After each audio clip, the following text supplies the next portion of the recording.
Yeah. War campaign.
Oh yeah, no, that's just the war campaign assholes. They do that kind of thing.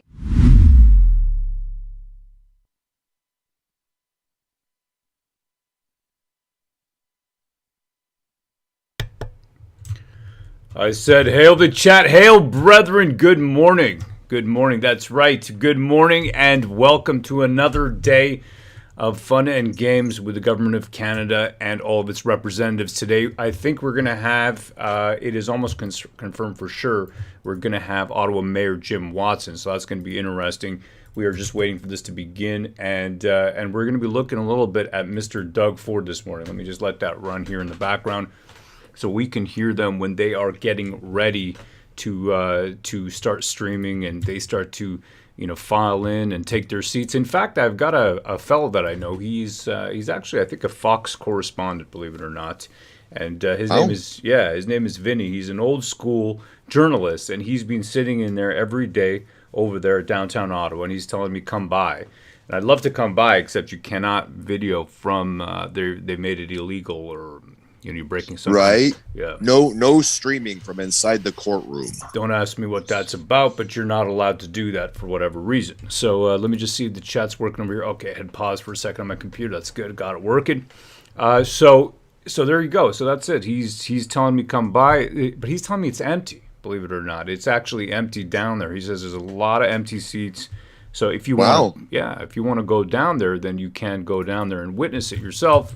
I think probably I would go a little bit mental if I actually had. You would start thrusting. You get in there and you try to sit still, but you would just have to thrust eventually. Absolutely, brother. And I saw this morning. Okay, hold on a second. Let me see if I can pull this down.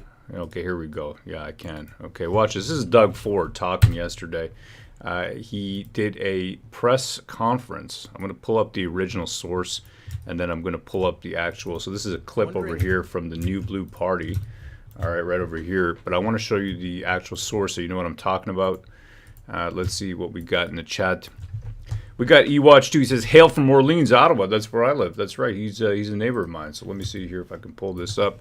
This is going to be probably off of CPAC. CPAC is where all the action happens. I've never been as knowledgeable about CPAC as I am now. Let's put it that. You know what I mean? Okay, here I remember when I was a little kid, my dad would always watch C-SPAN, that network for news, and I always thought it was so boring. And now we're basically, doing it on YouTube. What my dad used to do at the family room. So, yeah. Believe it or not, it's hard to imagine that this would. You know what? Man. Then again, what do you expect, really? Right? What do you expect when the world and all of the political stuff is actually more wild and crazy and farcical and fantastic. Fantastic's probably the word. Than any fantasy book, any fantasy novel. There's a Chinese curse, right, that Zexi Li's family purportedly told her as she grew up to be a very, very wonderful peach. And that story goes a little. There's a curse in that story, and the curse is, "May you live in interesting times." And the Zexi Li peach curse is with us today, brethren. Let me take a look over here. Okay, so this is 22 hours ago. PM Trudeau and Ontario Premier Ford on Nokia's Ottawa expansion, Emergencies Act. So this is the two of them. Here he comes on. Okay, you got the Nokia. If you remember, Nokia is the old school phones we used to have. It was. I remember when I got my first Nokia candy bar phone, and we used to call them camera phones. It was very high tech stuff. I remember putting flip phones are coming back, believe it or not. There you go. Yeah, flip phones, man. I remember still changing my background on my Nokia phone to a pretty girl. It was that was really just the whole thing. You could do that even. You could change the background on your cell phone. It was fantastic. And now here they are, chilling together, Doug Ford. You got to remember, everybody says, okay, well, they just voted him in, just like they voted in Legault, right? So in June, this guy was voted in, Doug Ford. Here he comes on now. And I'm going to kind of just scroll through this over here. There's a moment here where he's talking, and right behind him, over the shoulder, and I got the clip, but I just want to see if I can scrub through here. There it is. Okay, so this must be it over here. I'm going to play this on mute. All right, but you can see this. They're standing next to each other. This is supposed to be the Conservative Party, right? I'm going to speed this up here at 1.75. I watch typically this stuff at 1.5, 1.75, even 2x. But there they are. These guys are supposed to be. That's supposed to be the Conservative Party of Ontario, right? That's what Doug Ford is. He's supposed to be Conservative Party. Well, I'm going to play a clip for you right here. They seem to have no animosity. It's one big club, and we just ain't in it, brethren. They're buddies. Yeah. Look, they're standing so close, very comfortable. Very comfortable. Very, very comfortable. They're very comfortable taking away all of our civil liberties. Very comfortable with that. And I don't know who these minor functionaries are. Probably some people who are running some kind of bureaucratic apparatus that I don't know the name of, or yet know what scandal they're implicated in. But I'm sure one of these days I will find out all too well. So let me just see here. Hold on a second here. There you go. Okay. All right. In any case, so we got that here, and I'm going to show you a clip now, and I'm going to play this, and you're going to feel sick right in the morning. So please make sure you're sitting down. No. This is already pre-clipped by the New Blue Party. A big hail to them. All right. That's H for honor, A for accountability, I for integrity, and L for loyalty. I like what they're doing. I like their attitude. I really do. Here we go. Wondering why you're not one of the people who's testifying at this inquiry, but also if you can think back to February, do you think that the federal government was justified in using the Emergencies Act to lift the occupation of downtown Ottawa? Well, we have some of the top officials with the OPP testifying, and yes, I stood shoulder to shoulder with the Prime Minister. I mean, I Wow. stood shoulder to shoulder. Look at this. And I'm going to just watch Trudeau's face there in the background. Okay? It's like he gives a nod of confirmation, like, yes, he said what he was supposed to say. And just keep watching his face. I'm telling you right now. Keep watching his face. Fine. And yes, I stood shoulder to shoulder with the Prime Minister. These folks were camping out, everything from whirlpools, disrupting downtown, Everything from whirlpools to bouncy castles. Are you kidding me? Are you kidding me right Cooking now? hot dogs, giving away free soup. I mean, lots of love and compassion and Canadian spirit. Here it goes, some more. disrupting the lives of the people of Ottawa. We work collaboratively with the mayor and the Prime Minister over at the borders. They were holding up $1 billion of trade. I just want to interrupt him here. The fine, Mr. Doug Ford, the border blockade, that was already resolved before the Emergency Act was invoked. So that's not a valid reason for calling the Emergency Act, for using what used to be called the War Measures Act until it was newspeak renamed. So let's keep going Every here. single day getting across our borders. We were getting phone calls from governors. It's unacceptable. Look at Trudeau's face. Just look at it here. Myself and I know the Prime Minister believe in What I'm going to do here is I'm going to actually expand this, try to expand this as much as I can. I think that'll work. Yeah, that works. Right there. Okay. And I'm going to just do it again. And I'm going to be quiet, and I'm going to allow it to play through entirely. I'm wondering why you're not one of the people who's testifying at this inquiry, but also if you can think back to February, do you think that the federal government was justified in using the Emergencies Act to lift the occupation of downtown Ottawa? Well, we have some of the top officials with the OPP testifying, and yes, I stood shoulder to shoulder with the Prime Minister. These folks were camping out, everything from whirlpools, disrupting downtown, disrupting the lives of the people of Ottawa. We work collaboratively with the mayor and the Prime Minister over at the borders. They were holding up $1 billion of trade every single day getting across our borders. We were getting phone calls from governors. It's unacceptable. Myself and I know the Prime Minister believe in free speech. And if you want to protest, protest. If you want to come down to Queen's Park and do cartwheels. But if you disrupt the lives of the people of Ottawa every single day, disrupt the lives, the economic flow across our borders, I have zero tolerance for it.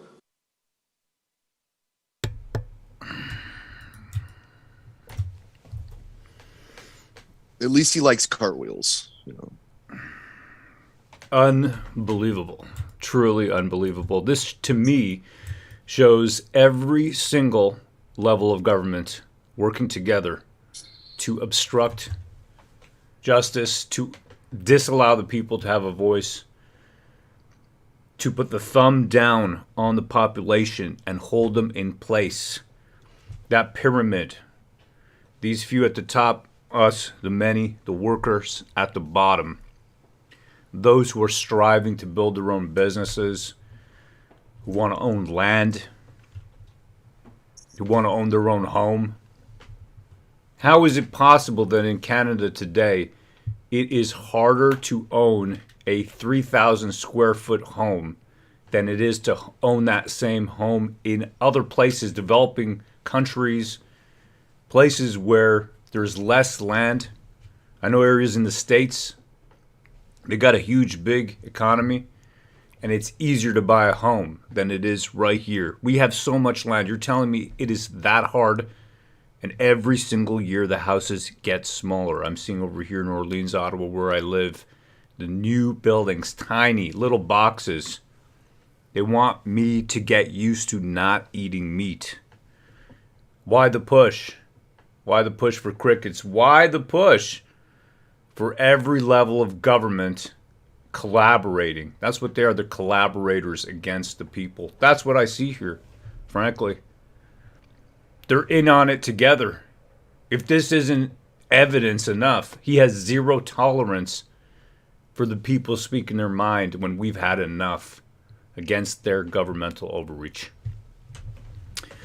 Let me take a look at the chat over here. We got the guy by the lake. The blockades were opened prior to the Emergency Act vote. before it sold out. And I mentioned that earlier. Exactly. You cannot use the blockades as an excuse to use the Emergency Act because those were cleared already, the border blockades. So what we're discussing here specifically at the inquiry is the situation and the status in Ottawa. That's what we're talking about, the situation and status in Ottawa, the phantom honking, the possibilities of a potential threat of a bomb. We've heard that yesterday. An armada. Theoretically. Theoretical. That's theoretical right. Bomb. The word was theoretical. You got it, Pan. That's right. A theoretical bomb in a truck. What else did we hear? And you know what? Interestingly enough, I'd have to get through my list over here to get the name of the fellow. And I do have a name of the fellow. I have all these names. It was Steve Kanalikos, if I'm correct. Crackalakin. Right.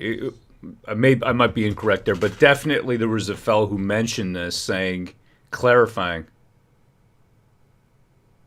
that doesn't make any sense because those trucks had been already parked there. So there was no threat of that possibly happening, considering that they had already been parked there for many days. So very hard to justify. And we're going to see more today. Jim Watson. Let me get that on the screen over here. Make sure this is playing through. Okay, yeah, it is. I just like to refresh it just to be sure. I don't want to miss a minute. It's just too exciting. So, this is it. I'm telling you. This is exactly it. And I want to say a big thank you to people out there buying Vestige, supporting the war campaign. It really means a lot to me. Thank you so much. I am taking time from working right now, my regular programming job, to stream this. Pan has also gladly given up his time to be here every day so that we can do this and bring you what we consider to be a value add to just simply the stream, finding the information about these individuals, recording it, as well as catching them out. And that's what that's what you do here. Is you help us, we all help each other catch them out in their lies. Not to mention, we've seen it with Catherine McKenney and Mathieu Fleury as they whisper to one another. Now, do I think the hot mic incident, will that happen again? Probably not. They've probably got the memo. Just as we saw them, right? We saw them communicating via iMessage. That's how the government communicates. All those dumps of their text messages now coming to the forefront. Well, probably they've been messaging one another saying, hey, you know what? Let's not whisper to one another. They kind of know, I think, at this point. Let me read the chat over here. We got Campfire Girl. Doug is a sellout to the Ontario people. He needs to go just like Trudeau. And the people keep voting these people in. They keep voting these people in. Every single federal election for at least the last 30, 40 years has had record low voter turnouts. Let me pull that up, okay? I'm going to type in federal voter turnout, Canada. Okay, here it is. Elections.ca. So let's go through this. Right here at the bottom. 20 September 2021, where Trudeau won a minority government. This is the famous election, as everybody here knows, I'm sure, where he specifically divided the population in a bid to win. Successfully, I might add. 62% voter turnout. These numbers keep going down. They keep going down. All right, 2015 is a blip upwards. But these numbers are on a downward trend. They truly are on a downward trend as, in my opinion, the population loses faith in the process. That's what you're seeing here. That's how I read these numbers. Now, I'm not a numerologist, but I am on YouTube. That's basically the same thing. Basically, yeah. Anyhow, that's how I see the world. I see these people collaborating to take away our rights. I don't want to do this. I don't want to be here. Okay? But I have to be here. I have to put down my keyboard. Stop writing code. All I have here is computer technical manuals. That's all I have. That's all I read. Apart from comic books, which is my business, my side business, right? My second business, which I gratefully thank you for supporting. Okay, the link is in the description right there. I'll throw this up on the screen. Might as well get a little bit of promotion on this, but here it is. Okay, that's Vestige, and this is Vestige number 3, and this is how I'm keeping the business running. Because before this, we'd be doing content around comic books and Dungeons and Dragons and all that kind of stuff, hobby material. But this political situation has been so bad that I had to put down the D20. I had to put down the comic book. Had to stop being an incel for a little bit here. Can you technically stop being an incel? I mean, there's only one way, and you have to score. But we won't get into that. We're not getting into that. I'm not interested in scoring. I'm married. Okay, I've been with the same woman for since 1999. I met my wife in 1999 at University of Ottawa. I was a frosh boss. She was just coming into university, and I said, "Hey, baby," and it went from there. Now that's a microaggression, according to Matthew Fleury, by the way. Yeah, that's probably like, like some women would say that that's not very nice to refer to them as, "Hey, baby." Absolutely, brother. Absolutely. Can't do that anymore. So I gratefully thank you for supporting us over here. We're not going to give up, but like everybody else, we got to eat, got to keep the businesses going, got to keep all that going. And I'm getting right back into programming, which has been my primary breadwinning mode and method of supporting my family. But this is a business that is specifically founded to put out top-tier quality entertainment and give the finger to the culture war. All these people who tell us that putting a pretty girl in a comic book or in a movie is a microaggression, and that instead we should make our heroes and heroines fat and ugly. We say no. We're going to make them beautiful. We're going to show real heroism. Check that out. Every historical artifact that you can think of, weapon, what if those weapons retained the spirit of those who had wielded them, and they impacted those who now wield them today? And that's the basis of the Vestige historical epic fantasy series. We're on book 3 right now. You can purchase all 3 together in one top-tier package. The link is in the description. I'll drop it in the chat again. Let me see. I'll drop it right now, actually. Here we go. There you go. It is in the chat. It is in the description. Right over here. Okay, check this one out. This is pretty cool. I'm going to read a little bit of this right over here. As is written in the Poetic Edda and the Hörvarar saga, Slavermi, grandson to the mighty Odin, enslaved a pair of dwarves who were skilled in the art of the forge. He forced them to make a magical sword that would always strike true and would never rust.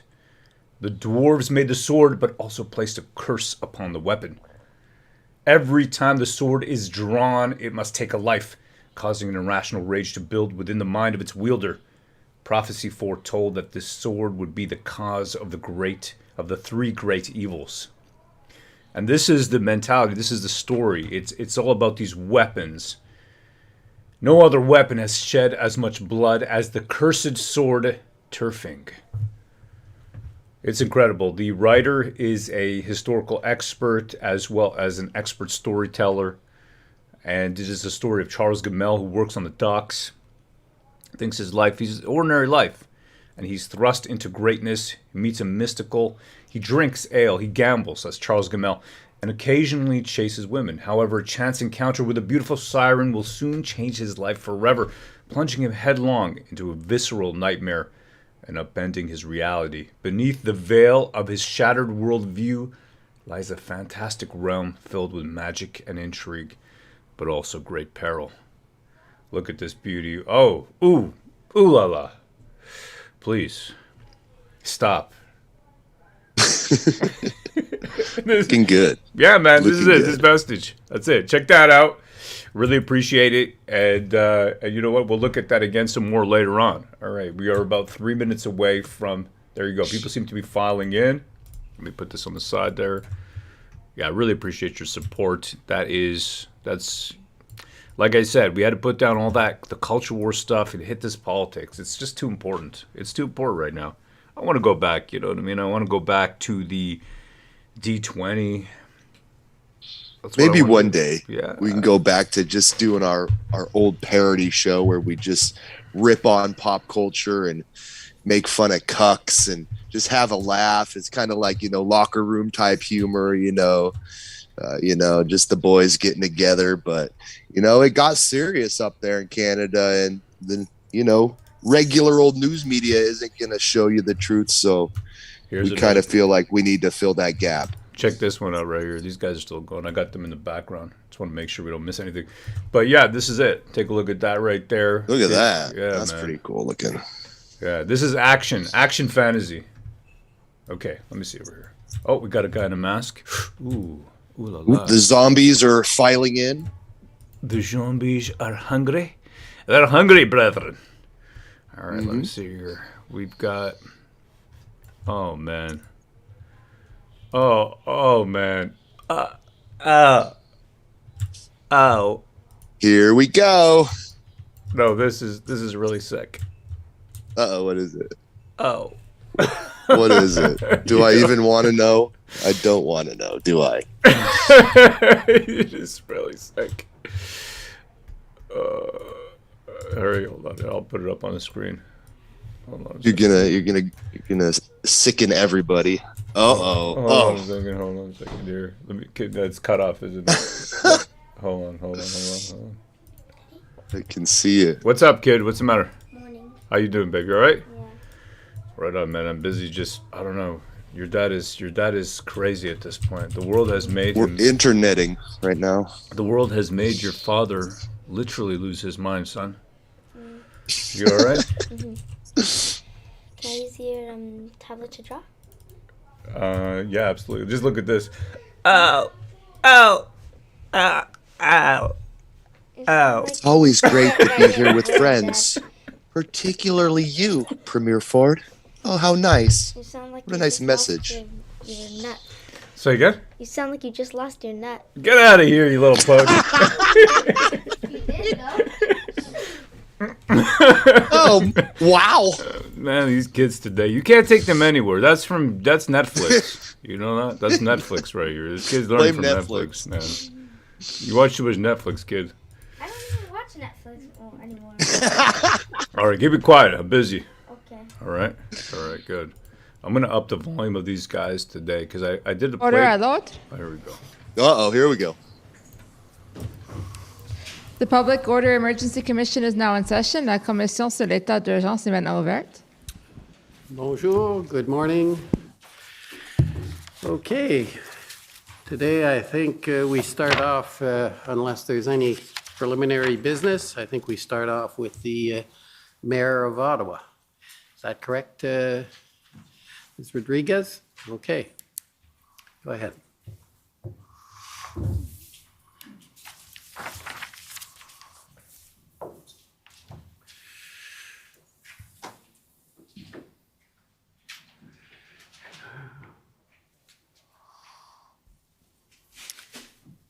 Natalia Rodriguez, Senior Commission Counsel, and we would like to call Mr. Mayor Jim Watson.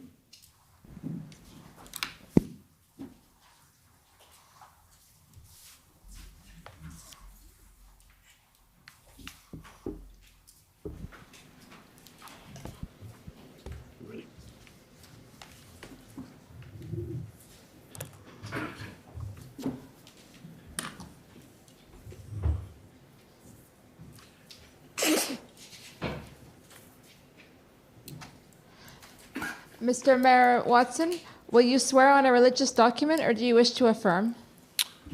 On a Bible, please.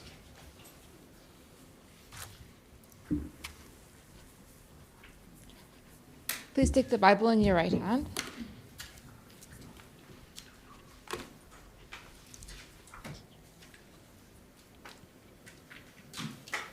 For the record, please state your full name and spell it out. James Alexander Watson, JamesAlexanderWatson, Do you swear that the evidence to be given by you to this commission shall be the truth, the whole truth, and nothing but the truth so help you God? I do. Thank you.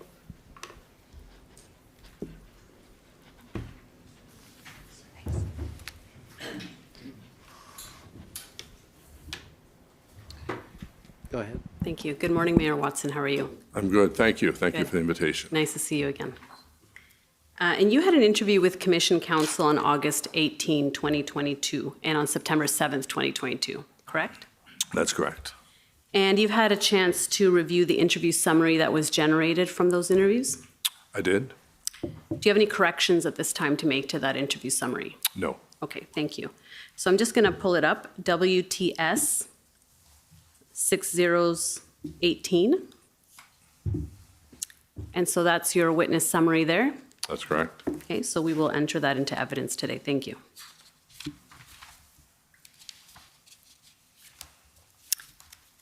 Now I see that you have a document with you today. Is that right? Yes, I've got our summary of chronology.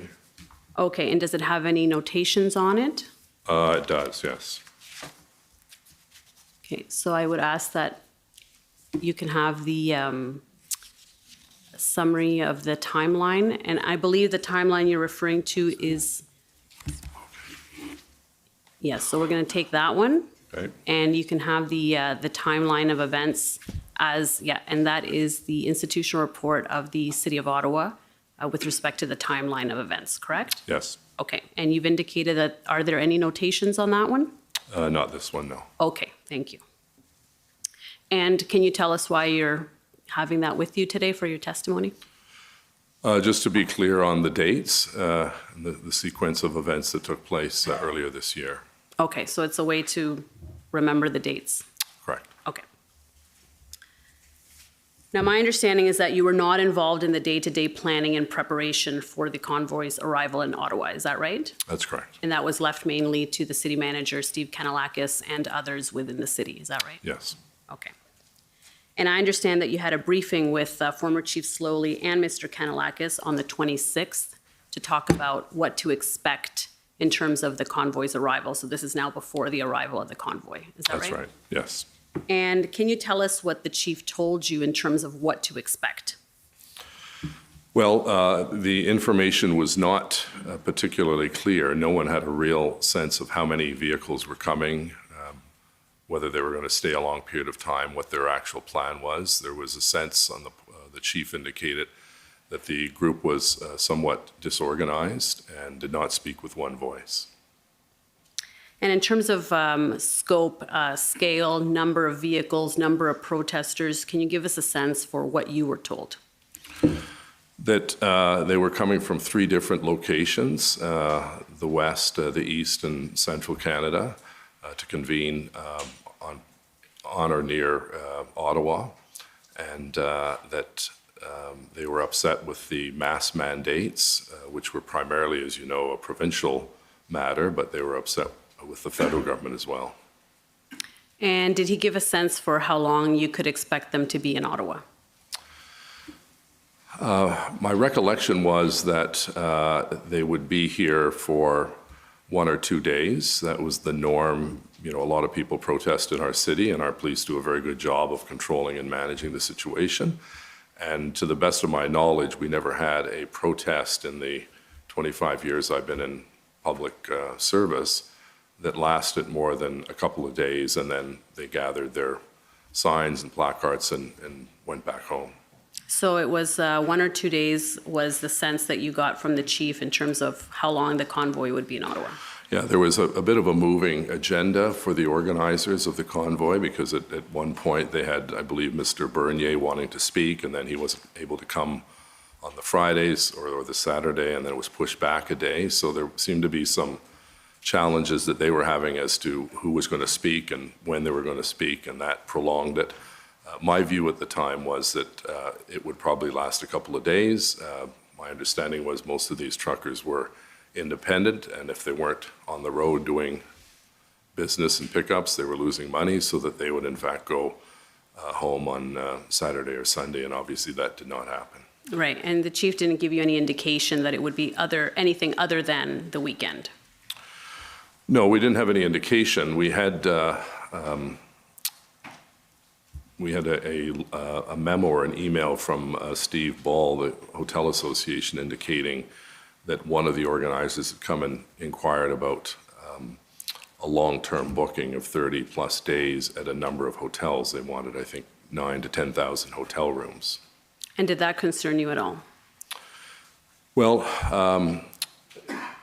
it did, except, when you're making a booking, you have to have some evidence you're going to follow through with it. So simply asking about booking 11,000 rooms when the city only has about 11,000 rooms at its disposal, the tourism industry. I don't think most took it seriously for the simple reason that there was no follow-up. It was simply asking about rooms and room availability and rates, I suppose, and then it didn't really go anywhere because my understanding is the bulk of the people with large rigs stayed in their cabs. They didn't need hotels. And so in your discussions with Chief Slowly on the 26th, was there any discussion about what would be done in the event that the protesters decided to stay longer than a couple of days? I don't recall any other discussion on that at that point. Okay. Now, at some point, you began to use the term occupation in your correspondence. At what point did you determine that this was no longer a protest and that it was an occupation? Well, a couple of points. First, when more people started to arrive, and secondly, when people were not leaving the parliamentary precinct. So there were those 2 points that really brought to light the fact that this was going to be more of an occupation as opposed to a protest. As I said, the police in our city are very used to handling large protests and large visits of state leaders and so on, but nothing of this magnitude has ever been seen, quite frankly, in any city that I'm aware of in Canada in the last 25 years. So is it fair to say by Monday the 31st, after that first weekend, when the majority of the trucks were still there, that's when you determined that they were not going to leave anytime soon? Thereabouts, whether it was the Monday or the Tuesday, and then certainly that was solidified in my mind that they weren't going to leave on the weekends, when the weekends started to create this very tense situation where people were coming in from all over the region, and in fact, different parts of the country to come and support the protesters, and that's where the havoc and the chaos was created in our communities. And was there ever a discussion that you had with either Chief Slowly or the deputy chiefs about blocking access to the additional convoys that were coming that second weekend to join the original protest? I don't recall being in any meeting when that was discussed. Did you raise the issue? My bigger concern at that time, from recollection, was what can we do to ensure that the trucks don't go into the residential areas? Because we knew that the impact that would have, because we'd seen in the first couple of days the constant horn honking, and they had some train whistles on some of the trucks, and there was just unruly behavior on the part of these people who'd come and basically occupied our downtown. So it wasn't a concern that there were additional convoys that were coming to join to kind of expand the footprint of the original convoy? Well, I think there was concern, absolutely, because when you saw hundreds and then it turned out to thousands of people arriving with different pickups and 18-wheelers and so on, that this was going to be bigger than any of us had imagined. Okay, but there wasn't a discussion to try and prevent that from happening? Not in my presence, to the best of my recollection. Right. Now, I want to take you to a document, which is a readout of a call that you had with the Prime Minister on January 31st, and it's ssm.can.nsc.402812. And so you had a call with the Prime Minister on the 31st, is that right? That's correct. And how did this call come about? Did he reach out to you, or did you reach out to him? To be honest, I don't recall whether it was me to him or him to me. Okay, not sure. If we can just make that bigger so we can see.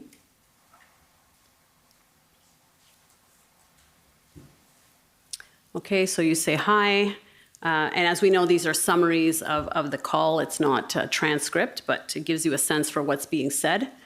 And if we go to Right, so JW is when you're speaking, PM is when the Prime Minister is speaking, and so the second thing, second section there before the redacted portion, the second sentence, third sentence, you said, these people had their time and need to move on. We have been trying to get this across to the Chief of Police. Do you see that? Yes, And when you say these people, are you speaking about the protesters? that's correct. And you say, we have been trying to get this across to Chief of Police. So this is now Monday, the 31st, so right after the first weekend. And so what discussions did you have with the Chief of Police about this issue, about letting them or asking them to move on? Well, I was interested in what the plan of action from the police was going to be in order to clear out the downtown core, because my sense was that this was not shrinking in size as people started to go back home. It was growing in size, so everyone could see that. And I stressed to the police, as you know, we can't direct the police on what to do, but certainly in conversations I had with Chief Slowly, he understood very well the importance of getting this situation resolved sooner than later, because it would grow into a bigger issue. So you had discussions with Chief Slowly over that weekend or on the Monday? Sometime in that period, I don't know if it was a Sunday or a Monday, but I was in contact almost on a regular basis with someone from the police service, whether it was the chief or the deputy, Bell. And so at some point you told him it's time to move on, we need to get these people out of here. Is that right? No, I can't. As I said, I can't direct the police, but certainly I asked the questions. What is the game plan to move forward? And the chief said that they're working on one, and I relayed that to the Prime Minister. The Prime Minister wanted to get a sense of what was going on the ground and how this was affecting our city, in particular our residential community and the small business community, because as you know, we just got out of the lockout from COVID and restaurants and businesses could start opening, and then all of a sudden we have another lockdown imposed really by the occupiers who came here to disrupt our quality of life. And at the bottom there, if we can just move it up a little bit. No, sorry, at the bottom, yeah. It says the turning point, so right after the redacted portion, you say the turning point is the Terry Fox statue, the tomb, Shepherds of Good Hope. People just can't fathom how this is acceptable. And so you're referring to the incidences that took place over the weekend with respect to the National War Memorial and the Terry Fox statue, is that right? Yeah, I think what was happening was disgraceful. We had some people dancing on the tomb of the unknown soldier. We had other people urinating at the cenotaph. We had a group that went and stole meals from the Shepherds of Good Hope. We had the mandate placards put on the Terry Fox statue. It was completely despicable behavior on the part of these individuals. We welcome protesters who are respectful of the law and respectful of our communities. The vast majority of these people in that kind of behavior were not being respectful, and I think we're hurting their cause, quite frankly. When you saw, the Shepherds of Good Hope, who does such good work in Lower Town, in the Byward Market, having people bully their way in to get a free meal, that was just abhorrent. And further down, you say, Chief of Police said it's so volatile, but kept under control so far. Trucks are starting to leave, but some diehards chain themselves to this. Unfortunate for people living in residential neighborhoods. They just doing themselves a disservice, which is what you just said right now. Chief of Police spoke to Chief Lucky, and we need a few more sources. Can you explain this last part? Chief of Police spoke to Chief Lucky, and we need a few more sources. What was the discussion? It should say Commissioner Lucky and a few more resources. I think they just left off RE. Okay, and so what was the discussion then? And what was the discussion around this point then? Our police service on its own was completely outnumbered. We could not deal with it just as an Ottawa police issue. We needed the support of the other orders of government. And so you were aware that Chief Slowly had reached out to Commissioner Lucky by this time to ask for more resources, is that right? Yes. And so by the Monday, it was clear that OPS did not have the resources that it needed to handle this demonstration, is that right? That's correct. And so in this call, there were no specific requests for assistance from you requesting from the Prime Minister or the Prime Minister offering anything specific back to you. Is that right? Well, I did relay the fact that we needed more resources, and that once we had the number, because at that point early on we did not have the exact number that Chief Slowly required to clear out the individuals in Centertown, Lowertown, Overbrook, Forbes, as well as the Byron Market. Okay. But it was very clear, I made it very clear, and the Prime Minister fully understood that the RCMP were going to have to be involved. They obviously have a very significant presence in Ottawa in any event, responsible for VIP security and public buildings and so on. Right. Okay, so if we just go to the last page then, just to kind of see how the call ends off. And it's, the Prime Minister says, the remainders will have no choice but to incite as a counterbalance, so we all have to be careful. We really appreciate your support of cities. Thank you for your steadfast leadership and your whole team. And so that was the end of the call there. That's correct. All right, and if I can take you to OTT 3855. And this is a February 3rd email that you sent to City Council to update them, it looks like, on the efforts of the city. That's correct. And this is now Thursday before the second weekend. And you indicate that you had a call with the Prime Minister on the 31st. If we can just go down a little bit. Yeah. And then in that third paragraph, you say, this morning, the city solicitor and I had a discussion with the team from GoFundMe to request that the funds raised so far remain frozen until the end of the occupation. Can you explain how the discussion with GoFundMe came about and what action was taken? Well, as you know, the GoFundMe campaign by the organizers was very successful. It was raising millions of dollars, and that was, I think, one of the reasons why more people started to arrive, thinking they would get a cut of that money for their gas and mileage and food and so on, and if they needed places to stay. And so I was approached at some point in that time frame from the consulting firm that represented GoFundMe in Canada to see if I'd be amenable to having a meeting with senior GoFundMe people to discuss and to let them know that the funds they were collecting were very much harming our city and, in my opinion, engaged in illegal activities. So the meeting was arranged, and we had a number of people on the call. They'd also spoken, I believe, earlier in the day or after my call with, I think it was Chief Bell. So he gave them a more detailed situational report as to what was happening in our city and why we felt that these funds should be frozen and ultimately sent back to the individuals, because those dollars were keeping the convoy going. And what happened after that meeting? Well, I can tell you, during the meeting, I think they underestimated how big an issue this was, and I told them this was certainly hurting their reputational, or their reputation, because they were funding a group that was very much involved in activities that were harmful to our city and our country. And I can't recall the exact time, but a few days later, I believe, there was a decision by GoFundMe to freeze the funds, and I lauded them for doing that. And were there any subsequent calls after the initial call with GoFundMe? Did you have any more discussions with them? I don't believe I did. Whether someone on my staff did, that may have been the case, or with their consultant. But they also, I believe, started to send the money back to individuals. And so if we look at the following paragraph, it says, in the last hour, I had a very good discussion with Federal Public Safety Minister Marco Mendicino, where I reiterated our city's call for additional resources to support our officers responding to this demonstration on the ground. He assured me that our request for assistance was being given the highest consideration by Commissioner Lucky, and he offered his ongoing support until we see an end to the occupation. So by this time, February 3rd, that's the language you're using there.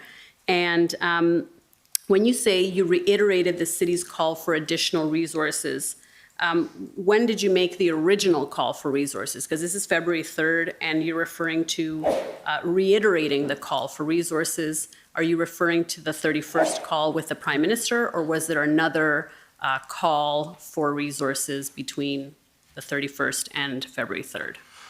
Well, the very first time that I had asked for additional resources was with the Prime Minister on that phone call, and he understood completely the situation we were in. He lives in Ottawa, obviously, and he was seeing firsthand the challenges our city was facing. So he was the first person that I contacted.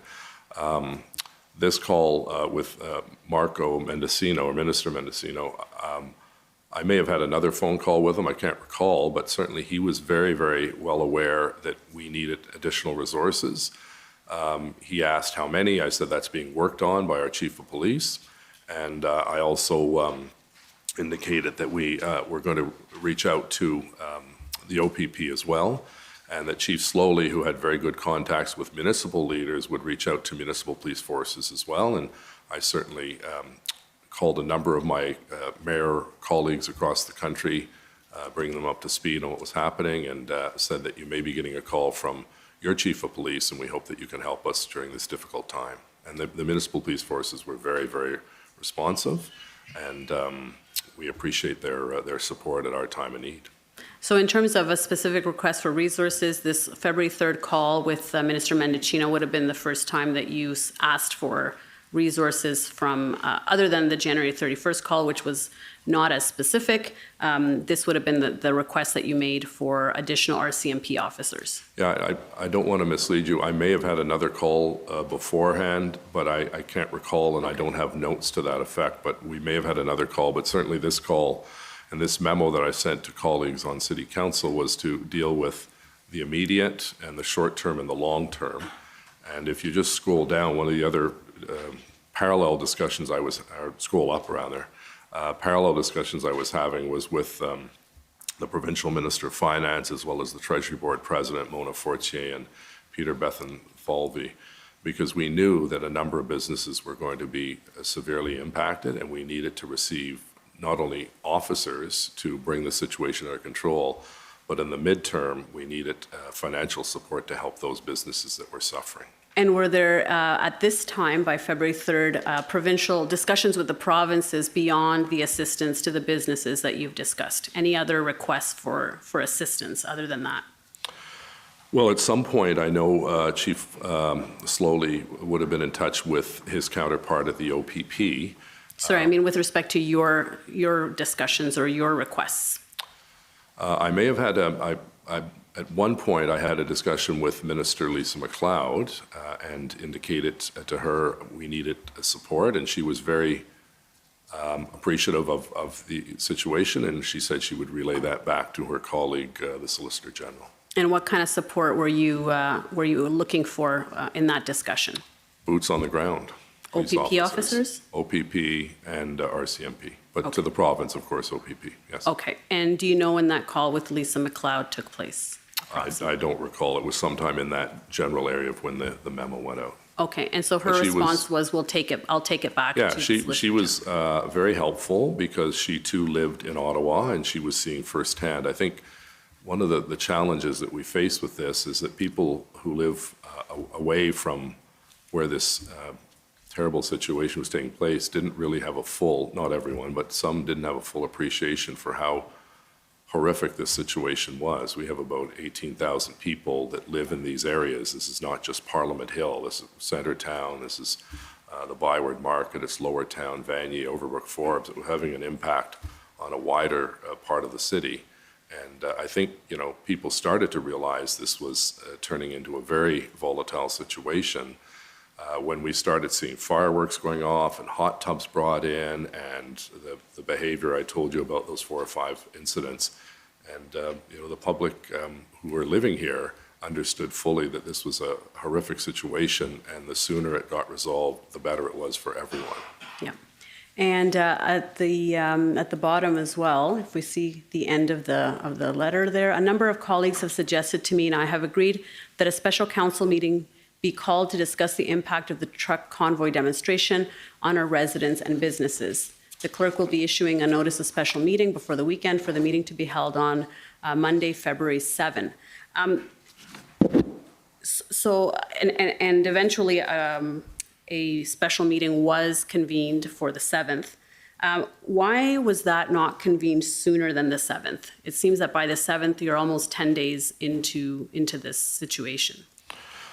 Well, a number of factors, availability of individuals that the council wanted to speak to. It was no sense in having a meeting of council if the chief wasn't there or that Steve Kanellakis wasn't available. This seemed to be a date that worked well. Everyone was working around the clock, literally, trying to resolve the situation.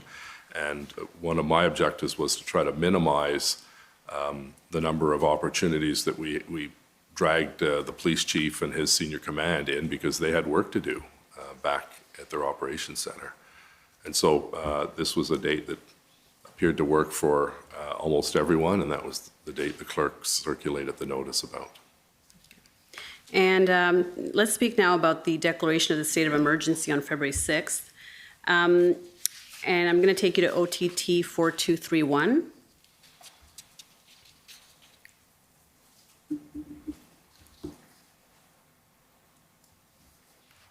And this is the declaration of the state of emergency that you issued, is that right? That's correct. Okay. And why was this done on February 6th? What was the tipping point or the reason why it was necessary at this point in time? Well, there were a lot of people asking up to that point, including members of council and members of the public and members of the media, why didn't we declare a state of emergency on the first weekend? There's a little bit of a urban myth or misconception about what a municipal state of emergency. It has very little impact on public safety. It really is an administrative tool that allows the city, for instance, to bypass the procurement policy of the City of Ottawa. A good example is during the pandemic, I declared a state of emergency and it allowed us to go and get personal protective equipment without going through a tender process of the top three and so on. So it made those kinds of decisions quicker. It allowed the city manager to take people from one branch of a city in a different collective agreement and move them into another area. We needed people, for instance, to administer needles and do COVID-19 tests. And, you know, if you had a job that was not essential to that, we needed extra people. So I think it was in some ways to give some comfort to the public that, yes, we consider this an emergency, but we were constantly explaining and trying to allow people to understand that this really did not have any impact on the overall removal of individuals. But beyond the potential measures that were made available to you as a result of this declaration, it's also, as you say, an important signal, or it's symbolic in a way, and it allows others to understand that the city considers that it is beyond the capacity of the city to deal with the emergency. Yes, but on every occasion that I've declared a state of emergency, it's been on the advice of our city manager, and the city manager brought this to me at that time, and we had the clerk draft the resolution, and I signed it. Did you seek advice prior to February 6th as to whether you should declare a state of emergency? I would have mentioned to Steve K, let me know when you think it's necessary, and you know, he came to me, I can't remember the exact date, it was probably the day before this was signed, and on January 15th, I guess. No, it was later than that. And it was on his advice, and the clerk prepared the document, and I signed it and released it to the public. And so what discussions did you have with Steve Kanellakis about using this as a way to engage the province? Well, I think there was some discussion with my chief of staff and Steve Kanellakis that there was this may act as a catalyst to get the other two orders of government to move. I didn't see it that way, but they felt it might act to push the province to do their own declaration and to put more pressure on the province to come to the table. Okay, so if I can take you to ONT 311. It's a summary call between Canada, Ontario, and the City of Ottawa, and I believe this is what they would refer to as situational awareness meetings. And if we can just zoom into that. And so Steve Kanellakis is present at this meeting along with Deputy Minister Rob Stewart and others. And it says there it's attributed to him. Steve Kanellakis, City Manager from Ottawa, provided an update from the city's perspective. And in bold there, Ottawa Mayor Jim Watson is going to declare a local emergency in the city of Ottawa at 4:30 p.m. The expressed intent of this declaration is to put pressure on the Premier to exercise powers to resolve this. Based on what you've said that this was mainly for procurement. Is this bolded sentence overstated, or was that the express intention of declaring the state of emergency? No, my understanding was it was Mr. Kanellakis felt that this would be helpful to prod the province into being more hands-on in the situation. I didn't happen to see it that way, but I'm not disputing the fact that I believe it did help, because later on in this crisis, the province did declare state of emergency under their provincial powers, and then the federal government brought in, of course, the Emergencies Act. So did the city consider that the province wasn't engaged enough in finding a solution? That's correct. And why was that? Well, Minister Blair suggested that we have a tripartite table where the federal, provincial, municipal government elected leaders could get together, share information, bring forward any new information that we should have at our disposal. And the province rejected that. They didn't feel it was necessary to have three orders of government at the political level to have this table. Okay. And so when you say that, or when you deemed that the province wasn't doing enough, it was because they weren't coming to this tripartite table. Is that right? Well, a couple of things. They weren't coming to the table, and we were having difficulty convincing the provincial officials the need to have significant more OPP officers on the ground for two reasons. First of all, at some point it was going to have to be a police operation to clean out Wellington Street and the adjoining communities, and that was important. And secondly, we needed the province on board because, as you know, municipalities are the creature of the province. We don't have all the powers that people think we do as mayor or as council. And we need to show a united front that all of us are legitimately concerned about the challenges facing our residential communities, our small business community, and we needed to move forward. And so, yes, it was frustrating that the province was not as responsive.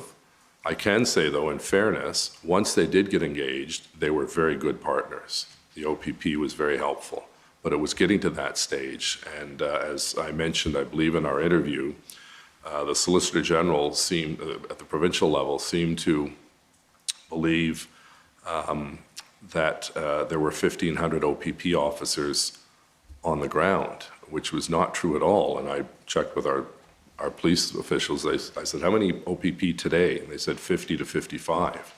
So the Solicitor General kept repeating that there were 1,500 police officers. You'd know if there were 1,500 OPP officers, you would see them. Yeah. There weren't. Okay, and we'll get to that in a second. Sure. But I just wanted to point out that the tripartite meetings took place on February 7th, 8th, and 10th. So on the 6th of February, which is this meeting here, that would not have been a reason to want to engage the province because those tripartite meetings had not taken place yet. So. Yeah, well, there were tripartite meetings at the staff level, and there was the tripartite group. We tried to get together with the federal ministers, Mendicini and Blair and myself, and we hoped Minister Jones. Okay, so we're gonna, we'll look at those in a minute. Further down it says, the mayor Jim Watson is feeling the pressure and wants this issue to be pivoted back to Ontario and Canada. City of Ottawa is looking for a way out. Are you able to explain, this is something that Steve Kanellakis said in a meeting, but he is saying that you're feeling the pressure and you want the issue pivoted back to Ontario and Canada. Can you expand on that? Well, of course I was under pressure, but my bigger concern were the residents who were under much more pressure than I was living through this hell. In terms of Steve Kanellakis indicating we wanted Ontario and Canada to be involved, was that, first of all, we knew that none of the mandates that they were protesting had anything to do with the City of Ottawa or any municipality. They were all provincially run or federally run.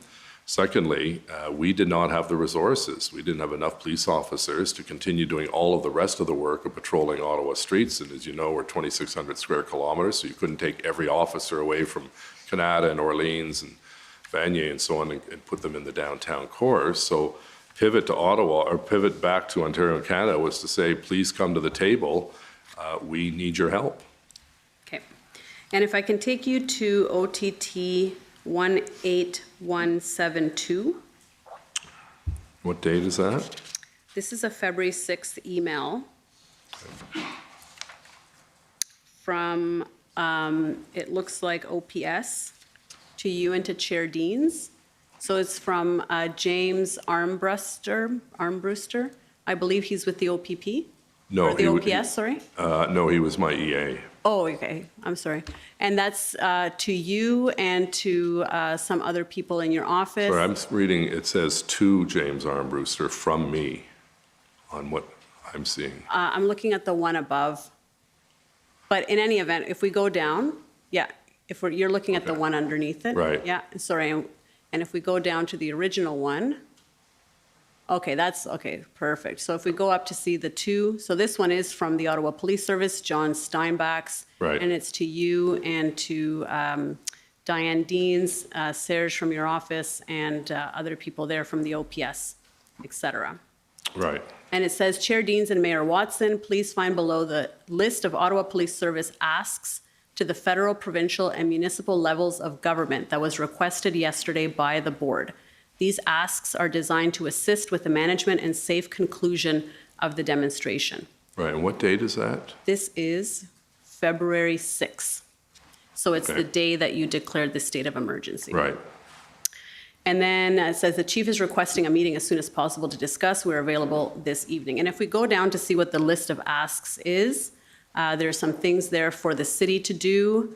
And it looks like then the chief was asking the city to assist in several ways that are reflected there. Is that right? That's correct. And one of those points, the third bullet point on the second page there, it says, yeah, sorry, if we go up, yeah. Where did it go? Convene financial institutions, insurance companies, gas companies, trucking associations, and local BIAs to restrict material and financial support to demonstrators. Can you explain what was being asked of the city in that point? On that particular bullet point? Yes.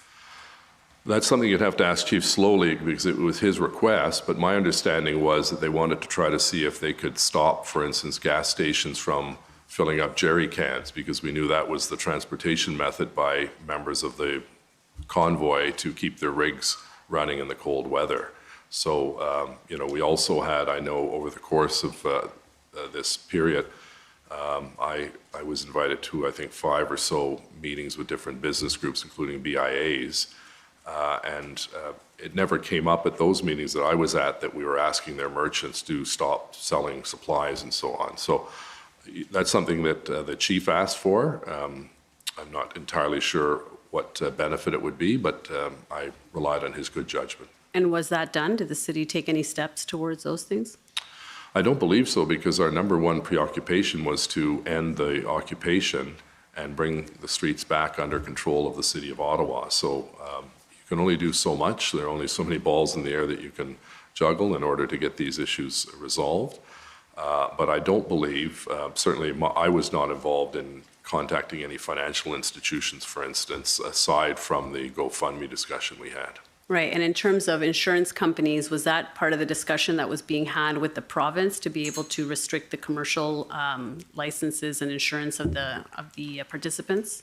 Yes, but that may have taken place before the formal request because we were basically trying to find any mechanism or method that could help us encourage the truckers to leave. And one of the suggestions that I believe a member of council brought to my attention was there's a separate licensing regime and insurance regime for trucks.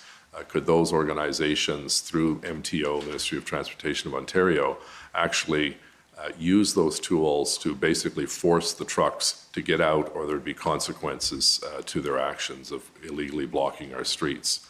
And the Ministry of Transportation did not follow through on that. They didn't seem to think that was a reasonable idea, or maybe they didn't think it was a good idea. So you had a call with the representatives from the Ministry of Transportation, is that right?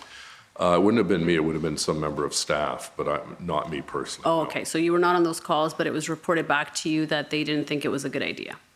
That's correct. Did you have any understanding as to why they didn't think it was a good idea?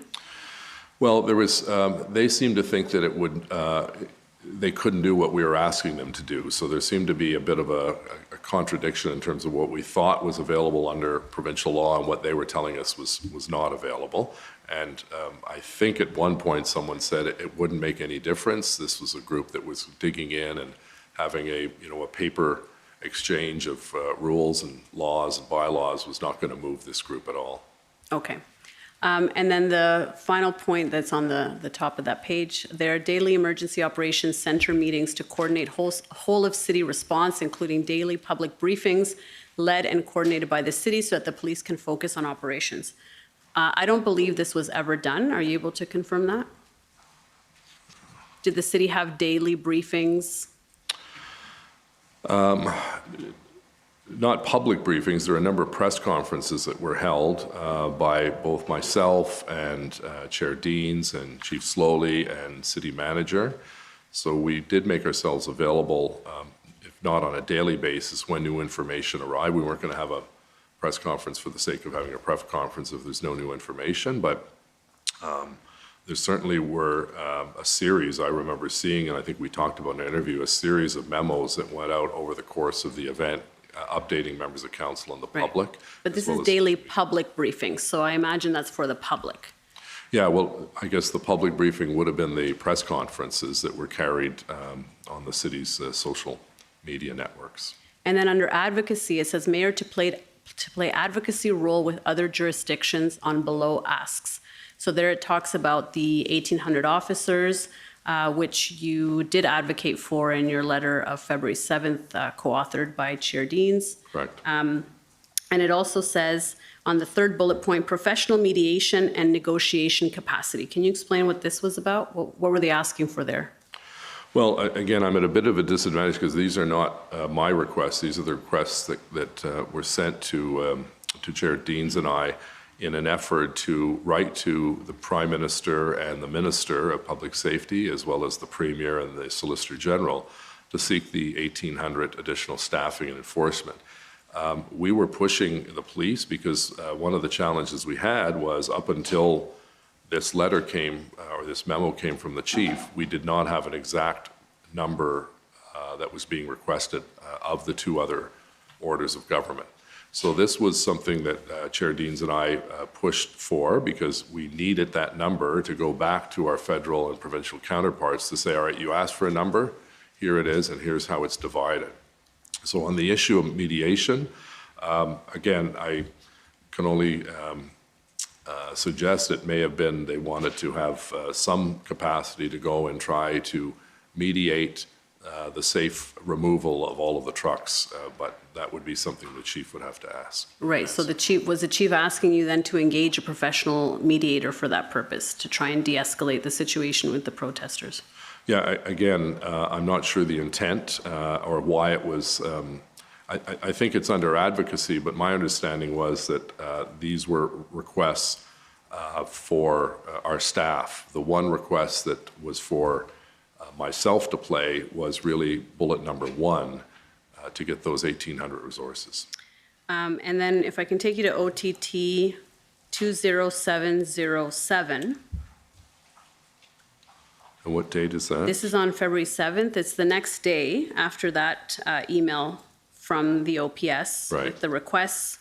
There's an email on February 7th, and it looks like, if we go down, it looks like Councillor Eagley is saying, Serge, here's a quick and dirty draft. Jean is fine with the mayor seconding the motion. And then there is, this is a draft of a wording for a motion, and there's a lot of whereas, and then it says at the bottom, therefore, be it resolved that the mayor, supported by City Council, formally requests that the federal government appoint an independent mediator forthwith to assist in de-escalating the protest, as well as the orderly removal of the protesters and their vehicles from the City of Ottawa. So is this the response to the request from OPS to engage a professional mediator? I don't believe so. I think it may have been done almost on a parallel basis. It was Councillor H.A.I.L that I believe drafted it, and the Jean is the Jean Cloutier, who was going to move it. I checked earlier this week because I saw this email. I hadn't seen it before, but it never went to City Council. It was a draft. And I know that at some point in that period, I had also suggested publicly, would there be a role for the federal government to appoint a distinguished Canadian who could go in and mediate and resolve this? The idea was not supported at all by the federal government. I referenced it, I believe, in a CTV interview, but I don't think the two were connected, even though the subject is the same. I think Councillor Cloutier, to his credit, and Councillor H.A.I.L were trying to come up with some reasonable suggestion to try to bring an end to this, because I think if I can put it in context, every member of council, whether you lived in the downtown core and represented it or not, we're feeling overwhelmed and under siege by constituents and by people from across the country harassing members of council. And I think all members of council, to their credit, were trying their very best to come up with sensible ideas that they could present to us, including the chief and the city manager and myself and my office, to see if this would help resolve the situation. So all members of council in good faith were trying to do what they thought was best to end this. In this particular case, I don't believe this motion, I know for a fact it didn't go to council, so it was just a draft, and I suspect it probably didn't go to council because the quick response I received from the federal government was, we're not going to appoint a mediator. Okay, and do you know why they didn't want to appoint a mediator? I can only speculate, so I shouldn't speculate. I don't know. You'd have to ask them that. Did they tell you why? Did they say why they were not interested in this? Again, I have a vague recollection that that I raised it with either Minister Blair or Mendicini, but I can't recall the context of why they were against it. Okay, and I'm going to take you to OTT 5513. This is now February 7th. And as we saw earlier, Chief Slowly had made a request for 1,800 officers. We haven't looked at the email, but there is an email in which he sets out a chart indicating what kind of personnel he's looking for and how many. Yes. And this is a letter then dated February 7th to Premier Ford and Solicitor General Sylvia Jones. And this is the letter in which you request, if we go down, there we go. And there you are asking for those officers. It's a little farther down. Further down on the second page, yeah. Yes. And I believe we did send the chart to these individuals as well that the chief had indicated. Okay. Or put together. And we know that Chief Slowly had asked that you advocate for the resources at different levels of government. Did he ask you specifically to write this letter? Well, that was the implication. He provided us with his request because Councillor Deans and I both agreed that we needed to get something in writing because it was putting us in an awkward situation where we were having these regular meetings with federal and provincial officials, and they said, well, how many resources do you need? And we didn't have an answer. So to the credit of the chief, he put together a very thorough, it wasn't just police officers, there were obviously other components that he'd asked for, including civilian staff and public order officers, cyber investigative capacity, digital and social media forensics, and financial forensics. So we wanted to put that in writing, and this letter was basically the same as the one we sent to the federal government as well. Okay, and if we can go up. There we go, in the second paragraph there, you say, what was initially described as a peaceful protest has now turned into a siege of our downtown area. And then you say, as of today, there are currently between 400 and 500 trucks occupying Ottawa's downtown core. Then you go on to say, these acts in the occupation are having damaging and long-term impacts on the well-being of our residents. People are living in fear and are terrified, and they're now being subjected to the nonstop honking of large trucks for 9 days, which is tantamount to psychological warfare. Then you say, given the scope and scale of the armada of large trucks that are now occupying our downtown core, and this is now on the second page, we are writing to you to ask today for your help to secure 1,800 officers to quell the insurrection that the Ottawa Police Service is not able to contain. And then further down, you say, we must do everything in our power to take back the streets of Ottawa and our parliamentary precinct from the criminal activity and hooliganism that has transpired over the last 9 days. We need your help to end this siege at the heart of our nation's capital and in our residential neighborhoods, and to regain control of our city. So was that description of the situation accurate as to what was happening on the ground as of February 7th? Absolutely. You know, I think if you just go back and look at the media coverage, the media themselves were being harassed during this whole period of time. We now know that a number of children had to miss chemo and radiation appointments at H.A.I.L. The residents living on those streets having these horns honked literally 24 hours a day, 7 days a week, plus the diesel fumes, plus roasting a pig on one street, bonfires, lighting off fireworks, having a dance party. It was showing complete disrespect for the people who lived in the city of Ottawa. And I put that wording in very strongly to let the two other orders of government know that we needed their help. Our city's back was against the wall. We had this outrageous behavior by people who seemed to have no respect for private property, public property, or the well-being of the citizens of Ottawa. And my job as mayor was to speak out and say, we have to end this, and the only way we're going to end it is with a significant increase and boost in the number of police officers. And when you say, and to regain control of our city, you're conveying here that you, the greater you, I suppose you, OPS, the city, OPS had lost control of the city. Well, it was teetering on lost control. We lost control in the red zone because we couldn't even contain jerry cans going in. You know, in one or two incidents, the chief explained to me, the police tried to stop them, and then they were swarmed by 100 truckers. And one of the things I think is vitally important to remember in this whole terrible situation was that while there was a high level of frustration on the part of the public, rightfully so, on the part of our council and city staff and myself, at the end of the day, there were no deaths and there were no serious injuries. And so the chief, in his wisdom, and I agree with him, was not going to barge in there without necessary resources to make sure that the one shot they had, the one opportunity they had to actually get in there and clean up Wellington Street and Kent and O'Connor and the Byward Market and the baseball stadium, was to do it with the necessary resources to move in quick, swiftly, and that's exactly what they did, and I appreciate the police doing that. But you're quite right, in the red zone, it was lawlessness. People were having parties, they were open fires, they were throwing off fireworks that were a fire hazard to heritage buildings in the downtown core.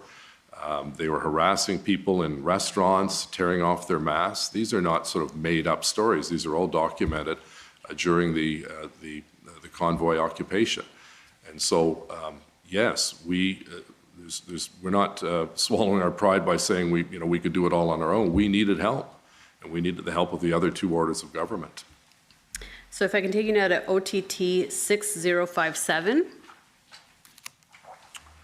And this is another letter dated February 7th, and this is now directed to the Prime Minister and to Minister Mendicino. Is that right?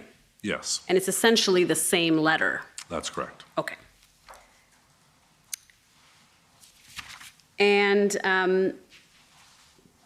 now I understand that discussions with the Prime Minister and with Minister Mendicino were ongoing. The 7th is the same day as there was a first tripartite ministerial meeting. On the 8th there was as well, and on the 10th. So did you receive a formal response to this letter from the Prime Minister or Minister Mendicino? I'd have to go back and look at files. Often these letters go out, they're publicly made, and do you necessarily get a response? Yeah. What we were looking for is not a nice typewritten response. We wanted action. And we believe that, or I certainly believe, that this letter acted to break the logjam, to put in writing for the first time our specific requests that we needed help. Now, the Solicitor General did respond to your letter on February 8. On February 10. Is that right? I recall her sending, I think, a 2-page letter to, I believe it was both Councillor Deans and myself. Okay, if I can take you to ONT 851. And this is the response dated February 10. We can see there's from the Solicitor General of Ontario. And it's to you and to Chair Deans as well. Thank you for your letter, also addressed to the Honourable Doug Ford, Premier of Ontario, requesting additional officers. And then she says, public safety is a top priority for this government. The Ministry of the Solicitor General is committed to working with our policing and community partners to provide them with the resources and tools they need to keep Ontario's communities safe and resilient. Then she talks about the right to protest is core to our Canadian identity. Peaceful protests are a cornerstone of a healthy democracy. However, criminal behavior is never tolerated, and hatred or intolerance must be condemned by all.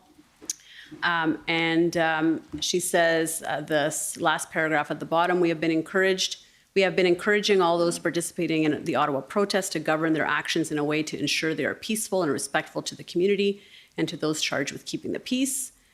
And then she says, regarding the request for significant additional resources, please note that I have shared your correspondence with OPP Commissioner Thomas Carrick.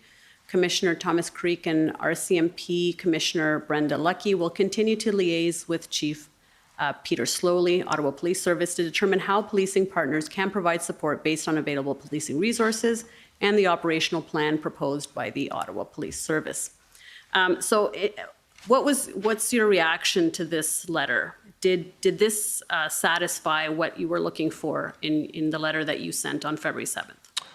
No, but I think, as a former minister myself, the provincial government, this is the kind of letter that, is pretty much a template. You thank them, you explain the situation, and you are told that, rightfully so, the minister can't direct the OPP on what to do, but she forwarded to the commissioner of the OPP. So, we knew at some point we would get through to the province and they would come and help us. And when they did, it was very much appreciated, and the OPP did a remarkable job. But, there's the level of frustration that we had was that it's fine to forward this to the commissioner of the OPP, but by that time, the commissioner would have known what our request is because Chief Slowly was in pretty regular contact with both commissioners. So did the Solicitor General commit to do anything, either in this letter or in any discussions that you had with her? Any kind of specific action that the Solicitor General was committing to take? Well, again, when I had a call with her, I can't recall the date, but with the Premier and the Solicitor General were both on the call, and they indicated that they would not be participating in the tripartite group, which was disappointing, but it's their call. But I reiterated with the Premier on I believe the 2 calls that I had, that it was essential that we get police officers here as quickly as possible. And the whole issue, as I talked about earlier, the Solicitor General was under the impression that there were 1,500 officers assigned to Ottawa, which was not the case. I think what may have happened was that the minister or the OPP were, giving you a cumulative number, 50 here, and then maybe 40 came back, and then another 60 arrives, so you count 50 plus 60. And the other thing is, I think you have to keep in mind, in this period was the Windsor situation, which was viewed as a higher priority given the $1 billion a day trade blockade that was taking place in Windsor. Mm-hmm. And so we certainly saw through the news a significant OPP presence in the Windsor area. And I thought at the time, I wish they were here because we think we're just as important as Windsor.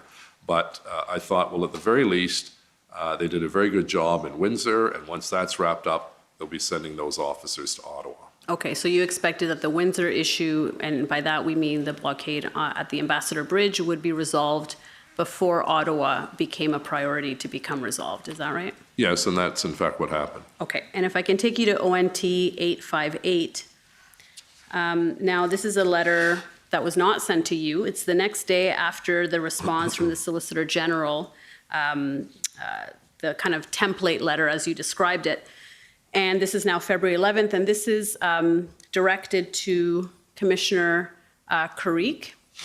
And the Solicitor General says, this letter is being sent regarding the protest activity occurring in Windsor. So this is the Windsor situation as you were talking about.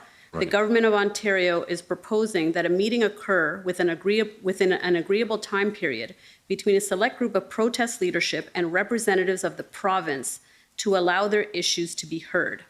To move forward with our offer to schedule a meeting, all protesters must leave the protest site immediately, denounce all unlawful activity, and encourage a period of quiet.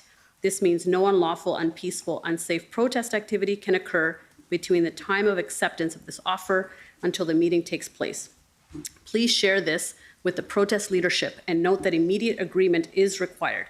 Any time delay in acceptance will negate this offer. So in this letter, the Solicitor General is offering that the province will meet with a group of protesters in Windsor if they leave the protest site immediately and denounce all activity. Are you aware if the province ever offered to meet with protesters in Ottawa? I'm not aware of any such request. And is it fair to say that that option was never discussed either with the Premier or with Solicitor Jones at any of your discussions? That's correct. Okay. And I actually, in fairness, I have not seen this letter. I don't believe it was CC'd to me, so it's the first I've seen it. No, that's right. It's not a letter that was sent to you, but the question was whether this type of offer that was being made with respect to the protesters in Windsor, if that ever came to your attention, if that ever happened with respect to the protesters in Ottawa. And what I hear you saying is that no. No, that was never an option that was presented to me or anyone in my office. Okay.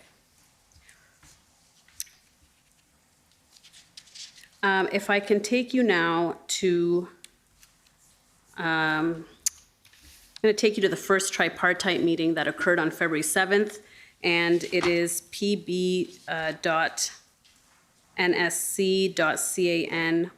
2335.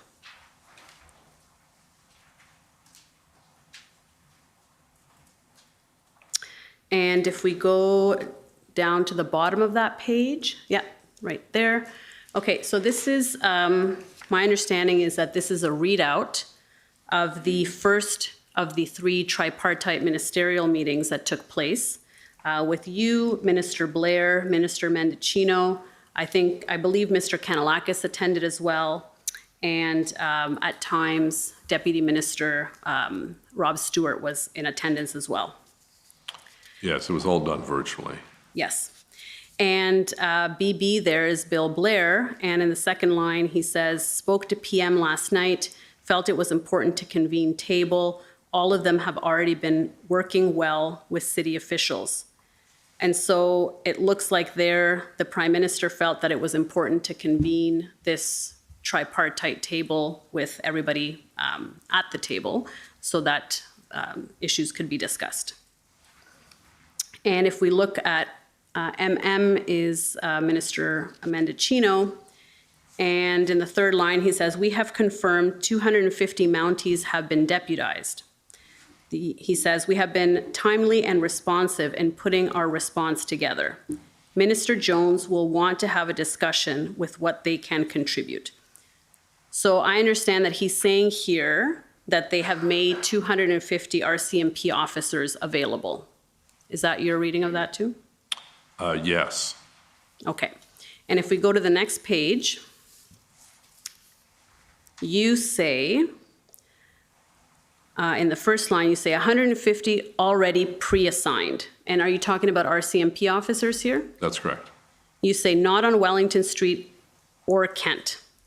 Counted as part of the total, but this doesn't help our foot soldiers with OPS. Down to 100 spread over 3 shifts over 8 hours, this isn't a lot. Our request is significant. Biggest crisis facing our city. We are filled with angst. So what are you trying to convey in this section here? Well, I have to say, Minister Mendicino was very approachable and reasonable to deal with in the many opportunities I had to deal with him. He understood the file, but we had a disagreement in terms of what the, I'll call it 250, I guess, officers on the ground, as the federal government was saying. They were on the ground in Ottawa, but they were assigned 50 to West Block, which was the new center block, 50 to Rideau Cottage, and 50 to Rideau Hall.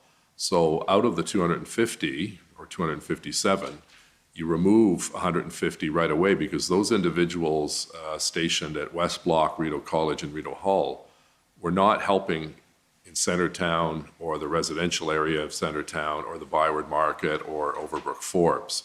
So, it was a bit frustrating because, when you read through this, once you get down to 100 spread over 3 shifts of 8 hours a day, it's not a lot of officers. And so while we appreciate it every time we saw a Mountie or we saw an OPP officer, we needed the large number of 1,800 to get this situation under control and kick these yahoos out of our city who are disrupting the quality of life of the people of Ottawa. So, at the end of the day, fast forward, we got what we wanted, and we appreciate the federal government, the provincial government's support. We wanted it sooner because this thing should not have lasted 3 weeks. And then further down in the middle of the page, it says, Watson, that's you, on tripartite table. Has the province agreed to this? And Bill Blair says, both of us have reached out, Marco Mendicino and I. We are working on it. She wasn't able to join today, unfortunately, and she would be the Solicitor General? Yes. Okay. We'll continue to engage to encourage them to join these talks. And then you say, province is very reluctant to be a part of what is going on. Premier, line was, anything you need, I will be there for you. I have gone to Sylvia Jones with that message. The protesters are digging in, tried to light a fire, for example. They are misleading people on social media. So what is the sentiment that you're conveying there? Well, disappointment that the province didn't want to take part in the tripartite. And when I had that conversation with Minister Jones and the Premier on that phone call, I think it was a phone call or a Zoom, I can't recall, to be honest. The Premier was adamant that he did not feel it would be useful to have 3 levels of politicians sitting around a table. And did he say why he didn't think that was going to be, that wasn't necessary or helpful? Well, I think he felt it would be a waste of time. When he said that, I was quite frustrated with him. He said, look at what's it going to accomplish? A bunch of people sitting around a table talking and making decisions. And I said, well, that sounds like a cabinet meeting. And he didn't like that. But at the end of the day, it was his call. If he wasn't going to go to force his minister to go to the meeting or not go to the meeting, he just said they're not going to be part of it. So as I said, now in fairness to the Premier, when he did engage, it worked. We had the police officers from the OPP, we had the RCMP, and we were all on the same book. But this thing should have been resolved in week 1, not week 3. And when did you see engagement from the province? When did you start seeing that? I'd have to look through my notes, but it was, I think probably sometime by the end of the second week of the protests, sometime in that period. So we know that the province declared a state of emergency on February 11th. Would you say that they were engaged before that time, or that's the point of time when they became engaged? Well, notwithstanding the fact they didn't want to participate in the tripartite, they were obviously available to us. And, as I mentioned, at the local level, federally, I had very good liaison and connection with Minister Yasser Naqvi, the MP for Ottawa Centre, and Mona Fortier, the President of the Treasury Board, as well. I think she was in a different portfolio at that point, and Minister McLeod. So we were having ongoing discussions at the political level, and all 3 of those and other elected officials were acting as a very good conduit for our requests back to their political establishments. And I can't give you the exact time when the province was more engaged, but they were always engaged. They just weren't at the tripartite table. And I think certainly after Windsor, they recognized the next big problem is Ottawa, and they better, get there as soon as possible, because this thing was close to swirling out of control. And what we were seeing was every weekend, people were treating this like it was some sort of a rave or a party or something, and arriving, and there were DJs and loud sound systems and racist flags and desecration of our national war monument. And I think, I can't give you the exact date, but eventually the OPP came on board. Eventually we got the RCMP. But as I said, this thing frustrated me because, the public were saying, well, why don't you tell the police to do this? And as we all know, or most people know, in our society, a politician cannot, by law, direct a police service on operational matters. So we have to work at the political level to do whatever we can to get some resolution to a situation that was extremely hurtful to thousands of people. So if I can take you now to another document, SSMNSC.CAN 2052.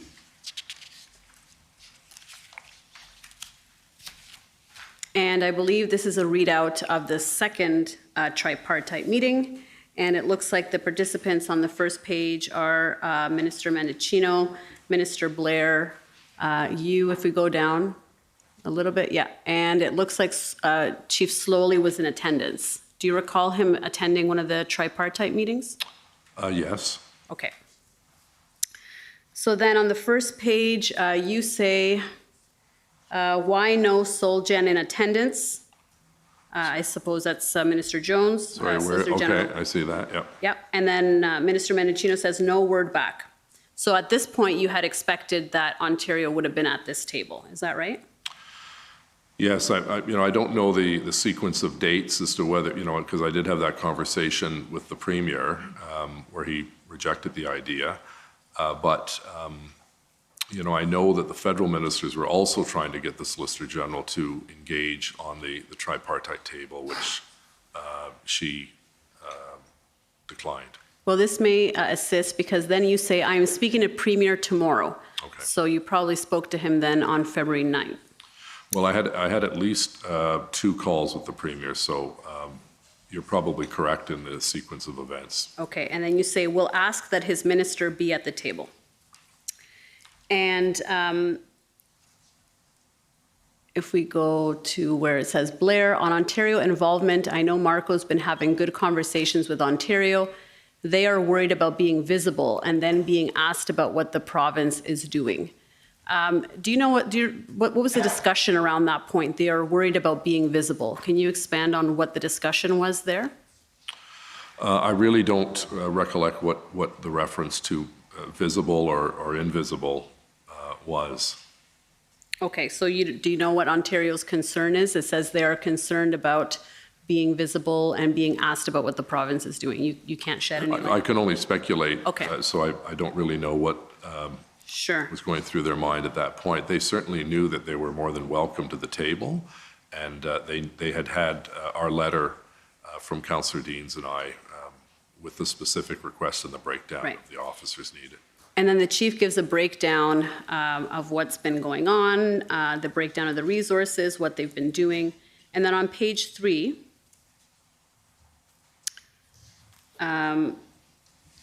so it says on page 3, at the very top, public safety risk is higher on Rideau. It's being contained by Sorry, where is this? on the very top of page 3. Okay, go ahead. Yeah. Thank you. It says public safety risk is higher on Rideau. It's being contained by QC criminal organization, and they are radicalized elements as well. There is some negotiations ongoing leading to movement, and that's 48 hours away. If we had resources tonight, we can move on that tonight. And Minister Mendicino says, confirm Rideau is ahead of Wellington.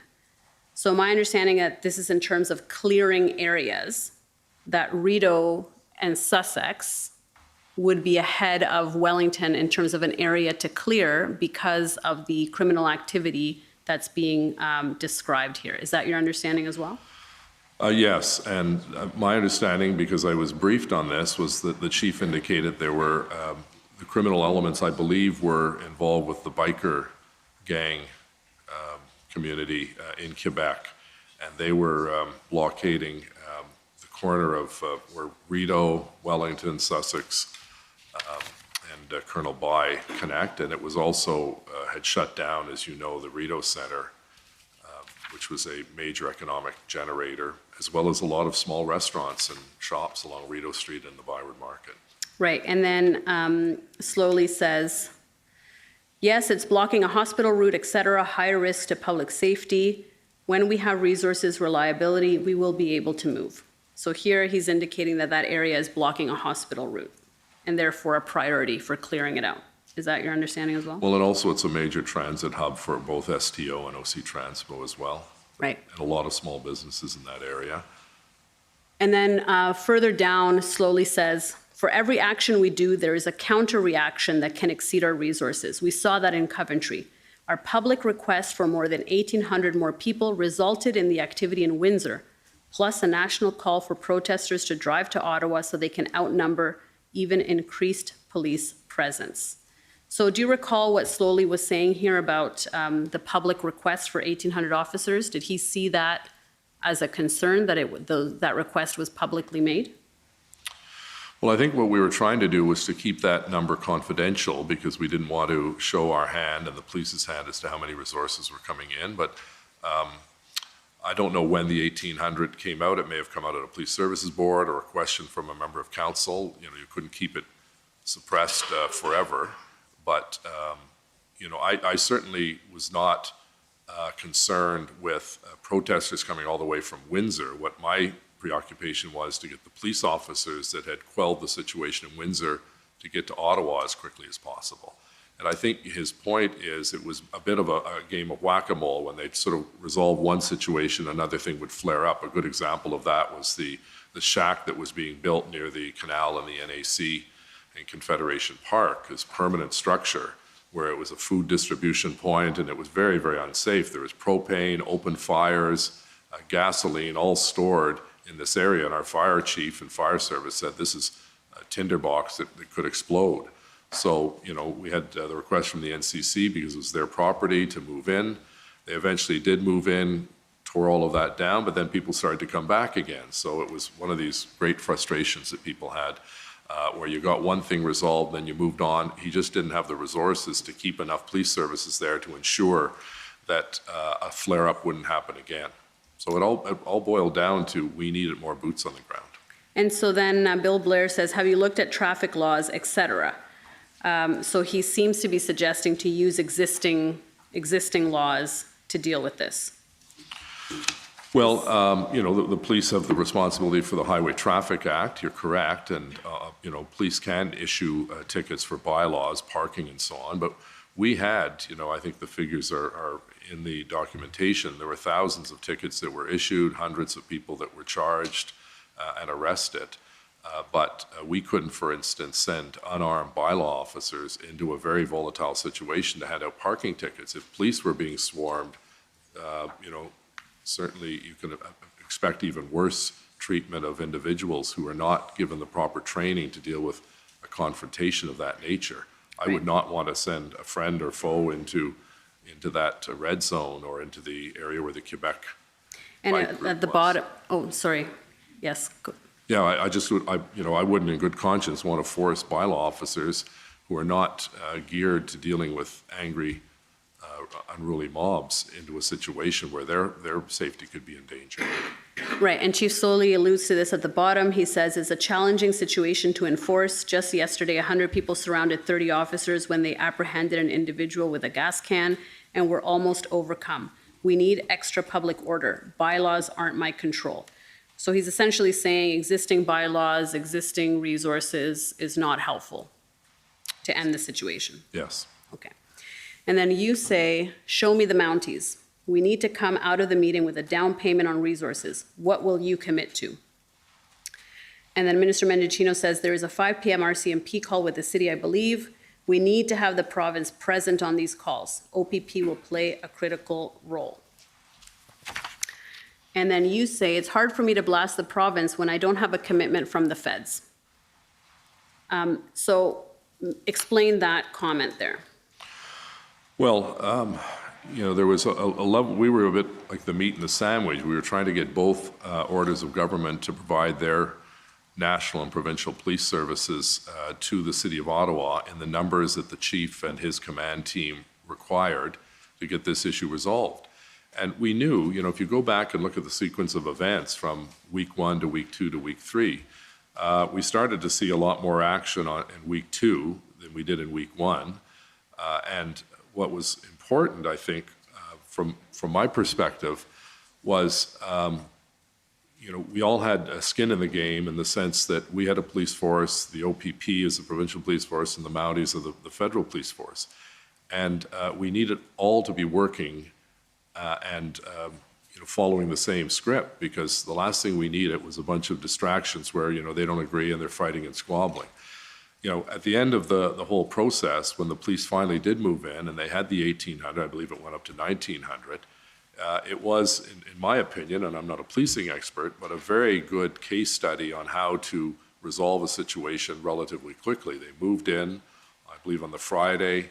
They had the notices attached to all the vehicles on the Thursday, and most of the work was done on Saturday, and then the last of it cleaned up on Sunday. And so my point was, I can't go and start criticizing the province if you still haven't given me a commitment for the number of officers we needed from the RCMP. Now, to get back to my point on sequence, I understand, I think a lot of public were saying, well, why weren't there more police here more quickly? We had police from Vancouver, Calgary, all over the country, municipal forces. The Mounties had to ship people in from all parts of the country, and that takes time. There's logistics to that. That's why I wished that it had started 2 weeks ago at the end of week 1 instead of the end of week 2. But at the end of this process, there was a logistical challenge to get that number of officers, most of whom had to fly or drive to get to Ottawa. We had to put them up. This was an expensive undertaking. We had to make sure they had proper food. They had to be sworn in, those Mounties that were coming in, because they didn't have jurisdiction on municipal grounds as a Mountie, but the OPP did. So there were a lot of things that took time. So I wish I could have snapped my finger and said, let's have 1,800, get them in there, and end this nonsense. But that was not the case, because it took 4, 5, 6 days. When they finally ramped up and they had the 1,800 to 1,900 individuals, it was a very good show of leadership and a very good show of the professionalism of the police officers. And I repeat this because I think this gets lost. We'd be having a much different commission and discussion if someone had been shot and killed or seriously injured. That did not happen, and that is good, I think, credit to the police officers on the ground in miserable conditions. As you recall, it was freezing, February, ice all over the place, and they cleaned it out. And I give great credit to our first responders and others who worked very hard, paramedics, fire service, bylaw, public works, OC Transpo. It was all hands on deck. And I know the public wanted us to move faster, and I empathize with what they were going through. But at the end of the process, I think we have to remember that there was not, these things are tinderboxes. You see them in other jurisdictions where it flares up and you see the tragedy of, unprofessionalism taking hold. But as you mentioned, the municipality is a creature of provincial statute. And here you're saying you want a commitment from the federal government, but you haven't secured a commitment from the provinces. And isn't that the proper sequence as a municipality to go to the provinces, and then the provinces can then subsequently push that request up to the federal government? Why was that sequence not being followed here? Well, in fairness, I think it's a 6 of one, half dozen of the other in many respects. Whether we get the province to agree first or the federal government, we're a little different as a city because we're the nation's capital. We have a large RCMP presence as a result of headquarters being here, the VIP protection detail, protecting federal buildings and so on. So even though we're dependent on the province, we're equally dependent on the federal government as our largest employer and the group that pays the most in payments in lieu of taxes. So the reality is they were, I would consider them equal partners during this crisis. I wasn't going to go through the niceties of protocol and say, well, we'll just keep hammering the province until they agree and then we'll go to the feds. We were trying to do it at the same time on 2 different tracks to get them both to agree, which eventually they did, but it took some time, more time than I liked. Right, and did anybody within the federal government, either Minister Blair, Minister Mendicino, the Prime Minister, indicate to you that by not going first to the provinces to secure that kind of commitment, that there was a delay in procuring those resources as a result of not following what you called the niceties of this I don't process. believe that was the case. Certainly, the federal ministers asked me to, communicate with the Premier, and I had a pretty good rapport with the Premier, and, as many people know, he's very accessible on his phone and takes calls quite quickly. And I think he was sincere when he said, anything you need, but we needed to translate that into actual action. Right. And so, I was asked by Minister Mendicini to raise the issue of OPP officers, and that's when I said, well, I can't go and keep pointing a finger at the province when you haven't delivered your end of the bargain. They eventually did, and we're grateful for that because that ended the blockade. Okay, but you didn't understand from anybody in the federal government that that they thought you were following the wrong process by going directly to them? No, Okay. it was never once raised that, well, don't talk to us, you're a creature of the province. Okay, That never fair happened. enough. If I can take you to SSM CAN NSC 2837. And this is a readout of the call with the Prime Minister on February 8. And so you recall you had a discussion with the Prime Minister on this day? Yeah, I'm just looking for my notes. It's Yeah, February if we 8th. can zoom into that. Yeah, February 8. Yeah, thank you. Just trying to- And we'll go down to the kind of the meat of it. Yes, a little bit down more. There we go. Sorry, I'm not seeing it on the 8th on my chronology, but if you have it, I'll believe you. Yes, it should be on the screen there. February 8, Yeah. a call, readout of the call with the Prime Minister. And if we go to the second page, yeah, you say, the Prime Minister asks how you're doing. You say a challenge for everyone, still a pretty unstable situation, nasty people out there that just don't represent Canada. Reminds me of the Republican Party down south. Can't reason with them, so vulgar and hateful, attacking people, ripping masks off, honking their horns. It's not over yet, and I appreciate... You might slow down a bit for the interpreters. I'm just worried. Oh, okay, sorry, I'm just aware of the time, but yes, you're right. Let's slow down for the interpreters. It's not over yet, and I appreciate that I had a really good conversation with Marco and Bill. We have a table with the PT this afternoon at 4:30. Do you know what the reference to the PT, is that just the tripartite? Or what's the PT, do you know? I'm assuming it's with the province. Usually you think of PT as provincial territorial, but Okay. And hopefully more resources from you on RCMP. But then you say Ford is just staying away from this, but I want to bring him into the tent. So when you say Ford is staying away from this, what is the this? Is it? well, it's the tripartite table that he didn't think was helpful. Okay. And then the Prime Minister says, have they, province, indicated that they will be there at 4:30? You say, it's been set up by Bill's office. Sylvia Jones is the name on it. She has been disingenuous, saying there are 1,400 OPP, but that's not true. I spoke to Ford yesterday, and he said anything you want, so I'm going to hold his words to it. So this was the issue that you had raised about the 1,400 OPP officers, correct? Yeah, I think it was 1,500, but close to 1,400, correct. Okay, so for either 1,400 or 1,500. And on the Sylvia Jones, her name was on it, but she did not participate. So she was on the invite, is that right? Yes. Okay. And then you ask about resources, and the Prime Minister says, one of the challenges is that it goes in steps. The first step is to go to the OPP, then RCMP. It's difficult for us to say what we need to do directly until we have a better idea of what the province is doing. That's why this table is so important. So can you explain what the Prime Minister told you here? Well, I think he was alluding to the fact that it would have been helpful to have the province, it's like a three-leg stool. If you only have two legs on it, it's not that sturdy. You need all three. You need the provincial, municipal, and federal orders of government, number one. And I just think, during a crisis, from a leadership point of view, the more information you have, the better to share with your partners.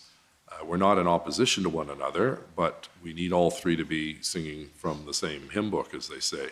So my interpretation of that on that call with the Prime Minister was that he felt that we needed to continue to put pressure on the OPP and the province, not the OPP, but the province, to get the OPP to come in good numbers, just as they did in Windsor.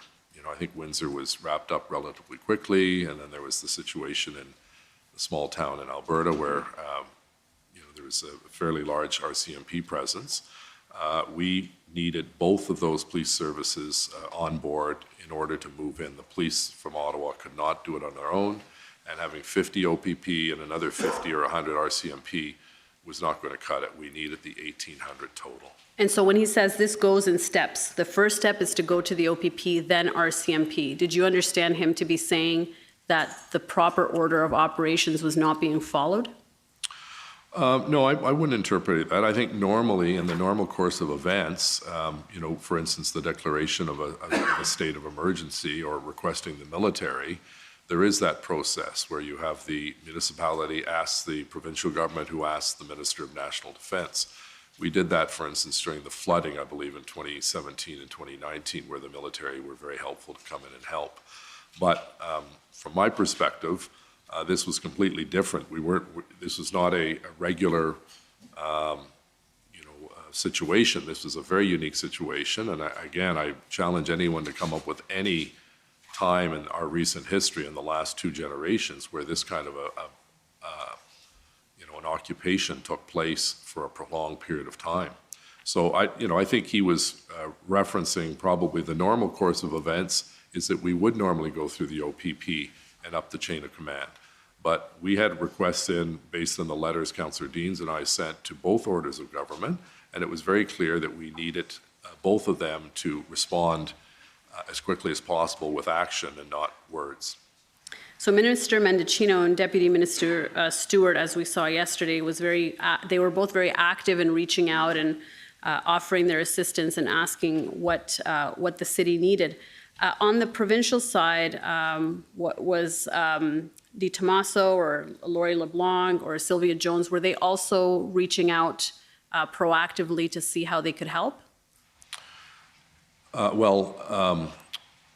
We knew what help we wanted, and they knew what help we needed because we sent the letter, so they were fully aware of our request and the specific demand. So you weren't hearing them proactively like you were from the others?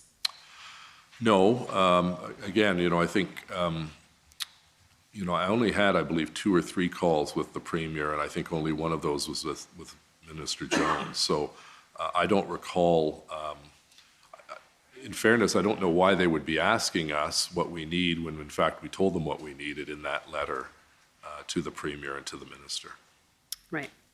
And then the Prime Minister says, but on the Ottawa policing side, you have seen, as I have. Sorry, where's that? Which paragraph? So we're now further, the last paragraph at the bottom, there, now it's in the middle. It's the Prime Minister. It's in the middle of the page, right. But on the policing side. It's on the second paragraph of the Prime Minister. Okay, I see that. But on the Ottawa policing side, you have seen, as I have, some concerns on how things were handled from the beginning. How is your relationship with the police chief, and how are you guys working together? There are moments when you are saying one thing and he is saying another. Is there anywhere we can help around that? Now, the Prime Minister here seems concerned that you and Chief Slowly were delivering different messages. Do you have a sense for what that concern was? I don't, and I don't believe I asked for clarification. I had full confidence in Chief Slowly. He was a relatively new chief, as you know, to the City of Ottawa, but he had extensive experience as a deputy chief in Toronto, and in particular with some large events. I think it was either the G7 or G20 meetings that took place in Toronto. So I can't recall where Chief Slowly and I were not on the same page. Most of the press conferences dealt with police matters, so he was the lead in it. And I would be scrummed, for instance, after a council meeting or when we had a Zoom call of any nature. But I don't recall any rift that we had. I think one of the things was, I was probably very impatient at how slow the process was going to get the police officers and how slow it took to get the actual breakdown as to what the chief needed. So I may have said, in public, that I wanted to see this letter go off to the two orders of government much more quickly, and he may have had a different opinion because, he sent it when he sent it. So the Prime Minister says he had some concerns with how things were handled from the beginning, and he said, you have seen, as I have, some concerns. What were those concerns? Well, the concerns were what happened to our intelligence system, both at the three orders of government, that we did not have a better sense that these individuals were going to come and stay a long period of time. Why were so many vehicles allowed to enter what I consider the most significant historic street in the country, because it's the street that houses our Parliament buildings, and why the roads were not blocked off when we started to see an increase in the number of trucks coming down the street and parking on King Edward. And I think almost every Canadian has that same question. Why were these allowed to happen? And it's easy to be, talking about hindsight and looking in the rearview mirror. I think this thing came about and it just kept growing and growing, and we collectively, all three orders of government and the police, did not respond quick enough. And we allowed that major street and bled into the residential streets to be taken over by a group of people that had no respect for the law and no respect for the people of our city. So when you say all three levels of government kind of erred in this way in letting them in, what could the city have done to prevent that situation? Well, again, I'm not an expert on policing matters, but the first thing should have been was to, once we saw a number of vehicles arriving on Wellington Street, get in there with a Jersey barrier and shut off Wellington Street. Now, that would have pushed them on to other roads, but my understanding from the discussions that I saw taking place in the media was that the prize pig was Wellington Street. They wanted to have Wellington Street with a flatbed truck and a podium and sound system to denounce the federal government. So if they couldn't have that going on to Queen or Albert or Slater, not much of a backdrop on those streets. So this was very much, I think their intention was to go in and have them with these vulgar flags and swastikas and Confederate flags and so on swirling all over the place, with the backdrop of Parliament Hill like they'd taken over the country. And so, but if we go back to that time, there were no discussions with Chief Slowly that you had with him about blocking access to the downtown area, right? No, again, that would have been handled at the staff level. As you know, the staff at bylaw and Public Works would be responsible for blockading physically the street, but you would need police presence there because you had to maintain a corridor as they do now. If you go down to Wellington Street, there's still a corridor where an ambulance or a fire truck could get through. But you're quite correct. The challenge we all faced was that this thing came, we didn't think it was going to be as big as it did. And I've had conversations with other mayors who said, you know what, we learned lessons from you.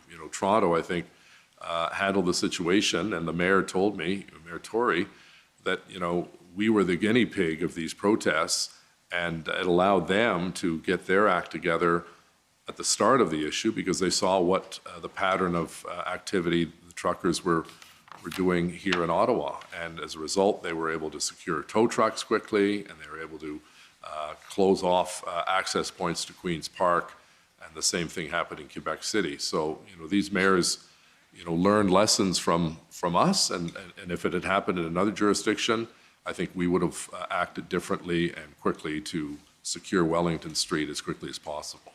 And then you say, in response to the Prime Minister's suggestion that maybe there is some concerns about how things are being handled and your relationship with the chief, you say one thing was when he said, and he is the chief, right? Correct. It's not a police solution, but it is a police solution. I think he is just a bit frustrated. Everything is coming down on him, but that doesn't make sense. This is a police matter. I have been trying my very best to back him up every day. As you know, PM, now is not the time to change courses. We have to do our best to support him. And so when you say now is not the time to change courses, are you speaking about, what are you speaking about? Well, it's not the time to change the leadership of the police service, namely the chief. But if you go back, I just wanted to, that was one of the frustrations I did have with Chief Slowly when he said this is not going to be a police solution. And I think a lot of people were sort of scratching their head, and I said, well, if it's not a police solution, how are you going to solve it? These individuals, by and large, you could not argue rationally or sensibly with. They were emotionally charged, angry people from all parts of the country. And I just thought that was a strange statement to make. But again, as I said, I very much backed the chief. And I thought, given the situation he found himself in, he was doing the very best he could to manage a lot of different groups. His officers, 2 other orders of government, the Police Services Board, City Council, residents. It was a very stressful time for everyone, I'm sure himself included.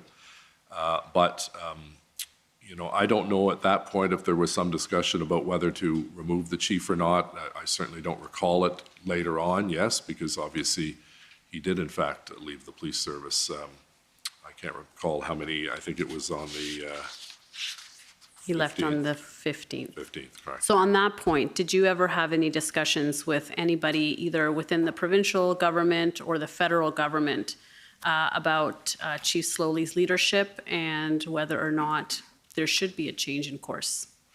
Yeah, not with to the best of my knowledge, not with the federal government, although I do recall some comments that Minister Blair made because he knew Chief Slowly, because Minister Blair used to be the chief of the Toronto Police, but I can't recall the context or what was said about that. I know, for instance, during the call I had with Minister Jones and the Premier, they expressed some concern about the chief's plan or lack of plan to get this issue resolved. And, again, I suspect Premier Ford knew Chief Slowly from his days as a Toronto City Councillor, but it didn't go farther than I think there was Minister Jones made some reference to the fact that she was hearing that things were not operating at the operations center as well as they should be, and there was some conflict and division of opinion. Now, at the bottom, the Prime Minister says, listen, yes, you can say the federal government will be there with more resources, but again, the thing that frustrates me, and everyone is conflated, and then there's some inaudible part. And then he says, but Doug Ford has been hiding from his responsibility on it for political reasons, as you highlighted, and important that we don't let them get away from that, and we intend to support you on that. So what was your understanding of the political reasons of why Premier Ford, according to the Prime Minister, was hiding from his responsibility? Well, I can't speculate on what the Prime Minister said, but I think I shared his frustration that they wouldn't participate in the tripartite. We couldn't get a clear answer as to whether they were going to support the number of officers that we needed. The Premier did not come to Ottawa during the occupation. I think there was a sense by some in the community, why is the Premier not here? But in fairness, sometimes when you bring a leader into a situation, it causes more disruption because you need extra police and so on. But we had an open line of communication with the Premier, but I felt that I think he was probably more comfortable not getting into the mix of this until they were able to come up with the number of officers that he could announce were supporting our officers. But the Prime Minister here is saying that you're saying that it's for political reasons. Well, we're all politicians, the three of us, and my sense is that he didn't necessarily want to wear the situation because he felt that it was very much the responsibility of the Ottawa Police Service, and I fundamentally disagreed with him. I said, of course, they're the lead police service. They have that legal jurisdiction, but we need the help of the other 2 orders of government with police officers. And then you say, if they keep dragging their feet, I'm happy to call them out on it. It'd be nice if we have something firmed up with the federal government to shame them. Ford didn't even make an effort to come and see what's going on. So it's clear you're sharing here the Prime Minister's frustration about the province's lack of attendance at these meetings and general lack of involvement in the solution finding. Yeah. Well, I'm sharing my frustration because I was, on the front line trying to explain to the public why it was taking so long to get so many resources into Ottawa when Windsor went quite quickly. And obviously when the guns were discovered in that small community in Alberta, it was shut down pretty quickly. But ours was lingering on, and there was, while we'd see, we'd have sort of a bit of an up and down where, one day we'd get a count saying 5 or 6 of the rigs moved out, which was good. And then the next day we'd have, 7 or 8 are coming back in. So it was very, very fluid and very frustrating. And I think, I was expressing my frustration, as was the Prime Minister, that on 2 fronts. One, we need the pressure on the OPP or the province to get the OPP here. But secondly, the federal government had to step up and do its duty, particularly being the nation's capital. We needed the RCMP. And, as I said, I went through this period where you're spending an hour arguing that we don't have 250 officers. You've already assigned 150 to those 3. And I'm not disputing you wanted to protect the Prime Minister and the Governor General and Parliament. But don't keep repeating the fact that there's 250 officers out on the street in Ottawa, because that was not the case, and no one. And I think, look at the end of the process, was there a little bit of sort of, if we push him on this front politically, he might act. It worked because we got the police officers that we needed. You don't necessarily want to go and constantly prod and attack and so on, but most of this was done behind the scenes so that we were not going to show that, at least at the political level, there was this fractious debate.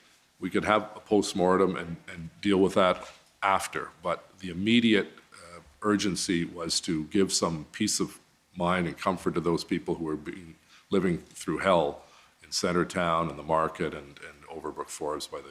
So would it have been helpful to have the province in attendance at these meetings for everybody to be on the same page and for everybody to know what the numbers were and what was going on? Absolutely. I think that would have sped up the process because, it's almost like that game of telephone. By the time you get the translation to the last person, it's a lot different than the first person. I think everyone in the same room, that was the whole, and I give credit to, I think it was Minister Blair that was the one that suggested the tripartite political group meet. And unfortunately, we weren't able to convince the province, but, we can't force them to do what they don't want to do. But, the end result, albeit a week or 2 late, we did see unity on the front lines with OPP, Municipal Police Services, and Ottawa Police and RCMP. And as I said, they did what I consider a textbook case of cleaning up a really, really terrible situation. And so if the province had participated in these meetings and been more engaged, do you think there would have been less of a delay in receiving resources? The process would have gone faster? I can only speculate because it's a theoretical question, but I truly believe it would have. If we're all at the same table, speaking to one another, we can have our arguments back and forth. But, in fairness, at the other levels, there seemed to be some positive relationship, but there were obviously disputes with respect to what was the final plan that was going to be signed off on. And then, of course, as you know, Chief Slowly left the service, so that created an element of instability, but it didn't last long because just a few days later, the police, with their plan, took hold and cleaned up the city. Okay, thank you. And Commissioner, this may be an appropriate time for a morning break, if you wish. Okay, so we'll take 15 minutes, be back at 25:02 or 24:02. And thank you. Thank you. We'll take the time and See? washroom break. The commission is in recess for 15 minutes. La commission levée pour 15 minutes. Good thing we don't need the washroom here at the war campaign. Why don't we need the washroom? Because we power through it. That's right. We wear diapers. That's how we do it over here. Wow. At the war campaign. Hey, oh, brother. How you doing, man? You're a Yahoo. We're all Yahoos now, Pan. Did you know that? Yeah, I think Watson is the biggest Yahoo around. He said some pretty wild stuff. You know, my favorite part was where he said the police should be commended for not shooting anybody. I think Man, they good should be. job. Good job. Wow. Absolutely, man. You know, not shooting any of the peaceful protesters. You know, good on the police. Man, what I really want to see is cross-examination. Get out there and smash this guy, because you can see he's not doped up like yesterday. Steve Arpin, his name was actually Serge Arpin. I'm sorry, who was the from the city of Ottawa yesterday. Serge Arpin, that guy was doped up. He talked for hours. You can see Jim Watson is ready to crack and crumble. He's using language that is, let's say, highly expressive in the terms of these guys can't control their you heard that in the background, they can't control their audio properly. Anyways, they have a very hard time running their streams, I'll tell you that much, over there at the government. I don't know who they've hired for their IT. Well, I mean, can you blame them? They're trying to corral the biker gang that was the convoy, as Watson described the convoy. Absolutely. Look, they've actually biker gang. They've screwed up their setup over here. They're gonna have to restart their web server, believe it or not. That's what they've done right now. What a joke. What an They're on absolute top joke. of it. Not really, man. What a joke. What I would like to ask everybody right now, if you have a moment and you like what you're seeing and you like what we're doing here at the War Campaign, then I would highly appreciate it if you would check out our graphic novel over here. That's Vestige number 3. I really appreciate it if you take a look at this. It makes for a great gift for the young and old. I'm going to play the intro so you know what we're doing here. We've been fighting the culture war, now in politics, now observing and watching these guys lie mendaciously like Mendocino. Continuously, we're seeing Jim Watson over here ready to crack with his Armada comments, his comments about Yahoos, all the characterization of people who simply were there for freedom. From the culture war to the political landscape, that's where the War Campaign is. If you see over here, let me put it up clearly so you know what I'm talking about. The core of what we do here and the mentality that we have, that we took from the culture war to the political world, it's honor, accountability, integrity, and loyalty.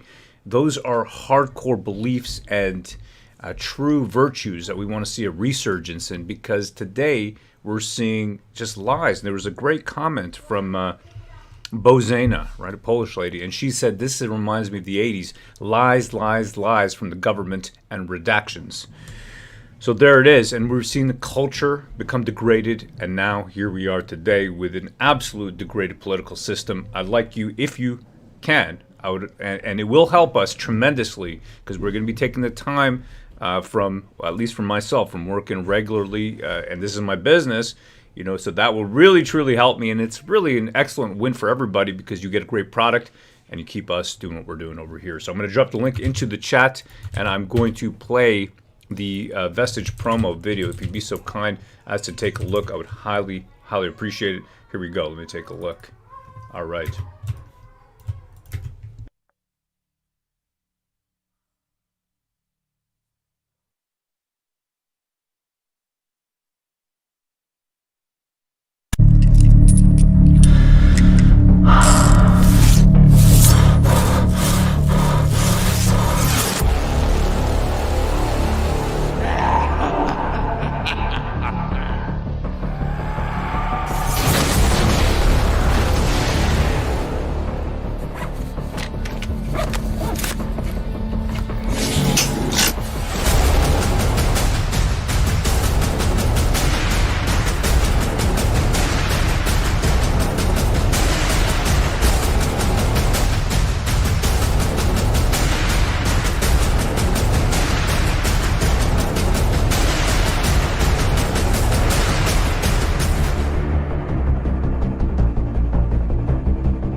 That right there is what we are doing in the culture war.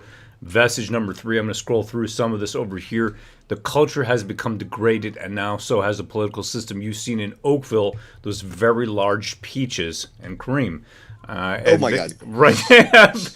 I mean, would you ever think that that was possible, and yet nobody can call it out? What's the reason for that? Because we're in a society of lies. We live in a society of lies where people are not able to even speak the truth as they see it.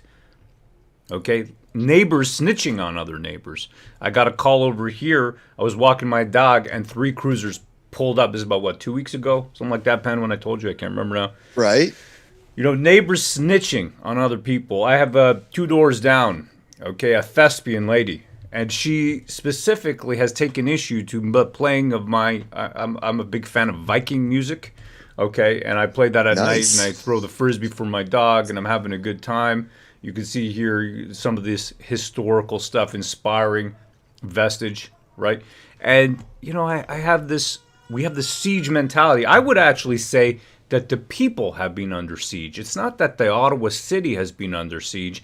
The people have been under siege. We have been under siege mentally for 2-3 years. People losing their jobs, forced to take medical procedures that they didn't want to take. Still today in Ottawa, my wife is much better. You know, we are blessed by God. She was ill for a while last year. I don't want to get into too much right now. But let's just say that we are blessed. But if she does need to go back to Ottawa Hospital, I still can't visit her. Okay, so think about that one right here. And I was speaking to a fellow telling me in BC, same thing in BC. So there's still mandates out there. And we're doing this over here. If you want to support us, you want to help us doing what we're doing, you know, editing that video, going through everything and staying sharp, okay? Because that's what it is. It's a war of attrition. Just like Charles Gamel over here, who started out as a young man. What did he like to do? He liked to drink. He liked to play dice. He drinks ale. He gambles and occasionally chases women. I see a lot of myself in Charles Gamel, put together by Gad Hansen, an amazing writer. However, a chance encounter with a beautiful siren will soon change his life forever, plunging him headlong into a visceral nightmare and upending his reality beneath the veil of his shattered worldview. And that's what we have right now. We have a shattered worldview. Take a look at that if you're looking for a gift. It's a great way to support us. We don't ask for any donations, not interested, or e-transfers or all the rest. We don't need it. Instead, I run a business. You know, I'm a capitalist, like an actual capitalist, like the small businesses that they close down here. They keep making a big deal about that, by the way. All these small businesses closed down. But the ones that open, like Iconic Cafe, were smacked down, if you remember carefully. They were smacked down for coming out there and opening their doors. Actually, you know what I want to do? I think we've spoken enough over here about this, about Vestige. Check it out if you're interested. I want to show you that footage, and then I want to show you what a fellow sent to me. Take a look at that over here. That's Vestige number 3. I'll drop the link right there in the chat. It's in the description as well. Iconic Cafe. Okay, hold on. Let me move that window out of here. See if these guys got this stuff sorted again. Okay, they have. They've fixed up their feed. Man, these guys cannot run an internet stream. Okay, so this is Iconic, right? Iconic Cafe. Let me see over here. Let's see here. We got some videos. I've got a Twitter videos. Wait till you see this stuff. Okay, this is the one right here. So this is a guy who decided he's going to open up, and the police come to his door.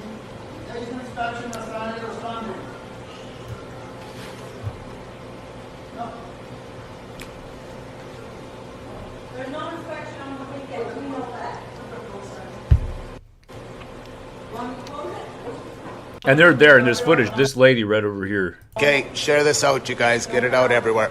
Now, get it out. They're saying they're going to break the window. Absolutely nuts. There's this, open this door.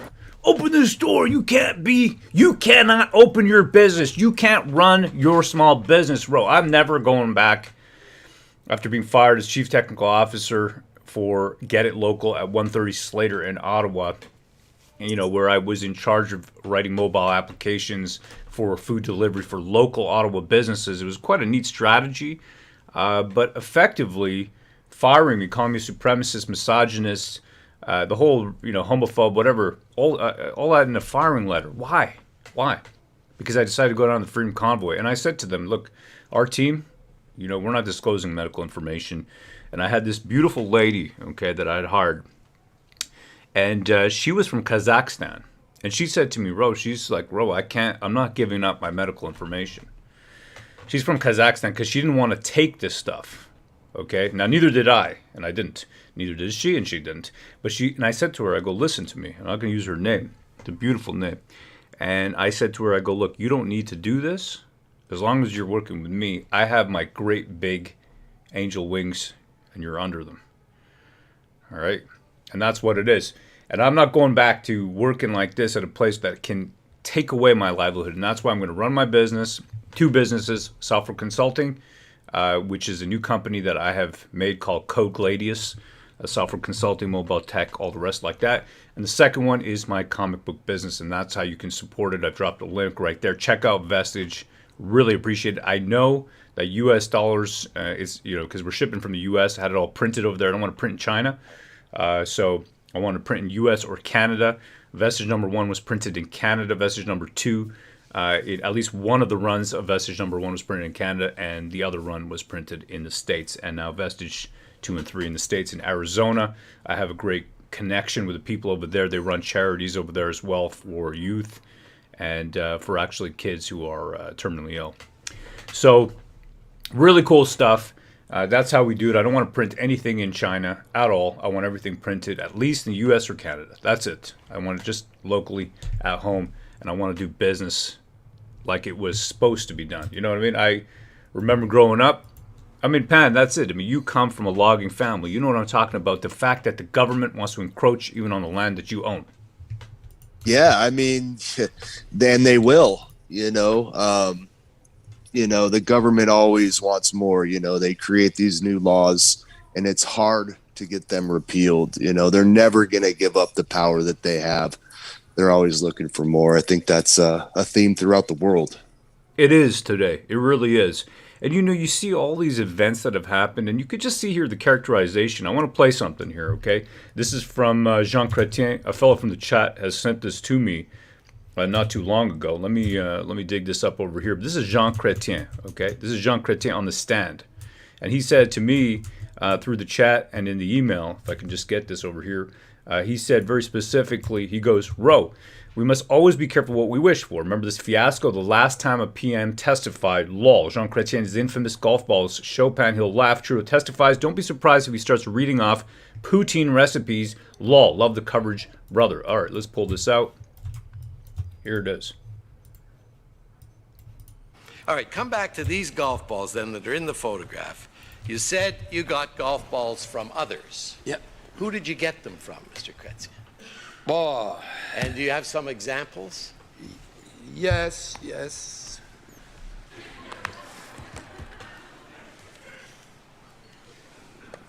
I have a ball here with the seal of the President of the United States and signed by a Texan by the name of George Bush. All right, what other ones? I have one here signed by a gentleman from Tennessee, Al Gore. Now just And stop. with the Capitol Hill on the ball. And just stopping you there, if I might say. No. It's too much fun.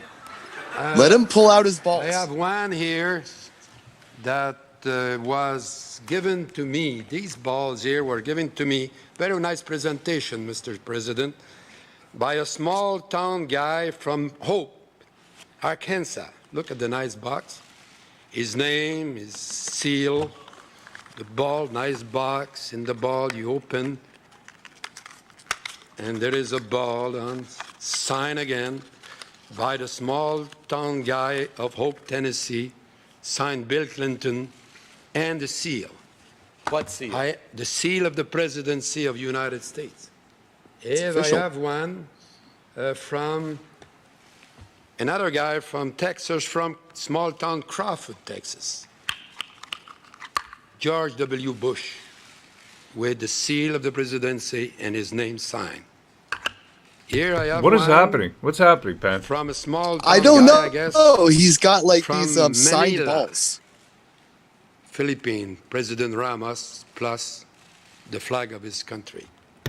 Okay, Got a gifts. I collection of have one here balls by signed by a very politicians, I well-known think. group. Okay, these are gifts for politicians. This is problematic Ogilvy post. Renault. Got it. You know, Mr. Mr. Roy and Mr. Moroni and Mademoiselle Gomery are all members of that firm. Cannot call them small town and call them Westmont cheap. It will be an oxymoron. All right, Mr. Chrétien, did you Did you receive those golf balls Yes. from the persons you've identified? Yes, only one that was given to me by another is from George W. Bush. The others, I received them from them. And did you give them golf balls with the maple leaf and your signature on it? Yes, and I gave them to their bodyguards or to Nice. partners who were playing golf with us. Thank you very much, Mr. Commissioner. I guess this is the They level got to the bottom of that one. Yeah, this is what we can expect, I guess. You know that? This is Right? the kind of stuff we can expect from Trudeau when he comes on. And He's going to be like, check out my collection of balls, You know what I really don't I like? collect Ninja Turtles signed by Kevin Eastman. This guy collects balls signed by world dignitaries. I can't believe the way that they allowed these guys to run out the clock. There was a fellow right there, and he said it was man, they're running out the clock. I can't remember his name. Sorry, they're in the chat there, and I pasted it up there. They're running out the clock, and that's what I get a lot of. And I'm hoping that cross-examination, at least with Jim Watson now, is able to smash him, okay? Because this guy is obviously not on his, he's not, doped up and kind of drugged in his haze, and he's at a different level. He's not. Some of these people are a little bit off kilter, and that's what you got to do. You got to press him, and then Pan, you're a debater. What do you do there in a debate? Well, you want to keep them on their toes. You don't want to be the one answering questions. You want them to answer your questions, and you have a line of questions where you already know the answer. You use the Socratic method to pin them in the corner, and then you just start thrusting on them. Wow, thrusting, you say, brother? Thrusting. Yeah. There you go, man. Thrusting. Turtle says Oshi. They only want useful idiots and illusionary power, says In-Rise Movement. This is Watson au naturel, says Margot P. That's what I'm talking about. And Bay says Pan's a baiter. He's a debater, is what he is. That's right. He's a debated mini nerds in the online comics drama scene. So yeah, Pan is actually celebrated. To be honest, he's celebrated as an incredible online internet debater. He has taken many cucks to task. So actually, you know what? You should have kind of been a lawyer, Pan, an internet lawyer. No. I just play. We play lawyers on YouTube. That's what we do. What does the chat think? What do you guys think? Is he going to crack under pressure? I want to read the chat. Is he going to crack under pressure, Jim Watson? Because I have a feeling that this guy, with the way he's speaking, what was amazing to me was his use of armada in official documents. In official letters signed Jim Watson at the bottom, it says, these are trucks, it's an armada, it's a flotilla, it's whack-a-mole. He only said the armada word. Oh, there's my dog. I'm going to go and grab him right now from outside. And Pan, I'll leave it to you to read through the chat. I'm going to go and grab him. All right. Back. All right, brother. Sounds good. Yeah, hail the chat. We have Timothy Price says, lol, hip thrust them in the corner. That's right. That's how once you get them going backwards, you just start thrusting on them, always on the offensive, never the defensive. So, here we go.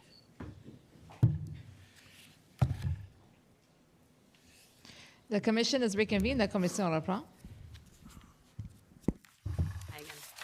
So I want to take you now, Mayor Watson, to ssm.can.nsc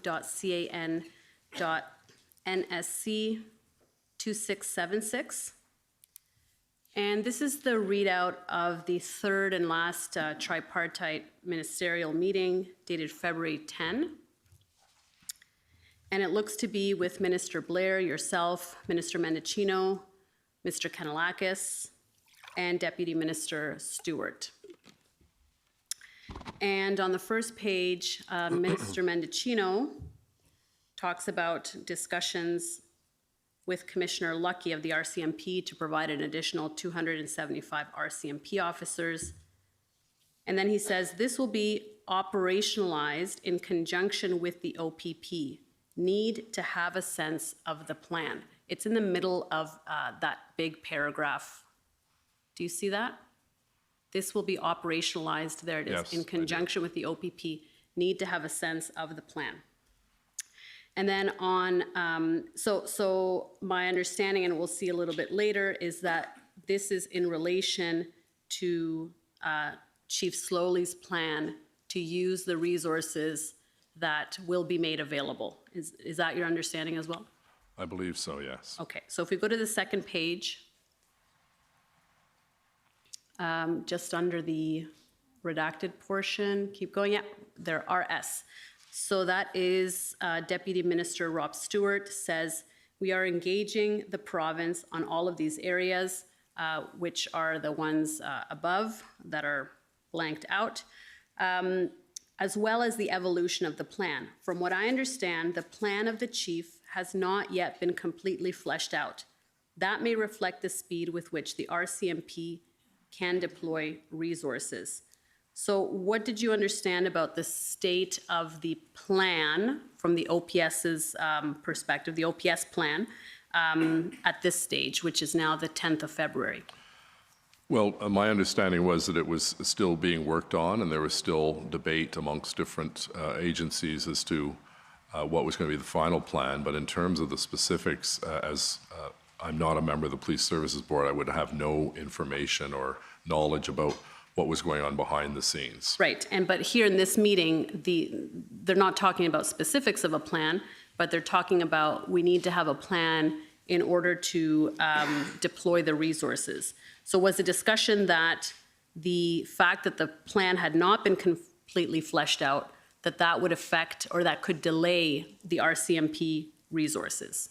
Again, I could only speculate because I wasn't part of that decision-making, but obviously the chief felt comfortable days earlier giving us the number 1,800 of police officers that one would assume would work its way into the plan that he was working on. So I think, the pressure we were putting on OPS was to give us a number so we can go back to our partners at the federal and provincial levels of government to get the officers that would fit the plan that was still being worked on.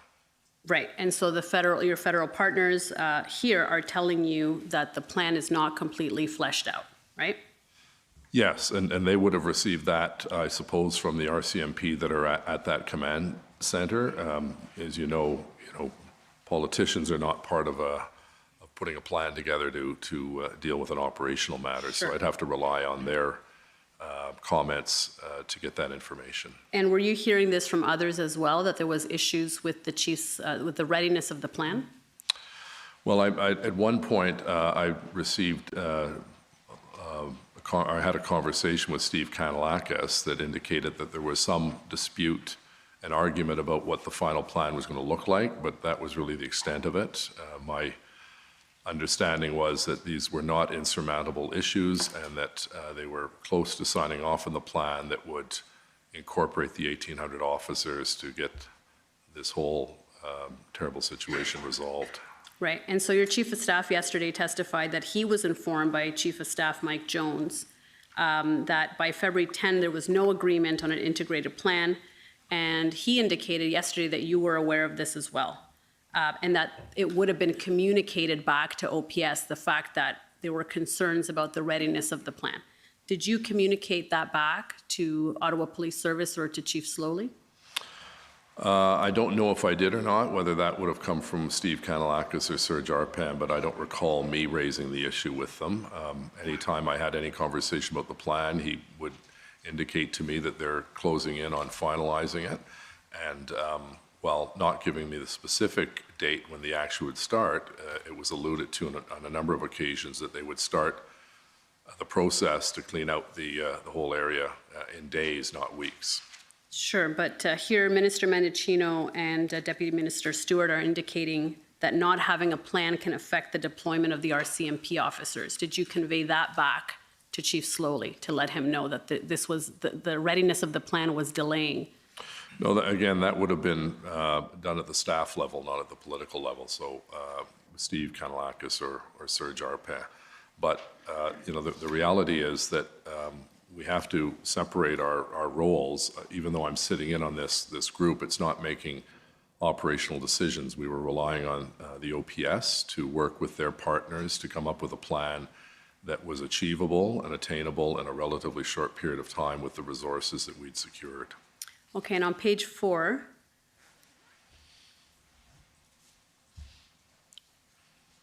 if we go down, Okay, and then you say, thank you if we can get word from the commissioner to slowly sometime today, we can get this moving. We don't have to pick it up and leave it on Monday. Okay, sorry, I meant the second point at the bottom there, where you say, this is a good step. At some point, I will call the premier to get them to sit at this table. So this was the last tripartite meeting, correct? I believe so, yeah. And so in the end, the premier did not come to the table, right? That's correct. And do you know why the tripartite meeting stopped after February 10? Well, I assume it was because we were closing in on that date when the police were going to start moving, and it was no longer necessary. If we had secured the number of OPP officers in that period of time or a couple of days later, there was not much point in meeting again, although I suspect if you looked at all of the different phone calls and Zooms and so on, we would have had meetings, bilateral or multilateral, but not the full tripartite. That was the last one. So in the 3 meetings that we looked at, there are some common themes that we can see. You're expressing frustration that you're not getting commitment from the federal government. You say you need boots on the ground, show me the Mounties, let's get a down payment on RCMP officers. So you felt that the federal government was not committing to the resources that you needed. Well, at that time, but then we sent the letter. We had the 2 calls with the Prime Minister, had a number of calls with Minister Mendicino, and eventually it all culminated in the officers arriving, both, I forgot to mention municipal services as well. They were quite substantial. You know, when you walk through the site and you saw Belleville police cars in York Region and Toronto, it was actually quite a relief to see those other police officers helping their fellow police officers. So, you know, at the end of the day, the process unfolded as it should, but as I've said, one of the frustrations I had as a common theme was the lack of commitment to officers earlier on in the process. Sorry, did you say that the process unfolded as it should? Well, with the cleanup of the streets where I the police see. moved in. And, okay. But you agree that it took 3 weeks for that to happen, right? Yes, and that was my biggest criticism, was that it took so long to get this resolved. And again, you know, it's easy for me as an armchair critic to go and say, well, why didn't you move faster? I understand there's some logistical, you know, we had officers from Vancouver. Well, it takes time to get the plane tickets and get over here and get hotel accommodations and so on. So, you know, I'm not being overly critical of the fact that there are some logistical challenges, but I was pushing from really day 1 or day 2, we needed more help because the chief told me we couldn't handle this on our own. Right, but you're not just an armchair critic. As you say, you're the mayor of Ottawa and you see that your city is in need.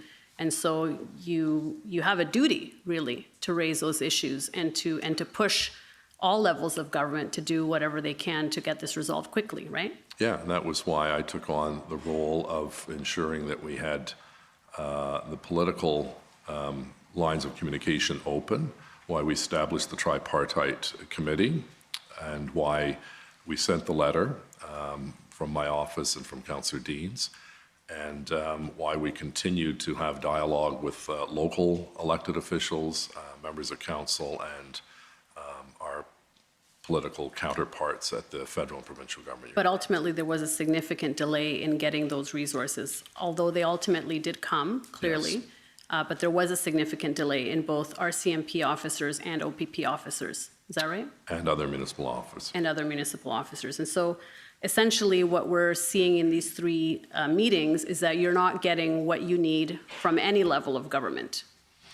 No, you know, I think the other level of frustration was that we pushed time to get a number. You know, I mentioned this earlier this morning, that we just couldn't continue going into meetings, whether bilateral or the tripartite meetings, without a clear idea from OPS as to what we needed.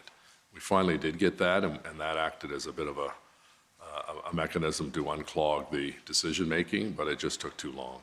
Okay, so one issue then was not having an understanding of what was needed soon enough. Is that right? Like if that had been communicated sooner, the chain of events that subsequently happened could have started earlier, right? Sorry, I don't quite understand the first part of your question. The first part is you're saying that you eventually got the number of resources that were required and you sent the letters off on February 7th. But had you understood what was required earlier, from January 31st, you already know that there are not enough resources, as we saw in your call with the Prime Minister. So had the chief communicated to you the requirements and a number sooner, that could have been passed on sooner, and the sequence of events of the meetings and trying to get those resources could have begun sooner, right? In theory, I hope that would have been the case, yes. Okay, and if the RCMP officers had been secured, and if that commitment from the federal government had been secured earlier, then also the situation could have potentially been resolved sooner. There was a delay there in getting those federal resources, correct? That's correct. And if the province had been at the table, at the tripartite table, and had been part of the discussions, and you were able to communicate directly to the Solicitor General or to the Premier what was needed and when, that also could have helped resolve the situation sooner, correct? That's correct. Okay, thank you. So really, it was a failure at all levels. Would you agree with that? Yeah, there's no question that, when you look back in hindsight on what happened, there were many failure points along the way. And, whether it's the city or the provincial or the federal governments, we all have to take responsibility for the fact that we did not act fast enough, and that the people of Ottawa suffered the most as a result of the fact that we did not clean up that occupation for 3 weeks. It should have been done sooner. And so we've talked a little bit about what the OPS could have done differently, what the federal government and the provincial government could have done differently. What about the municipality? What could the city have done differently? Well, as you know, we have limited authority and responsibility and powers in a situation like this. This was early on, literally within the first 24 hours. This was clearly a police issue. And I'm not simply shrugging our responsibility. We had certain responsibilities from bylaw and keeping the streets open and municipal requirements and policies and permitting process. This overwhelmed the city of Ottawa. It overwhelmed us at the administrative, bureaucratic, operational, and political levels. We'd never seen anything like this in our lives, and I think we were all, quite frankly, treading water, trying to keep our head afloat as we saw this situation unfold in front of us, both on television and in person. So it was, a horrific experience for the people who live there, who tried to work there, who tried to visit our city. It's had long-lasting impacts on many people's health. It's hurt our tourism industry, for instance. And, we have to rebuild that trust with the public and with the police. And we have to, on a go-forward basis, learn lessons, and hopefully the Commissioner's report will bring forward a series of recommendations that we, if we ever have a situation like this, we do much better for the public. And so you said, early on it was clear that the city was overwhelmed and that it didn't have the resources to handle this, right. Not just on the police side, but on the municipal level as well. From the 31st, I think it became clear that this was not something that was going to just resolve itself on its own. And I'll come back to this point. Could declaring a state of emergency earlier, as of, for example, the 31st of January, have signaled that the city was overwhelmed, that it was treading water, and a signal to the other levels of government to act accordingly? No, our staff were very clear that, again, I reiterate the fact that a municipal state of emergency, I think people see on television mayors in United States cities declaring states of emergency and the powers they have. It wouldn't have made a big difference at all. In hindsight, I suppose, if I was to recommend to my successor, we often get this question by the public and people get quite exercised. Why aren't you declaring a state of emergency?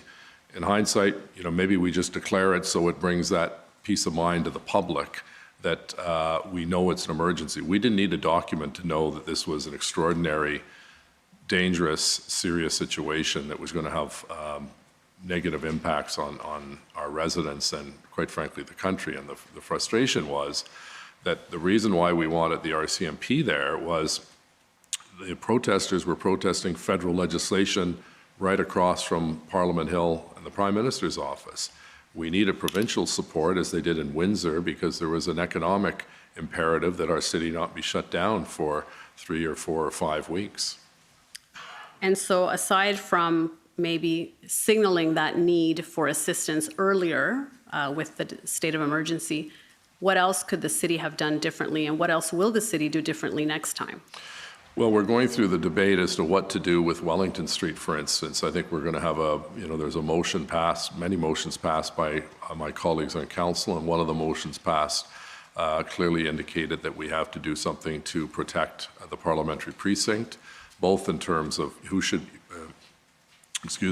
be patrolling Wellington Street, the roles and responsibilities of PPS versus OPP versus OPS versus RCMP, and then the military police. So we're very much a jurisdictional challenge because we have so many different layers of responsibility. But if I was looking back and had the ability to change what was done early on, I would have insisted that we have barricades blockading Wellington Street as a first step, because as I said, I think it was symbolic on the part of the truckers. They wanted that as their backdrop.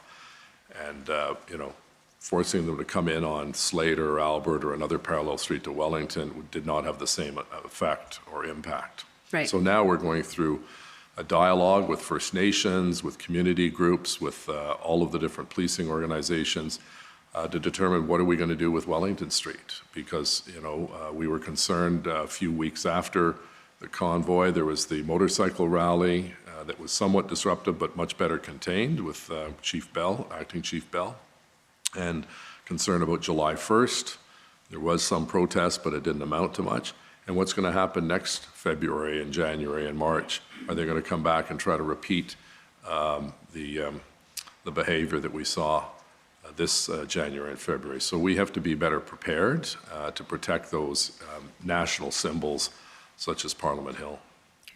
And you agree that it was unacceptable that residents would have to go through this for 3 weeks, right? Absolutely. It was unacceptable for one day, let alone 3 weeks. But we know that, in a free society, people have the right to protest. But this went well beyond protests. It was illegal activity, hurtful activity, harmful to the public's health. And, I think the organizers, seem to show very little respect for the law and very little respect for coming into our neighborhood. We even had members of parliament going out and taking selfies and so on. And I asked those individuals who are critical of us moving them out, how would you like to have 40 18-wheelers blaring their horn literally 24 hours a day, spewing diesel fume, cooking a roast pig on a spit, throwing off fireworks at all hours, threatening people, being called, homophobic slurs and racist slurs? How would you like that in your neighborhood in Saskatoon or Halifax or Winnipeg or Red Deer? You wouldn't tolerate it for a minute. Downtown Ottawa is not just some sterile environment called Parliament Hill. There are people that live there, thousands of people that live there. And they were affected the most. And we have to do better if this situation ever comes close to being repeated. We must do better for the people of Ottawa. And I just want to ask you about the negotiations that happened with the protesters. We heard much more detail yesterday about that, and we'll hear more detail in future, I'm hoping, with Superintendent Drummond's evidence. Can you just tell me what was your understanding of the deal that was struck? What was the deal? The deal was to let me just backtrack for a moment. The reason why I went down this route was simply there was very little progress being made on any front to get the situation resolved. And my preoccupation, number one, was to bring some relief to the residential community. I wasn't as concerned about Parliament Hill or Wellington Street, even though those are important symbols in our country. But the people being affected the most were the people that were trying to get a good night's sleep and that were living in that red zone.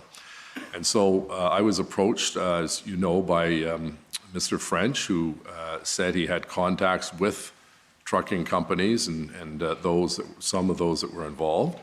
And he said, I'm willing at no charge, I'm not doing this for money or anything else. I'm trying to be helpful because he was watching what everyone else was watching on television, this mess that was hurting so many different people and small businesses. So I'd met him 2 or 3 times. He was the former chief of staff to the Premier, Ford. I'd had occasion to deal with him in my capacity as mayor and he as chief of staff, and was in 2 or 3 meetings with he and the Premier over a number of months. So I was a little skeptical, who does this guy know? And I said, I'm not interested in meeting them, but if you can come broker some kind of a deal to get trucks out of the residential community, good for you. So I referred him to my chief of staff and I think Steve Kanellakis, and over a couple of days they negotiated an agreement based on the letter that I sent to one of the organizers, Ms. Leach, indicating that I would be willing to meet with them on a number of conditions. And there are, I think, 4 different conditions. I think you have the letter. I don't want to give you the wrong conditions, but basically, you got to get a number of trucks out of the residential area. They can't be replaced by other trucks. And if this is done and a couple of other things, then the mayor would be pleased to meet with you. This stemmed from the fact that the police liaison teams approached the city because there was concern that communication had broken down between the liaison teams from OPS and the protest leaders. And as you know, there was not one united voice that spoke for the protesters. There were many different leaders in different camps. So prior to Mr. French's call, Steve Kanellakis did meet with a number of the protesters in his office and heard them out. And when he told me they'd asked for a meeting, I was initially reluctant, not with me, but I said, I'm not sure if this is a good idea for Steve. And he thought it was, and I said, okay. What were your concerns? Well, that we're meeting with this group that has been causing such damage, and is this just a public relations stunt to get a couple of pictures to say, look, we met with the top city bureaucrat, and we're going to meet with the mayor, and we didn't get anything in return, and it remained the status quo. So they met, and Steve Kanellakis reported back that they seemed to be serious in their attempt to try to bring the temperature down. And then I believe a day or 2 after, that's when Mr. French got involved. We sent a letter. Ms. Leach sent a reply back agreeing to the conditions. And they started, I believe, on the 13th or 12th to move the trucks. The letter, I think, was the 13th. They started to move some of the trucks out of the residential areas onto Wellington Street. Yes, I believe that was on the 14th. On the Monday, the 14th, they began. The 13th, I think there was a meeting. The 13th was the letter. Yes, I think and the it was 13th, dated. there was a meeting to sort out the logistics, and on the 14th, they started that movement. And the police assigned a senior officer to go down by, basically outside of this building, roughly, to coordinate the movement of those trucks. And my understanding, sorry. No, go ahead. My understanding was that 40 big rigs moved, and there were upwards of 60 other vehicles of different sizes that started to move onto Wellington, away from the residential community. And then that process was stopped when the Emergencies Act was implemented, I believe, on the 14th. Okay, and so in total, about 100 vehicles in total, 40 of them big rigs, and the balance passenger vehicles and pickup trucks, right? Campers and things like that. So I think it was a total about 102. Okay, and do you know why the police stopped those operations? Did anybody from the police tell you that this has been stopped for these reasons? Well, my recollection was that Steve Kanellakis said, as a result of the Emergencies Act, all of that activity was stopped, and they had to redeploy all of our police officers to the main event, which was to take back the street. Okay, but nobody from OPS said that to you. This was conveyed to you by Mr. Kanellakis? That's correct. Okay. And so in terms of the deal that was brokered, was it your understanding that this was meant to be a way to solve the situation, end what you had called the occupation, such that all of the protesters would leave? Was that what this deal was for? No, we were under no illusions that it was going to solve the problem. It was going to solve one small part of the problem in a residential area along the streets, such as, Kent and O'Connor and so on, where people live, to get them out of harm's way.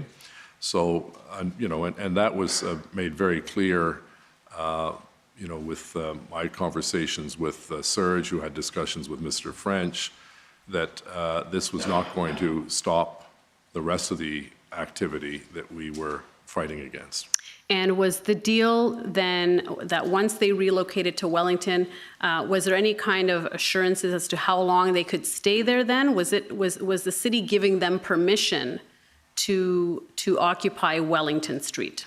Well, the deal was they were to move out of the residential areas onto Wellington Street, where no one lives, as you know, on Wellington Street. They're just government buildings. And most of those were empty because obviously they were in the red zone. No one was working out of their office from a safety point of view. So it was very much trying to deal with one preoccupation that I had, which was the concern for those people in the residential areas who had been putting up with, close to 2 weeks plus of ear-splitting noise and, train horns and so on. But to your knowledge, did the city ever suggest that once they were relocated, they could stay there on Wellington? This was, they would be then protected from any kind of police action to remove them? No, there was no such part of the arrangement. The reality is that we were hoping that some of those individuals who, quite frankly, were blocked in by other trucks would decide to leave. And I was told by someone with the police service, I can't recall who it was, that in fact 5 or 6 of those trucks actually just left because it was, they were stuck behind 3 or 4 deep trucks. If they wanted to leave, they couldn't leave anyway. So I think this gave a little bit of relief to those people who felt they'd made their point and they had to go home. Right. But at that time, there were about 400 to 500 trucks occupying the downtown, right? In the downtown, there were more at Coventry and more at Rideau and Sussex. Okay. Now, on February 14th, we know that the Emergencies Act was invoked. Were you consulted on the invocation of the Emergencies Act before it was invoked? No, I wasn't. Okay. Did the city request that it be invoked? No. Did the city weigh in on whether it was required, necessary, or needed? Well, when it was released, I think, like most people, very few people knew exactly what the Emergencies Act was, to be perfectly honest. I remember growing up in Quebec what the War Measures Act was and the implications that had for the province of Quebec and the rest of the country. But no one had raised the Emergencies Act with us.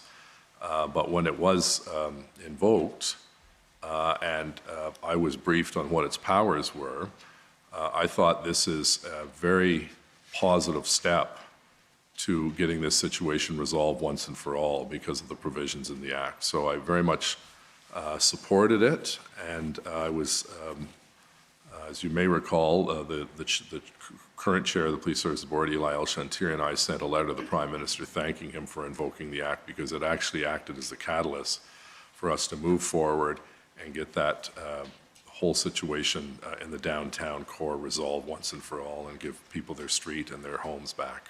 And do you have any knowledge as to what measures under the Act were used in order to effect the police operation that ultimately ended the occupation? Well, the single biggest issue for us was that we did not, even if we moved in, we didn't have the capacity to move the trucks out because we had basically 2 OC Transpo large rig trucks, tow trucks, and so this compelled tow truck companies to provide the service. And I can tell you, it sounds a little bit hokey, but when I came out of City Hall after the Emergencies Act, I saw a whole row of tow trucks parked on Laurier Avenue. I'd never thought I'd see the day where I'm so happy to see a tow truck, because these tow trucks ended up doing an excellent job, basically hauling all of the trucks and trailers and campers and everything else out of Wellington Street. And, you know, what they had to do, because the companies were still fearful there'd be retribution by some of the trucking convoy, they had to put decals of the Ottawa Police Service over their company decal, almost deputizing them with a logo so that they wouldn't be harassed after the whole incident was over. But you don't have any knowledge as to where the tow trucks came from or who procured them or under what authority, right? Well, I'm assuming that it would have been a combination of the police and the city that procured them. I know, for instance, I wrote to, or I texted John Tory because I saw the number of tow trucks they had in Toronto, and I said, "Where, you know, do you have tow trucks that you can lend us?" And he said, "Well, here's the names of 3 or 4 different companies in Toronto that we use," because he had some, but he couldn't give up his TTC tow trucks, just as we couldn't give up our OC Transpo tow trucks. So he provided names. I don't know, and I passed that along to Steve Kanalakis and the city staff, and the tow trucks showed up because they had no choice, and they did great work, and they helped to speed up the cleanup of the street substantially. So just so I'm clear, do you know that these tow trucks were procured under the authority of the Emergencies Act, or is that your assumption? Well, we were told by every tow truck company that they were not going to participate, and then when the Emergencies Act was introduced, tow trucks suddenly appeared. So I think the cause and effect was, yes, the Emergency Act compelled them. I read the section just the other day in preparation of this hearing, and it was made very clear that they were not going to be coming and helping us unless they were forced by law, and that's what the Emergencies Act did. Okay, so that's your assumption based on the fact that they were refusing to do it and then they showed up essentially. Well, yeah, I don't know the procurement policies of OPS versus the city's procurement policy. We often procure vehicles, for instance, for the OPS, so whether it was OPS doing it directly or the City of Ottawa, it was one or the other. Okay, but you don't know. I don't know definitively, no. And we know on February 15th that Slowly and OPSB reached a mutually agreeable separation. Were you consulted on Chief Slowly's departure before it happened? No, I received a press release like everyone else did that day. Okay. And did you have a view that you should or shouldn't be consulted or notified when the police chief is going to be replaced or removed? I thought it would be helpful that that information was shared by me. There's no requirement, I suppose, of the board to do that, but it would have been helpful because if I found myself in a scrum and was being told this for the first time, it would have been nice to have a heads up about that. Okay. And on the 16th of February, there was a city council special meeting. You recall that meeting? Yes. Okay, so this was the meeting after the Emergencies Act was invoked.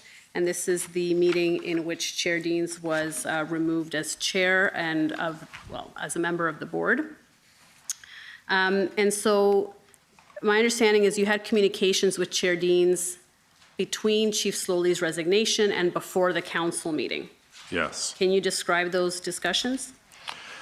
Yeah, it was on Zoom or Teams with myself, Steve Kanalakis, Robin Guest from my office, Serge Arpin, and Councillor Deans and I believe one of her assistants were on the Zoom call. She indicated, based on a press release that I can't recall the exact wording, but it was something to the effect, it's in the documents, something to the effect that we're working on a new command structure. And I was curious about what this was, and also indicated a new command structure and hiring a new chief. I thought, well, this seems a little strange. We're in the midst of a crisis. I didn't get into a long, detailed discussion with Councillor Deans about Chief Slowly's departure and whether he was fired or resigned or what the compensation package was. That was the business of the Police Services Board. But it was clear that Councillor Deans wanted to move quickly to bring in a new acting chief. And that was the bulk of the discussion that we had with that call. And you had a concern about that? I had a deep concern about it because, we had Chief Slowly on one day. The next day we had Interim Chief Bell, and then the next day the board was going to appoint another chief. So we had 3 chiefs in 3 days. That's not stabilizing for the situation that we were about to deal with in 2 or 3 days when the police moved in to resolve the situation. Right, but hiring a chief of police is within the exclusive purview of the Police Services Board, right? That's correct. Okay. So they didn't need to consult with you about that decision, did they? Technically, no, they didn't, but I thought, I know, for instance, when chiefs have been hired in the past, the board, as a courtesy, would bring the individual or the proposed candidate to my office for a get-to-know-you session. I was concerned about the instability of having 3 chiefs in 3 days. I didn't think that sent much confidence to the community, particularly when the chief, my understanding was in Florida at the time and probably couldn't make it back, in time to oversee the implementation of the plan to clean up Wellington Street, which took place that weekend. Right, but that decision was the board's to make, right? That's right. Right. And Councillor Deans, or Chair Deans at the time, said to the effect, you don't want me to sign this contract because the contract had not been signed. And I said, yes, I can't tell you what to do because you're independent and autonomous, but I think it would be wise not to sign a contract until we get this situation stabilized in Ottawa. To have someone from another jurisdiction come and try to, learn the street names, let alone the command structure that the chief had put in place. And Chair Deans committed not to signing the contract. And then later that day, it was discovered that, in fact, she had signed the contract. Which she was entitled to do as chair of the board, Yes, right? but she'd indicated that she was not going to do it because she understood my deep concerns about moving at that pace.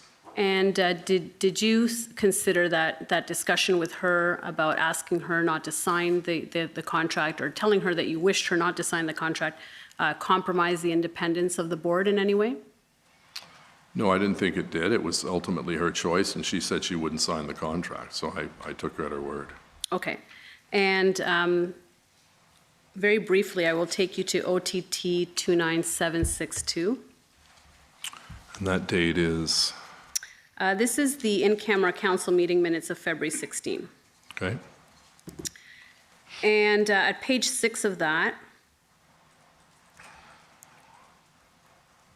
Councillor Leeper at the top observed that the motion spoke of a loss of confidence in the board, which was linked to the hiring decisions. So it says there that the motion to remove the chair as a member of the board was linked to the hiring decisions. Now, what we heard yesterday was that the motion was linked to a loss of confidence that you had lost in Chair Deans. Can you clarify what why this motion was brought forward to remove Chair Deans? Well, you're correct. From my perspective, it was the decision to sign the contract, despite giving me assurance that she wouldn't sign the contract, number one. And secondly, the instability that had. And thirdly, that no one really outside of the Police Services Board was consulted. There was no public consultation with different groups in society, in civil society. And in fact, it was about two-thirds of council that voted to remove Councillor Deans as a member of the Police Services Board, and the rest of the motions, including appointing Councillor H.A.I.L, who was then supported at their next board meeting to be made the new chair of the board. Right, and in this in-camera minutes, we don't see any mention of the assurances that the chair gave to you, according to you, about not hiring a new chief, but that it was linked rather to the board's hiring decisions. And ultimately, as you know, the chief that had been selected ultimately rescinded his offer to take on that role as a result of the turnover at the board. You're aware of that? Yes, and after he sent the board a note asking that his name be withdrawn from consideration, I phoned him to thank him for the gracious way that he dealt with a very awkward and potentially embarrassing situation to himself and his reputation, and the fact that he was not going to pursue any action against the city, and wished us well in our search. And it was a very civil and kind call from the former chief of Waterloo, I believe. And before the motion was introduced at council, you had asked Chair Deans to resign, correct? No, she asked if I'd lost confidence in her, and at that point, at that meeting, I said, I'm talking to members of council, I can't give you an answer on that. But then, obviously, when we learned that the contract had been signed, despite assurance that it wouldn't be signed, I did lose confidence in her, and that's why I supported the motion by Councillor Moffat. Okay. 2/3 of council. And do you consider that the turnover at the board contributed to that instability that you were looking to avoid? Well, you'd have to ask the province, because they rescinded the 3 appointees to their board as well. But the reality was that the board, as you know, does not involve itself in operational matters. It's policy and budget driven. So, you know, the challenge we had was that I think there had been greater instability if we had Chief Bell, Interim Chief Bell, who was working on implementing the plan, signing off on it, and ready to deploy the officers into the red zone to clean it up. It would have been, I think it would have delayed the process if you had someone from an entirely different jurisdiction who did not know, and there's no criticism of Mr. Turrigan, but he wouldn't know the intricacies of the city of Ottawa and their road grids and so on. That would have, you know, if he was coming in on Monday, he would have said, don't start till I get there. I assume he'd want to be involved. And so I was pleased that when Chief Bell, oversaw the operation, we got sign off by the other police services, and the action that took place on Wellington, Coventry, and Rideau was quite remarkable at how quickly they moved it out and cleaned out the streets as fast as they did and as efficiently as they did, and without losing a life. Okay, thank you. And I see the commissioner glaring at me, so I am out of time. And those are all my questions for you. Thank you. Thank you very much. Okay, thank you. So we're now into the second phase of the testimony. So if could call on the convoy organizers to go first.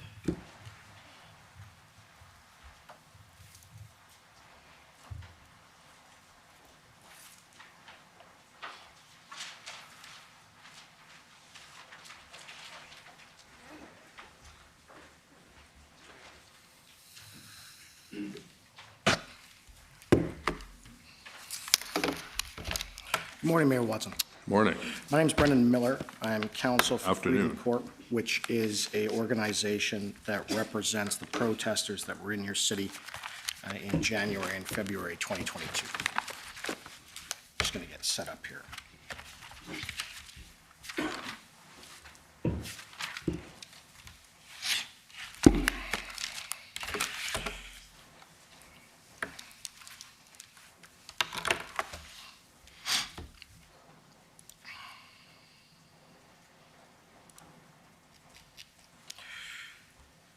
So, Mayor Watson, following up on some of my friends' questions that have been put to you today and how things have come out, can you agree with me that you did not handle the situation that was before you in January and February of 2022 properly? No, I think I would characterize it as, given all of the information and the circumstances, we did the best we could, which obviously was not good enough. Okay. And can you agree with me that you politicalized the protests and politicalized the situation? No, I disagree with that. All right. Can you agree that the politicalization of the matter, for which you claim was not yourself, but that the matter was politicalized by the federal government? No. You agree that making any of the protests a political issue in the governance level created problems? No. All right. Can you agree with me that the following governments and agencies handled this matter properly? First, the Government of Ontario. Ultimately, yes, they did handle it properly, but it took some time to get to that stage. Okay. And the Ontario Provincial Police? The same. And the Ottawa Police Service? Yeah, they were on the ground from day one, but obviously, as I've expressed, I would have liked to have seen the intervention to bring back our streets to our people done much sooner. Right. And so you've said that they were on the ground from day one, right? That's right. They were the jurisdictional police service. Right. And as the mayor of a town, you don't have the, or of a city, you don't have the security clearance or the clearance to know what the actual operational activities are of a police agency, correct? Well, it's not a security clearance matter. It's a matter that there's a separate autonomous organization called the Ottawa Police Services Board that has full jurisdiction over policy and governance of the police board and the hiring and firing of 4 key officers. And that is their responsibility. The only direct link that the city has, as you may know from the Police Services Act, is that we approve or reject the budget of the police board. Right. So I'm going to take you back. So I'll just be more narrow. So during the protests, you did not know what the operational activities were of the Ontario Provincial Police, correct?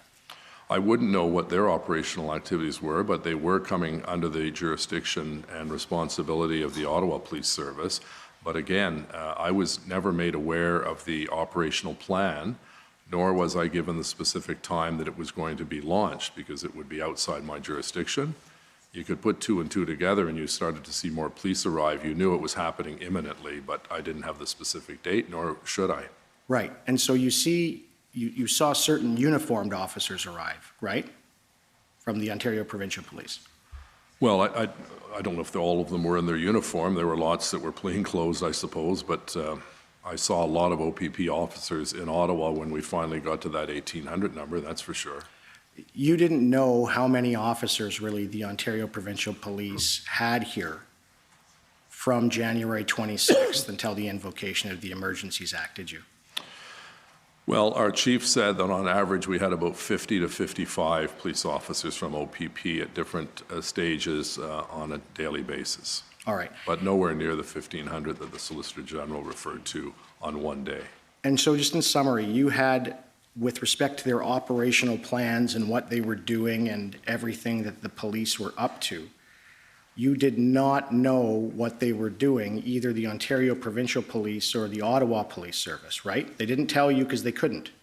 Well, there's church and state. You know, there's a separation. The Police Services Board is autonomous under provincial legislation, and even the board itself, and I sat on the board for a number of years, but even the board itself does not have the ability to direct the chief on an operational matter. You know, so if they wanted to get together and say, you know, pass a motion, we want you to go and, take care of speeders on Carling Avenue for the next 2 months, that would be ruled out of order. It's not appropriate. Right. So I just want to make it very clear, and I'd just like you to answer this question, if you don't mind.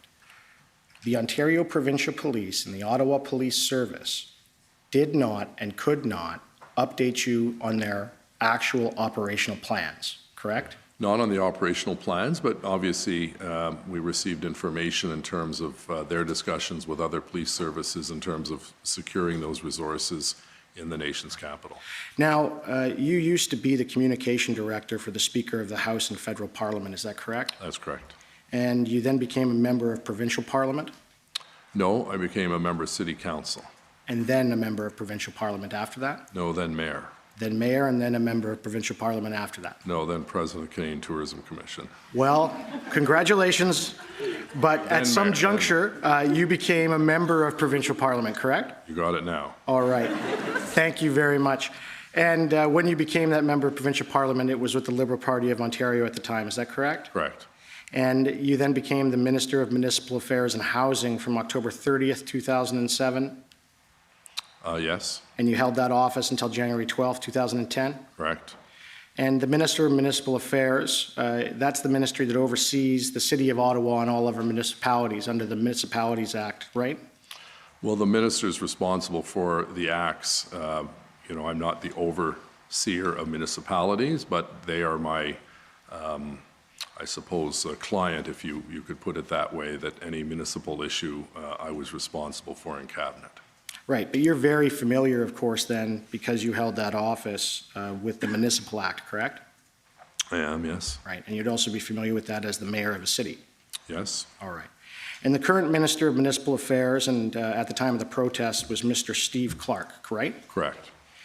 And the City of Ottawa, like all municipalities across the country, it's a creature of statute that exists at the behest of the provincial legislature. Is that correct?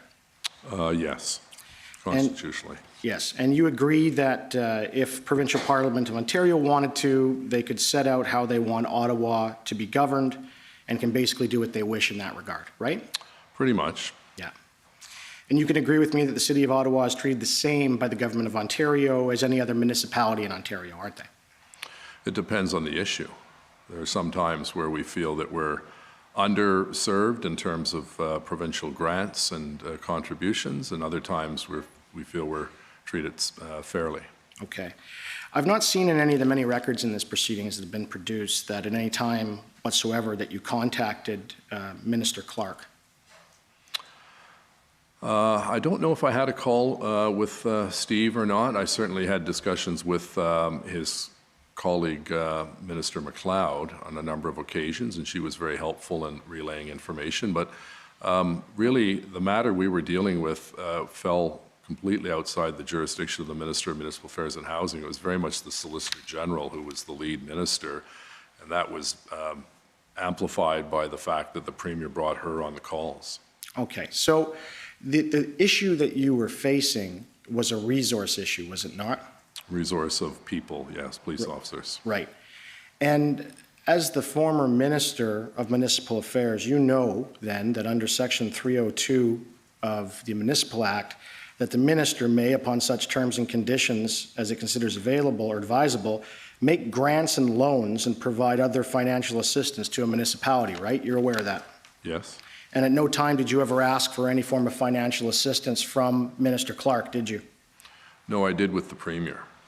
You did with the Premier? Yeah. Right, but you and I both know from your former workings as the actual minister that you go through the minister's office, right? You ask them for financial assistance and they can give you a grant and give you money to deal with things like protests on an emergency basis, even if they want, right? No, there has to be a program in place. You just don't go up to the Minister of Municipal Affairs and ask for a grant. We indicated to the Premier very clearly, as I did with the Prime Minister and his ministers, that we are counting on those two orders of government when this is all said and done and finished, that we would be keeping very close tabs of all of the extraordinary costs that we incurred in order to bring peace to our city. And both the Prime Minister and the Premier said that we'll be there for you to help financially. And we have since submitted all of our costs. It's in the tens of millions of dollars because, as you know, particularly when the municipal police services arrive, they have to be put up in hotels. They have to be given 3 meals a day. There's expenses. And we reimburse all of those municipalities. I, for instance, ran into the Mayor of Belleville a few weeks ago here in Ottawa, a few months ago rather, at the AMO conference, and he thanked us for the quick repayment of the invoice that they received. So the Premier was very specific and very generous, as was the Prime Minister, that they would be here to help us financially because the protesters were coming not to protest the corporation of the City of Ottawa, they're protesting mandates that were imposed by the provincial and federal government. We happen to be the as I said, the meat and the sandwich. We're caught in this middle fight between protesters and two other orders of government that are responsible for various mandates with respect to COVID-19. So, I wouldn't have gone to the Minister of Municipal Affairs and Housing because most of his funding on an emergency basis is through the DRAP program, the Disaster Relief Program. This was not a disaster. So it wasn't a disaster? No, it was a crisis. Okay. And the disaster is a natural disaster. The bad storm we had a little while ago, the flooding in 2017, 2019, the tornado in 2018, that's where we seek support of the Minister of Municipal Affairs and Housing. and also through, again, the Solicitor General when we called the Army in to help with the sandbagging and the flooding in Ottawa. Right. So the thing is this, can you agree with me as the former Minister of Municipal Affairs that having a program set out is not a requirement for the minister to give a city a grant? They can actually just do it under the Municipal Act, can they not? Well, there has to be a program in place. There's not a slush fund that's kept by the Ministry of Municipal Affairs and Housing that is there in case a bunch of truckers come and take over a city. There's no such program. You can't, Well, I understand that, but what I'm saying to you is this, is that the minister, and when you were minister, you had the power to grant these grants even if there was no program. Is that not true? No, that's not true. Okay.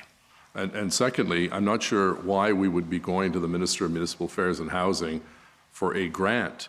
All we were asking for was the compensation to make us whole, to ensure that we received, after the whole situation had been resolved, to make sure that we had the necessary receipts. And our treasurer is very good at this, along with the CFO of the Ottawa Police. All of the costs were incurred. I think the figure was, and I stand to be corrected, well over $36 million in costs. So that is being worked on now. The City of Ottawa then had adequate financial funds to deal with the protest? Yes, we did. We have healthy reserve funds. So the only issue was actually getting bodies, right?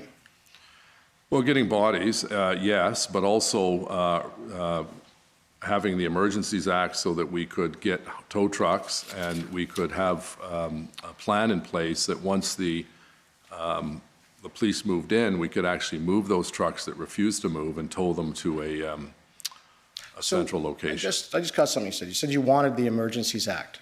Yes. You needed it to get the tow trucks.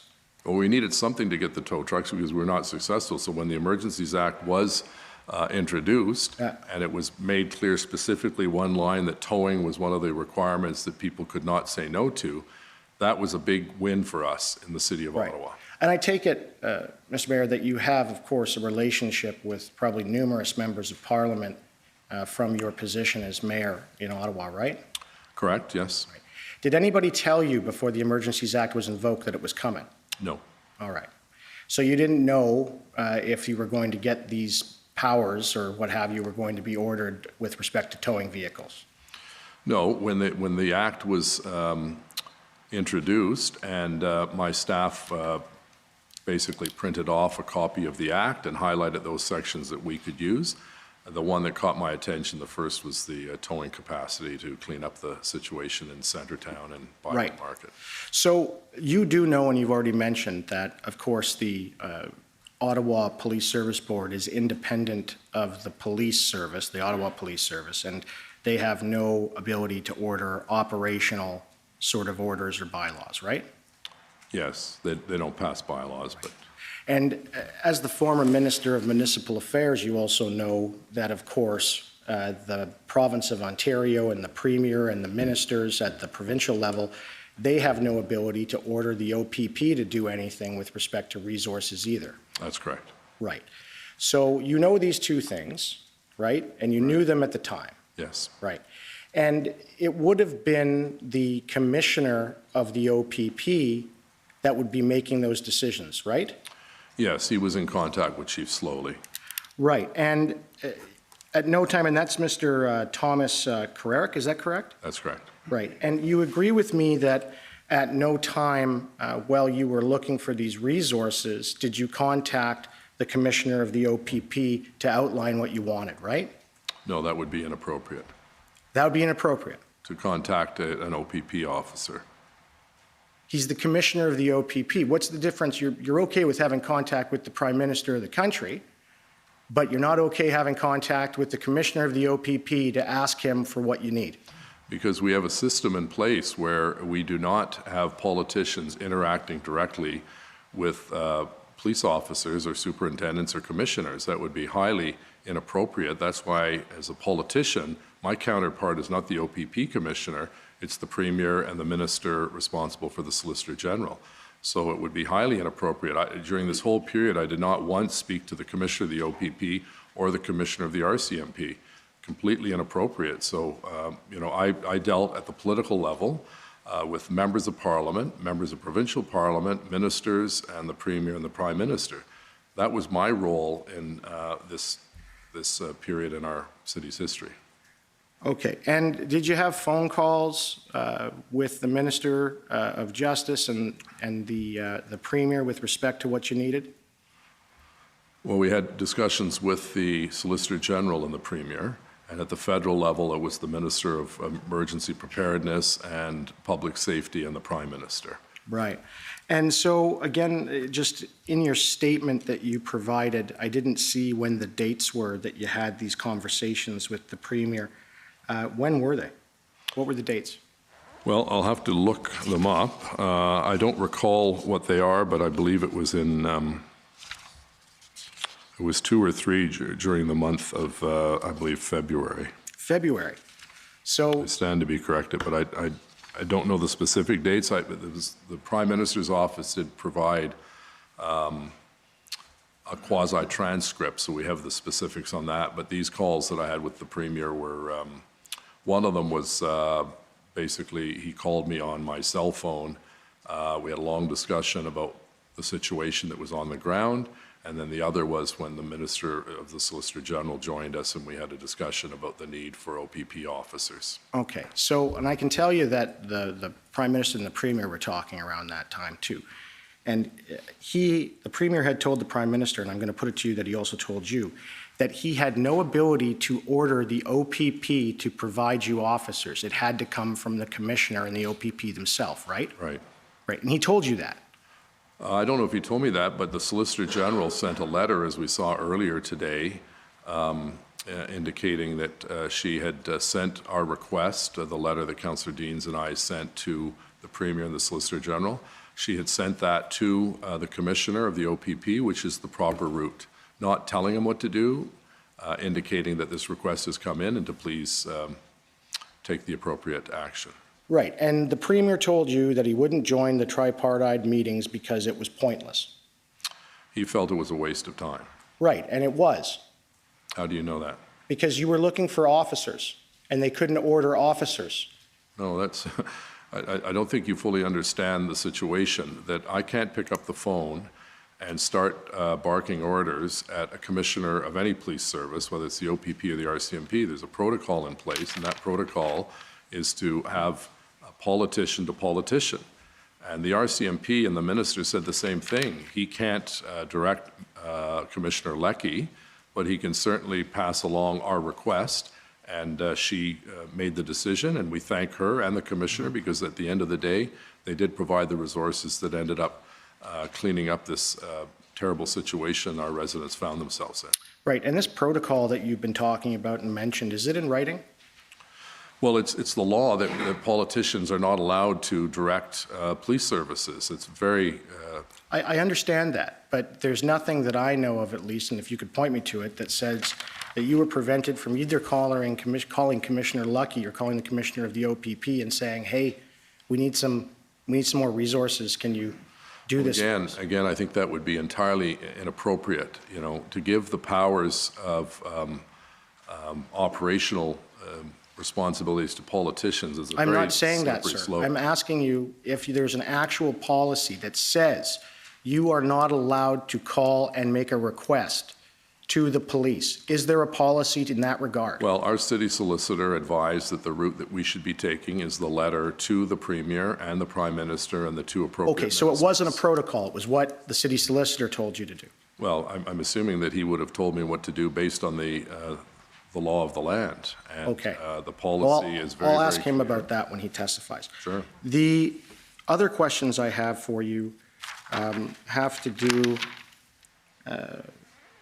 with the mediator. Now, you had asked the Sorry, with what? The mediator. Right. You had asked the federal government if they could appoint an independent mediator. Is that right? Yes. And the federal government said no. That's correct. Right. And they said no because they didn't want to look like they were engaging with the protesters. Is that right? You'd have to ask them. I can't speculate why, although, as you know, there was a movement on the same day by two colleagues on council to bring a resolution to council to ask the federal government to allow a mediator to try to find a middle ground. That motion never made its way onto the council agenda, so the council didn't take a position. You said that you had no issues with financial resources at the time. So why didn't you just hire a mediator? Well, again, the issue that the protesters were in Ottawa was not to protest the city of Ottawa, but federal and provincial mask mandates, among other issues that the truckers were upset with. So it was not really up to the city to start that kind of a broad-based mediation. What we did do, and what we were somewhat successful, was to secure an agreement by Ms. Leach and those truckers who fell under her jurisdiction, for lack of a better term. And I believe that was successful. We were able to get 40 big rigs and about 60 smaller ones out of the residential area and onto Wellington Street. Right. So that was not mediation. That was an individual, Mr. French, who came forward and offered at no charge the ability to see if there was some common ground between our police service and the protesters. But in terms of why the federal government didn't want to deal with a mediator, you'd have to ask them. So Mr. French steps forward. He says, I can help. And he finds some common ground and was going back and forth, of course, between the city and the protesters. Yes. So he mediated the issue. Well, he was a facilitator because he ended up getting a letter from me and then a subsequent response from Ms. Leach. And the activities took place, I think, the next day, and then they were halted once the Emergencies Act was implemented, I believe, on the 14th. Right. And after that agreement was done, the protesters followed the agreement and tried to get on to Wellington, and the only thing that ended up stopping them was the police. Is that correct? No, the police were there actually to help facilitate and traffic manage the congestion to bring them on to Wellington Street and away from the residential areas. So a senior officer was assigned, and my understanding was that it worked quite well, and then the Emergencies Act basically put a halt to that because all resources for police were needed to clear the area the following days. I put it to you that after the Emergencies Act was invoked, and you may have heard some of this evidence yesterday, that there was just a change, and that it was the city who decided not to follow through with the agreement with the protesters, and that was what happened with respect to that agreement. No, I believe that we did our best to live up to the agreement, and as did the truckers who did move, and we appreciate that. Because Right. that was the first time, as you know, where there'd been any kind of movement on the ground. There was a level of frustration. There was more and more rowdyism that was taking place in the streets of Ottawa. And we felt, as my number one preoccupation was to protect those residents who had been putting up with horn honking 24 hours a day, diesel fumes that were coming into their apartments and condominiums, and general unruliness where people were afraid to leave their homes. Right. And so you would agree then these statements that have been out by various people that the protesters did not live up to the agreement are incorrect. In fact, they did.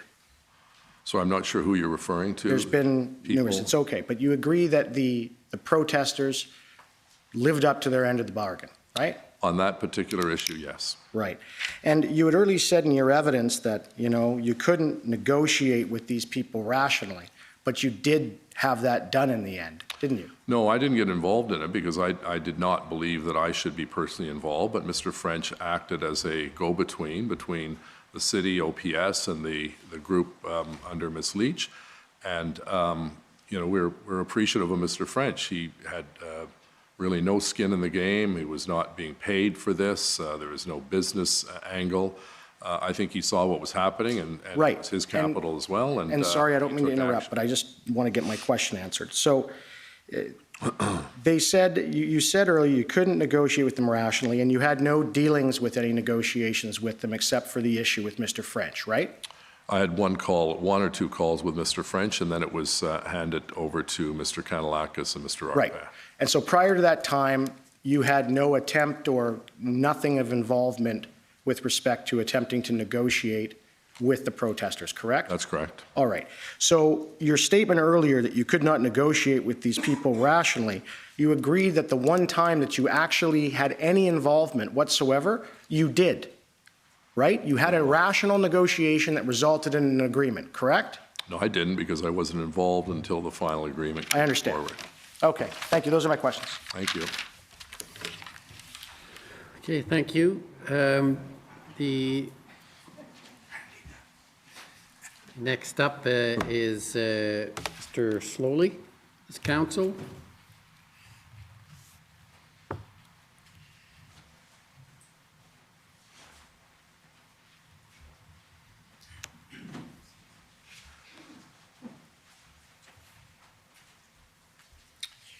Afternoon, Mayor Watson. Afternoon. Commissioner, may I just, before I begin, note or ask you what your preference is about the lunch break? Should we, I have, I believe, 25 minutes. Could we rise at 1 o'clock? Would that be? We certainly can. We can take 10 minutes, 10 minutes then? now and 15 minutes after lunch. Very good. Thank you. We'll break you up into two parts. Thank you very much. Mayor Watson, a couple of things, if I can, sure, please, this afternoon. You told the commissioner that throughout this experience, Chief Slowly had your confidence. That's correct. And that was right up until the time he resigned. That's correct. Chief Slowly, to your observation, you obviously were speaking with him during this time on a daily basis. Almost daily. Yes. Almost daily. During the time that you worked with him and observed him, do you agree that he performed his duties in good faith? He did. Obviously, I was not involved behind the scenes, but certainly in any dealings he had with me or senior city staff, we came away confident and impressed. Number one, and secondly, I thought he was a very good communicator. He was reluctant to have daily press conferences, which was a bit of a bone of contention, but when he did, I thought he handled himself with distinction. Thank you. And I was going to say, you obviously were not with him during all the entirety of these operations, but in your observation of him with your colleagues, whether they be political members of council or political staff or city staff, he was always professional. He was. I think if I could just elaborate on that, I think he found the nonstop flow of questions and complaints and so on stressful, as we all did. And I think at times he probably was frustrated himself with the volume of work that was coming in and legitimate questions by members of council, because as you know, the members of council were representing the voices of those people, particularly in Somerset Ward and Rideau Vanier, that were under tremendous stress. And that stress percolated its way up to everyone within the organization, including the chief. But I certainly I never saw him be disrespectful to any member of council. I think he was firm from time to time with a few members of council that what you're proposing, Mr. or Mrs. Councillor, is illegal, but I never saw him lose his cool. Right. Thank you. And finally, like you, and like probably every other person involved in this on the city side, just confining ourselves to that for the moment, he worked around the clock. Yes, I think that's the same case for his command team, right, and a lot of our staff and so on. As I said, on what I saw of him, I had his confidence, or I was confident in him. I don't know what was going on behind the scenes in terms of the operations. I'd heard through Mr. Kanellakis there was a level of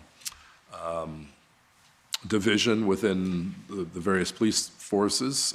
Having never been involved in a protest or an occupation of this magnitude, I would not have any knowledge to compare that kind of give and take that we heard was taking place behind the scenes, but certainly it was my expectation that he would continue to see the operation through and clean out Wellington and Rideau Center and Overbrook Forbes. Understood. Now, just a couple of things then. You observed that what occurred here in Ottawa last January and February was unprecedented, first of all. Yes. And also something that had probably not been witnessed for 2 generations. Well, as I mentioned earlier to the Commissioner and to Commissioner Council, that, I've been in public life as a political representative for 25 years, and nothing comes close to this. Now, I think, obviously, COVID, because it affected so many people in Ottawa, over 800 people died, that was a bigger challenge. But in a condensed period of time, in a condensed section of the city, nothing compares to what we went through. And I think the vast majority of people who saw what was going on empathized with our citizens, but there were those who thought it was no big deal, and that was what was frustrating, I think, for myself and the frontline officers and the chief. Right. Including, as you've described to the Commissioner, your effort to try to engage the other levels of government, the province, the federal government, was the source of some frustration for you on the basis that they did not come to the aid of the city and its residents in what you would have thought was a timely fashion. I wanted it to move faster. I suspect the federal government will say, well, you don't have your plan ready yet, so why are you asking for resources? But we knew, regardless of what the plan was, there was going to be a need for a significant number of new police officers coming in, particularly public order police officers, those that basically deal with crowd control. So regardless of the fact that we didn't have all of the T's crossed and the I's dotted on the plan, we need it, and we knew there was going to be lag time by the time you make the decision and the time they get on a plane and arrive in Ottawa and get geared up. It was going to take some time. So yes, the frustration I have and where I think there was a failure point was I wish all orders of government had worked faster to get the plan ready and to get the officers on the ground, and we could have resolved this hopefully by the end of week 1 instead of week 3. Very difficult, I think this is, tell me if you agree, very difficult to finalize a plan, an operational plan, until you know what resources you have. Do you agree? Well, I'm not a police expert, so I can't give you an informed decision. Certainly on the surface of it, we knew that we were going to need hundreds and hundreds of police officers because we were outnumbered 100 to 1 or 200 to 1. You just have to see the video of the raves and the dance parties and the honking of the horns and all of the other activities that were taking place that really stole neighborhoods away from the people who live in them. Right. What, perhaps more precisely, what I was getting at is that if the RCMP or the OPP in the aggregate had told the city through the proper channels that instead of 1,800 or 1,900 additional personnel, the only personnel available was 1,000 in the aggregate. Right. What I understand you were, in listening to your OPS colleagues and Steve Kay and others, was that the finalization of a plan would require some knowledge of what that number is. If you're sending 1,000 people, the plan is different than if you're sending 1,900. You agree? On the surface, I think that makes eminent sense, yes. Now, Commissioner, may I suggest then, I think I've got just about 1 o'clock. Can we rise here? And Yep, we'll rise until 2 o'clock. Thank you, Mayor. Great, thank you. The commission is in recess until 2. La commission est levée jusqu'à 14 heures.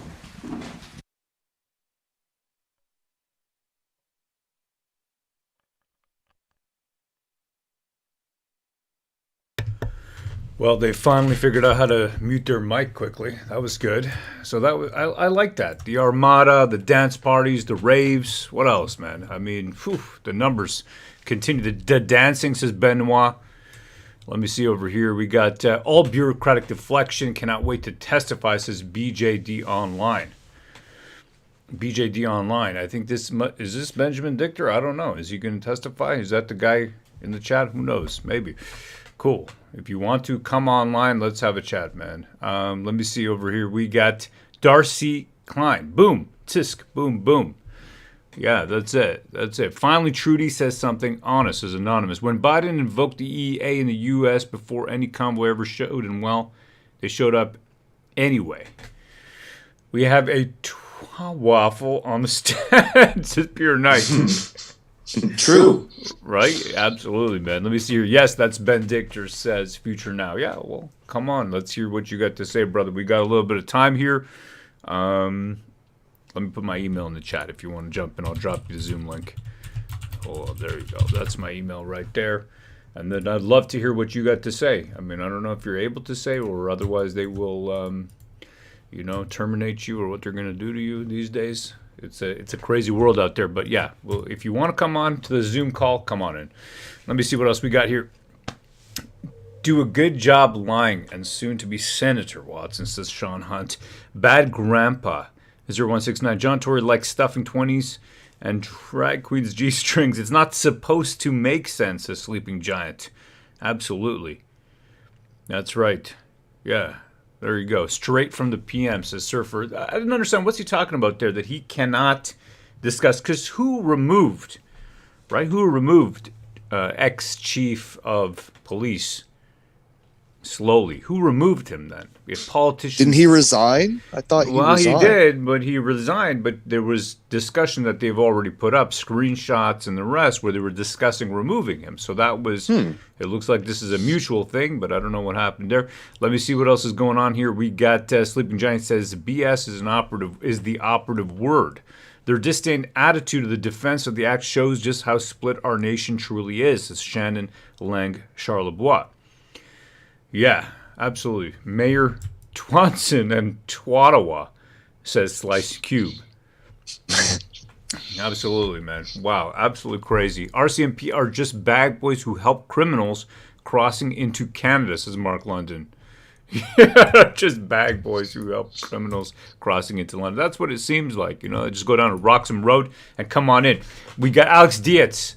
BS is my sleeper cell word. Yeah, freedom to breathe, says Kim. We need to universally say BS, says Sleeping Giant. The whole protocol is politician to politician was ridiculous, was so ridiculous, says Rick 910. It was a City Hall siege, says Pure Knight. Bon Pearl, they were probably all blaming him for not doing enough to save them and their jobs. Soulstar, there are too many chiefs and not enough Indians in Ottawa. It's like a game of broken telephone. Absolutely. Rigor mortis. None of these actions will change anything. Have all the hearings and inquiries you want. Only one way out of this, but that will become more clear in the future. Wow. Yeah, that's pretty rough right there. I got to say that is absolutely rough. Raves, dance parties. What else did he say? I mean, apart from armadas and yahoos, everybody here is a yahoo. You guys are yahoos. Yeah. He said a lot of crazy stuff. You know, he said the convoy was consorting with biker gangs. That's right. That's right. What was that about? I mean, racist flags. Actually, he said that the Rideau, Sussex area, that whole area was biker gangs. Like they were part of some kind of biker gang. That's what he said. I'm going to have to review the tape. But that's what he was saying. We got D.C. Slowly was one of the only decent bureaucrats there. At least Kangaroo Courts provide some entertainment, says Black Wolf 073. You got it. Bike Messengers, says Broken Prophet. Hooligan, says Railroaded. Pig Roasting, says Timbuktu. Gang from Quebec, says Nobody's Fault But Mine. That's the one right there. The Lunatic Fringe wins, says Sleeping Giant. These are overpaid clowns, says Pure Night. They were honking. They weren't honking all day. We would tolerate it because we have a terrorist government. Wow, says Gucci.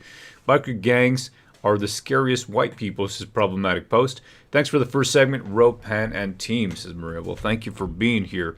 And damn, I left out Yahoo, says Dill Pickle. What is wrong with biker gangs?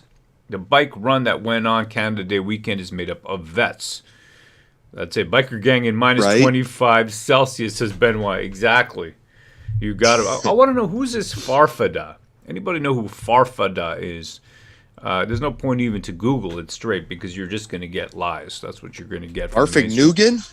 No, Farfada. It's a Quebec group. If anybody knows. Okay. Yeah, more information about them where we can read about them. The rest, because that's what I heard from yesterday, that's what they were. They were scared, S-H-I-T less, of Farfada bikers, says eWatch2. Oh, okay. Le Farfada. Watch out for those Yahoo bikers, you know. Right. Well, the Yahoos out there. Exactly. Le Farfada, indeed. Government Gestapo acted far more like a gang than anyone else involved. Jeez Louise. That could be argued. That's right. It's Yahoo's Convoy, says Carl Vincent. That's right. Yahoo's Convoy 2023. Okay, you know what I'm going to do here? I'm going to play a little bit from the actual February 18th uncut video that you've never seen before. That's what I'm going to do right now. The GoPro vid. Yeah, exactly. Give me a second here. Let's see what we got here. All right, so this is February 18th. Nobody's ever seen this video before. So let me just hide this top text there. There you go. That's gone. All right, here we go. So this is never before seen footage. Let's watch. That's not a bad deal at all. Because tonight, for sure, nobody's gonna remember you. But if you quit, everybody's gonna remember you, man. You gotta make a good choice. Because everyone put this here, on the TV. Put this on the TV, I'm right? sure everyone got a good heart. Everyone knows.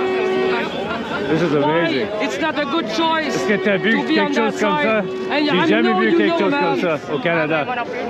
C'est comme, tu sais, c'est comme la corruption à l'Inde. C'est la même chose maintenant, on voit ici. Ouais. Au Canada, j'ai jamais vu ça.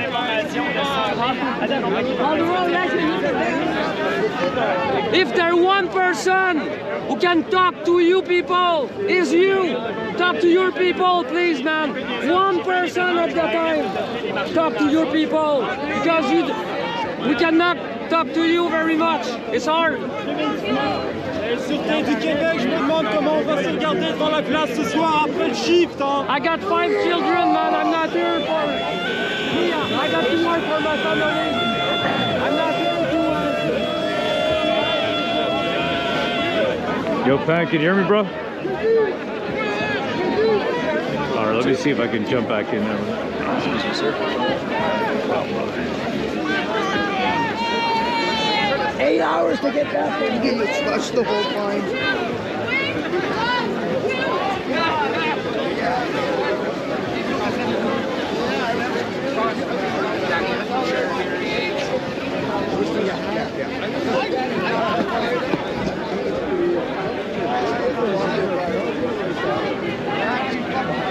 All the action's here.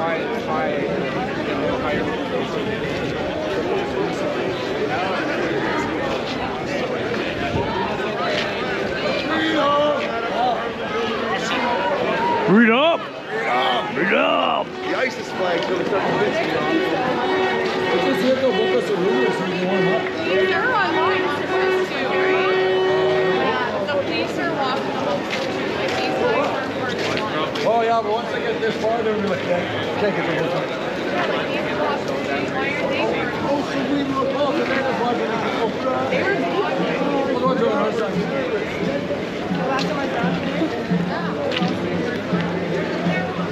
we're just slowly just holding on, guys. They keep pushing. We're getting rescued here. They just keep going. So what is the plan exactly? What are they doing? Keep pushing. I don't know. They're going to haul this way for them to even get up to the monument up there where they'll never take. You know, come on. What, just keep pushing everybody? Yep. Push them and then what? Yep. We're the wrong way. Push us off the map? Hey, is that you, Pen? Yeah, 1 second, dude. 1 second, bro.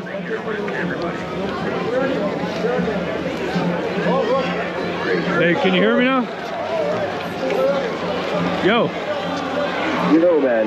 Dude, are you okay? Yeah, I'm good. I was just getting like beats. What's up? Are you alright, bro? Yeah, I'm good. Why? What's happening? Dude, that was fucking intense, dude. We had like 20,000 fucking viewers. Holy shit. Let me just end the stream. Hold on a second. Yeah. Oh my god, dude. Oh shit. Hold on. Everyone's running. Some shit's happening. Hold on. Oh fuck. You didn't get it back up. Hold on. They got some fucking some tear gas or some bullshit. The fucking shooting shit. Oh shit! You gotta get that on film. Holy fuck! I got the GoPro on. It's taping right now. Okay, cool. Make sure you get some of that on the GoPro. Hold on, I'll put the camera back on and continue the stream. 1 second. They're saying in our chat the police got war campaigns. Not yet. It's coming. Yeah. It's coming. We're not there yet, though. No reason to run. Ça va bien? Comment ça va? Très bien, merci. Yes, j'ai watché une couple de fois. Oh yeah? You watch it? Ben, manqué l'action, là, faut que je vienne. Right on, man. It's good now, hein? Ça va, c'est l'action aujourd'hui. Avant, c'était bon pour les familles. Mais man, avant c'était bon pour les familles. Ouais. Oh, c'était le fun, man, avec mes enfants. OK. Mais maintenant... ça, avec les chats à la course en foule. Ouais, c'est fou maintenant, hein? Ouais. Now it's crazy. These guys are nuts now, man. They lost their minds. I got hit a couple times with his head. Did you? You got hit? Oh, shit. One of these dudes here got hit a couple times, man. That's why I'm taking a break. Yeah, and man. after I'm going back. I'm just going to reconnect the camera parce que je dois filmer. It's cold, eh? Pardon? It's cold. Yeah, man. Ça fait froid aujourd'hui, mais je dois faire le film, hein?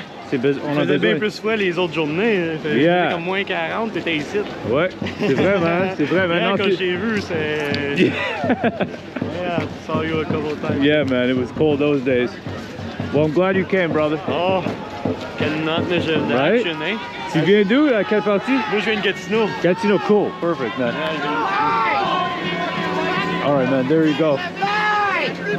Cool. I'm going to pull out my phone. See if we can get it back up. Yeah. The people are loving that shit, huh?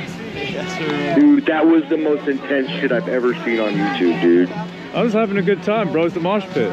Dude, I know, dude. They're like, only Ro would be joking right now. You know, it's fucking great, dude. It's amazing. It's the mosh pit, dude. Just a mosh pit, bro. Right? Mosh pit from hell. Holy shit. You're just gonna get beaten up. Don't worry about it, dude. Merci, hein? À la prochaine, man. You're just gonna... People are saying, tell him to sit down, but dude, don't sit down. You'll get trampled, dude. Oh, Do not sit down. Yeah. I'm not stupid, dude. I'm just holding my piss. All right, here we go. We should be back up. You can refresh it and take a look, man. Hey, how are you, brother? How you doing, buddy? How you doing, man? I'm listening to you. Oh yeah. I've been down here. I don't want to be on. Well, maybe I don't even give a shit, but I don't really want to be on the camera. But yeah, I've been down here since day one. Happy, man. Yeah, and I recognize your voice. You know, I never saw your face, but I recognize your voice. Yeah, man. Yeah, and they ran through us with horses a minute ago. We're not being violent. Somebody threw something, and everybody policed them right up. Don't throw anything. Don't throw anything. We're pushing. We're making them work for their every inch. But here's the thing. Yes, sir. Everyone listening should understand. They are going to retake this territory because we're not going to fight them. Exactly. Okay, and they have like an armored vehicle. I don't know what, you know. Right. I actually know a lot about this stuff. I'm not sure what that thing is up here. Sure. I bet you it's got a water cannon in it. They just ran horses through us. Right. And they're going to keep doing that, right? And they're going to take all this territory back violently from us. And we're going to make them violently take it from us each and every inch. And we're going to make them sweat for every inch of it. And everybody listening, get your ass down here. You got no excuse. This is Canada. Get your ass to Mars. You know what I'm saying? Yeah, man. It's time to get your ass to Mars. Get your ass to Mars. That's right. That's right. right. Get your ass to Mars. Hey, listen, it takes courage to do what you're doing. Thank you, brother. Especially not being a white person and trying to mix into this crowd. Thanks, and but listen, no, I know your background. I get it, right? But I mean, after everything you might hear, yes, sir. There must be something in the back of your mind that says maybe these people don't want me here, right? But your courage is what we want, right? And appreciate it. Anyway, I'll see you another time. Appreciate it, man. I like that. Thank you, sir.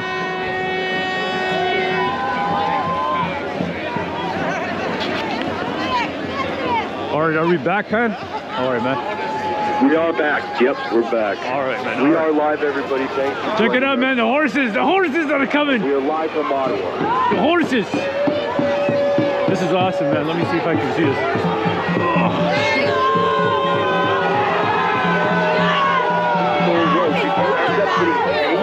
What happened? Sorry. It's okay. It's okay. You're my girlfriend. No problem. I can be your girlfriend.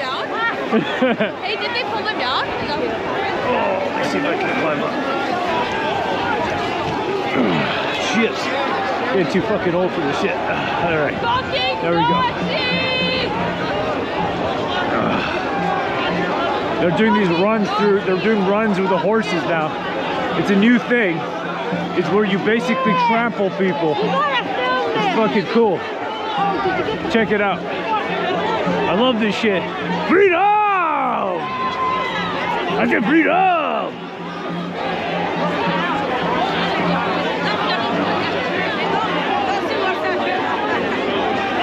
Fucking cool, huh, man? What do you think of this shit, man? You think you'd ever see this bullshit in your life? No, I've never seen it up close and personal like that live. That was something else, you know. Good job holding the line. Continue to hold the line. Yeah, I'm just kind of chilling up here right now. I mean, some dude was touching my butt for a while. I think he was an officer, but he's just like kind of hanging on to my butt, and I think the other hand was just cupping my balls. So I kind of was like, I mean, this is cool and all, but you know what I mean? Wait a minute, getting a little fresh with you, huh? Well, that's what I mean. You know what I mean? You gotta take me out on a date first. But hey, man, it is what it is. You know what I mean? When you're free to me. So is the police presence trying to move towards where you're at? Are they pushing people back that way? Is that what's happening? They're doing horse runs. They're doing these runs with the horses now. So it's like they all get on horses. Well, there's like a horse brigade, and then they kind of do like a little horse thing, like a horse maneuver, and they just run through the crowd. Wow. Okay. What is this? Medieval times? You know what, man? There's a restaurant called Medieval Times. It's really, really good, actually. It's in. You like that? Yeah, man. It's cool. It's good. Go see some jousting and eat some red meat. Sounds like a nice Friday night. Yeah. Oh, man, you know what, man? I mean, all this is unexpected for me because I came realistically for the bacon sandwiches. You know what I mean? Well, yeah. Can you get one? Can you still find a bacon sandwich? I'm going to right after all this. I think I may go get one. I think you earned a bacon sandwich. Oh, thanks, bro. Appreciate it, man. Appreciate it. Yeah, if you haven't already, please like and subscribe. Ring a ding a bell. We'll be freedoming all the time, everywhere, holding our pee in the cold for freedom with all these fine folk over here. A big hail to the truckers. Thank you for doing this, being here. We've got an arm. There you go, man. A little bit of a flashback from February. And that was February 18th. Excuse me, this is the deleted scenes edition. Well, there's no deleted nothing. You can hear Pat and I kind of talking in between, you know, the actual stream cutting out and right behind the scenes. Behind the scenes. That's the one, behind the scenes. Yeah, I forgot. There was a lot of swearing there. Please excuse me for that. We try to. Yeah, I was afraid that I was gonna say a couple of various different types of F words, and I didn't. It wasn't that bad, but yeah, you never know. Behind the scenes, it's wild. Well, that's behind the scenes for you. That's how we talk. Try to keep it cleaner on the YouTube, but there you go. That emotions were running high, and that's where we were. And that's what was happening over there. Actually, you can see in the distance. I'm just looking here at this picture that has stopped moving. Right, this pause where I paused it right at the end. You can see the armored vehicle. I'm actually going to do a CSI enhance, okay, over here so that everyone can see what I'm talking about. And there were rumors that there was like some device on board that was what were like some heat device, or it would give out like some type of pulses that would fry your brain. I don't know. There was lots of speculation as to what was on board. Right. Let's see here. Okay, so you got everybody is filming it. These police over here in front of the Chateau Laurier are just relaxing. They are advancing the line. You can see them all down here. They had just run. So if you notice what had happened, and actually this is the thing, I was standing next to the guy with the brown jacket in the film before this one, and I had just walked away because my phone, you know, lost signal while I was streaming, because I was recording with the GoPro in my head at this point. I kind of alternate them at different points, and I was recording with the phone at this point. So I was doing that, and alternating at different points.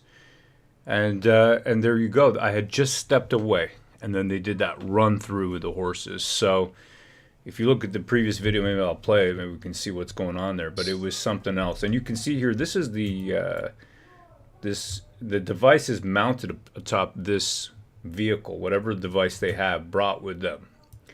Okay, and I'll leave it to the armchair experts, military experts, to tell me what that is, what the device is. But this is where we were. You know, this is where we were.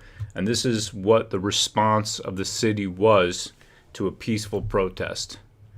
And that's why we're doing the Emergency Act Commission today. And all this because they needed tow trucks, right? They needed tow trucks for the Emergency Act. That's what Jim Watson is telling us. It's an LRAD, says Canadian.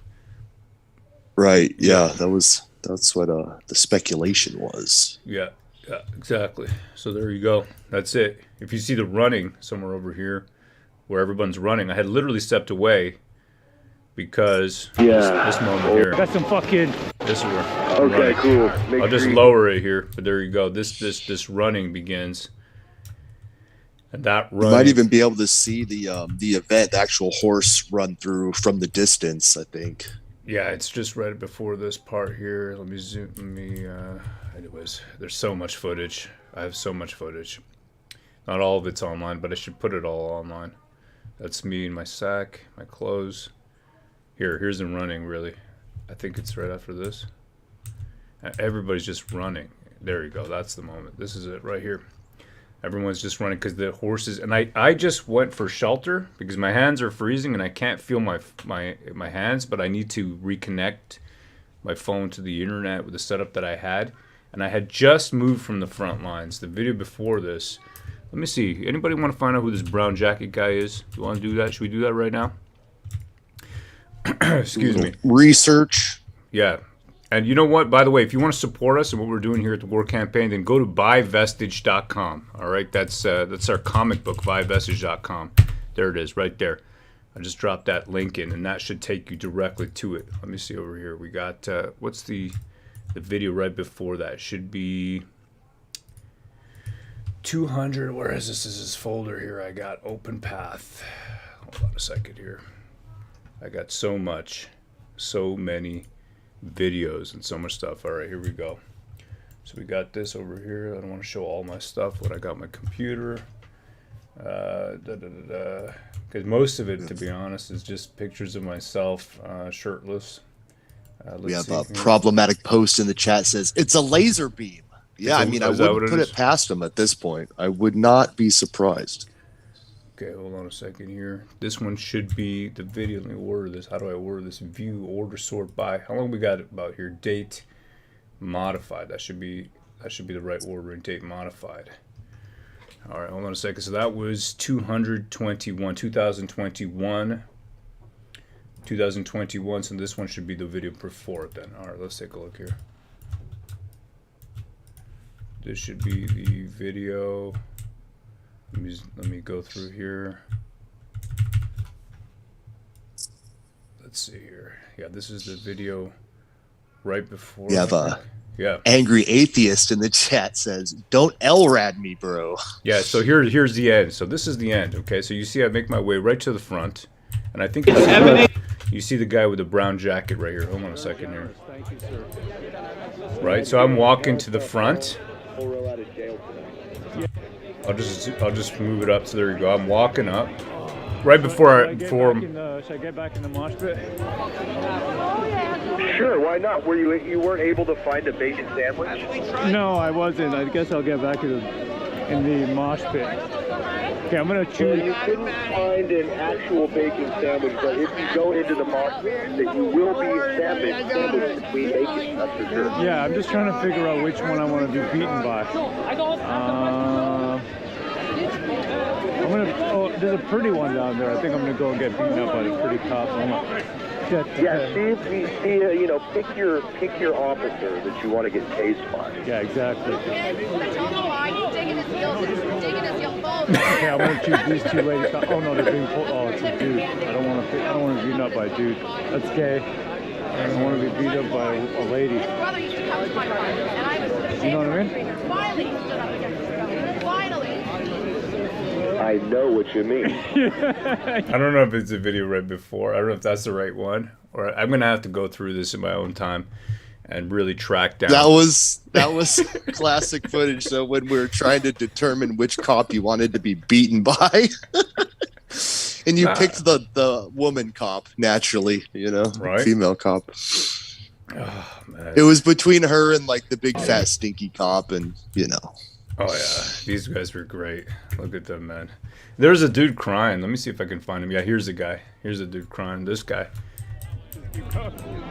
He's tears in his eyes. Yeah, man. The whole time, this guy had tears in his eyes. Keep moving backwards.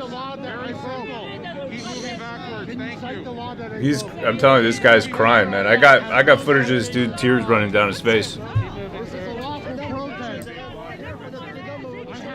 They probably fired him for that. Yeah. You're gone. We had a Don't have cop what it takes. almost switch side, says Douglas to mine. Wow. There you go. Yeah, man. That's hard to see. Cold weather tears at problematic post. Nah, this guy was upset. He was not. It wasn't just cold weather tears. The evil is stronger than his will, says Johnny Bravo. He looks like the Brendan Fraser meme. He wasn't the only one. You should have walked there and then. Pretty incredible stuff, man. Horrible what they did to Brendan Fraser. It's horrible. This is good footage, though, man. It's really good footage. It's so high quality. Ooh, clean. It captures, yeah, man. It captures the tyranny in like friggin' 1080p. It's perfect. Right? It's like almost not real. The picture's so good. You expect it to be like grainy black and white.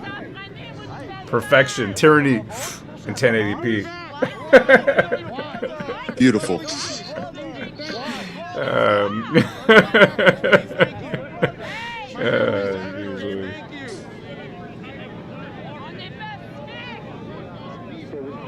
Oh, I think this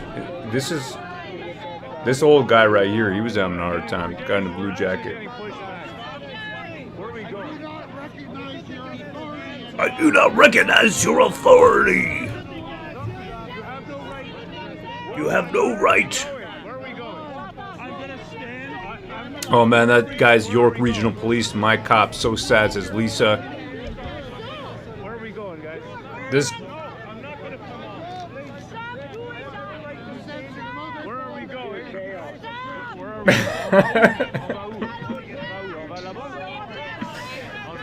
Where are we going? Relax, you're fogging up your visor. Right? Where are we going, Mom? I haven't watched this footage again, man, since February. Yeah, the French ones are still taken to Quebec. That's right, Rixo. Yeah, tyranny in 1080p. I'll put up like the fully perfect rendered stuff at maximum quality up, so you can really get a good view, man. February 18th, that was the best day.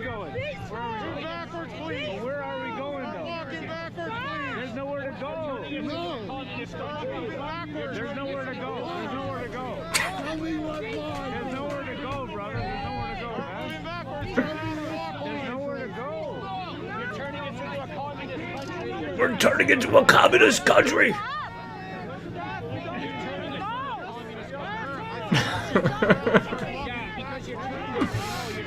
Oh, man. There's nowhere to go, guys. Guys, there's nowhere to go. Hey, there's nowhere to go. On y va où, man? Come on. On y va où? On va où? Hey, mon ami, on va où?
This is what Trudeau does.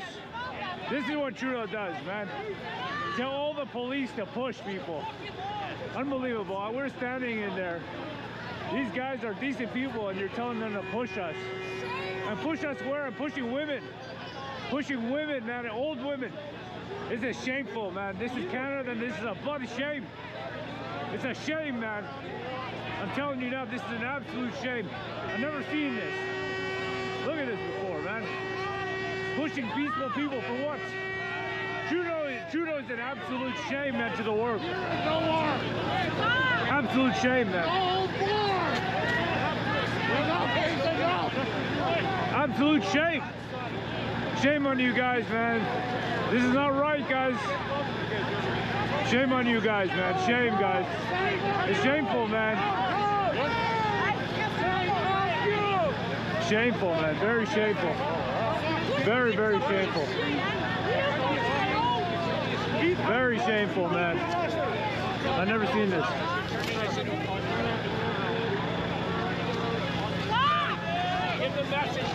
Really shameful, guys. Shameful, man. Come on, man. You're the guy who picked me up when I was about to fall, brother. Oh, thanks, man. Appreciate it, brother. Thank you. But come on, guys. What's going on, man? This ain't right. This is not Canada, man. Brother, you gotta talk to me, man. It's not Canada, man. What's going on? Come on, guys. You're turning us into a... This is not right, man. Guys, it's not right, is it? It's not right. You gotta know it's not right, man. Come on, brother. Come on, you guys gotta know, man. It's not right, guys. You're turning us into a... Jeez, man. What a mess. What a mess. What a mess. This is gonna go down in history, man. What a mess. Keep pushing left. Keep pushing left. Keep pushing left. Keep going. Shift left. Shift left. This is wrong, man.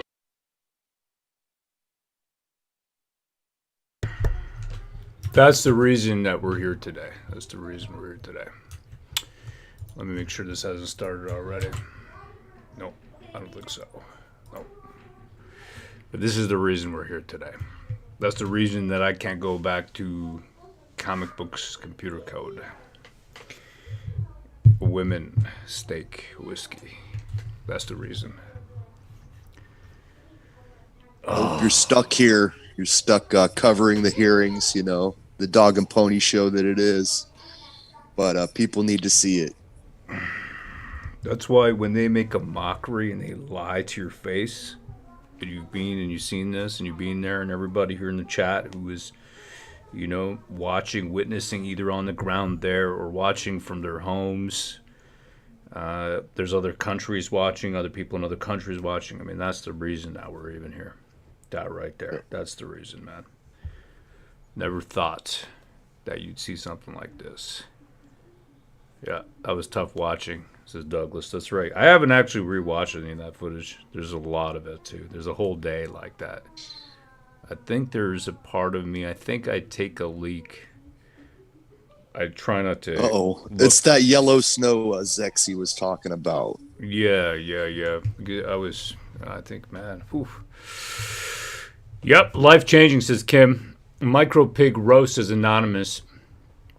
I'm Canadian 79. I'm certain 90% of the Canadian officers knew it was not right, but they were simply following orders. Shame indeed. Cheers for sure. Wow, love my fellow freedom fighters. I'm going to have to throw that video up. I'm going to put it all into Adobe Premiere, just like line up all the clips correctly ordered. And then I'm just going to render it at the highest quality level. It'll probably be like 50 gigs or something like that. And then I'll just let it run overnight, upload completely in its entirety to YouTube. Say what you want about YouTube, and obviously their terms of service are very specific, but you can upload high definition content and then view it in that high definition content. So that's what I'll do. That's what I will do. Yeah. There's a lot like that. There's a lot. I'm gonna keep this open right here so I don't miss it, because this is playing. My kids are shouting in the background. But yeah, there's a ton of this stuff. That was 1600021. Could I please have you load up GX190021 OTT 69er? Oops, wrong document. Let me try again. Oops, wrong document. That's me shirtless, naked in my backyard. With my dog. With my dog. Licking my peanut butter. What? Wait a minute. Why is my dog licking my peanut butter? Yeah, man, there's a lot.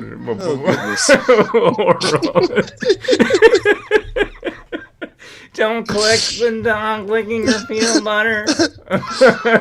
Don't click that file. Don't do it. Click that file. All right, yeah. Sorry about that. I'm sorry. This is the intermission. Wow. This is the intermission. Right? Yeah. We're just trying to pass the time, get through the day with all this testimony. This some would argue meaningless testimony. Yeah, well, this is it. I spoke to It's something people need to see, though, I think, because these people are exposing themselves. Yeah, they are. They are exposing themselves. It's just, man, I want to, I can't let go. Do you know what I mean? I can't let go. I just can't. I can't let go. I got a mental problem. I can't. I feel you, brother. No, man. You're doing what you can. The news, the normal sources, legacy media, as they say, you're not going to get it from them straight. So you got to step in and kind of fill that informational need. Yeah, you're right, Pan. That's it, man. You've been through it with me the entire way. People ask, Pan is an American. What? I don't get it. What's what?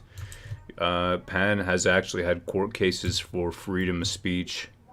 Lasted 2 years. And Roe and the war campaign stuck with me through that, so yeah, man. I'm going to stick with my dude Roe and the Canadian people here and do my best to help Roe cover it. Yeah, man. The war campaign was originally founded by Gat Hanzo, who's a writer for Vestige. You can check that out there. I think I pasted that by Vestige. I'll just drop it right there. You want to support us? That's the best way. We're capitalists. Want to make a difference in the indie comic space. And just bring back heroism. I'll just throw it up here. I'll leave it up there so you can see. I'll go through some of these pictures here. I'm going to go right down to some of the action down here. It's cooler. There you go. Beautiful ladies. That's right there. That's a microaggression showing a lady in a metal bikini. Microaggression. Showing another lady with her midriff showing microaggression. Boobies, microaggression.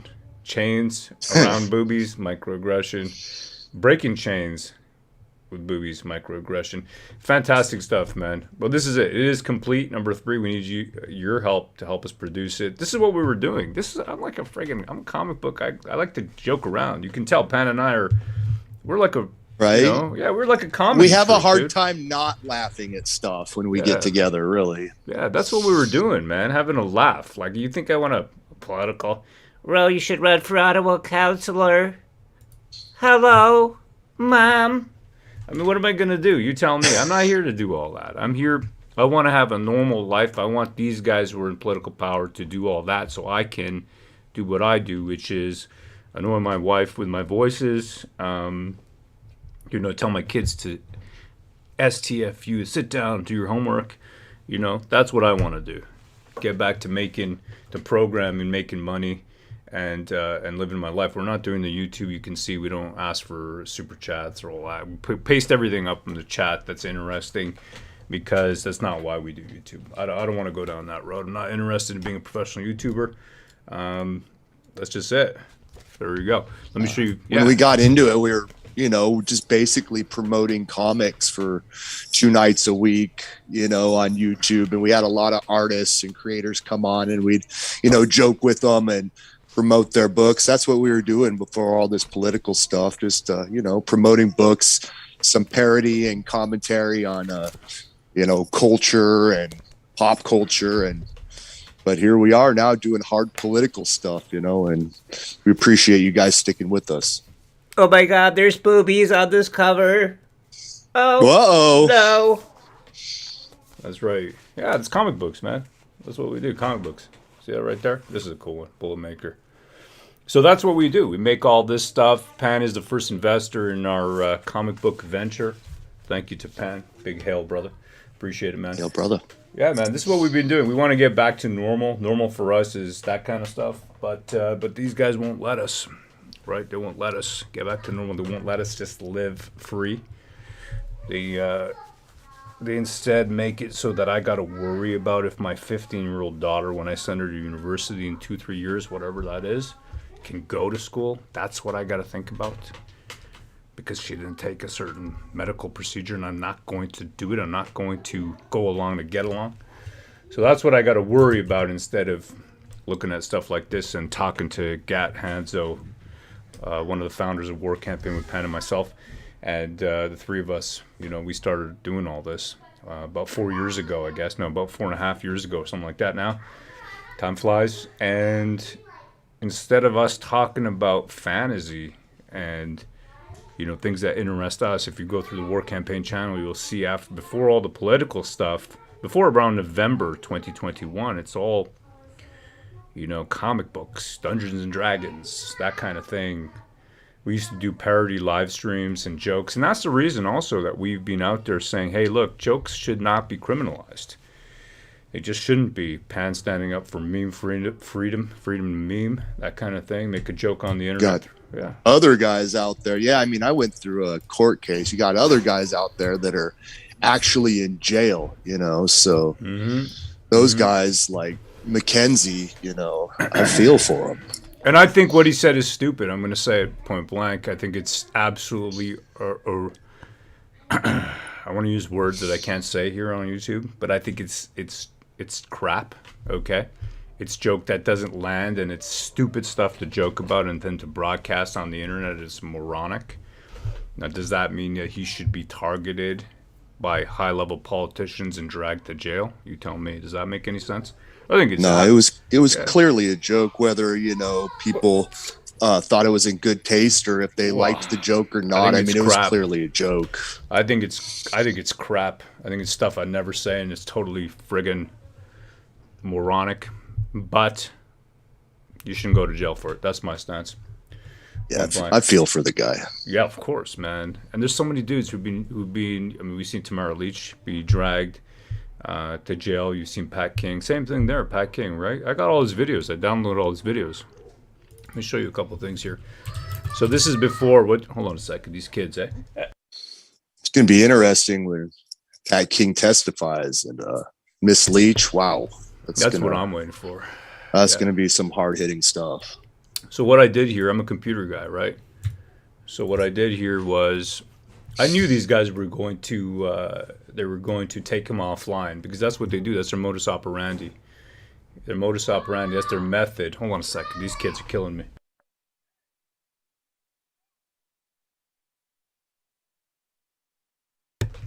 Sorry about that. These kids, man. Jeez Louise. I'm going to send them to the park. I don't know why they're in the house. Yeah, so I download all this stuff because they've been clipping what he said and then calling him a white supremacist, right? And you listen to this guy when he speaks, and I met him on the street. Yeah, you talked to him. This guy he's, come on, man. And then the thing too, we're like some of the only YouTubers that he didn't call feds, Yeah, which exactly. I thought was funny. Yeah, that's right. And this guy's going to be coming on, okay? And the way what they do to break up the unity and so what they'll do is, you got to remember, right? You'll take a mistake that somebody makes, right? A mistake that somebody makes, like Jeremy McKenzie, what he did. And then they will say, who's going to stand behind those comments? I'm not going to. They're crap comments. Absolutely. Are they threats? Are they threats to the safety of Pierre Poilievre's wife? Take it easy. They're stupid. Clearly not. They're just. I would knock this guy's teeth out if he said that about my wife. That's what I would do. I'm being honest. I'd be like. Yeah, I think that's most men's response would be something more like that, not to go on the internet and say the RCMP needs to investigate him. You say that about my wife, we have a serious problem. Serious problem. Okay? Those are fighting words. Bring back dueling, to settle some of these disputes. But you want to throw a dude in jail for that? Take it easy. Yeah. Separate. Pretty silly. Separate. Absolutely separate. And nobody wants to say that. I don't want to say that. War Campaign's going to say that. We'll say it. Nobody wants to say it. Why don't they want to say it? Because this is how they break apart. This is how they break us all apart. Man, these kids are killing me. I'm telling you. Hey, Ma. I'm going to come down, I swear.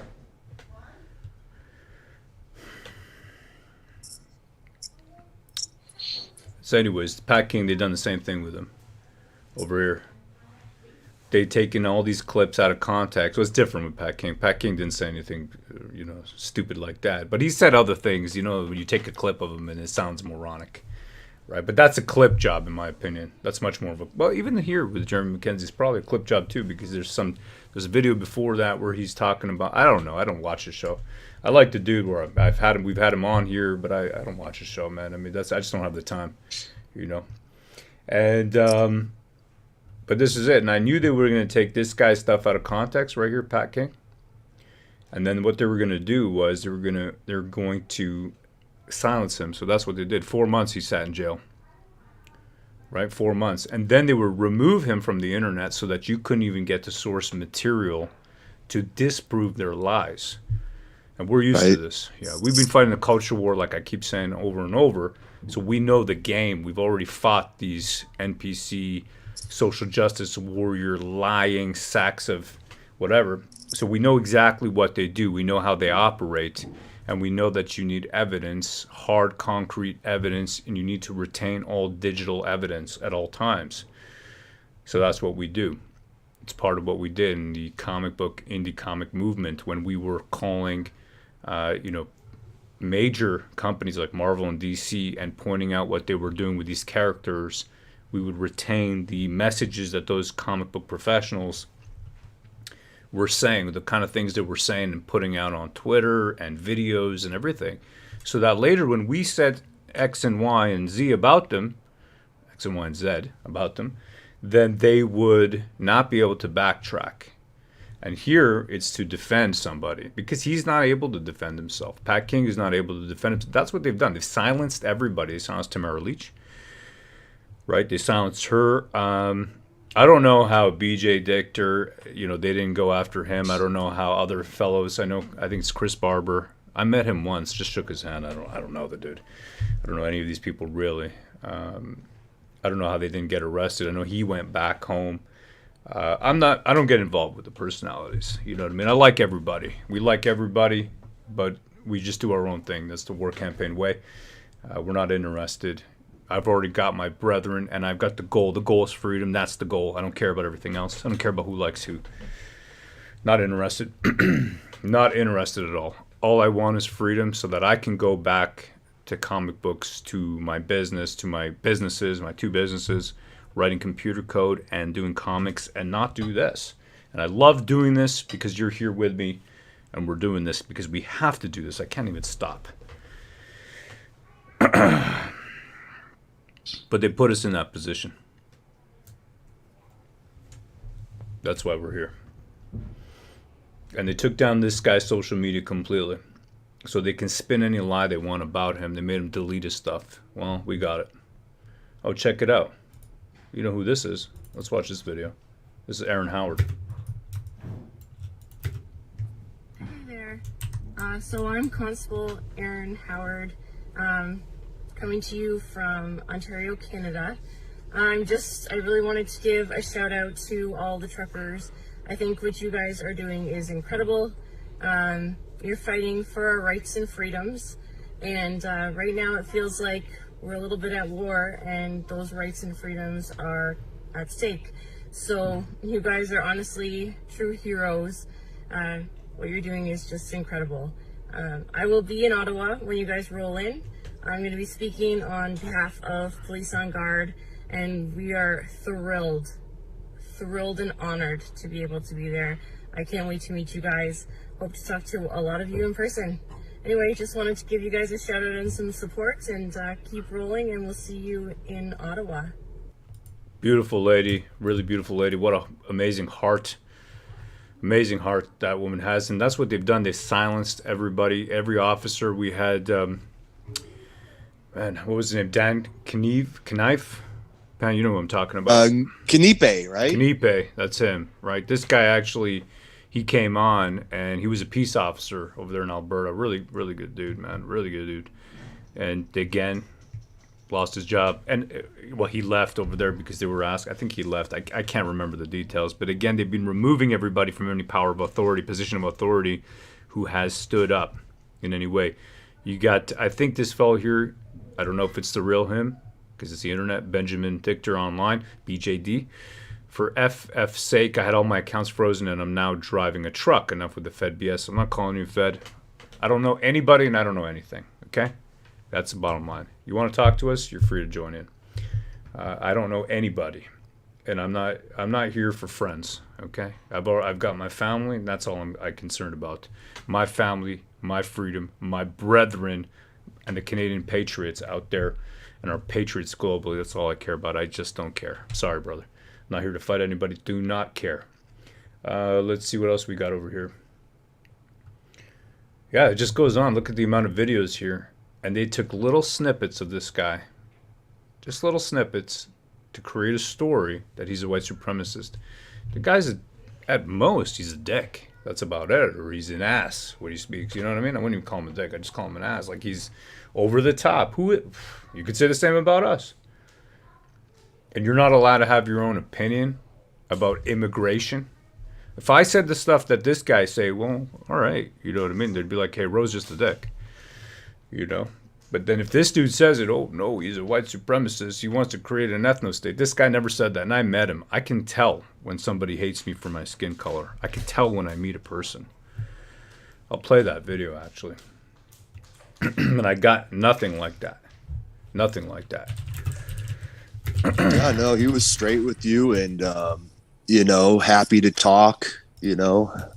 And he was even kind of in a rush. Like, you know, you caught him on the sidewalk walking and he still took the time to give you an interview. And, you know, it seemed like a good dude to me. Sure did. Here, let's play it. Walk backwards here and a police officer's probably going to catch me. You mind? Your taxes paid for you to block the center of Ottawa? Did you see me blocking anything? Look at the trucks. I'd kindly You're not part of the convoy? I'd kindly ask you to walk away. Thank you. I'm nuts enough. No, buddy. You keep interrupting and trying to interact. Get out of here. You guys are real friendly, you know? No wonder nobody wants you guys. Take it easy, buddy. You got millions of supporters. Nobody likes your bullshit. More like hemorrhoiders. Crazy guys, man. Appreciate what you're doing. Thank you, sir. Thanks, man. Yeah. It is what it is. You know, everybody's tense. Everybody's got tension. Everybody wants the story. Everybody wants the scandal. All I'm trying to do is make sure everybody's fucking safe. I have no problems fucking sitting in my vehicle and going home. But I can't because I made a duty and I made a pledge to everybody that I will see this through to the end. And not one person is going to tell me to go home. I don't give a fuck. Yeah. I'll do my time in the Ottawa prison if I have to. I'm not going anywhere. Yeah. Don't just say nobody wants you here. Everybody's been hugging and taking selfies with you. Thank you. Hi, guys. We used to call selfies back in the day photos. Remember that? But now we call them selfies, right? Yeah, exactly. I'm just tired, man. I've been up all night. You know what I like? That last one, I was having a smoking my pipe this morning. I saw your stream and you're live, right? And the last thing you said was you had a really good, peaceful message. Yeah. That, man, I'm right there, brother. That is the key. I'm very, very honored, then, to... Look at the amount of police presence, man. This is sick. And why are they friggin' putting fences up? What are they getting ready for? People down the street. Yeah, they're ready so nobody can jump the fence and go over because they know what's going to happen. They're going to bring in provocateurs and something's going to happen. The other day, there was a lady who came by. There was a fellow in shorts, and it seemed like he was a provocateur. My good brother Pan in Oregon, that's what he said. He's got experience with Antifa and that kind of thing, seeing the Proud Boys and the provocateurs. Well, we see the cops all around us, right? And when the cops are here and they're swarming, there's always media, and there's always a provocateur in the crowd. And it's just there to catch their photo op and paint it in the light that it's not. Yeah. And I'm sick and tired of watching it. People out here are truck drivers. You've never been on the ground. You've never done this. I have. I might know a few things. Not trying to say I know everything, but I definitely know a few things when it comes to this. Everybody else in that fucking room. And I've been arrested, and I've been detained. I've been held down. I've been fucking dragged through the mud by them. I know how they act. I know when they react. I tried to prevent it this morning. I saw that. You were trying to get people not to circle. Yeah. Right. You know, well, that was yesterday, but even this morning I was trying to prevent it by showing them where their foxhole is, that we knew where their foxhole was. Maybe they won't act. Right. Yes. So we found their foxhole, and then we seen 6 friggin' buses show up. Wow. 6 buses showed up. Yeah. What do you want me to do? I got how many thousands of people out here? Yes, sir. And a lot of them, not saying it's all about me, but a lot of them are listening to what I'm saying. All I'm trying to do is look after their safety, man. That's good, brother. That's what I do. I'm an OH&S guy. I'm a safety guy, and I'm just trying to keep everybody safe. Cheers, man. When I drilled on the rigs, if I saw a kick and I saw a little bubble, I went into action. I started my kick procedures. I started my pumping, my weighing up on my mud fluids so that nobody would get hurt. You know what? All I did today was weigh up on my mud fluids. That's all I did. I just increased my viscosity and holding that gas bubble down. That's all I'm doing. You're the man, brother. I'm going to let you go. Get on with your day. Thank you, sir. See ya. Cheers. We'll be around, Yeah, man. can I say something to Mr. King real quick? Yeah, no problem. I got my buddy Pat wants to say something if you don't mind. You got a second? Yes, sir. Yeah, Mr. King, hey, thanks for what you're doing here in the United States. We're watching closely, and you're making your country proud, sir. Hey, man, you know what? It comes with its trials and tribulations. I got big fucking shoulders, man. I know I do, and I'm okay with that. The downfall is when your team doesn't stand for you or stand with you, but yet they all think they know what they're doing. And they've been in the business rooms and in the board rooms for 3 weeks almost. And I've been down here all day, every day, on the ground with the guys, watching the police, watching their routines, watching their maneuvers. And I've been just observing and keeping the guys' morale up. When I come down and I see what's happening, and I see it for myself, it's on my lives, they're there since 4:30 this morning, I haven't slept yet. I seen it happening. The only thing I can think about is letting everybody know and be cautious and be safe. When I say that, I get told I'm a piece of shit for doing it. That sucks, man. Well, thank you for what you're doing. Thanks, man. Appreciate it, guys. That was Pat King on February 17th, the day before the horses did the trampling and everything else. He expressed a little bit of, there was that whole issue where he was, removed from the list of official convoy organizers, or it was clarified that he was not official. I don't know the politics, okay? I don't know who likes you. I don't know who's an official, whatever. All I know is that I'm pissed off that my own freedoms have been abrogated by a government. That's it. That's all I care about. That's all we care about. That's why we're here. That's the war campaign. That's our way. Okay, and here we go. We are getting back ready to continue this. Here we go.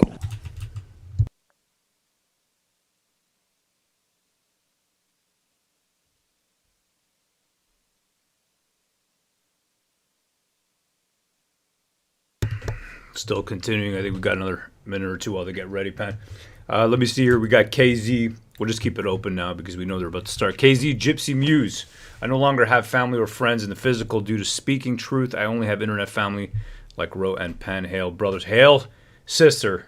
And that's the thing. Everybody, is part of our freedom family. That's what it is. And that's the reason we don't want to argue with other people who are in the same, have the same mentality. Okay, they're here for freedom. All the rest are details. You like this politician, or you like that politician, or you want, or you like this personality, or you don't like this personality. We're not here to argue. We don't want to know. Not interested. We just want our politicians to take action. I don't care what stripe they are. Whoever's in power, take action that the people want. Right? If you remember, Justin Trudeau in 2015 was elected on one of his major planks was electoral reform. If you remember that, right? Because the West especially is not being represented. Order à l'ordre. There we go.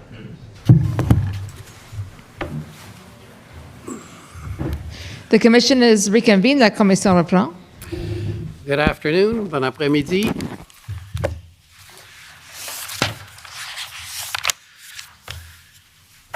You're ready to go? All set. Okay. Thank you. Merci. Thank you. Mayor Watson, a couple of things, please, if I can, about cast your mind back to the period before the convoy protest came to Ottawa in January. I think you touched on this. City of Ottawa has a long experience with public protests. We do, yes. Besides, quite apart from all of the events that are held by the city, and there are many of them, as the home to the nation's capital and parliament, the city has a long tradition of respecting the democratic right to protest. That's correct. Including protests against mandates and restrictions that were imposed by provincial or federal government as a consequence of the pandemic. Correct. And in terms of the use of vehicles, or in the bringing to Ottawa, if I can put it that way, of vehicles by protesters, the city also has a long experience of allowing, facilitating vehicles to come to the city. Yes, on occasion, there's been arrangements made where they'll park on Wellington Street, for instance. I know there was a farm protest some time ago, and that was arranged in collaboration with the police liaison, and it worked well, and they left after they had their speeches. And in this case, as you pointed out to the commissioner, the expectation was that the protesters would arrive in vehicles, make their point, demonstrate, and pack up and leave. I think most objective people would see that as a most likely scenario.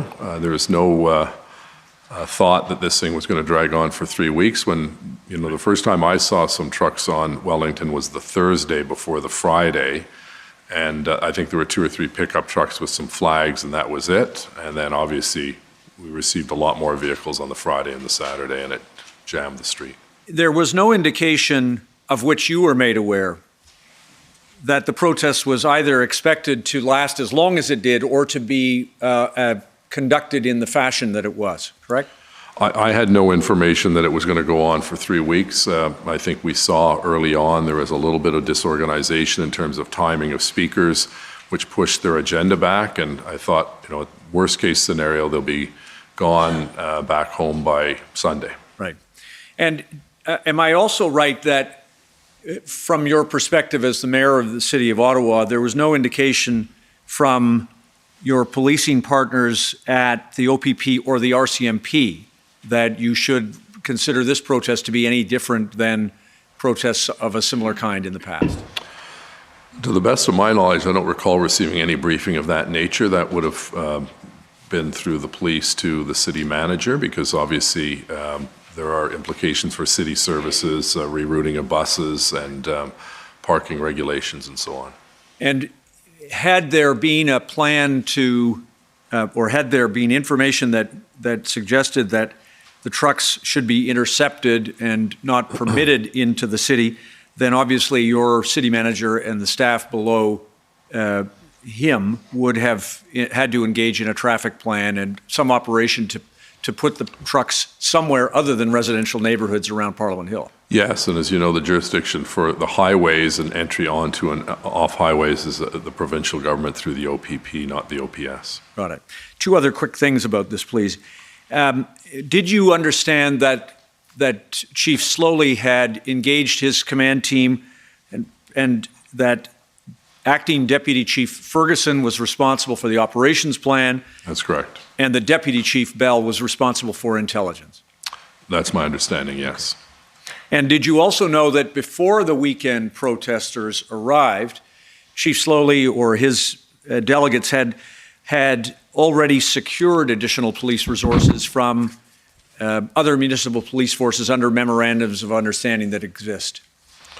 Well, I knew he was making those calls with other chiefs. I don't know the extent of it, but my understanding over the last 25 years is that there's a reciprocal agreement when police services need help. We've often been sent to help in circumstances outside our jurisdiction and vice versa. So that I just assumed that would be taking place because he has those contacts across the province. Got it. Can I just show you a memorandum? If I hope I have the number correctly. That was a memo that I think you sent. It's can I have some assistance, just please, in dialing up OTT? I think 4 zeros, might be 5, 746, and then I have .001 afterwards. If that helps, just bear with me, Mayor Watson. See if you recognize this document. Yeah, just maybe start there. Do you see it says draft response to demonstration emails, McKinney comments? It's dated Thursday, the 27th of January. Do you see that? I do, yes. You introduced the name to us earlier, I think, Robin Guest. That's a member of your staff? Director of Policy, correct. And then there are a couple of other people to whom that email is addressed at the top, including a witness who appeared yesterday, your Chief of Staff, Mr. Arpan. Right. Could we just scroll down, please, for the mayor? Just there, just stop there if we could, please. Do you recognize this as a memorandum that was prepared either at your direction or the direction of your staff for the purposes of communicating with your colleagues on council? I think, can you scroll so I could see the whole memo, please? Yeah, sure. Could we please? Just, I think the other way. Direction, probably.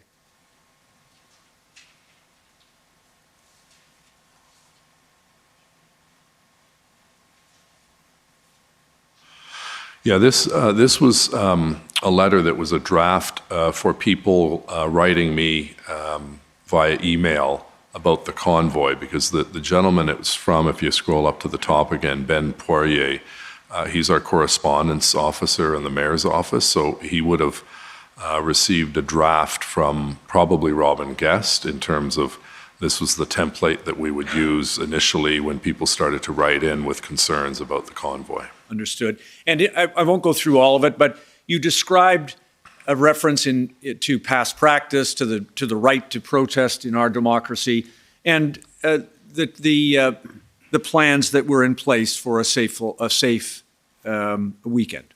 Correct. Okay, understood. Thank you. That's fine. Thanks very much. Along the way, a little later, you had, and again, when I say you had, the city has a solicitor, I think, David White. Yes. And Mr. White was requested to prepare a set of options that I think were legal options. I don't know if this came as a consequence of a direction that you gave or perhaps someone under your direction, but could I please show the mayor OTT 0029767? Just want to, while that's coming up, Mayor Watson, just to orient you, that believe that Mr. White prepared a set of options, a list of options rather, that could be considered by council in respect to the ongoing demonstration. Do you see that? It's dated February the 7th. Does this refresh your recollection that council or you directed Mr. White to prepare that list? This is a memo to Councillor Deans, so I assume based on the wording of the first paragraph, she'd asked for this information, not my office, but it was. I remember seeing this. It was interesting to look at the different acts that were out there, but this was something that I believe Councillor Deans had asked for, and it was sent to her from Julia Keast. And among the options that were addressed in this memorandum, of course, we see that at 3, the Federal Emergencies Act, and there are a number of others, including the final one concerning injunctive relief. Do you see that? I do, yes. Were you engaged in any of the discussions that were ongoing about whether an injunction was available and advisable?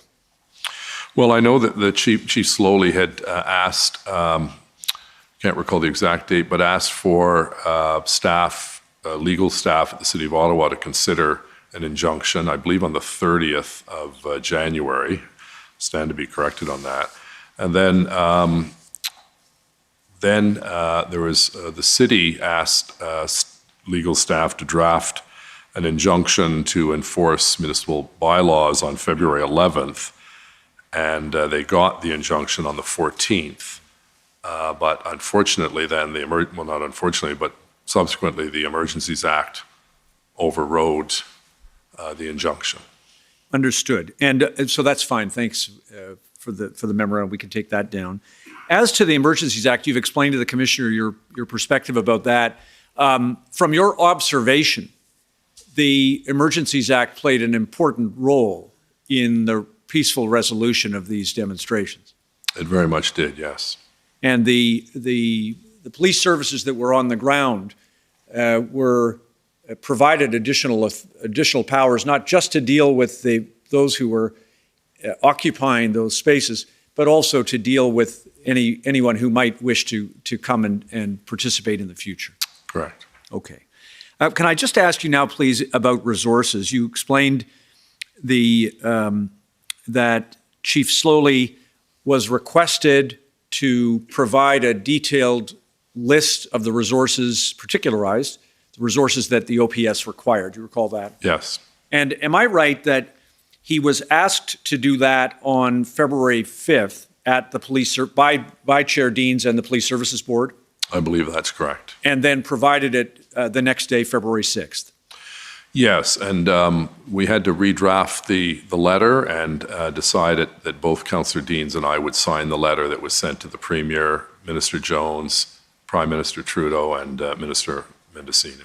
And prior to February 5th, do I have it that Chief Slowly had already engaged in the process of trying to get more resources for the OPS from not just through the weekend, but right up until, well, through the whole piece? Yeah, my understanding was that Chief Slowly was making many calls to other police agencies, municipal police services across the country, and that was taking a fair amount of time, but at the end of the day, I think it was helpful because they supplemented the resources that we got from the OPP and the RCMP. And the detailed resources plan that the chief provided and his team provided on the 6th of February, as you told the commissioner, set out not just a raw number at 1,800, but it was broken down by uniformed police officers, non-uniformed personnel, public order units, and various other specialties. Yes, it was quite detailed, and to my surprise, there were references to additional resources for jails and lawyers and other people, not just frontline officers. So it was quite a detailed request, and that was the basis of the letter that we sent to the two other orders of government. Thank you. And you and Chair Deans and certainly Chief Slowly were under, I'll say pressure, but small p pressure from your council members to answer questions about not just these resources, but to identify that specific number that Chief Slowly had given and that you had conveyed in public. Is that correct? Yes, I don't know when that number became public, but at some point we knew it was going to get out. But I think the concern on the police services part was that it was best that it not be public because that shows our hand to a certain degree in terms of the magnitude of the police operation to clean up our city.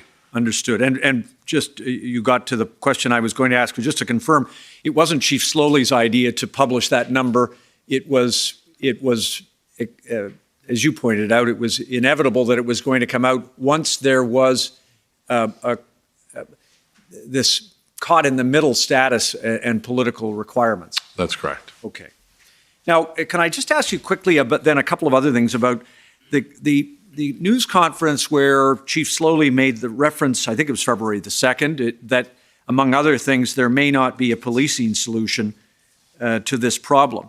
Did you understand, or do you now understand, that what he was getting at was the very issue about resources, that the Ottawa Police Service on its own did not have the resources to deal with this as a matter of its own police service? Yeah, initially I didn't understand that to be the case. I just thought he might be saying we need, whether it's a mediator or some other resource to solve this. And most people, I think, were under the impression they were scratching their head wondering, well, if if it's not going to be a police operation, what other kind of operation is there? So I think given time, that makes more sense when he says it's not going to be a police operation because he doesn't have the resources. But at the time, I was surprised that he'd said it in that way and didn't really elaborate or clarify what he meant. Right. Subsequently, of course, he was asked about it and it did provide additional clarification, I think. I believe that is the case, correct. Now, and as to that issue, I think you've explained this to the commissioner, but just so that I have it, there was never going to be a solution to this problem unless there were a lot more police service members than Ottawa Police Service had. Absolutely, yeah. There's no way, I think even a layperson like myself recognize that the Ottawa Police Service was outnumbered in terms of the resources they had. Plus, as I mentioned earlier, we have a whole city to police. We can't take all of the police from rural Ottawa and suburban Ottawa. There's still calls and activities that require police services. They couldn't all go down to the Biowa Market or Centertown. That's why we needed to supplement them with the other two forces plus municipal forces. And do you share the view that there wouldn't have been any different outcome no matter who was the chief of police if the matter was the resources? Yes, I truly believe that. We needed those 1,800. That was the best estimate of the police service and their expertise. And in combination, we also needed the Emergency Act, or I believe truly that we would have been in a stalemate for several more weeks, which would just be intolerable for the public. And just then final, two quick things then, if I may, Mayor Watson, the resignation. I appreciate that you've told the commissioner that you learned of it when it was announced. Did you have a chance to speak to Chief Slowly in the aftermath of the resignation? I did. It was several weeks later. I invited him to lunch to say thank you for his service. I think when these things are done in a public fashion, it's not the kindest way to bid goodbye and to thank someone who had served their community. And so I brought him to a restaurant and we had lunch. We didn't get into a lot of the details, obviously, of what he went through, but I just thought it was my opportunity to thank him for his service. And I think you've said previously that you regarded his resignation as a true act of leadership. Yes, obviously there were concerns on the part of some members of the Police Services Board, and I think he did the honorable thing, and I stated that in a statement I released. There was, with your indulgence, Mr. Commissioner, I have one, Mayor Watson, I'm on borrowed time, so that means you're on borrowed time. Could I just ask you one quick thing, please, about the negotiation to remove trucks from the residential area? I won't show you the letter that was already described that you wrote to Ms. Leach and her response and so on, but can I have it from you that in respect of Chief Slowly, that Chief Slowly was unaware of the final destination of the trucks that were moving out of the residential area, and the letter that you wrote to Ms. Leach doesn't describe the final destination of those trucks. There were some references that we've seen in other documents to renting farmland, to leasing farmland rather, or to parking on the Sir John A. Macdonald Highway. There was some flexibility or uncertainty about those matters. Is that fair? Well, there was no reference specifically to Wellington, but it just common sense would dictate if they're coming down from where the Garden of the Provinces is into that area around this building, in fact, that it would be onto Wellington because there was space on Wellington. Whether the chief knew immediately or not, I'm not sure, but a senior officer was assigned to help with traffic management of getting those 102 vehicles out of the site. I understand. Thank you very much. And your term as mayor is coming up, so thank you for your public service. 22 days, I think. 4 hours. And counting. Okay. The Ottawa Coalition, please.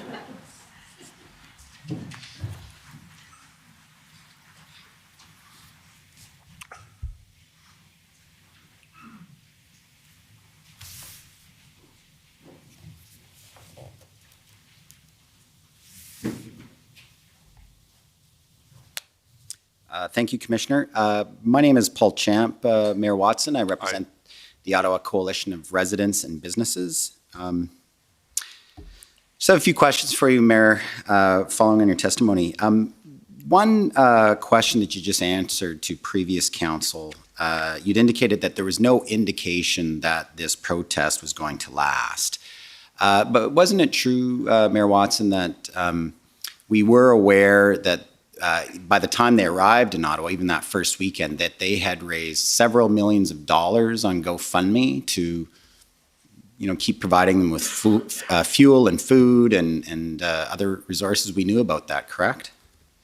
I don't recall exactly when we were informed about the GoFundMe. The first time I had any contact with GoFundMe was when their consultant approached my office, and as a result, we had a discussion with 3 of their senior people, asking them to do what they could to prevent the dollars from coming into the community, and they subsequently, I think a week later, agreed to freeze the account, and then ultimately my understanding was that the money was returned to the individual donors. Another question or area I want to ask you about is your communications with the chair of the Ottawa Police Services Board. Now, it's my understanding, Mayor Watson, that you and Ms. Deans, the chair, you generally speaking wouldn't communicate directly. It would be through your chief of staff, Mr. Arpan. Is that correct? Yeah, almost all of the back and forth on this issue was dealt with by Councillor Deans and Mr. Arpan, correct? Yeah. You and Ms. Deans, she doesn't have your phone number. The two of you don't talk directly. Is that correct? I don't believe she has my phone number. Actually, very few people do have my phone number. I never keep the ringer on, so I don't rely on that very often. But she had a good rapport with Mr.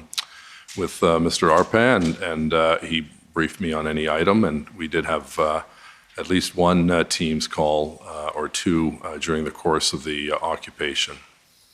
Well, while we're on it, Dean French, he's got your phone number, correct? I believe he does from my time at when I met with him through the Premier's office. Okay. You, throughout this protest, you've told us that you would have regular communications with Chief Slowly, is that right? Yes, or his deputies. Well, yeah, and that was my next question. How much or how often would you speak with his deputies, Acting Deputy Chief Ferguson and Deputy Chief Bell? More with Deputy Chief Bell because I knew him better. It would vary. Sometimes there'd be 1 or 2 calls a day. Sometimes there'd be no calls if there's no information. I often got a lot of information from the police via Steve Kanalakis, which was a more appropriate route, and he would provide me updates. As you know, or as you may know, Mr. Champ, my office is right next to Mr. Kanalakis, so we see each other literally every hour during the crisis. So you were getting some information from Chief Slowly and sometimes from his delegates, primarily Deputy Chief Bell? Correct. Okay. And Deputy Chief Bell had your phone number? I don't know if he did or not. Not sure. How would the two of you connect? Well, usually through a Teams or a Zoom meeting, or he'd be in my boardroom. Okay. And what about Acting Deputy Chief Ferguson? How often did you speak to her?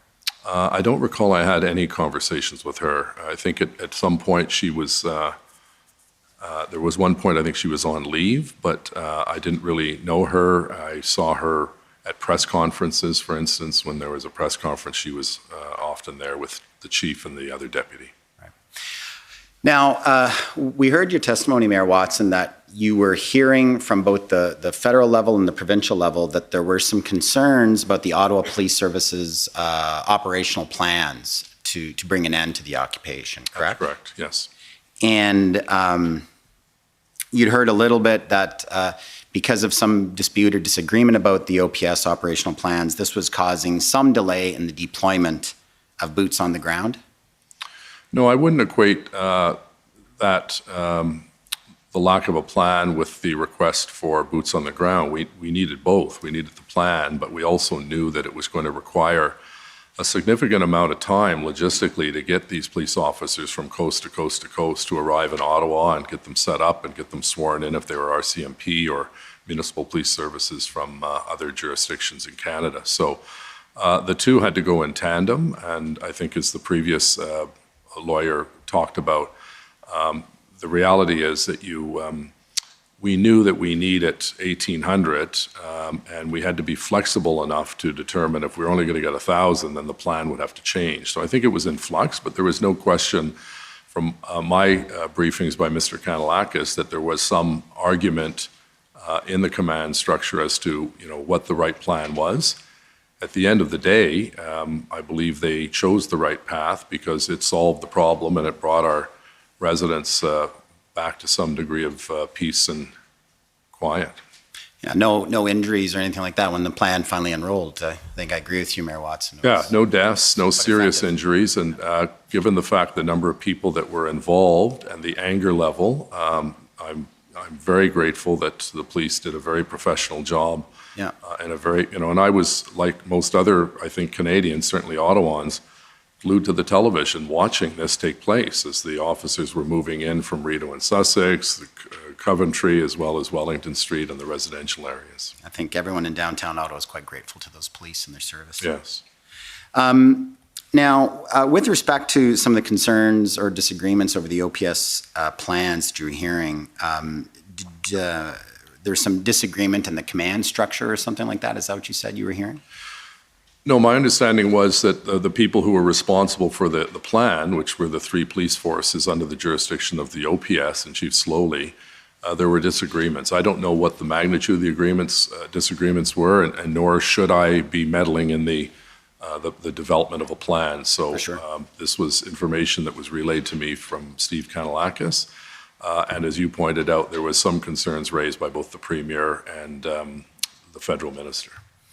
And you were aware, Mayor Watson, were you not, that there was, while Chief Slowly no doubt was doing his best to serve the people of Ottawa, that during his tenure, you were aware he was experiencing some difficulties with conflicts and friction in the ranks of the Ottawa Police? I don't have any specific evidence of that. I think there were some rumblings and rumors, but I could not, no one came to me directly to say there were concerns. I think anytime there's a new chief that's brought in from outside, there's always some degree of animosity that people think that should be an internal candidate and so on. And Chief Slowly was brought in really as an agent of change. Right. We'd been well served by Chief Bordelot, but I think it was remarkable that we had, for the first time in our history, an African-Canadian leader who had served the people of Toronto very well for over 30 years. And I was very supportive of his hiring. As you know, I didn't sit on the police board at that time when he was hired, but when I was introduced to him, when Councillor Deans brought him around before the announcement, I was impressed with his qualifications and his way of handling himself. And in fact, I think before he moved into Ottawa, I had breakfast with him and just got to know him a little better. Just stepping back a bit about the information you were receiving from the provincial and federal levels about concerns with the OPS plans. We've heard from Mr. Arpand that neither he nor yourself shared that information with Councillor Deans, the chair of the board. Can you tell us why you didn't share that information with Councillor Deans? Well, these meetings with the Premier and the Prime Minister were held as confidential meetings, and I didn't think it was appropriate to breach that confidentiality. But the Ottawa Police Services Board, you're aware, they're responsible for the direction and for directing the chief and monitoring his performance. You were aware of that? Yeah, but not directing operational matters. And what was being discussed by the Prime Minister and the Premier and myself was resources to help him implement the plan and rid the streets of the occupied truckers. So it was your concern with maintaining the confidentiality with the Prime Minister and the Premier. That's why you didn't want to share that information with the chair of the Ottawa Police Services Board? That's correct. You didn't think that information might be helpful for the board to know when they were having their interactions with the chief? No, because the concerns that had been raised by the Premier and Ms. Jones were general in nature. There were no specific allegations or of wrongdoing on the part of the chief. The same with the Federal Minister Blair. I think Minister Blair knew Chief Slowly, obviously, as a former chief of Toronto Police himself. And he, like others at that political level in those confidential meetings, was expressing concern that the plan was not coming together as quickly as possible. And I was putting pressure on everyone to get moving on this, because on the one hand, I was being asked with the support of Councillor Deans to send a letter that we've shown the public today to the Premier and the Prime Minister.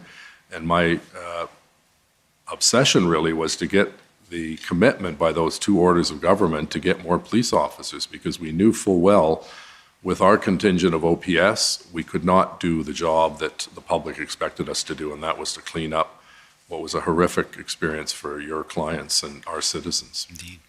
You testified this morning, Mayor Watson, that words to the effect that from a leadership point of view, the more information you have to share with partners, the better. That it's important for everyone to be singing from the same hymn book, I think you said, or all on the same team.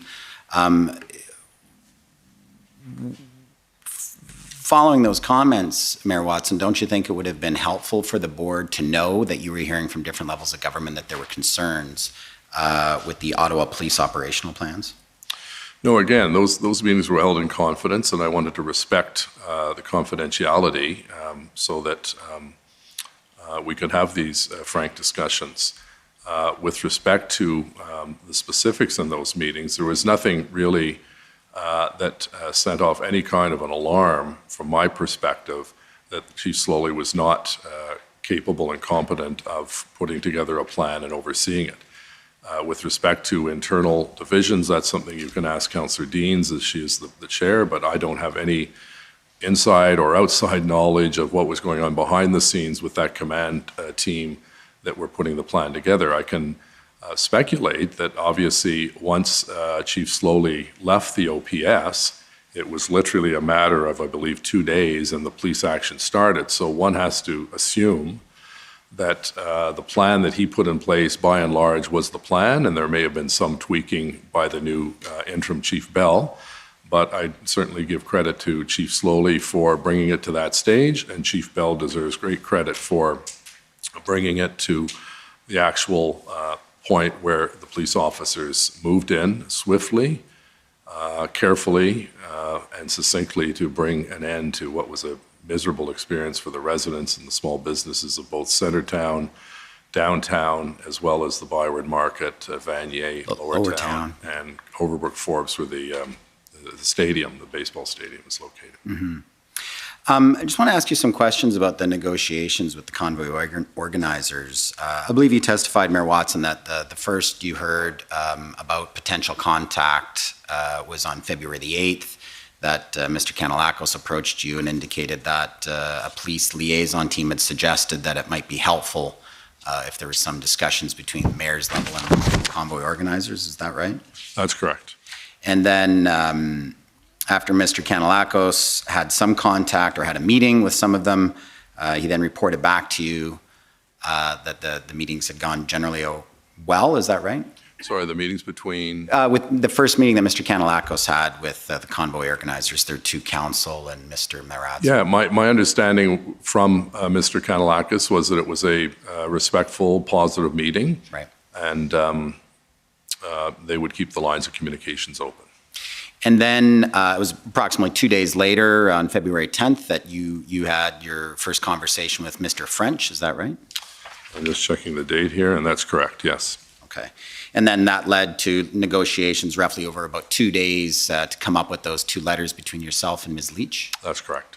And you had a number of conversations with Mr. French, is that right? No more than two. The first call, and I believe I had a second one, but I can't recall what the specifics was, because I indicated to him at that first call that the primary contact he would have would be with Mr. Arpin and Mr. Kanellakos. And then Mr. Arpin and Mr. Kanellakos, they took over the communications with Mr. French and negotiating that deal with Ms. Leach and the other organizers. Yeah, and I had no other, when the letter was signed, no other contact with Mr. French, but I can certainly say publicly I appreciate the fact that he stuck his neck out. There was nothing in it for him from what I could see. Lots of comments about Mr. French himself and his time with the Premier, but I found that he was acting in good faith, and that resulted in the letters, which resulted in taking some pressure, not all the pressure by any means, but some small pressure off that portion of the residential area, down by the Garden of the Provinces. In your two conversations with Mr. French, he indicated to you that he was aligned with the protesters, that he shared their point of view on many issues. Sorry, who was that? Mr. French. He indicated to you he was aligned. No, with the he didn't indicate that he was aligned. He indicated that he had contacts with some members of the trucking industry, but he didn't offer an opinion that he supported their grievances or anything like that to me in that phone call. It was simply that he had some kind of connections. I don't know whether he made those connections through his private sector life or through his time in provincial government, but it was very much along the lines that he saw what was happening and he saw that it was getting worse, and he called me. I literally had not seen or heard from him, I think, since he left the Premier's office. He didn't suggest to you that he saw the protesters as patriots or anything like that? No. Okay. Now, so then you hand over the file to Mr. Arpin to work out some kind of deal, is that right? Yes, with Mr. Kanellakis' help, because he had met with others that were from that same orbit a couple of days or 2 days earlier. Right. And did you give any direction to Mr. Arpin to interface or work with the Ottawa Police in his negotiations?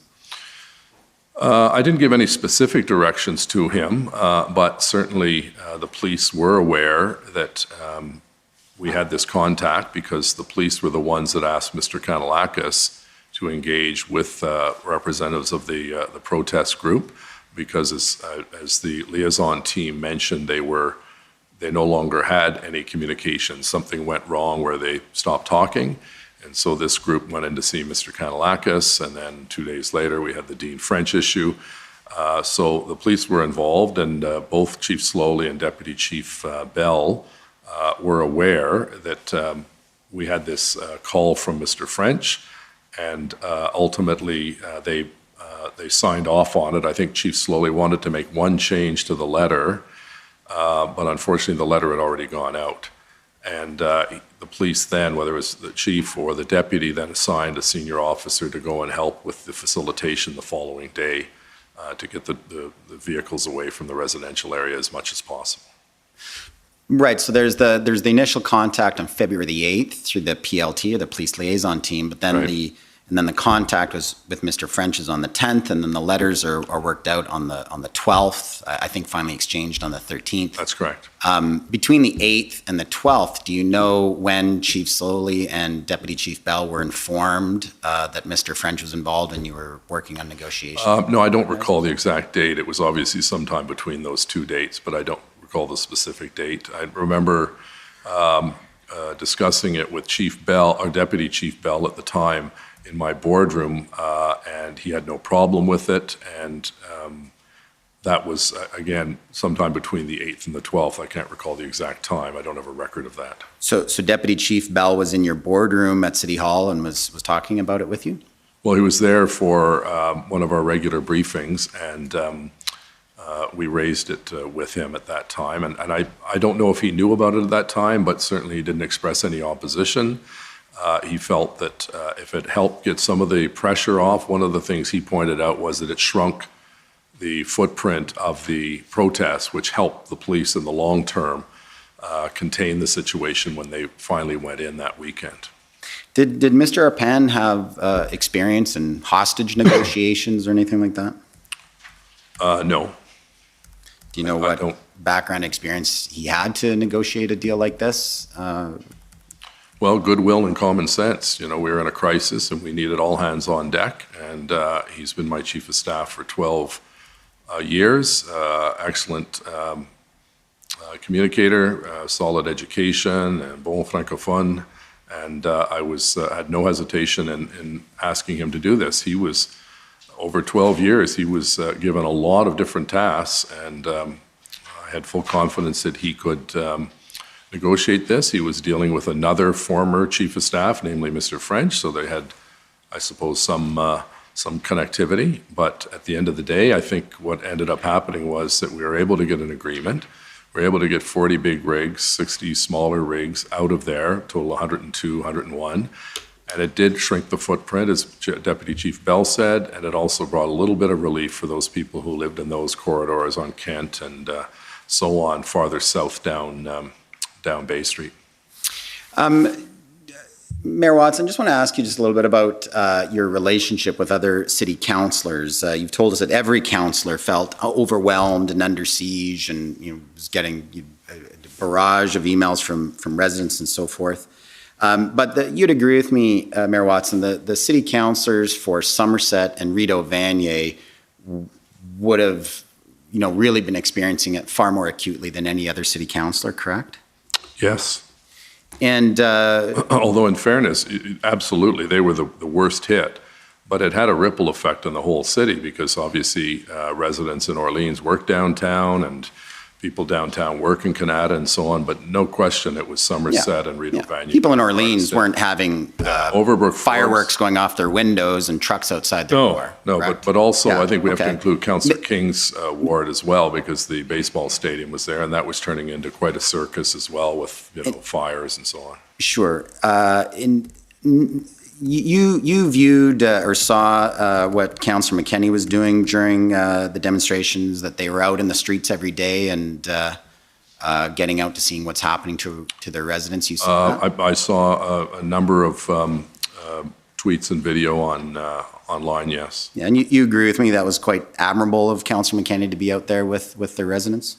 Yes, I think there was, I know Councillor Deans had expressed concern about having counter-protests because it took away from police resources. But I think, both Councillor Fleury and Councillor McKenney did good work representing their constituents during a very difficult time. Right. Is there any reason, Mayor Watson, that you didn't reach out personally to either Councillor McKenney or Councillor Fleury personally to offer them any kind of comfort or support about what they were going through during the difficult time? I went back and reviewed that I had at least 2 calls and 1 Zoom call with Councillor McKenney. I had 2 or 3 calls during the period with Councillor Fleury.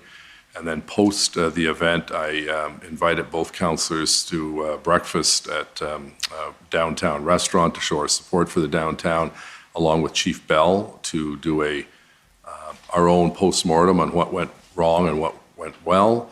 And then a few weeks later, I hosted a breakfast or a lunch in my office and invited Minister Marco Mendicini, along with Councillor McKenney and Councillor Fleury, and our first responders, the chiefs of the different services, to thank all of them for the work that they did, including the 2 councillors. But one-on-one calls, you didn't have one-on-one calls with those councillors during the course of the demonstration, Yeah, correct? I did. I had at least 2 calls with each of them, and then I think at least 1 Zoom call with both of them. Okay, I guess they forgot that when they testified last week. You'd agree with me? Sorry, I don't believe that's not what my notes of Councillor Fleury's evidence reflect. Okay. Mayor Watson, you'd agree with me that there's some political disagreements in City Council? Every day. Well, more than you've been a municipal politician for a long time, Mayor Watson. You agree with me that this last term has probably been a bit more bitter and hostile than... No, I wouldn't use those words. I think it's a lot more challenging and a lot more pressure-filled. When you take into account what this council has had to deal with, and forget just the council, the public, there were 2 tornadoes, there was a flood, there was the massive storm, Derocio, I can't remember the name of it. There was COVID-19 that was with us for 2.5 years, and there was the truck convoy occupation. So all of my colleagues on council, myself included, we're feeling the pressure of a very challenging time in the history of our city. As I mentioned earlier, I was asked by some students I spoke to at, I believe, Algonquin College the other day, last week. They said, what was the most stressful time as mayor this term? And I think a lot of them were going to say, the truck convoy. And I said, well, actually, not to diminish the truck convoy, but it was COVID. 800 people died as a result of COVID. Thousands more were seriously impacted. People lost their jobs, their livelihood. And that was a project that, or a challenge that every single citizen of the world had to face. The truck convoy was a terrible experience, but it was for a set period of time, 3 weeks. It affected dramatically the people in the inner core, but it ended. We're still dealing with COVID and we're still losing people every day. So from my perspective, I think that added tremendous stress because people were calling and upset with vaccination policies and mask mandates and everything else. And all of that came to a boil, obviously, when we had to deal with the storm and then with the convoy. So just final question, Mayor. The city was in crisis. It was unprecedented. Residents and businesses were suffering. This was a time for the city to come together, a time to put aside political rivalries. Mayor Watson, do you think you did that? You served your city by getting over political rivalries, by bringing all city councilors together, whether it was Ms. Deans or Ms. McKenney or others who had disagreements to lead the city through this unprecedented time? Well, I think as, it was Churchill, I believe, that once said, Parliament in his case is not a tea party. People come to these seats after a hard-fought election. They have strong emotions, they have strong opinions on different issues, and there's often clashes. That's the joy, I suppose, of democracy, where you don't have everyone agreeing all the time with everyone else. What our council went through was horrific, and what I tried to do was to provide as much information, do as much work as I could do with the federal and provincial contacts that I had made over the course of my public service career, to bring realistic solutions to the problem so that we could give the city back to the people of Ottawa.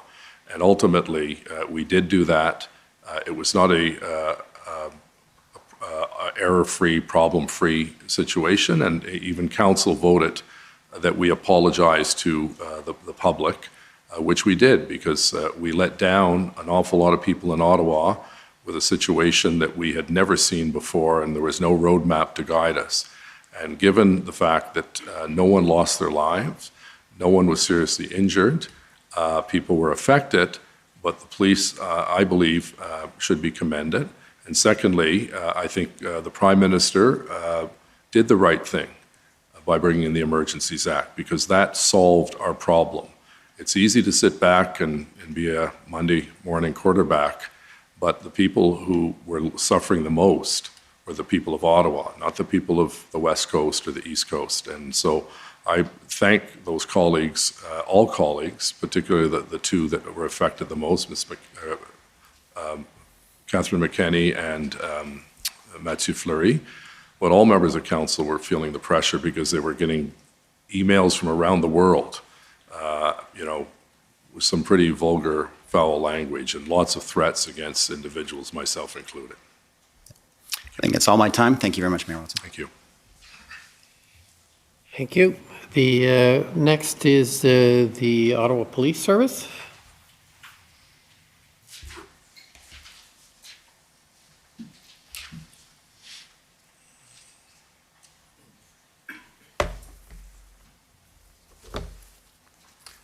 Good afternoon, Mayor Watson. My name is David Michikowski, and I'm counsel for the Ottawa Police Service.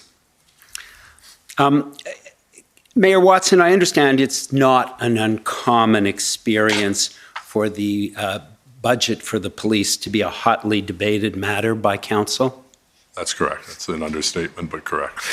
And I know that for 2022 budget year, which I guess was completed that process in November, December of 2021, the budget increase that Chief Slowly had requested was, I believe, a 2.86% increase from the previous year, and what the Ottawa Police Service Board approved was a 2% budget increase. Is that your memory? I recollect that is in the ballpark. You probably have more specific figures, but there was also, you had to include the assessment growth of the city as well, which was, I believe, about, I stand to be correct, about 3% on top of that. And so according to the media reports, that budget once it had been approved by the Ottawa Police Service Board, came before council for a fairly contentious debate, and ultimately council did approve the 2% increase? Yes, there were some members of council that wished to be engaged with this defund the police process, but the majority of council, myself included, did not support that, and we felt it was important to support the chief's request, and also, the increase also included assessment growth, which I'll have to check back, but I think it was another 2% on top of that. And in fact, Chief Slowly had requested more from the Ottawa Police Services Board, but they had not given him what he had been asking for. Is that your memory? I believe that's correct, yes. And I believe Chief Slowly was on record telling council that there would be significant risks to policing. Do you recall that? In fairness, I'm not trying to be glib with this, but almost every chief says that when they don't get 100% of their budget. So I think that's probably what he said. And, our job as city council is to basically vote up or down the budget. We don't get into the micromanagement because the Act says that we can't do that.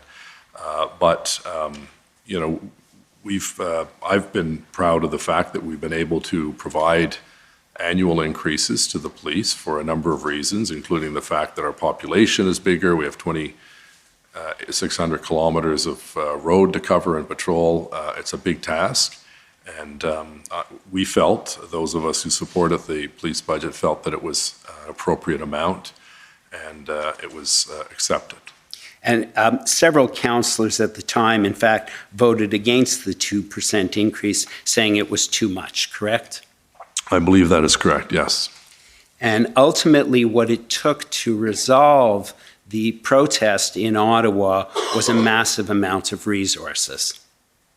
So you're now talking about the Freedom Convoy. Yeah, it did take a lot of resources, and as I pointed out, we have every intention of recouping those dollars based on the conversations I've had with other orders of government, because it should not come out of the base budget of the Ottawa Police Service, which is always hovering around surplus or deficit every year. And it took a massive, not only civilian members, but it took a massive number of police officers on the ground, correct? Yes, under very difficult circumstances. You recall back, I recall very well, the weather was miserable. The roads down in that area could not get plowed, so they were almost impassable. It was, some officers were working 12, 13 days in a row. One of the reasons why the chief was going out getting supplemental municipal services was to give his officers a day off to recharge their batteries. A much needed day off, yes, given what was going on the ground, correct? Absolutely. It was very stressful for them. I saw a lot of news footage over the course of the time where the officers were spat upon and they were yelled at and screamed, and they kept their cool. For that, we're grateful. There were some incidents where I felt, the images of the police being buddy-buddy with someone protester was not appropriate, and my understanding was that the police reminded their officers, first and foremost, they're there to be neutral, and when they did their job, they did an excellent job. And I have no problem defending the Ottawa Police Service and the actions that they took to bring this crisis to an end. And ultimately, you have no problem, I take it, in agreeing with me as well, that it was brought to a successful resolution under Interim Chief Bell? That's correct, yes. And I think, as I mentioned, the funny thing was, it was that the Olympics were on, and I think more people were watching this activity than the Olympics, because it was so gut-wrenching to see what was happening to our city for 3 weeks, and it was such a relief for everyone to see that this was coming to an end.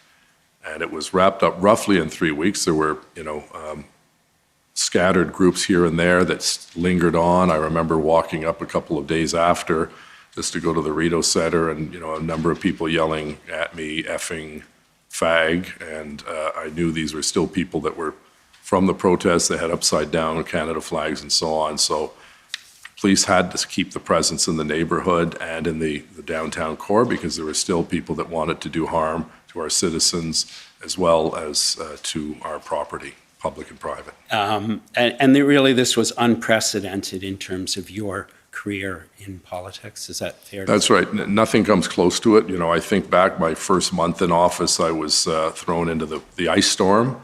That was dramatic, but it was not hurtful to people. It was difficult when people lost electricity and so on.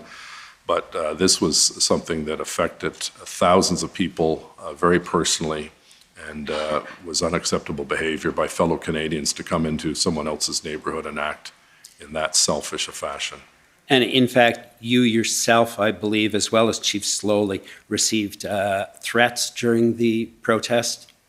Yes, and I believe some members of council did as well, and I received one, I think 1, 2, or 3. A couple of people were charged, and some guy from New Brunswick was coming down here with guns in his trunk to shoot me, and he was arrested. And the police obviously took those seriously and took appropriate action? They did, and our corporate security the same, because you know, people had been outside my house, not necessarily associated with the convoy, but other groups protesting, so they installed a security system. Thank you very much. I have no additional questions. Thank you. Thank you. Now the Government of Canada.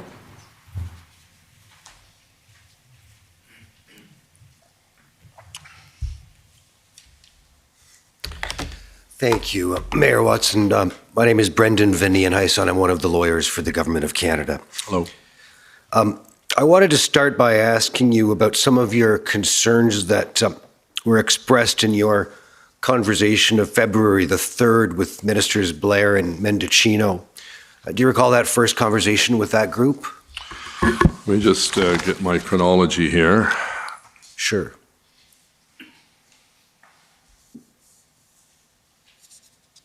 Yeah, so that was with the Deputy Minister, or was it, let me just see here.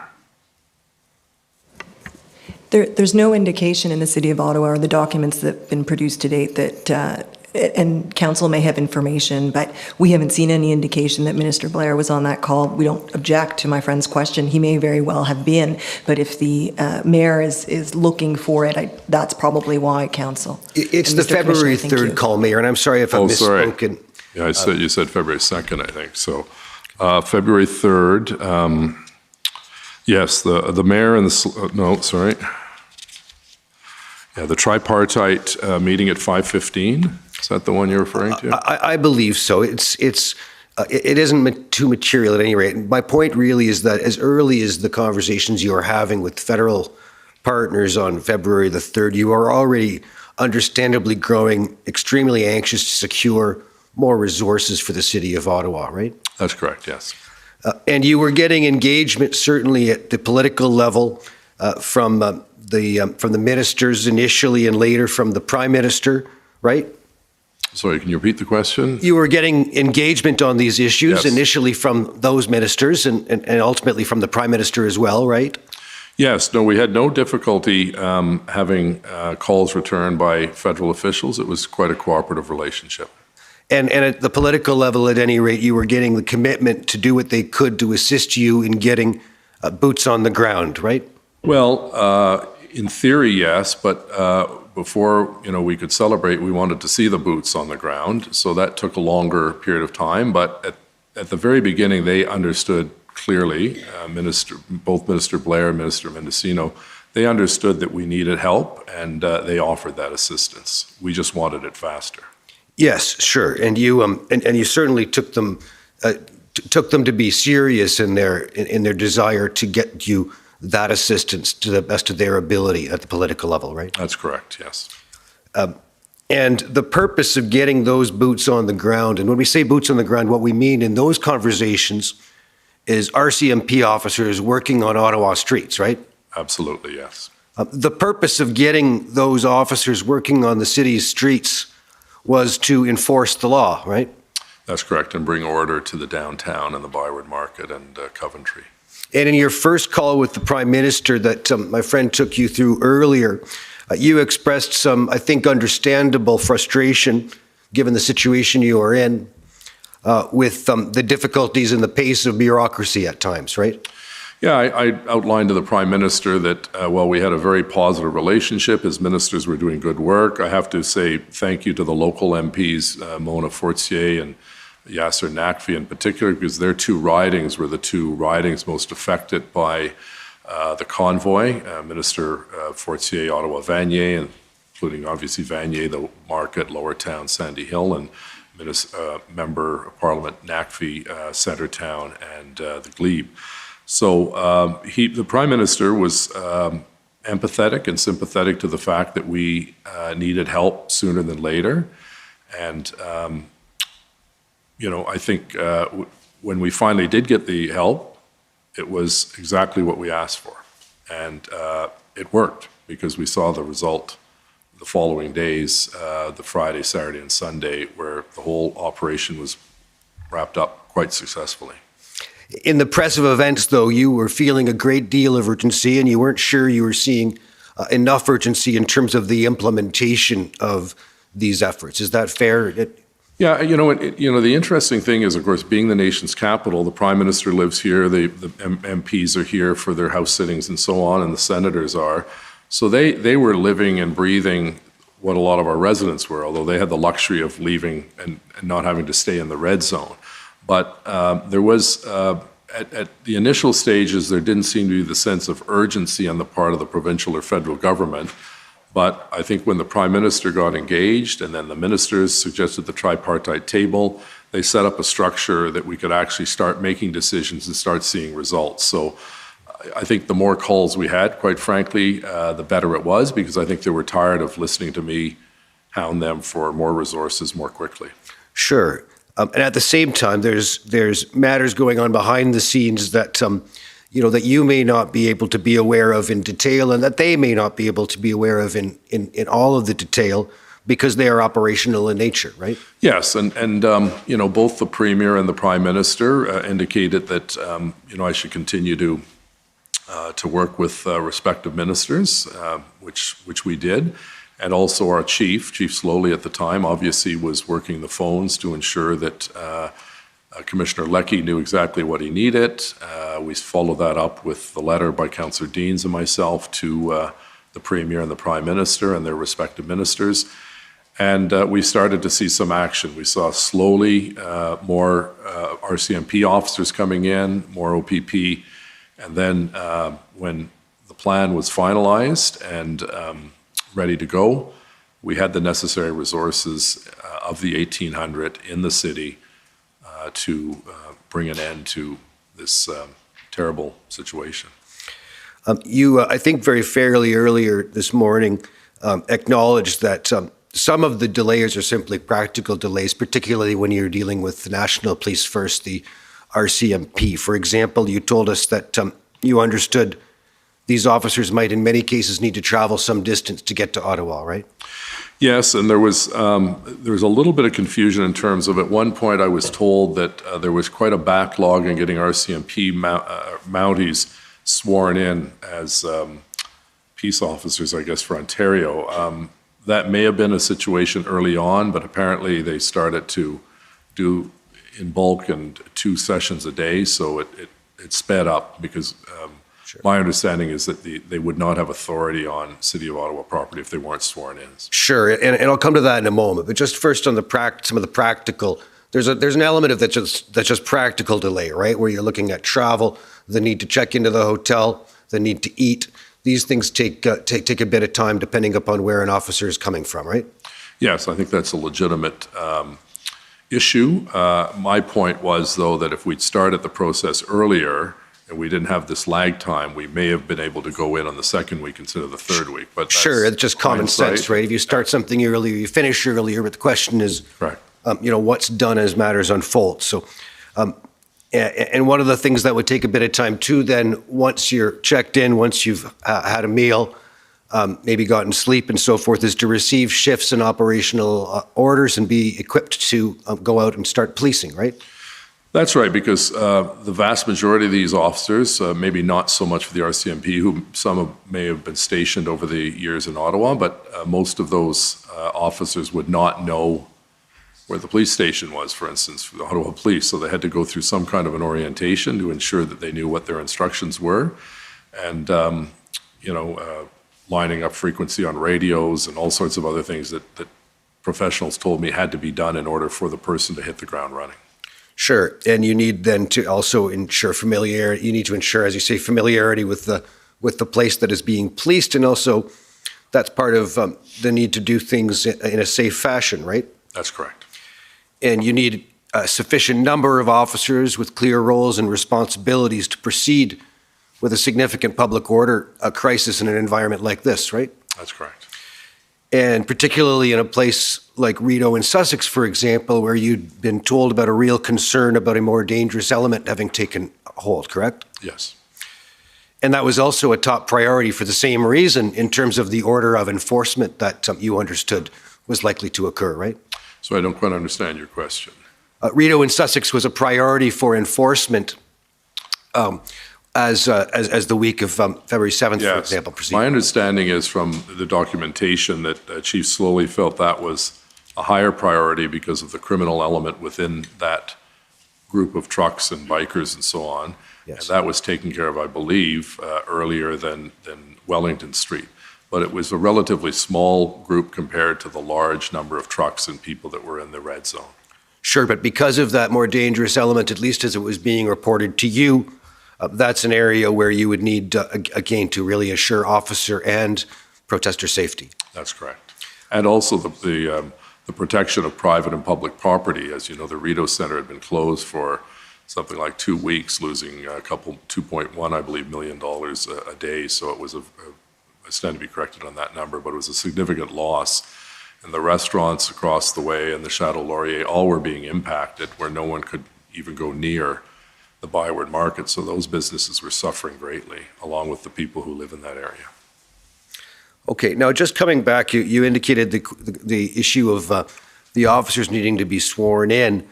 And I want to ask you a few questions about that, Mayor Watson.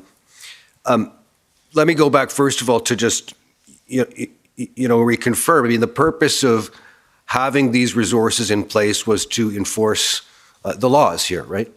That's right. And in order to do that, you need the law enforcement professionals, the peace officers who are going to be doing that job. They need to be here lawfully themselves, right? That's correct. They need to have the proper legal authority to be able to enforce before you can get underway with a very significant law enforcement operation, right? Yes, we estimated that to be 1,800. And if they did not have that legal authority, you might be in a situation where the operation itself might be called into question in terms of its lawfulness, as well as any charges that might result. That's very true. There might be a possibility of liability accruing to the city or indeed the RCMP or the individual officer if an officer wasn't lawfully in place at that point in time. That's right, and our police service was well aware of that, and that's why obviously we followed the strict rules to have them properly sworn in. And as I said, initially I was told that was slowing down the process, but then something happened, whether they added extra shifts or extra staff or did it in larger gatherings or groups, that was covered off, and they were now legal to operate in Ottawa. Now, that process of swearing in officers to be able to enforce laws within the local jurisdiction, that was also true of other municipal police officers too, right? Such as those that came from London and Belleville and otherwise? I stand to be corrected, but I don't believe they needed to be sworn in because they were sworn in as officers in all of Ontario. With respect to municipal bylaws, though? Well, I'm not an expert on that, so you'll have to ask someone who is, but my understanding was that they did not need to swear in. Okay, and at any rate, it is not something that needed to be done, whichever of us is right about that, and you may be. It was not something that needed to be done in the case of the Ontario Provincial Police, right? The swearing-in process? That's correct, it was just the Mounties. Okay. Now, can I ask if we could pull up OTT 406610?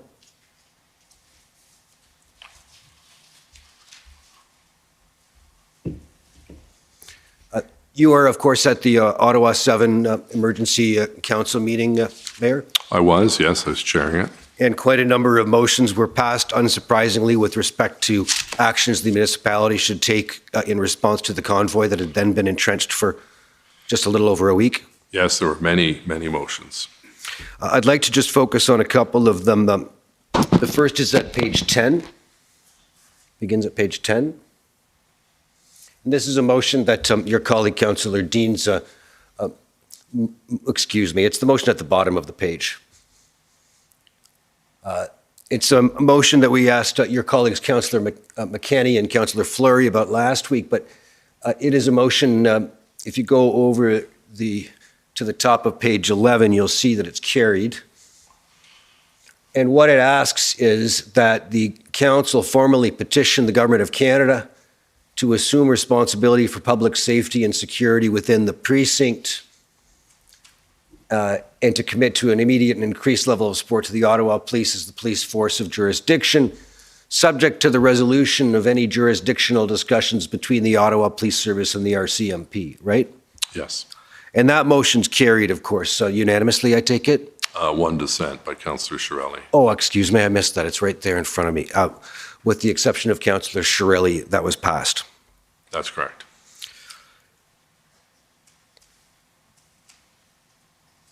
I want to turn now, if we can, to a comment that Chief Slowly sent to you the next morning, and that's at, if we can pull up, please, OTT 405837.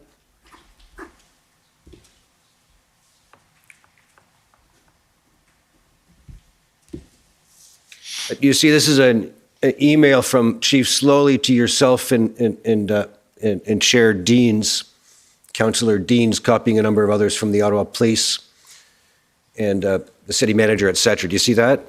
Yeah, I think if you can push it up so I can see the full email, that would be helpful. Of course. Do you mind pulling that down?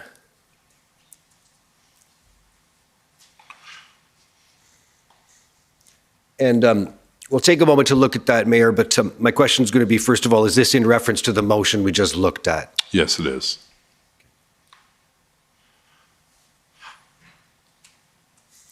And I'm just going to direct you to the second paragraph there where Chief Slowly is indicating to you, in Ontario, policing is governed by the Police Services Act.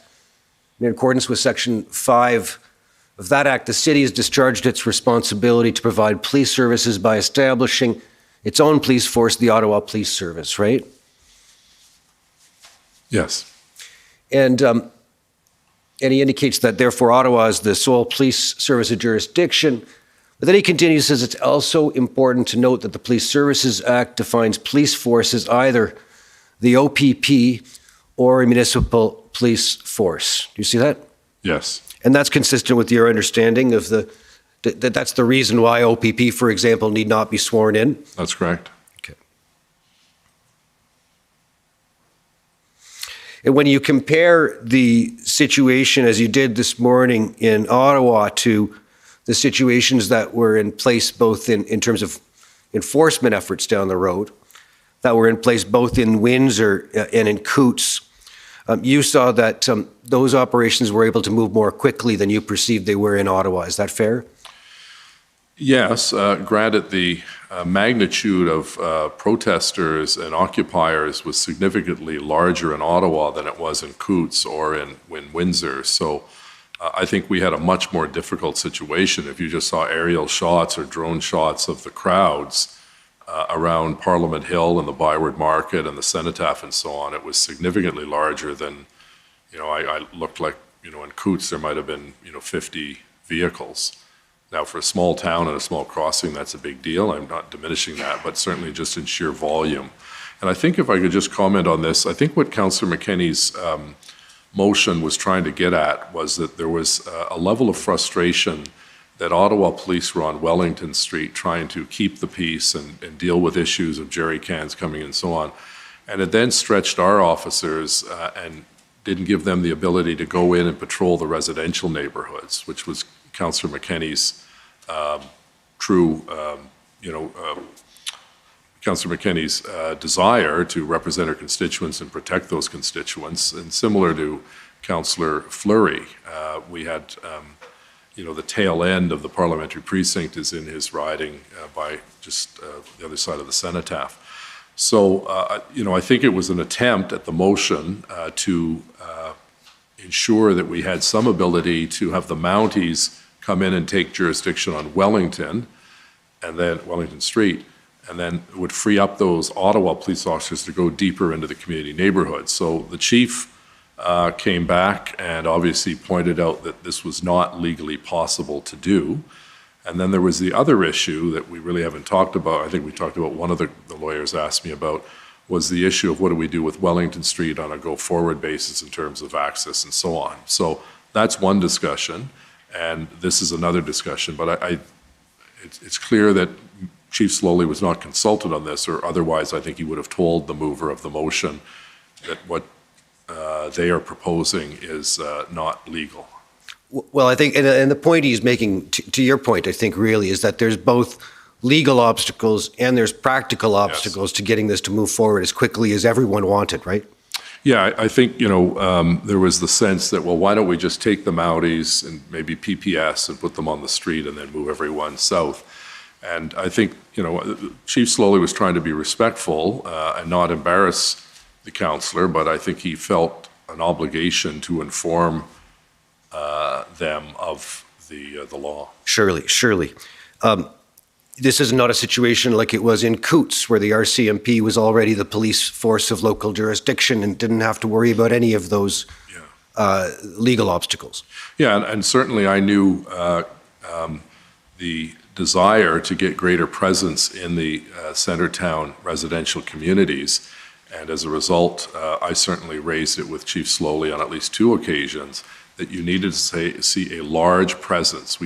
If we keep announcing we're protecting the Central Core, you needed to see a large presence, not 1 or 2 officers walking down Kent Street or O'Connor. It had to be visible, and again, we couldn't always do that until we had more police officers to share the burden. Now, you told us this morning, I believe, that before the 14th of February, when the Emergencies Act was invoked, that you, in fact, were not familiar with the particular authority that existed under that act. Is that right? Yeah, just the one memo that we showed earlier that showed that that was one of the options. I think they listed 5 or 6 options. It was very brief. It didn't give any details. But when it was introduced by the federal government, and to be very clear, I've been consistent on this since day one, we needed that act. And it's fine for someone out, west or down east to say, well, it was overkill. No, we needed that act. We needed to give our police resources the tools they could use, such as tow trucks and so on, to actually solve the problem, or this thing would have gone on for many, many more days, if not weeks. So I was not familiar with it, but when it was introduced, our legal staff provided me with a copy of it and highlighted the points that we felt we could use to our advantage to clear up this terrible situation. And one of the points that you've raised in that regard is the important point of the towing issue. And I'm sorry, Mr. Commissioner, just finish this one question. Okay. But the second aspect of it, Mayor, am I right, was that the regulations passed under that act permitted RCMP officers, regardless of the niceties of being sworn in, to enforce provincial and municipal laws in the streets of Ottawa. Is that fair? Yes, that was something that was brought to my attention. I'd heard a contrary view to that, but I stand to be corrected. But my understanding was that it would allow them, without going through the whole swearing-in process, to be automatically, in essence, deputized to enforce Ottawa bylaws and Ontario laws. And that enabled the clearing operation to occur later the week of February 14th. That's correct. Thank you, Mr. Commissioner, for your indulgence. Those are my questions. Thank you. Okay, next we have the Democracy Fund. Good afternoon. Can you hear me? I'm sorry, can you hear me? Yes, we can. Go ahead. Thank you. Good afternoon, Mayor Slowly. My name is Alan Honor. I'm appearing remotely today. I'm a lawyer with the Democracy Fund. I'm Jim Watson. I'm not the chief. Pardon me. Sorry. I think you said Mayor yes, Slowly. Mayor. Oh, I apologize, Sorry. Mayor Watson. No problem. You told us today that Toronto Mayor John Tory gave you some phone numbers for some tow trucks. Names and phone numbers, correct. Okay, and you passed those on to Steve Kanalakis and city staff? Yes. And did you ever follow up with anyone after sharing those phone numbers? No, because once the Emergency Act was proclaimed or introduced, I actually saw the tow trucks on Laurier Avenue lined up for quite some distance, so there's no need to follow up because they'd obviously done the work that we had asked them to do, was to find trucks. Do you recall when you gave those phone numbers to Steve Kanalakis and city staff? Well, you'd have to go back and check my text messages, which I believe are on public record, and the phone numbers and the names and the text from John Tory were on that, and it was basically, I would think, an hour or so after receiving them, I would have walked next door, or had someone walk next door and give them to Steve Kanalakis. I don't know if... But let me interrupt you. I'm just asking you if you recall when you shared those phone numbers. What is the date? Do you know? I can't remember. It was probably the day of or the day after I received the information from Mayor Tory. And how many days was that before the invocation of the Emergency Act? Well, as I said, I don't recall the actual date I met with or I received from Mr. Tory. So if you can get me that date, then I can work my way back. Okay, so you didn't follow up, and you don't know how many days passed between those messages being passed on and the invocation of the Emergency Act. Thank you. Well, no, you asked me a question, I'm going to answer it. Yeah. If I had the date, which I have back in my office, I can tell you the date that John Tory sent me the text with the names and numbers of the towing companies, and then I would have referred those either that day or the next day to Mr. Kanalakis. But you don't have the dates? Well, I have them back at my office. I was told I couldn't bring anything other than the chronology. You can't tell us now. Mayor. Well, if I can, I don't think I'm going to be allowed to leave and go and get my document at my office, but I can certainly email it to you if you'd like to know. But that's fine. I'll move on, Mayor. Okay. Mayor, you did not speak to Premier Ford or to Sylvia Jones about the tow trucks. I'm sorry? You never spoke to Premier Ford or Sylvia Jones about tow trucks. Is that right? No, I would have had, in my first call with Premier Ford, I indicated to him that we were at a disadvantage because we just didn't have, we had two OC Transpo tow trucks, and we couldn't even guarantee that they would cooperate. So that was a problem we had, and I can't recall if I told him I was contacting John Tory, but certainly the reason I contacted John Tory was because I saw the number of tow trucks that he was able to mobilize in Toronto after learning from our example a week or so after, and I wanted to know if he had any TTC or City of Toronto, and he said they had these private companies that came out, and they were the ones whose numbers he gave me via text message. You had 2 telephone calls with Premier Ford? 2 or 3.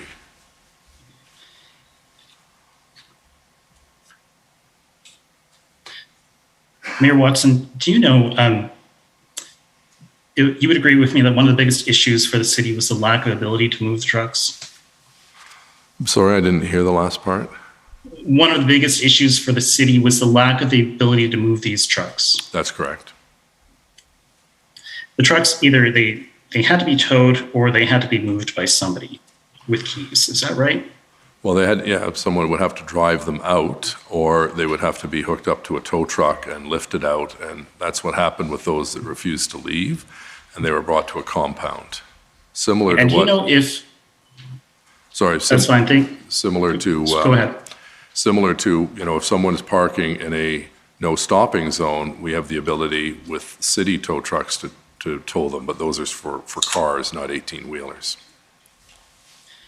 Do you know if financial incentives were offered to reluctant tow truck drivers? Not that I'm aware of, no. If those incentives were to be made, who would make them, the city or the police? Good question. I don't know legally or logistically who would make it, but the pot of money comes from the same, it's the taxpayers, so whether it's the city budget or the police budget, it's one and the same. I was asked the question with respect to the procurement, and again, I don't know whether it was the police, OPS, or City of Ottawa that procured. Mr. Kanalakis could certainly clarify that. I'm going to just switch topics, Mayor. I understand that someone made a death threat against you, and I'm sorry to hear that. If I The can person was interrupt, arrested. can I just interrupt briefly? You're going to have to wrap up quickly. That is fine. Thank you, Commissioner. In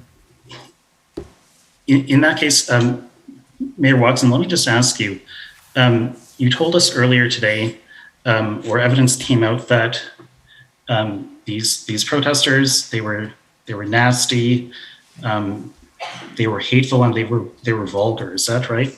Yes. And you said that you saw, or you said that they had ripped masks off of people. Yes. Did you actually see that? No, I saw it reported in the media. Okay. And I think you also said that certain people were attacked. Is that right? I didn't say that, no. I said that I had death threats, but I wasn't physically attacked. No, I didn't say that you were attacked, but you said that these protesters were attacking people. Did you not say that? No.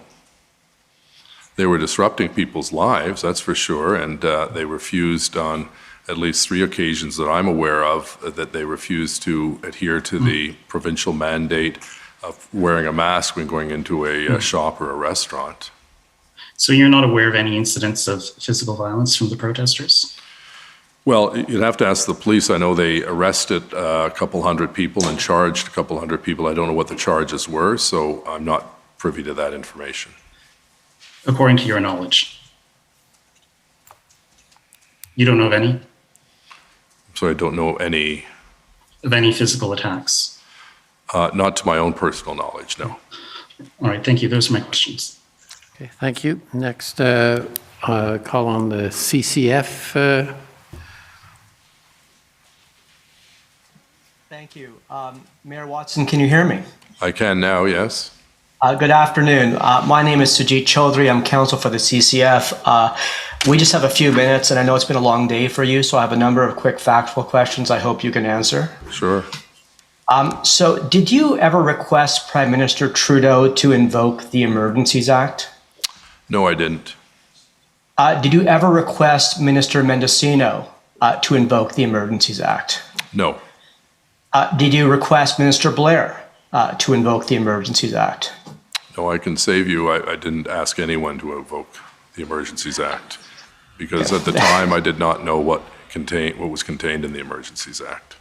At the time, were you familiar with what was contained in Ontario's Emergency Management and Civil Protection Act?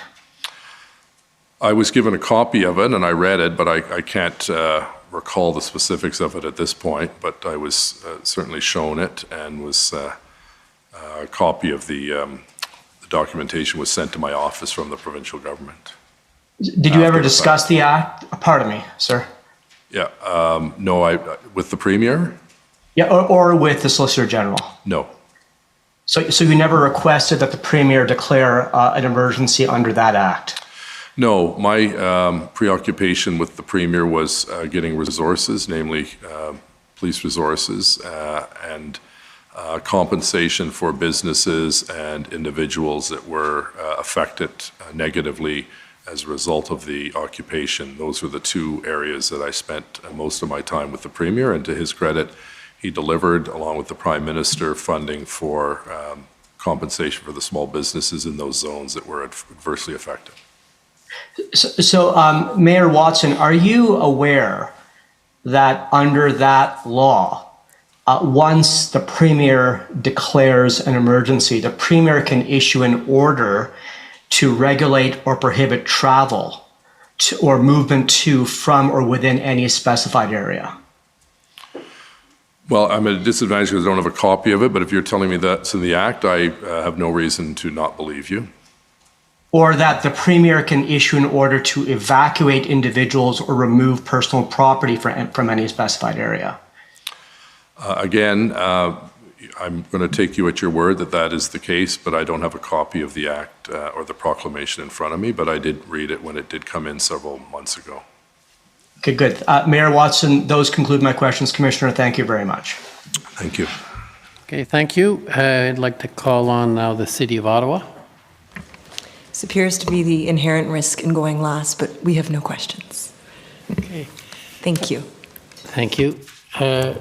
Mayor Watson, if I could just ask you on one subject. You mentioned at one point that when you were having discussions with respect to the federal government, and I think you mentioned something about you couldn't go to the provincial government and berate them unless the federal government came across first.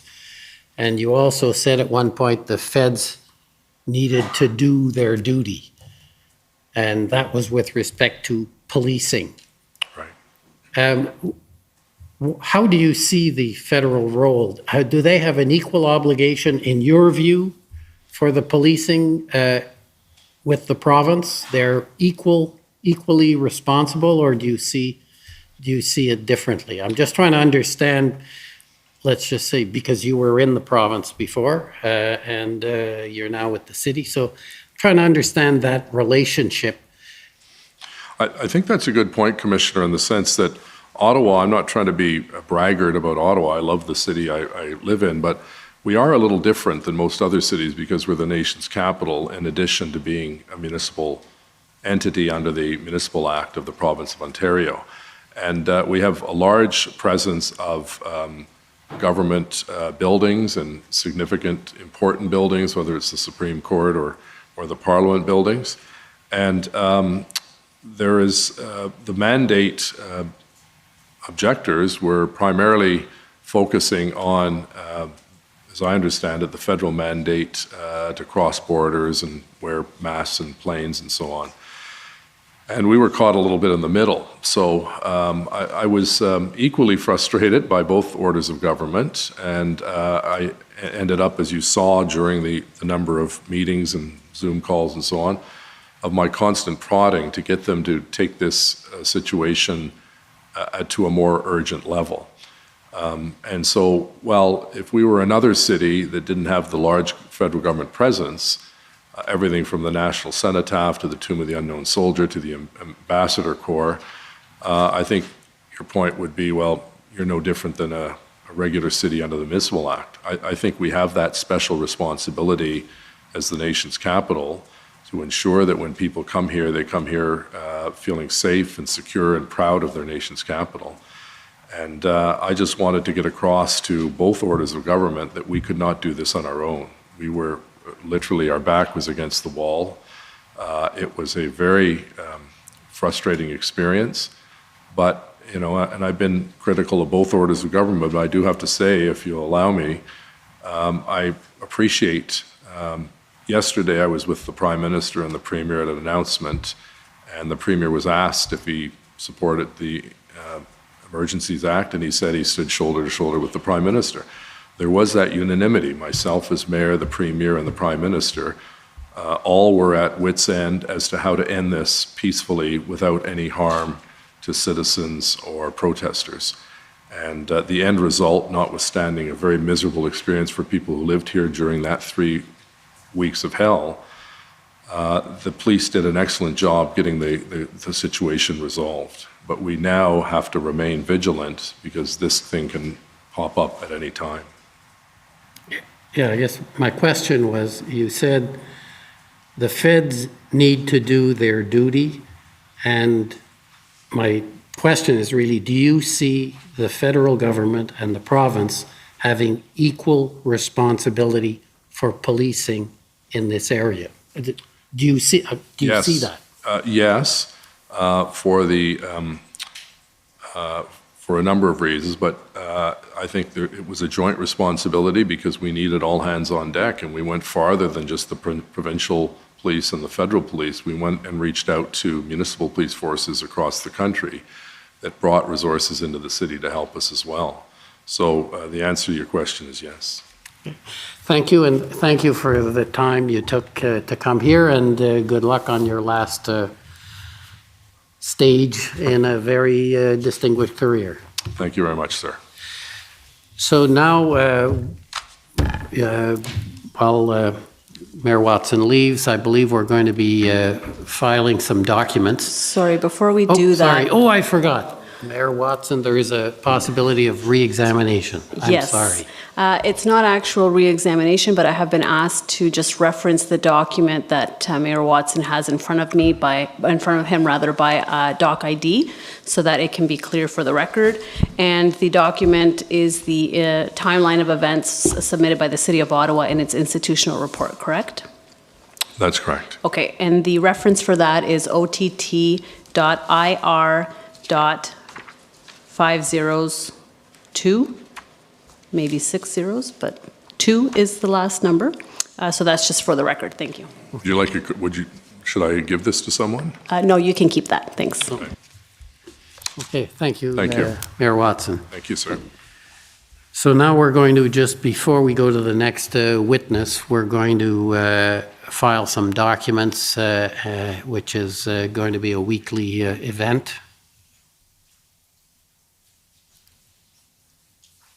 Yes. Thank you, Mr. Commissioner. Good afternoon, everyone. My name is John Mather. I'm one of the Commission Counsel. As the Commissioner indicated, we are now going to enter into evidence a number of documents, and this is something that we expect that Commission Counsel will do every week. To provide some context to the public, the Commission has received more than 60,000 documents as part of its investigative process. Commission Counsel have identified and continue to identify documents that are relevant to the Commission's mandate.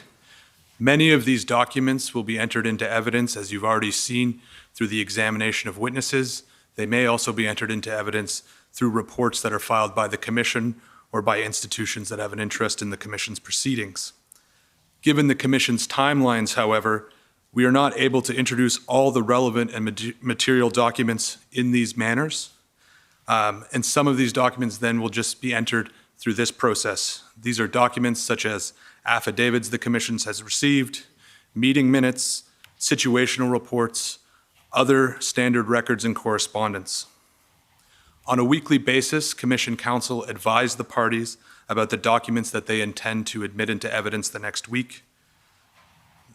These are documents that the Commissioner may refer to or rely on in his final report, and for this reason, the parties are given an opportunity to object to the admission of any of the documents before they are admitted. Today, we are entering the first batch of these documents. There are 447 documents in total. They include, by way of example, city bylaws for the City of Ottawa, City Council motions, minutes of the City of Ottawa and the Ottawa Police Services Board, and letters of request for assistance relating to the city. As noted, these are documents that the parties have had the opportunity to review and advise whether or not they have an objection, and we are admitting those documents over which there was no objection. These documents will be posted to the Commission's website in the coming days, and again, as I noted, this will become a regular part of these proceedings. Thank you, Mr. Commissioner. Thank you. Now, next, we have a further witness, Ms. Rodriguez.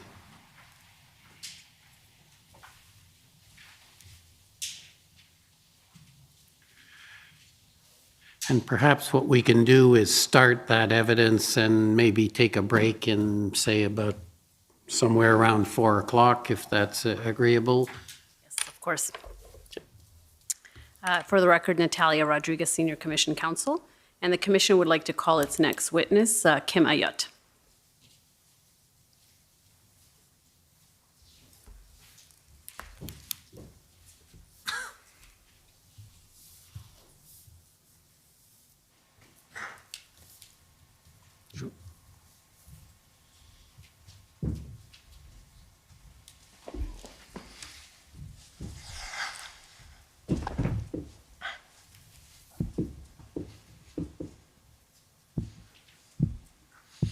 Will you swear on a religious document, or do you wish to affirm?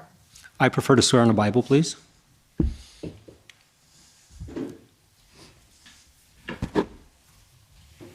take the Bible in your right hand.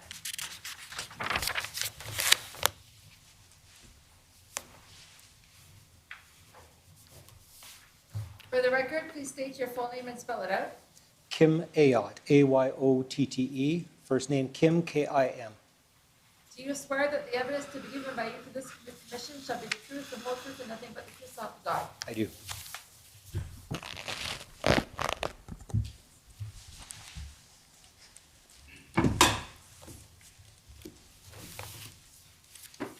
Good afternoon, Mr. Ayotte. Good afternoon. Nice to see you again. Very nice to see you. Thank you. You had an interview with Commission Counsel on August 8, 2022. Do you recall that? Yes, I do. And have you had a chance to review the interview summary that was generated from that interview? Yes, I have. And at this time, do you have any corrections to make to that summary? I do not.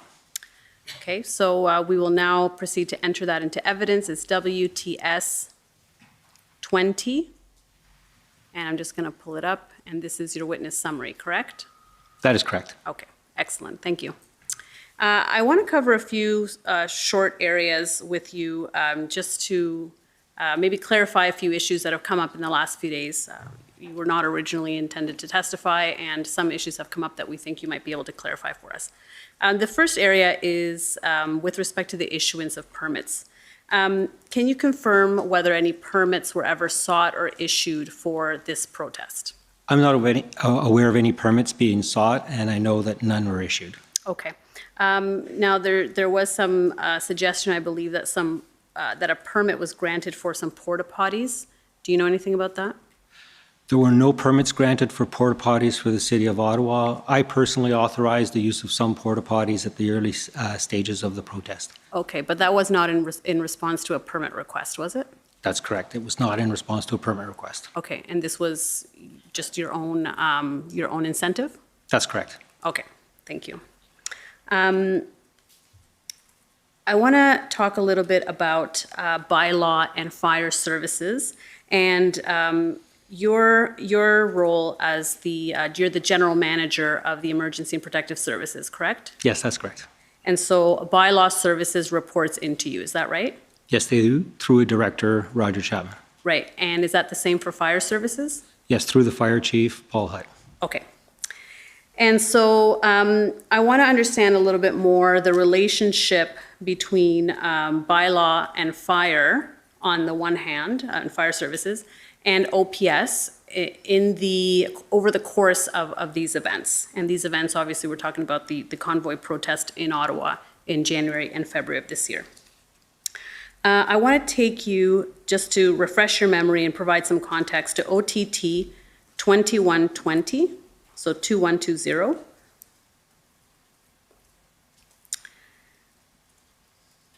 And the document is entitled Media Availability, January 31st, 2022. And you're the custodian of this document. It was brought to us by the City of Ottawa, was produced by the City of Ottawa, and you were listed as the custodian.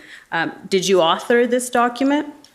I did not. This was authored by our Public Information and Media Relations Department. However, we do provide input into it, and this is a document that's prepared for me for media releases or for media events where I may get asked questions in certain areas, and these are the key messages and responses to some of those areas. Okay, and you would have reviewed this document before any key messages were delivered to the public based on this, right? That's correct. Okay. And so if we look at the fifth bullet point, so there's a few questions there. Yes. So it says, what was bylaw's role this weekend? And by this weekend, it means the first weekend of the convoy, since this is dated January 31st. And it says, how did they support Ottawa Police and what kind of infractions were incurred? And then it says, bylaw and regulatory services role is to support the lead enforcement agency, Ottawa Police, to keep demonstrators peaceful by assisting with parking control and other issues as requested by the City of Ottawa. Yes, demonstrations peaceful, yes. Demonstrations, yes, thank you. So can you explain what bylaw's role was in that weekend, meaning did it have the role of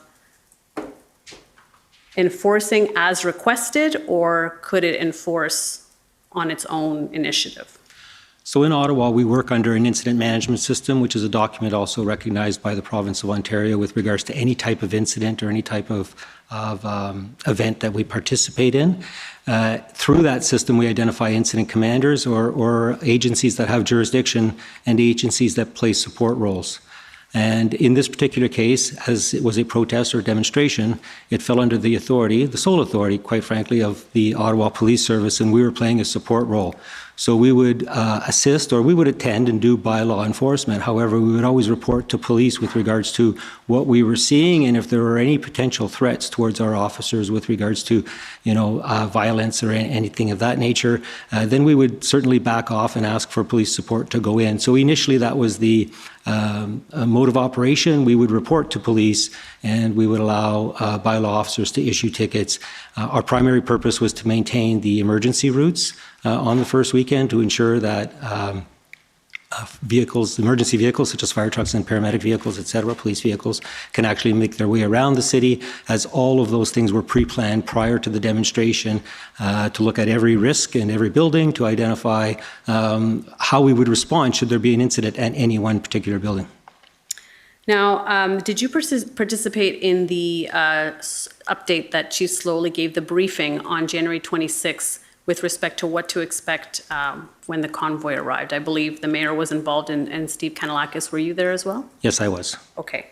And in that briefing or any time before or after, was it suggested to you that bylaw would not be issuing tickets and towing on that first weekend? No, what happened is on the 29th, which I believe is Saturday, we received information through the EOC, through our Emergency Operations Center, that bylaw had encountered some difficulties in the field and that now the police have established a red zone, and bylaw was to not issue tickets in that red zone unless it was approved or through the NCRCC, the National Capital Regional Command Center, and that bylaw was escorted into that zone, and that was on Saturday the 29th. So prior to the 29th, was bylaw exercising its authority to issue tickets and to tow independently? Yes, it was, with the understanding that any single point of contact could cause a potential serious incident or riot. And that was something we heard regularly from the police. So we were very cautious on that front, and we advised our officers to be very careful not to be that point of contact that could initiate a riot. And as a result of that, we were asking them to be very careful, and if they were fearful for their safety, that they should, back off and seek police support before issuing any infractions.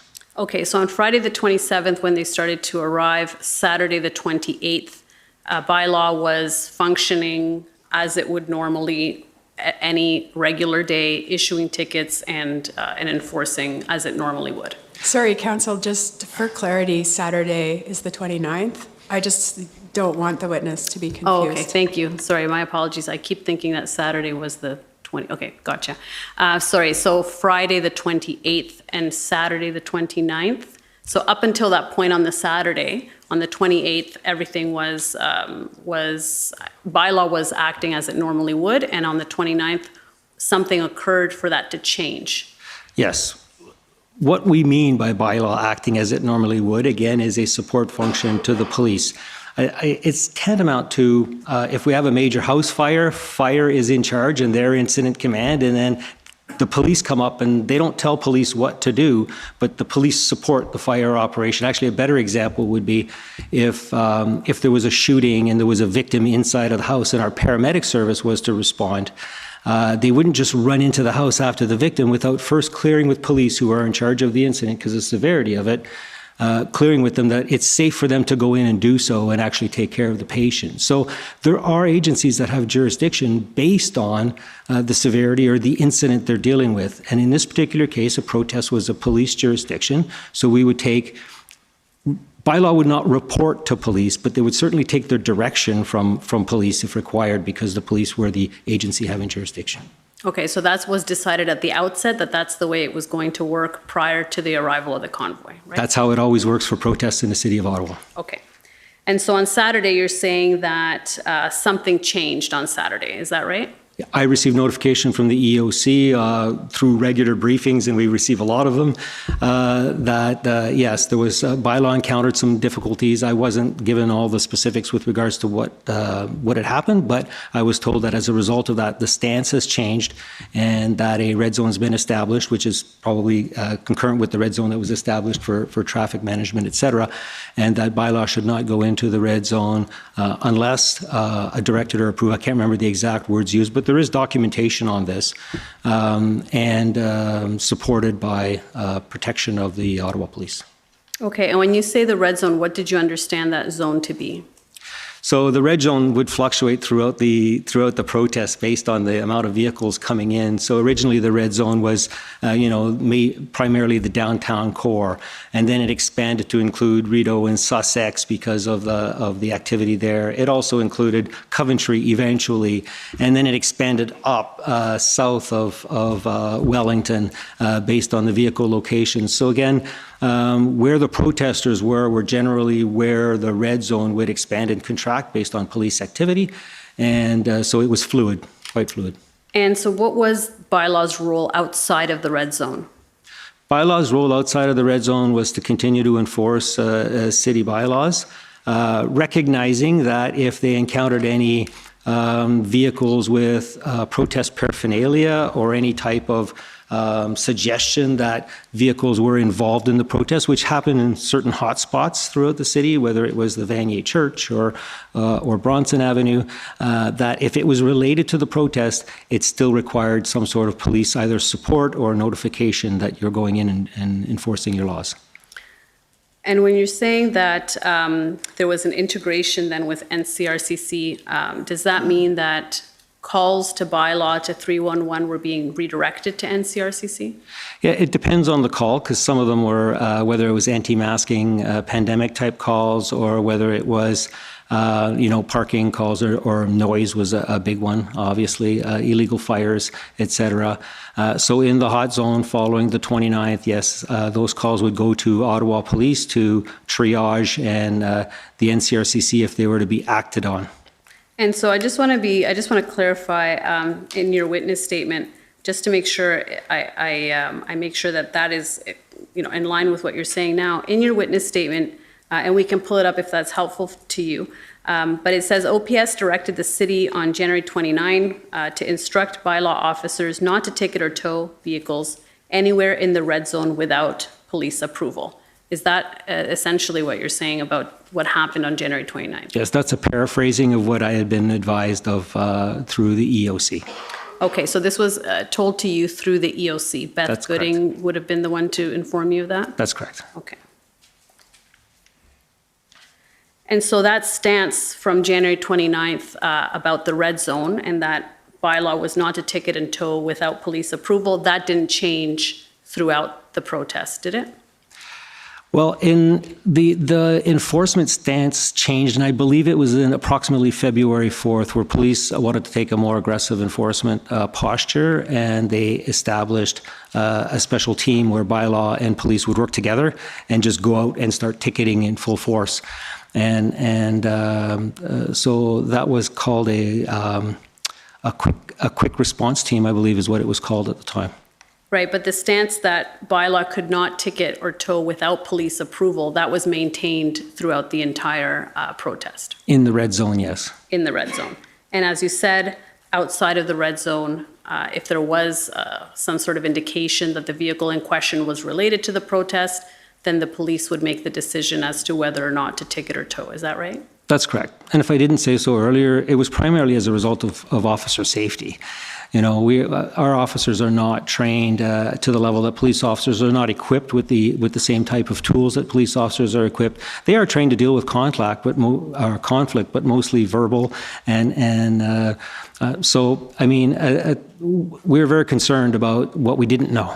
Right? I was not informed of all of the intelligence that the police had with regards to the element of the crowd. And what I was basing a lot of my decisions on was based on what I was seeing south of the border when, buildings are burning and riots are happening and people are dying. And when we were preparing for a worst case scenario for this event, that's the image I was trying to, one, avoid, but to prepare for in the event that we got to that point. Right.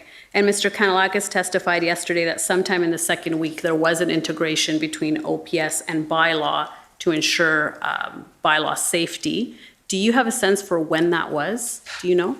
In my head, I believe it was around February 4th where they established those quick response teams, and that's where they would work together. And you're saying that was primarily for bylaw officer safety, correct? It was for everybody's safety, right? Our concern is not just for the bylaw officers. That's my primary concern because they're not my officers. They work with me. But I'm also concerned for the protesters' safety, for police officer safety. There were a lot of people in the protests who weren't angry, but there were a lot of people in the protests who were angry. So, we have to protect everyone. And when 311 calls were being redirected to NCRCC, was that within the entire municipality of Ottawa? How did that work exactly? I can't speak to how the 311, triaged the call at that point in time. I know that bylaw would have worked with them directly to say, here are the, standard, questions you would ask. And based on the information you receive, it would either go to the police or it would go to bylaw. And are you aware of any instances in which bylaw wanted to act and wanted to enforce some bylaw violation and they were prevented from doing so? For most part, throughout the incident, not enforcing what they do for a living was a morale hit for bylaw officers. They were frustrated that in the media they were being criticized for not doing their job when in fact they were told not to do their job. For the senior leadership, we understood why that was there.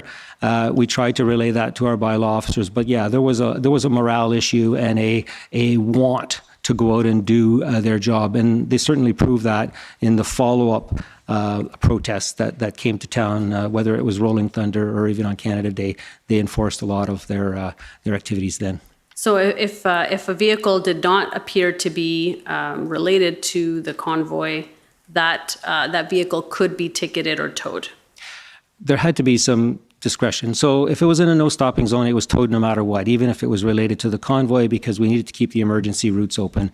And they did an excellent job keeping the emergency routes open. We did ask our officers to use some discretion because, the perception of us ticketing our citizens, of a vehicle and then not ticketing one because next door it's a convoy was just not proper and it wasn't appropriate. So we did ask them to use discretion and to be careful on when they ticketed citizens that were mixed up in with the convoys. It just looked like we were taking sides, and that's not appropriate, and that's not what we were trying to do. Right.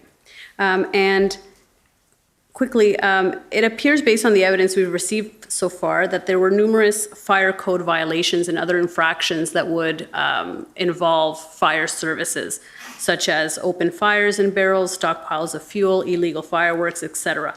Not just in the red zone, but in residential areas as well. So I want to ask about how fire services, which is also under your direction, was able to exercise its function within this system that you've now described, where bylaw is essentially integrated with the police. Exactly as bylaw did. It would go through the NCRCC. There was a fire representative in the NCRCC. In the event that there was a major incident that would occur, they were able to provide very quick situational awareness on what the incident is and how they were going to deal with it from a fire perspective. But with regards to enforcement of the fire code and open air burning, it was the exact same thing. We would either receive a complaint through 311 and we would advise the NCRCC and they would say, we know we have a fire. They go, yeah, we know it is. We know there's a fire there. And the police would actually make the decision, do we go in or don't we go in? Some of it was based on their resources. Other it was based on the criminal element that was holding the fire. But for the most part, the fire took not their authority, but certainly direction from the police with regards to, and they did it on several occasions where they did go in and put out fires. But that was with OPS support, correct? Exactly, always with OPS support. And so if fire services saw a potentially dangerous situation and wanted to act to remove that hazard, they had to have OPS support in order to do that. Is that right? That's correct. And that was seen with regards to the removal of the flammable liquids at two of the sites where there was an accumulation, a quantity of flammable liquids. Okay. And so fire services never acted on its own authority, like independently from the police? fire services would go out and do inspections on their own, whether it was undercover or whether they were, just to see what they can observe. They would report back through their chain of command, and they would get direction from the police on when can we go in and deal with this issue. Report the risk, and then let the police identify when the police had the resources to deal with the risk. Okay, and we're going to take our afternoon break now, and thank you very much. Okay, thank you. Okay, so we'll take 15 minutes and come back at 4:15. Thank you. Recess for 15 minutes. La commission levée pour 15 minutes.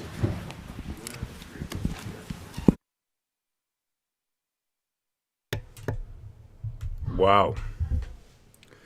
Now that was some serious counseling right there. That was Kim Ayot talking about the National Capital Region Special Task Force of dudes behind desks to report. It's amazing to me how much stuff here is really just about the ticketing or the lack of ticketing. Let me see here. Is this coming through? I don't know if this is coming through. Let me see here. Pan, are you there, brother? Let me see if this is. Yeah, man. Yeah, you can hear me. Yeah. Huh? Yeah, brother. All right, 1 second here. Yeah, he was, seems to be a theme. They keep mentioning this, quote, criminal element that throughout all of the YouTube streams, live streams, in real time during the protests, was never, ever shown. This criminal element, Wow. Yeah, this is his interview summary of Kim Ayot, the guy you just saw there with the bald head. He says that he took handwritten notes at various points which have been produced.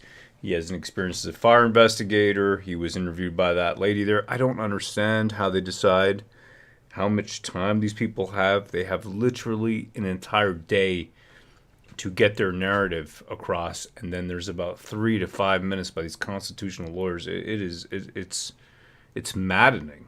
That's really what it is. It's absolutely maddening to see. It truly is.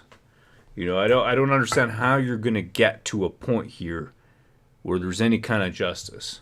I just don't see that. And you got this issue here with the permits. The first questions she asks, Natalia Rodriguez here, is, were there permits for this protest? They're trying to find some kind of legal loophole to say that there was no permits for the protest, and thus it was an illegal protest because you don't have the right permit. And I remember talking to a very fine lady who runs the Freedom Fighters Canada. Right, her name is Bethan. Remember this? We've interviewed Bethan. her. Yeah, Bethan. That's right. Bethan and Jeremy. They run that, and I remember her talking to me about this, about the permits. They were trying to get certain permits at certain places, and the city had refused them. I can't remember where it was. It was at a park. And I said to her, we were discussing this. It was, and I get it, because you're trying to work with the police. Hold on 1 second here. You're trying to work with the police liaison teams. And we saw this at the Rolling Thunder.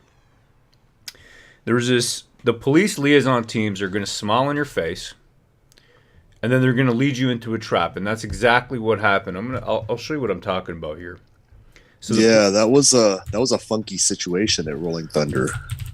Right. So Rolling Thunder at war campaign. It seemed to all be going good until, for some reason the march split and went down into an area that was not on the parade route, and it started getting chaotic, and it seemed what we call in the comics online field a gayop, which is a psyop essentially, or an operation.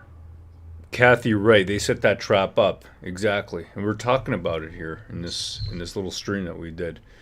That was on April 27th. It was probably the day after, somewhere around there. And it was. I mean, when you see that footage at Rolling Thunder, if you go back and you watch that and you see what happened, how they corralled people right down to Rideau Street and then broke windows. Let me see if I got that here. I do have it here for sure, but I want to show this to you. Okay, and how did this go down? Because they actually wanted to, you want to believe them, right? Because you want to do the right thing. You want to get your permit. Check this out. This is insane. Here, look at this. Mike T knows how to drive some truck. Look at this over here. So they corralled everybody down. I'm just going to back it up a bit. So before you get to this point, everybody's marching. Okay? It's a police liaison team that did this, by the way. This is perfect. This is what I love with the live streams, because you can see everything. Alright, so the guy in the red right there, that's Jeremy. Okay? He's walking. Bethan is right there. Bethan. We're coming down. This is Wellington Street. Alright, where it turns into Rito Street. Okay, you look left, there's a chapter on the left. On the right is the Rito Center, which is the main mall. Okay, now at this point, all of a sudden, I'm just going to back up a little bit more here. It's just almost there. Okay, so the police has cordoned not cordoned it off. They're physically using their bodies to drive the traffic, to drive the people into a certain area. Okay? I'm just, being a goofball, as usual. And then so the police are there, and there's motorcycles that the police are on, that they wouldn't allow, the actual, let me reduce the volume. Jeez, man, I'm so annoying, on stream? Holy crap. No, you're not. Oh, thanks, man. Thanks a lot. Appreciate that, brother. Kettle, that's right, Jack B. It's called kettling. Freedom doesn't need a permit, says Sleeping Giant. Okay, you see this right over here. So there's police everywhere. Then they create an opening, and they let in. So this is exactly, you see this? So what's happening? Here's Bethan, Freedom Fighters Canada, all right, with Jeremy. They're in the red shirts. There's one right there. All right. That's Jeremy right there in the red shirt there. I don't know where Bethan is here. But anyhow, she's somewhere around here. Walking down the street. The police then open up. They had stopped every single street. You were not allowed to go down any street. Everywhere there was roadblocks. Then they let in. And again, this is the interesting thing. They're trying to paint these Quebecers as some kind of dangerous fringe of the fringe element group. Right? That's bikers. Yeah, bikers and everything else. So that's rowdyism. Exactly. Rowdyism. And they let in some of these Quebecers down the street, down Rito, and then they corralled everybody down that street. And the police liaison team did that, by the way. Okay? You got everybody walking over here, having a good time. Now, this is right over here where it goes off base. So if you look straight down this street now, that's going down straight down Rito, and we're supposed to walk here down Sussex. The entire police line opens up, and they allow in everybody to come in through, these French Quebecers, again, the ones that they call the rowdies, coming down there. And then, because people are attracted to noise and bright lights and other people with trucks and everything else, people start to walk down that area, taking the entire thing off track, off base. So you see that right here? Okay, so pay attention here. Okay, you see this over here. So we're supposed to take a left here. And you got to remember there's cops. If you back up through this footage, there's cops everywhere. You cannot walk down on this street or that street. There's roadblocks everywhere. But they create an opening, and straight down forward, they allow in some of these rowdies all of a sudden for some reason. But what's the reason? It's very simple. It's planned. Okay, so people are starting to walk left. Right? They're starting to look now. Something's okay. I'm just, I'm filming the women. And then hold on a second over here. Having a good time, walking left, but I want to get a full shot and see what else is happening. So I'm going to turn around. 'Twas such a setup, says Banana Puss. Over 1,500 tickets given out, says Chris Jones. All right, I come back around. All right, to see what else is happening. But now you start to see people start to walk down straight. The police have opened up that path and allowed in people again. My camera seems to follow. Anyhow, I get easily distracted. Continue to walk down here. Now you can see something's going on. What is this mass conflagration? That's the word I'm looking for. Conflagration. Turn that way. Crowd starts to get confused. All right. This wasn't on the parade route, correct? That's right. exactly. And they opened it up. The police opened it up from both sides. They opened it up. Okay, the police liaison team had the parade march, not the parade, whatever you want to call it, the march path. They already had that. That one cop shoved a girl, says Pamela Thrasher. Exactly. It's herding sheep, Ro, says Pure Knight. Exactly. Exactly. It's herding sheep. You got it, brother. I'm just wondering why my chat's frozen. My chat froze up there for a sec. You can see the cops just walk away, says Andre Morin. Yeah. Okay, so they opened it up from the other side, too, all the way down Rito, where they weren't letting anyone downtown in vehicles. They let in, all of a sudden, they let in trucks. They weren't even letting regular cars down. And now people start to get attracted because there's trucks there and there's loud music. And they let in a few motorcyclists. So now people start to walk. Hey, trucks. It's like February. We're going to walk down. It's interesting. So now people start to fall through. Hey, we got motorcyclists. This is great. And I remember somewhere around here, I think I talked to Bethan. You might see me here talk to her. And she's like, this is not what is happening now. Like, the cops have our path. They have the march. They know exactly where we're going. The police liaison team. It's because as soon as you give your information to the police, they use it like this against you. That's what they do. It's proven. Seems like a setup. So they're like, we'll run the peaceful marching Canadians into the quote bikers, so that then we can taint their good name and say, oh, they're with these outlaws. You know, it's what they've been doing over and over. The rhetoric that they, like, each person that has given their testimony has said they're trying to create this image of the protest and the convoy being criminal and having a criminal element and dangerous and violent. And then we said, well, did you actually see, or can you document any acts of violence? They say, well, no, I can't.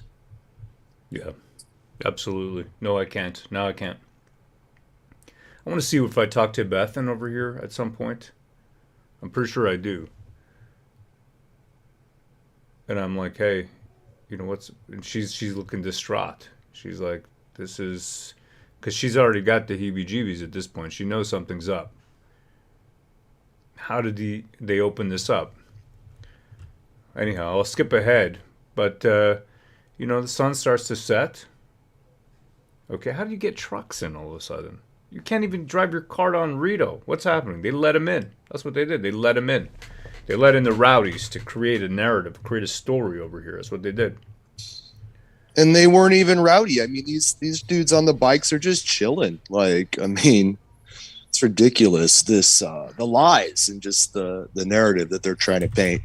So I'm going to fast forward a little bit here. I think there's the, let's see where we are. I want to show you this part, okay, specifically. Okay, how the night ended up, so you know. So what happens? All of a sudden, the cops start to show up. Isn't that interesting? They come in and they close off both zones, both entryways on Rito Street. They disappeared and then they reappear and make it so you can't get out of there. Exactly. That's exactly what happened. So I'm thinking, what are all these guys doing here? What are all these guys doing here? And the police liaison team guys, right? They're going to wear a special jacket, and it says liaison or something on it. This guy right here in blue, there it is. This guy right here. Right here. Let me do a CSI enhance. Okay. Let me get rid of this off the screen. There you go. Okay. So that's how they dress right here, police liaison. But these guys are not to be trusted because they work for the police. And the police, as you can tell from the testimony, are just bodies to the politicians. They're considered bodies, resources. What's the word that they used? It was a word that was written, or the guy said. Jeez, I'm going to have to review it. Right? But maybe the chat can tell me exactly the word that he used. It wasn't jackboot. They used a word for it. It was foot soldier. That was the word. Oh yeah, foot soldiers. That's the word they used. They used the word foot soldier for their own people, not just resources, foot soldiers. Okay? So that's what they think of their own. If I was a police person, policeman, policewoman, police they, them, I would I would be offended. I would be offended. I'd be like, how can you, I'm not a foot soldier. I'm here to uphold the law, and I believe in the country, and I'm doing my job to do the right thing. And some of the police officers, I've spoken to them alone, okay, and they've said to me that they're very disappointed. Govern me harder, Daddy. They've said to me they're very disappointed, very, very disappointed with the way that the public is treating them. And there's a reason for that, I said to them. It's because of what you guys have done. So now there's a swarm of them. They're already ready for this.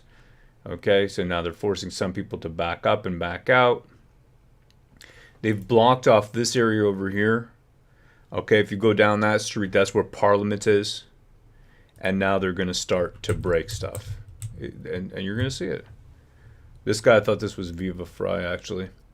Other Viva. Oh, yeah, other Viva. That's not actually Viva Fry. And then, it's an impersonator. Yeah. And then look at the amount of police. Look at this. Look at this amount. Yeah, they just showed up all of a sudden. Holy smokes. Yeah. They came out of the alleyways. Exactly. And I was look at this over here. It's bad, man. Oh, that's it. You got a flag, you're done. You're toast. Get out of my way. You got a flag.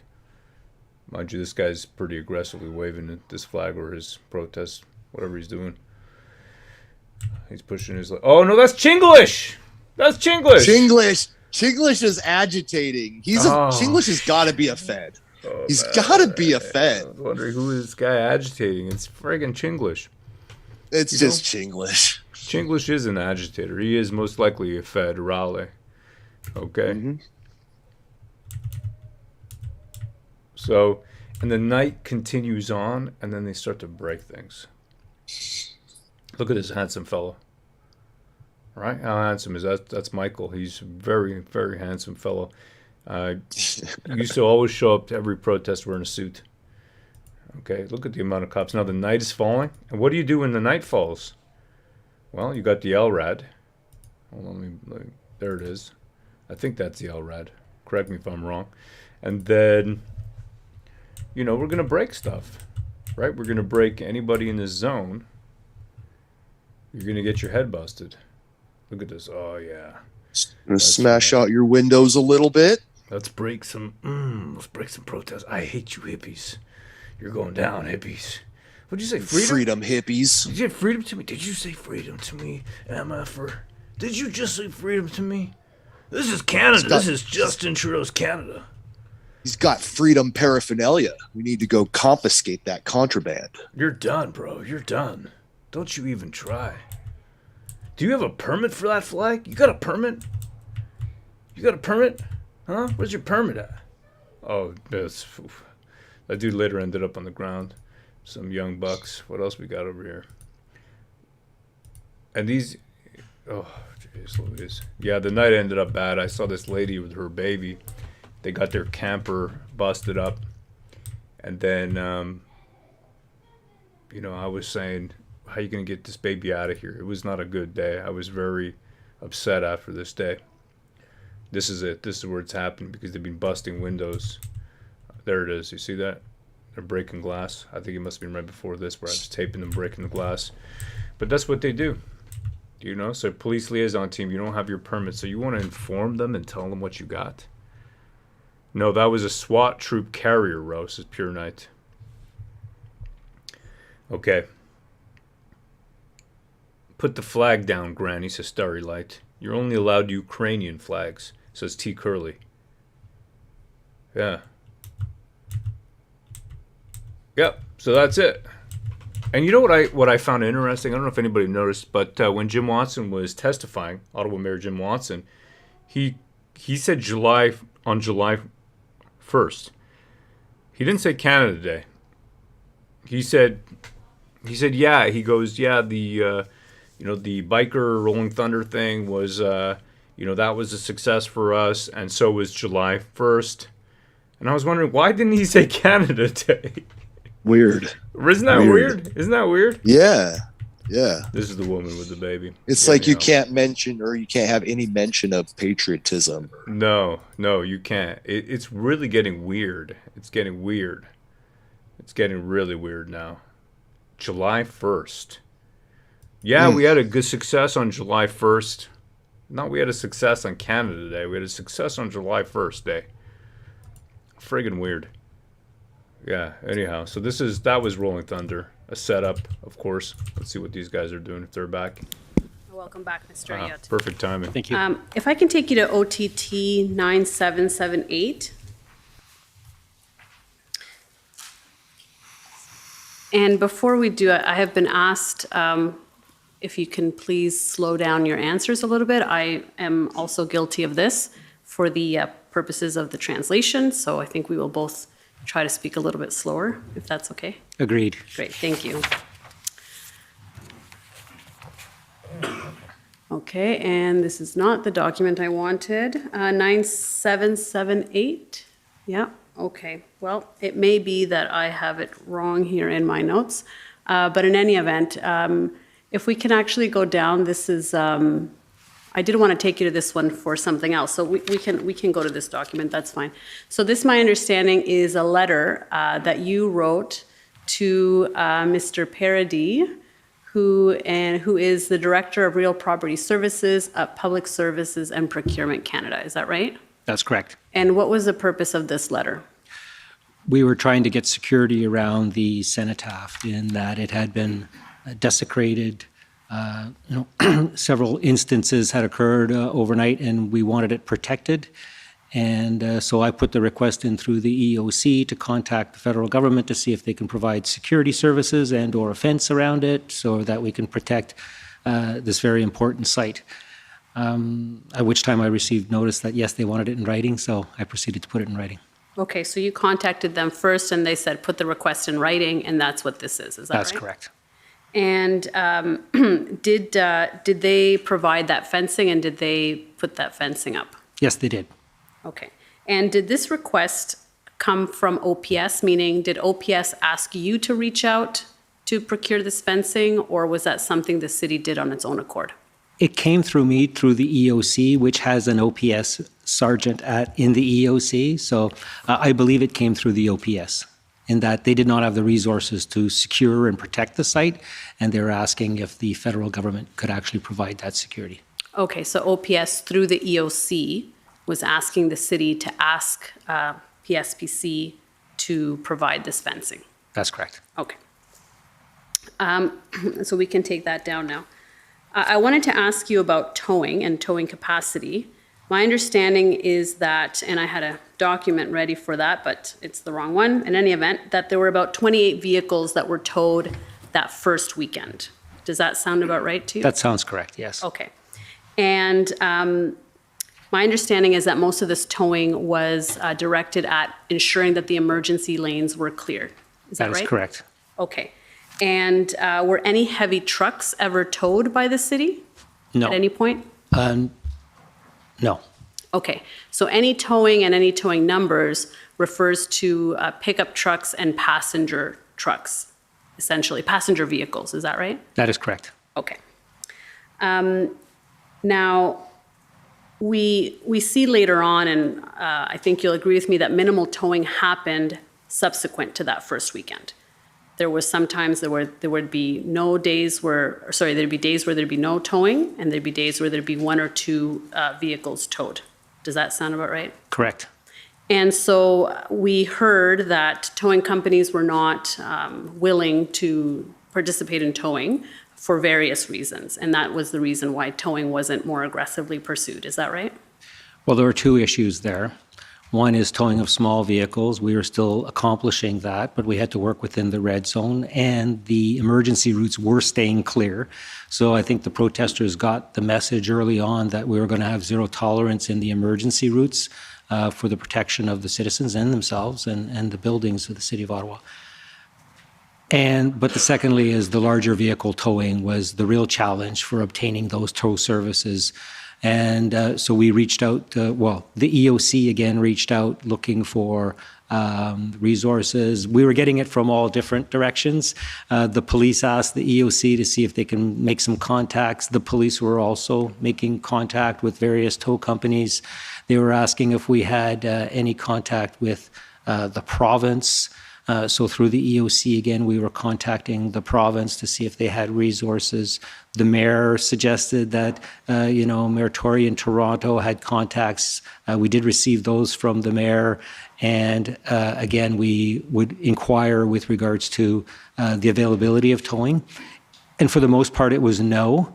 They didn't want to participate, and initially they were sympathizers for the most part. The other thing was that it was their client group, and their reputational risk down the road with regards to losing those clients. I didn't hear damage to trucks much, but then they came out and said it was a driver safety issue, and that's what they kept bringing forward all the time, following other discussions with them.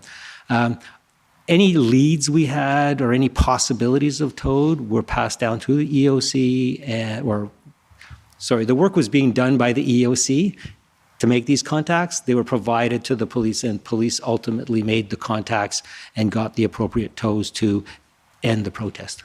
But the towing that was being procured or was being looked at was heavy towing capacity, is that right? That's correct. And so in terms of the other towing capacity for passenger vehicles, the city had that, right? Yes, we had those contracts. They were still willing to do the smaller vehicles. There were delays in obtaining tows at times, and that caused some issues. But for the most part, we were able to tow if we needed to tow smaller vehicles. Right, and passenger vehicles or smaller vehicles include pickup trucks, correct? Yes. Okay. So the reason there were 28 tows in the first weekend and very minimal towing after that, there was no other day where there were double-digit towing. It was 1, 2, sometimes 0 vehicles being towed, and there is a chart that will be entered into evidence that shows the number of vehicles that were being towed every day. Is that because the towing companies that had been towing that first weekend refused to continue towing, or is it because bylaw was not requesting additional towing of passenger vehicles after that first weekend? It's not the first thing you mentioned. It wasn't because we couldn't get the tow trucks. It was primarily because the emergency routes were being maintained and they were open. And that's what we normally find with a major event is the first few hours you get a lot of people who aren't familiar with the closure of the emergency lanes or keeping the no-tow zones. And then, they get towed. And then the word gets out quite quickly that those are no-tow zones or tow zones, sorry. And then, things self-correct to a certain degree. So the purpose of towing was exclusively to maintain emergency lanes. Is that right? That was our priority of towing, yes. Okay, so if the emergency lanes were maintained, then no towing would take place generally. That's correct. Okay. So let me ask about emergency lanes then. I want to understand a little bit about how they worked. So the question is whether there was an emergency lane maintained on all streets, or whether certain designated routes were ensured that they had an emergency lane north, south, and east, west. Can you shed some light on that? Yes, only certain routes had emergency lanes. Again, these were all pre-planned. So part of our planning cycle, and we do this for all events and demonstrations, is we have a city department, transportation department that actually has experts that look at traffic flows and how to best manage the traffic and the incident. And it's called TIMG, the Traffic Incident Management Group.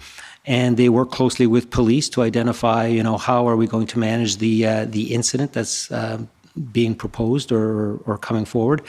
and they would close certain lanes. For example, Kent Street was closed completely. There was no emergency lane on Kent Street. And there were a few other streets like that. But for the most part, we had the emergency routes that we had identified through the TING group were maintained throughout the protests. Sorry. So if an emergency occurred on Kent Street, a street that you've indicated was completely blocked off, so a building in the middle of Kent Street, there is a fire or some emergency, how would the emergency vehicles get to that street? We were able to access it through other streets. So, you know, the streets that are running perpendicular or parallel to it, the buildings were accessible by other means. Okay, so... it's not an ideal situation, but it was the best situation that we could come up with based on the planning. Okay, so, and I assume then that there would be some areas that would not be completely accessible. If a lot of streets were closed off completely, or there were several streets that were closed off, then there would be at least some buildings that would have been inaccessible to emergency vehicles. Every building was pre-planned in that they would, you know, fire and paramedic service would look at their CAD and look at what they were dealing with in the preparation for all of this. And they do it for other city events such as Canada Day, et cetera. And they go, okay, so how are we going to get there if there's an incident? And what's the biggest risk incident that we have in this building? So let's say for fire, it would be a fire, you know, a major fire. And then how would we access it? And we ensure that we have multiple access to every building.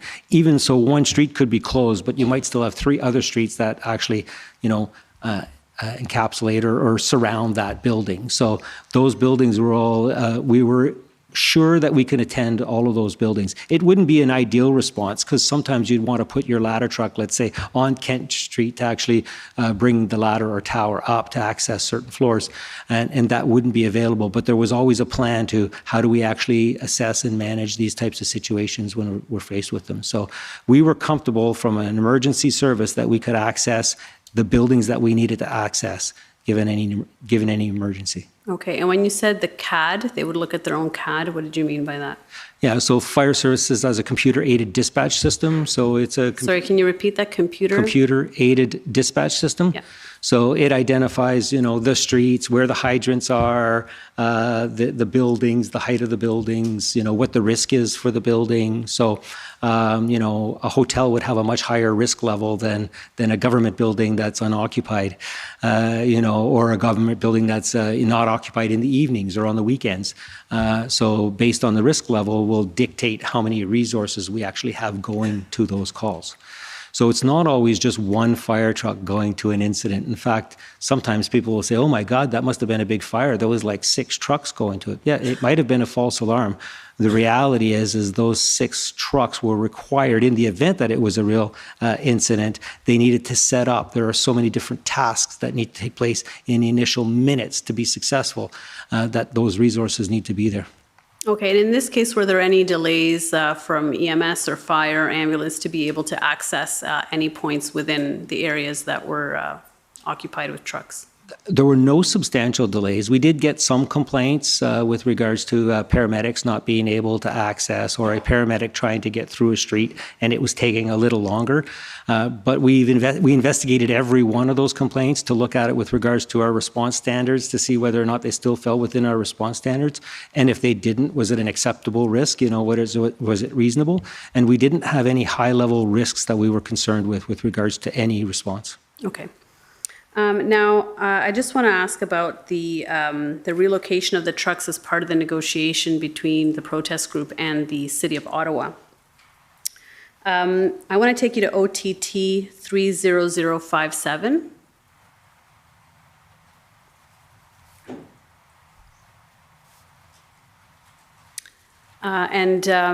Is this a text message from your phone? Yes, it is. And it says Chris Protester in brackets. Is that the name that you entered for that phone number? That's correct. Okay, and who's Chris Protester? It's Chris Barber. Okay, and so in green, this would be you speaking, and the gray would be Mr. Barber, correct? Correct. Okay, thank you. And if I can just take you to page 4 of those exchanges. So you say, are you continuing to try to move trucks today, or has that effort stalled? And if we just go up a little bit more, we'll see. I just want to look at the date that was sent. If we go up, so it's on Tuesday, February 15. Okay, thank you. We can go back down. Are you continuing to try to move trucks today, or has that effort stalled? And he says, we moved maybe 40 yesterday. I wore myself out yesterday with that, rested up now and preparing to get at it again. And then you say, thanks, Chris. So we have heard that there were about 40 heavy trucks that were relocated as a result. Is that your understanding as well? Is that what Mr. Barbara was telling you? Yes, I concur with him that was my approximation as well at the time. Okay, and there were an additional passenger vehicles that were towed as well? Yes, because there were trucks and cars and pickup trucks, and to move the trucks, they had to move the smaller vehicles as well, and they were relocated. Not necessarily all on Wellington, but they were relocated. Okay, so this 40 number refers to the heavy trucks only, right? Correct. Okay. And we know that shortly after this message, the effort to relocate trucks stopped or was ended. You also had discussions with Superintendent Drummond, who I understand was the OPS liaison to this relocation effort. Did he explain to you why there were no more trucks being relocated to Wellington at a certain point? No, he simply indicated that the police were no longer allowing trucks on Wellington. Okay, and he didn't give you an explanation for why? No. Okay, thank you. Those are all my questions for you, Mr. Ayot. Thank you very much. Thank you. Okay. Thank you, Council. First up is the Ottawa Police Service.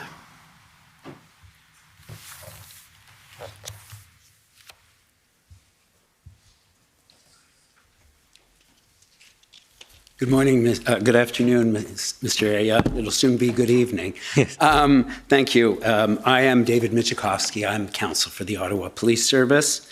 I just want to get some clarification with respect to the relationship between bylaw and regulatory services and the police. And you mentioned Roger Chapman. Is that the name? Yes, he's the Director of Bylaw Services, correct. And so if you could please turn up OTT 0359.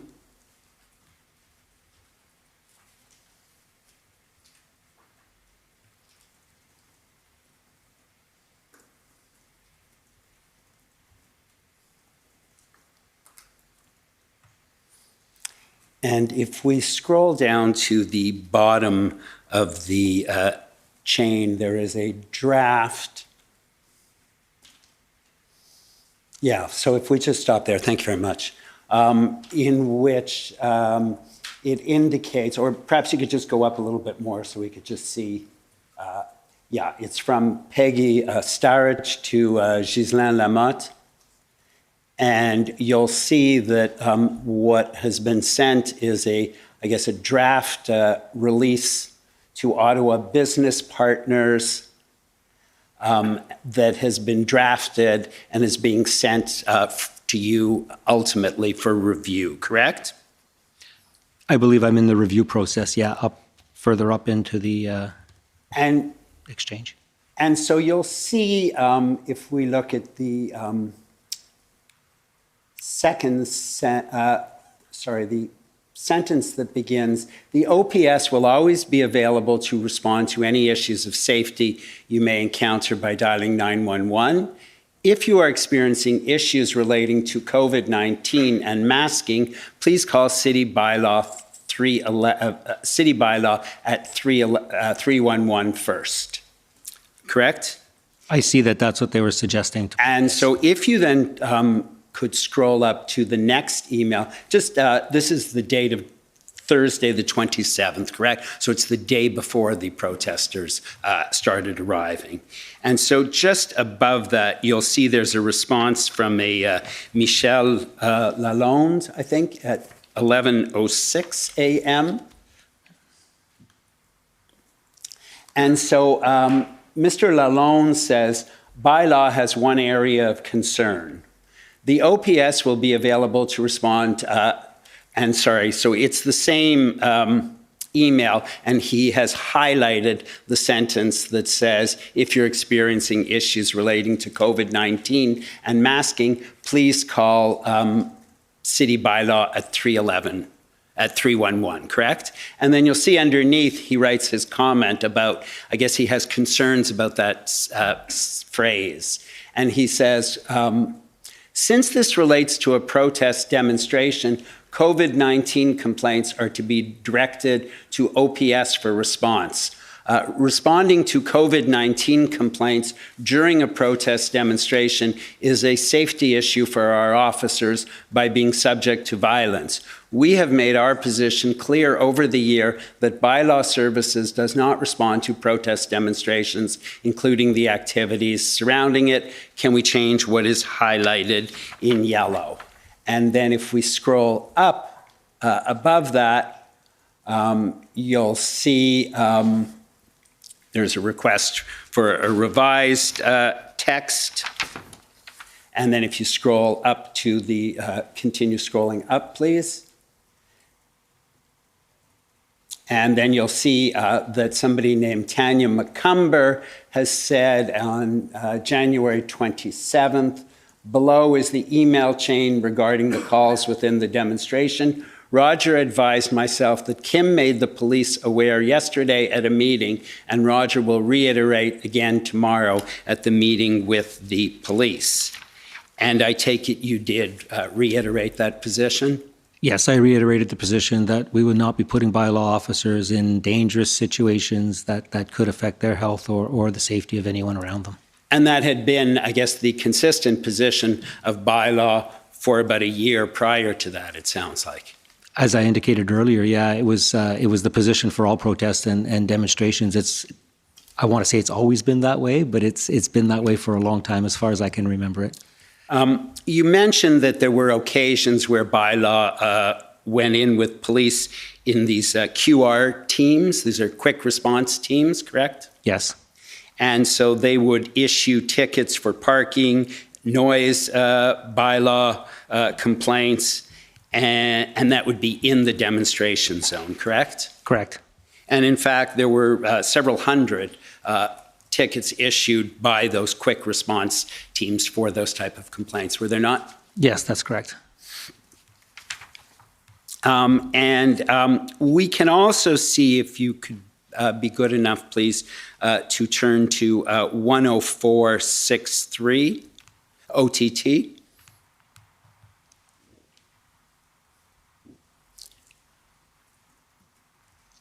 And if we could just look at the first page, those are your notes, Mr. Ayotte, is that correct? Embarrassingly, yes. They're pretty legible. So if I could you just caught me on a good day for these, because some of my other notes are not that good. I could just ask to look at number 3. Sorry, I wonder if we could just see the date of your notes. February 2nd. February 2nd. Okay, perfect. And number 3, the market was in the red zone, but that zone has been shrinking as a result of police demobilizing the demonstration. So you were able to then to provide some enforcement bylaw enforcement in that area as well.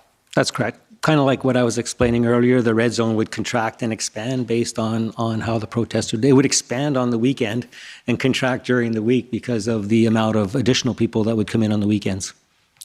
I understand that on the first weekend, so that would be the weekend of starting Friday, the 28th, 29th, 30th, there were, is it fair to say, thousands of trucks in Ottawa?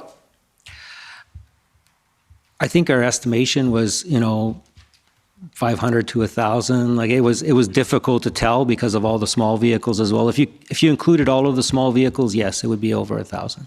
My understanding was after the weekend, after the first weekend, we've heard somewhere in the vicinity of 70% of those big trucks left. Is that consistent with your understanding? The consistent number throughout the following weeks was around 400 to 500 that actually stayed behind, and those were big trucks. Those were the tractor trailers. That number would fluctuate as well, as it would expand and contract, but mostly it stayed consistent because the trucks moved into the area and stayed there. They chained themselves together. They made themselves difficult to move, And as a result of that, they were there for the long haul. So that'd be about 400 or so, I think. Correct, yeah. And you'd agree with me, I assume you were following some of this on social media while it was going on? I have people send me social media links. I'm not the social media guru that others are, but I was following some of it on social media. And yes. you would agree with me that there was a lot of misinformation about what was going on, what the demonstrators were doing, what they might do. I'm not sure that that I can corroborate whether the information I was seeing on social media was misinformation or accurate information. I did report to my office every day, which is City Hall. I was exposed to the honking every day. I did go out for a walk and observe certain things. So unless you can give me some specific information with regards to what the misinformation might be, I'm sorry. I'd rather not speculate. Fair enough. We'll be hearing it from others. Sure. So, that's okay. We did not have in Ottawa 15,000 hotel rooms occupied by convoy members for 30-day periods, to your knowledge, did we? I don't think we have 15,000 hotel rooms in the city of Ottawa, but I don't think that they were all occupied for the entire duration. That's right. correct. Because basically the core was those 400 trucks, correct? Yes.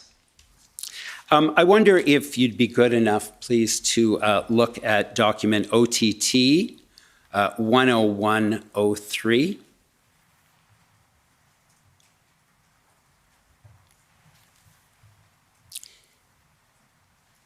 And if we can start at the top, I guess. This is some iMessages, I assume, between yourself and Beth Gooding. Correct.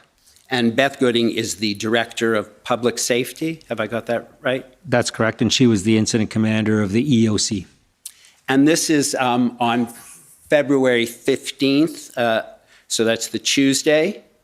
Correct. And the movement of trucks, as I understand, pursuant to the mayor's agreement, was on February 14th. Is that right? Correct. That's when it started, yes, to move the trucks. And on the 15th, as I understood your evidence, the police had stopped assisting in the moving of trucks and were encouraging the truckers to go home. Is that right? Yes. And on the 15th, then, you were discussing what happened in that agreement, what the effect of it was, correct? With Ms. Gooding? And so I was trying to obtain numbers of trucks that had moved. Sure. Because that was the key question that I was being asked from the city manager and the mayor's office. And so if you'd be good enough, please, to look at Beth Gooding's message at 1:24 p.m. Correct. And so you'll see you're asking her about the number that are still there. And she says, I think there's about 337.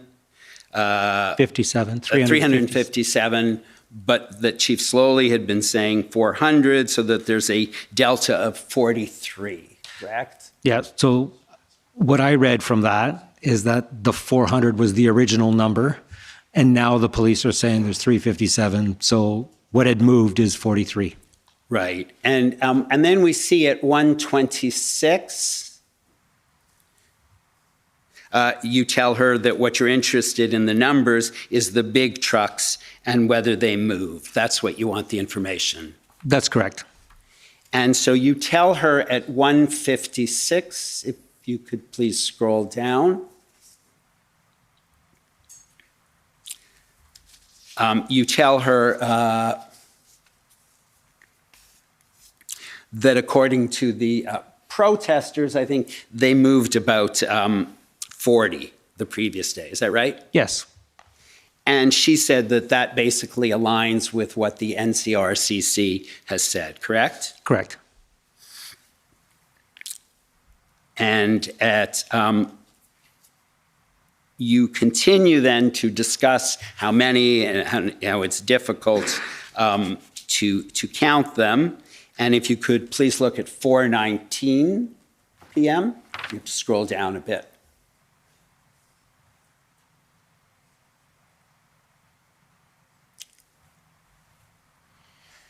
Yeah, so at 419, Ms. Gooding says, also confirming again that there was some weirdness yesterday. When trucks left spaces, other vehicles got into the empty places left as the hardcore protesters are jockeying for position. That's what she says. And the agreement, as I understand it, with the mayor was that the truckers said that if vehicles move, they would not be replaced, correct? Correct. And so that seems not to have occurred. Yeah, my understanding is, as I indicated earlier, that while they were moving some of the big trucks, they had to move some of the smaller pickup trucks that were, wedged in between them or beside them, and that those were probably the ones jockeying for spots after the fact. And so if we then look at 457, that same chain, you indicate you're going to report approximately 175 trucks remain south of Wellington and 120 north of Wellington, correct? Yeah, I believe that's after I actually walked it and counted them. And if you could look at 425, please, if you just go up a bit. You're talking about, I guess Ms. Gooding is giving you the count as best as they're able to on the 15th of the number of trucks remaining, correct? At the various locations. Yes. And so what we see is Metcalf, 70 trucks. Correct? Yes, that's what she says. And so yesterday we saw a picture from the mayor's office of Metcalf, and we saw no trucks on it, but I assume that we were only seeing a one-block portion because there were about 70 trucks still on Metcalf, it looks like.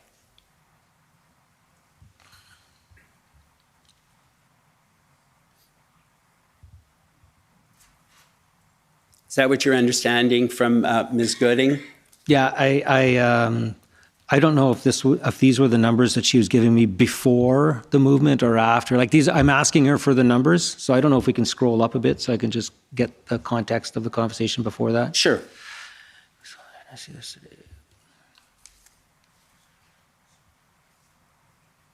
They're using the cameras to try and identify, what trucks are where. Right. And so you would agree with me that on the 15th, there were trucks still on Metcalf, correct? Yeah, I actually walked it, and a good portion of Metcalf was cleared. Right. And there were a number of trucks still on Metcalf, though, correct? Yep, perhaps south, yes. And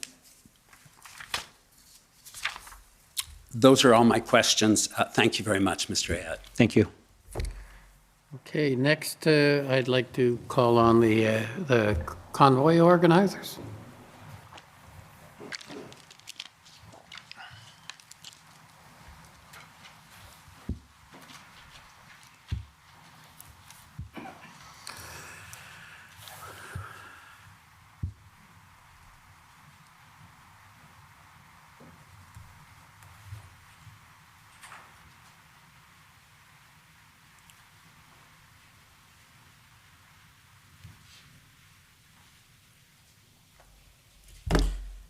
Good afternoon, sir. For the record, Brendan Miller. I'm counsel to the Freedom Corp, which is an organization representing the protesters that were in your city in January and February of 2022. So just first off, I want to talk to you sort of in your capacity as being the director of safety and that sort of thing, or overseeing that department. Can you agree with me that between January 27th and February 14th, there were over 3,000 tickets issued for provincial and municipal infractions? That sounds correct. I'd have to actually look at the numbers, but we did provide all of those documents through the disclosure process. Right. And were some of those tickets issued by the bylaw office? Most of them were issued by the bylaw office. Right. And I take it that during the issuing of those over 3,000 tickets, none of your bylaw officers were assaulted? There were some contentious times, and so I can't say that none of them were assaulted. Not that I know of. Not that you know of, right. So you never had reported to you and no charges were laid against any protester, issued a ticket with respect to physically assaulting a bylaw officer? No, I just know that a couple of them got swarmed, but that they didn't get physically assaulted. Okay, so 3,000 tickets is a lot. That's a lot of interactions with a lot of protesters. And not a single assaulting a peace officer charge was laid in relation to your bylaw officers. That's correct. Now, the numbers I understand is that between January 27th and February 14th, there were a total of 31 arrests made. Is that correct, of the protesters? You'd have to ask the police that. I don't capture those numbers. Okay. You don't keep those sort of numbers? You don't capture those sort of numbers? I don't manage the police. I manage all other emergency services in the city of Ottawa. Okay. To your knowledge, is it not true, again, you don't have to, if you don't have the information, please just advise. To your knowledge, is it not true that only 16 people of the protesters between that same time period, January 27th and February 14th, were charged? I can't speak to that. Thank you. Now, dealing with some of the stuff with respect to the cooperation of the leaders of the protest, as well as dealing with the safety lanes and that sort of thing, is it not true that the protest leaders were actually concerned about maintaining the safety lanes and raised that with you? They did. Right. And they wanted to ensure that the lanes were open so that emergency vehicles could always get through? Correct. Right. And the protest leaders cooperated with you and the city in maintaining those safety lanes, right? Yes. Right. And they maintained them? For the most part, yes. Yeah.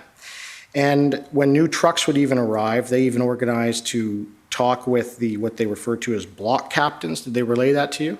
No. All right. But when new vehicles had arrived, to your knowledge, you agree that they always organized to make sure that those safety lanes were open? Yes. And you did have, I believe, your fire chief even do an inspection of the Coventry Street or Coventry? Yep. Just for clarity, the fire chief wouldn't have done the inspection, but one of his chief officers would have. So there are many different chief levels within the fire service. Right. And when that fire chief did the inspection, he asked them not to have any open, he did not, or he asked them not to have any open fire pits. Isn't that right? I can't speak to that. I don't know the contents of that. Right. I understand that you attended a logistics meeting at City Hall on Sunday evening of February 13th to discuss the truck's moves. Yeah, that's the only time I ever met with the organizers of the protest. Is it not true that at that meeting the protesters explained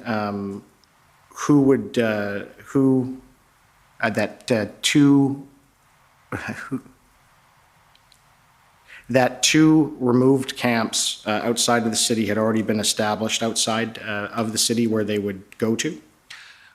From my recollection, the discussion was around how are we going to move the trucks out of the residential areas, and that there was limited spots on Wellington Street. So I wasn't 100% sure we could move all 400 trucks onto Wellington. Actually, I knew we couldn't move all 400 trucks onto Wellington Street, and that the agreement, from as far as I was concerned, meant that they had to make sure that those other vehicles left town and left the city of Ottawa. And they said yes, that they had secured ground or and that's farmers' properties outside of the city. Right. So that's what I'm trying to clarify, because I'm just trying to be fair to you, because there's going to be evidence about that. So they told you that they had set up two camps in properties they were allowed to be at outside of the city, and that they were looking to move there. Yeah, they told me that, but I was also aware of that through other intelligence reports as well. And then the plan was that other vehicles would go there, and then there would be some other vehicles that would go to Wellington. Is that correct? Correct. Right. And the city agreed to that? Yes. Right.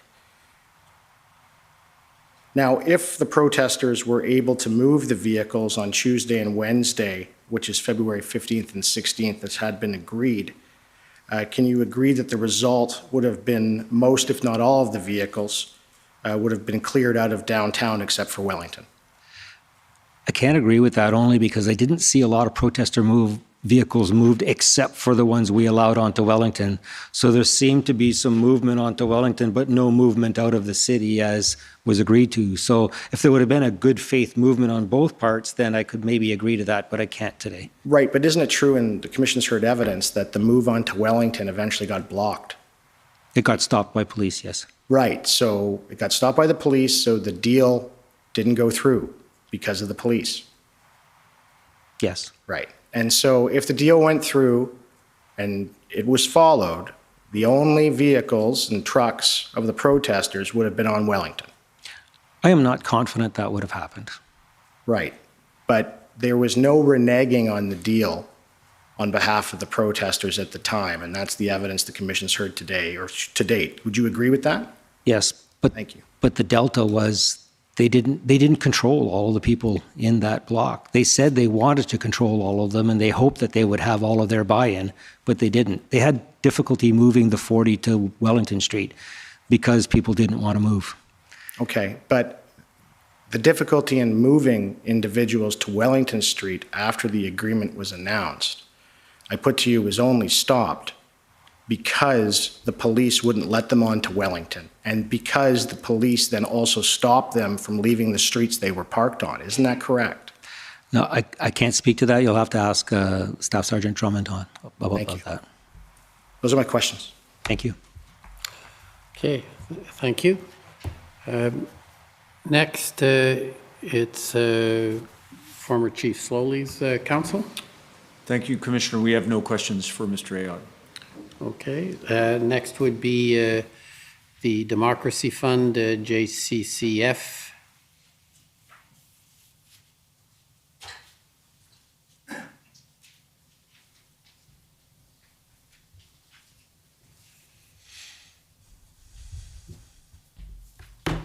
Good afternoon, Mr. Ayotte. My name is Rob Kittredge, and I represent the Justice Center for Constitutional Freedoms, and we have 5 exciting minutes here together today.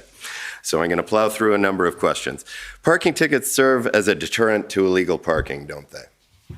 They do. When people know that parking illegally will get them a ticket and a fine, that deters at least some people from parking illegally, doesn't it? Yes, of course. I'd like to understand a little more about how often Ottawa parking enforcement people can ticket an illegally parked vehicle in the ordinary course of business. So let's say, just to pick a totally random hypothetical example, that I parked my car this morning in the middle of Wellington Street, obstructing traffic, and I left it there for 2.5 weeks. Assuming that for some incomprehensible reason my car didn't get towed, how many parking tickets could I possibly find on my windshield at the end of that period of time? That's a very good question, and I don't have that answer for you. I don't know the minutiae of the regulations. My background is the fire chief, and now I'm managing all of this, but I don't have that knowledge. Could a parking ticket be issued daily to an illegally parked vehicle? I would have to get that information for you. Would you assume that probably a parking ticket could be issued daily? I believe it could, because the parking infractions, the signs would say you can't park between a certain time period, and then once that time period lapsed, the next day the time period would start up again. But so it'd be reasonable to say that at least 1 ticket per day could be. That would be reasonable. Yeah, okay. Yes. Leaving aside the instruction from OPS to stop bylaw enforcement without police instructions and accompaniment, it's true that illegally parked vehicles weren't ticketed anywhere near that frequently during the process, were they? I believe I understood the question, but I'm going to kindly ask you to repeat it. And then can I just ask you to go a little slower? I'll even give you an extra minute or 2. Deal. All right, I'm trying to plow through No, I know, more than but 5 minutes worth of questions. So but it's with the interpreters. The time is tight. So tickets weren't issued daily to illegally parked trucks during the protests, were they? That's correct. If the city had ticketed illegally parked vehicles much more aggressively, don't you think that mounting fines might have persuaded some drivers to move their vehicles? I do not. You don't think any drivers would have moved if more tickets were issued? I do not believe that the protesters were feared getting tickets or fines. And not a single driver would have moved in the face of mounting ticketing? I can't say that 100%, but certainly, in my opinion, very few would have left. All right. You said on the 29th you were instructed by OPS not to ticket in the red zone without their okay and accompaniment. On the 28th, approximately how many bylaw or parking enforcement officers were working in the downtown area? Yeah, I believe that information is in the disclosed material. I don't have that, but it was in the, 10, 15 officers generally work an area, and we would have had that many out that day. All right. So if those officers were out, they might have needed 10 or 15 police officers accompanying them to do their work in the red zone. Yes, but on the 28th, that wasn't necessary. Like, it would have been normal practice. Sure, but going forward, if Yes. they needed police accompaniment, that might have meant 15 officers. It might have. I can't speak to the police operation. They may feel that because of the threat that they would require more than one officer and one bylaw officer to attend those situations. Sure. I understand that in 2019, the City of Ottawa issued about 350,000 parking tickets. Does that sound about right to you? That sounds right. And 250,000 in 2020 due to COVID, I guess, which breaks down to about 20,000 parking tickets per month, or about 10,000 parking tickets every 2 weeks, doesn't it? You did the math. I'll agree with your math. How's that? Close-ish. Underestimated. But we've heard that only 1,700 parking tickets or so were issued in downtown during that period of time, right? Correct. Yeah. No, sorry, over 3,000 were issued. Over 3,000. Still, Yes. that's quite a bit less than the normal Yes. 10,000 or so. Yeah. Yeah. Ottawa bylaw and parking enforcement officers are trained in dispute resolution and conflict de-escalation, aren't they? Yes, they are. And they receive that training because in the ordinary course of business, it's not unusual for ticket recipients to behave in a less than civil manner, isn't it? Correct. Right. And on any given day, protest or no protest, it's not unheard of for ticket recipients to get aggressive with enforcement officers, is it? True. But no bylaw or parking enforcement officers were attacked or injured by freedom movement protesters, were they? As I indicated earlier, not that I'm aware of, Right. except for the swarming. And when talking to Commission Council earlier, you discussed the difficulties that the city had obtaining towing services from its standing offer towing contractors and others, and the efforts made to procure towing services. Did the city consider offering increased compensation to towing services to encourage them to provide? Not that I'm aware of. All right. Did the city consider buying or leasing heavy tow trucks? We were looking at all options. You still need to train the drivers, and this was still being viewed as a specific time frame, right? By the time we bought a tow truck and we trained an appropriate driver, that would be one truck, and we needed a lot more than one to execute the final plan. Right. The city never used its two OC Transpo heavy towing rigs during that period of time, did they? It did not. Initially, they considered it, but they needed it for their daily operations. The bus system was still running, and the buses were still breaking down and required towing. So, and there were also from the union concerns about safety issues. All right. You mentioned that heavy towing operators were concerned about driver safety, and that was a big reason why services could not be procured. Light towing operators apparently didn't share those concerns, though, since the city's light towing providers continued to tow vehicles in emergency lanes, didn't they? Correct. And there were no incidents of assaults, violence, or injuries to towing operators during the protests, were there? Not that I'm aware of. All right. Well, thank you very much. I've gone about 1 minute and 20 seconds over, but those are my questions.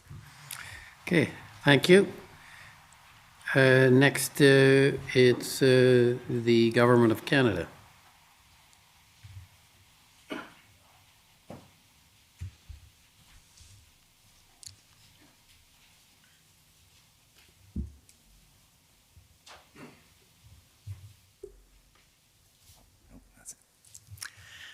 Good afternoon, Commissioner. Mr. Ayot, my name is Andrew Gibbs, and I'm counsel for the Government of Canada. Bonjour. Bonjour. I have about 4 documents and about 5 minutes, so if this seems rushed, it is. The first document I would ask to call up is OTT 301305. And while it's coming up, this is the application record from the City of Ottawa with respect to the injunction on February 13th, 14th. Do you recognize this document? I do. And you provided an affidavit in support of this application? Yes, I did. And, excuse me, in your affidavit, you detail that the demonstrators were breaching city bylaws, correct? I did, yes. And that it was stretching city resources, is that correct? Yes. You also state in the affidavit, I believe it's at paragraph 10, that you'd visited various sites, observed personally, and were advised by operational staff, both bylaw and regulatory services and fire services, to gather the information for the purposes of the affidavit. Is that correct? That's correct. And you swore this affidavit on February 13th? Sorry, if we could maybe go to it. It should be on about page 4, I believe. I thought it was the 11th, but Down 2 more pages. And 2 more to the actual affidavit starts. Right here. And it's sworn February 13th, 2022. Do you see that? yes, I do. Thank you. And do you adopt the information in this affidavit as true? Yes, I do. Thank you. Now, at paragraph, excuse me, paragraph 10 of the affidavit, you state that you're monitoring using CCTV cameras, and you were doing this out of concern for public safety and the ability of first responders and other city services to provide emergency and other services to downtown and across the city. Do you see that in paragraph 10?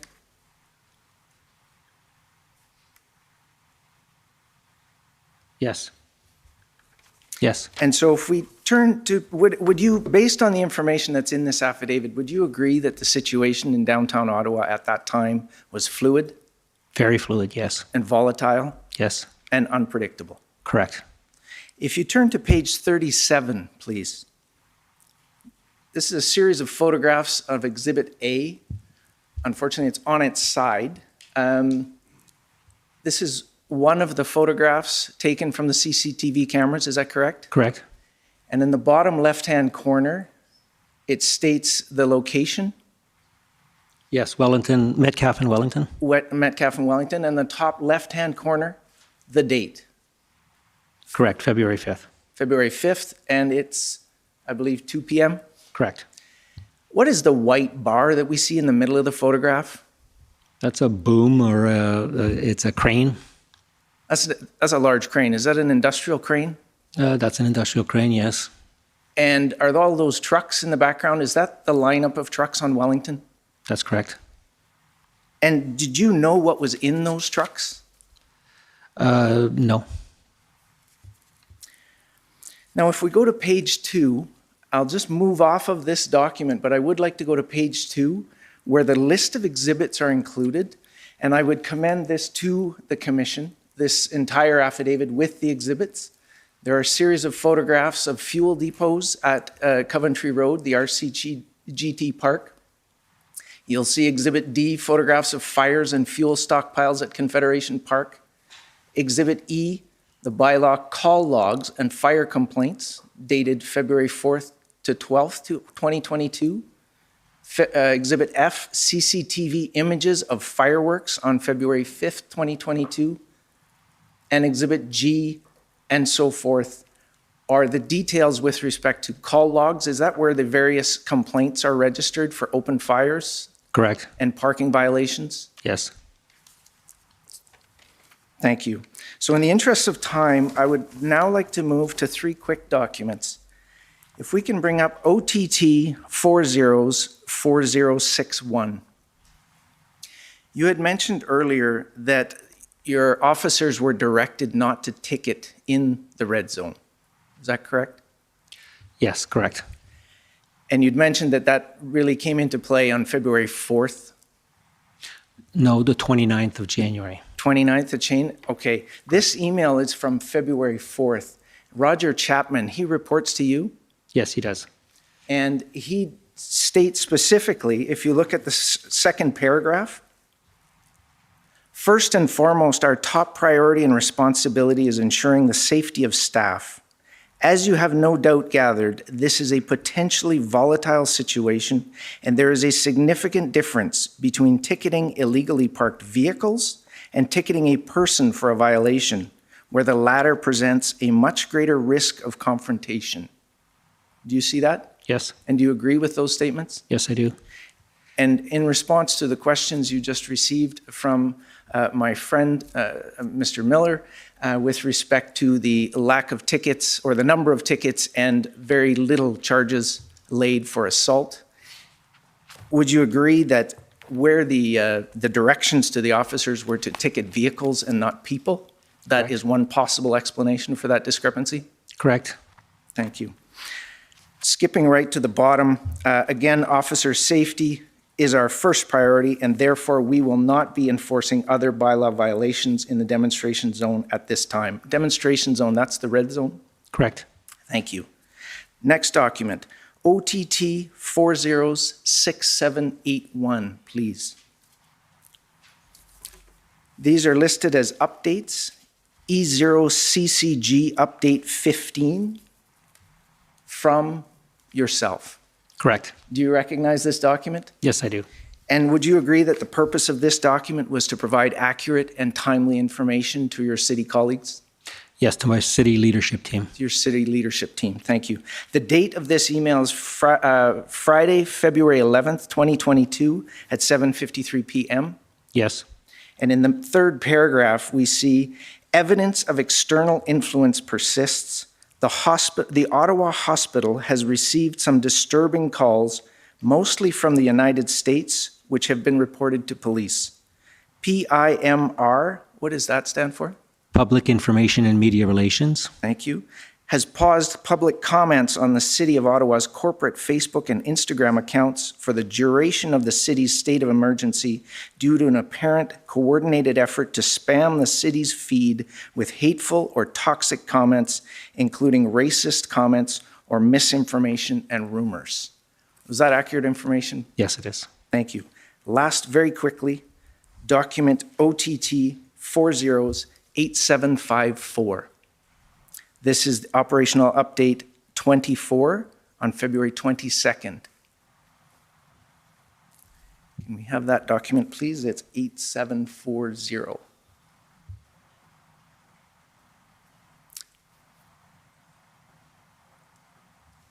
And it references on the third paragraph. This is again from you. You recognize this? Yes. Thank you.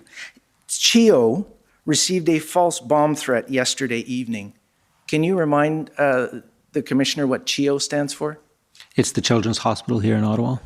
So the Children's Hospital received a bomb threat.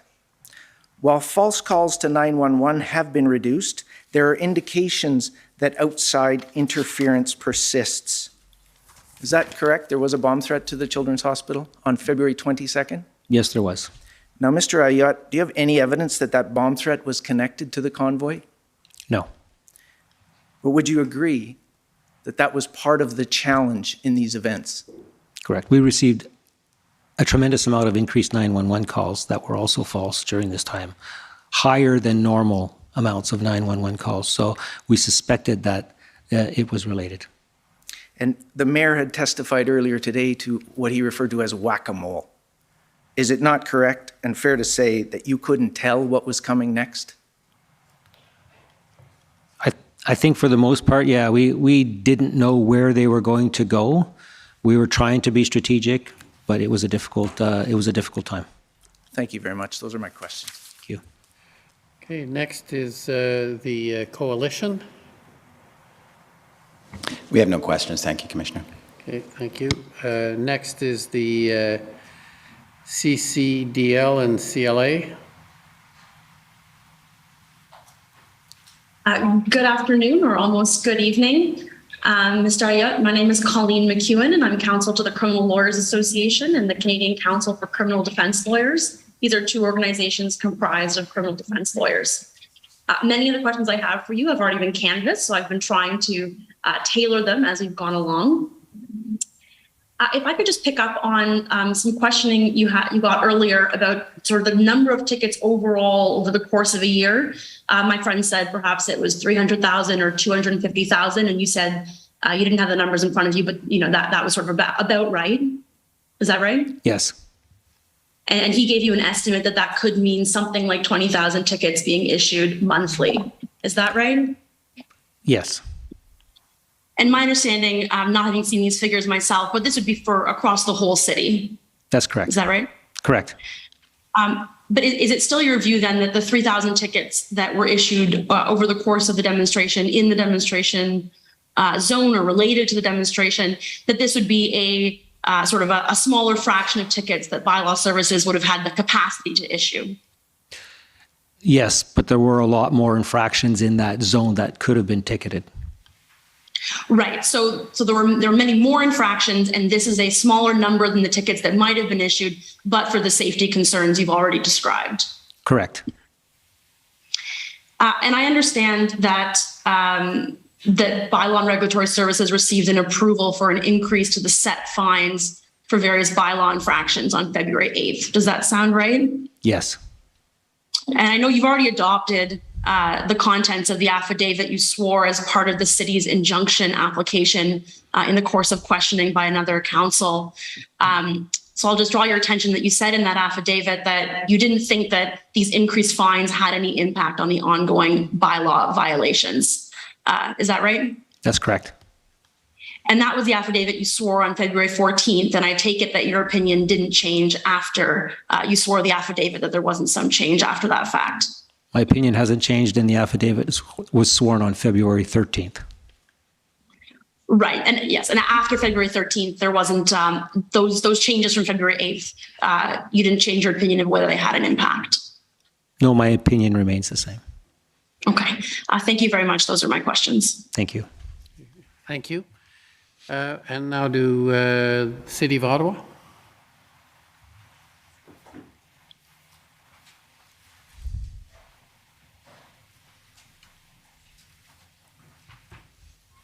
Thank you, Commissioner. Alyssa Tompkins, Counsel for the City of Ottawa. Mr. Ayotte, I just have a few questions today. You had mentioned in your evidence that there was a document that reflected the direction to bylaw or to the EOC through the EOC on January 29th. I'm just going to take you to that for the record. Yes. So if we could turn up document OTT 00001270.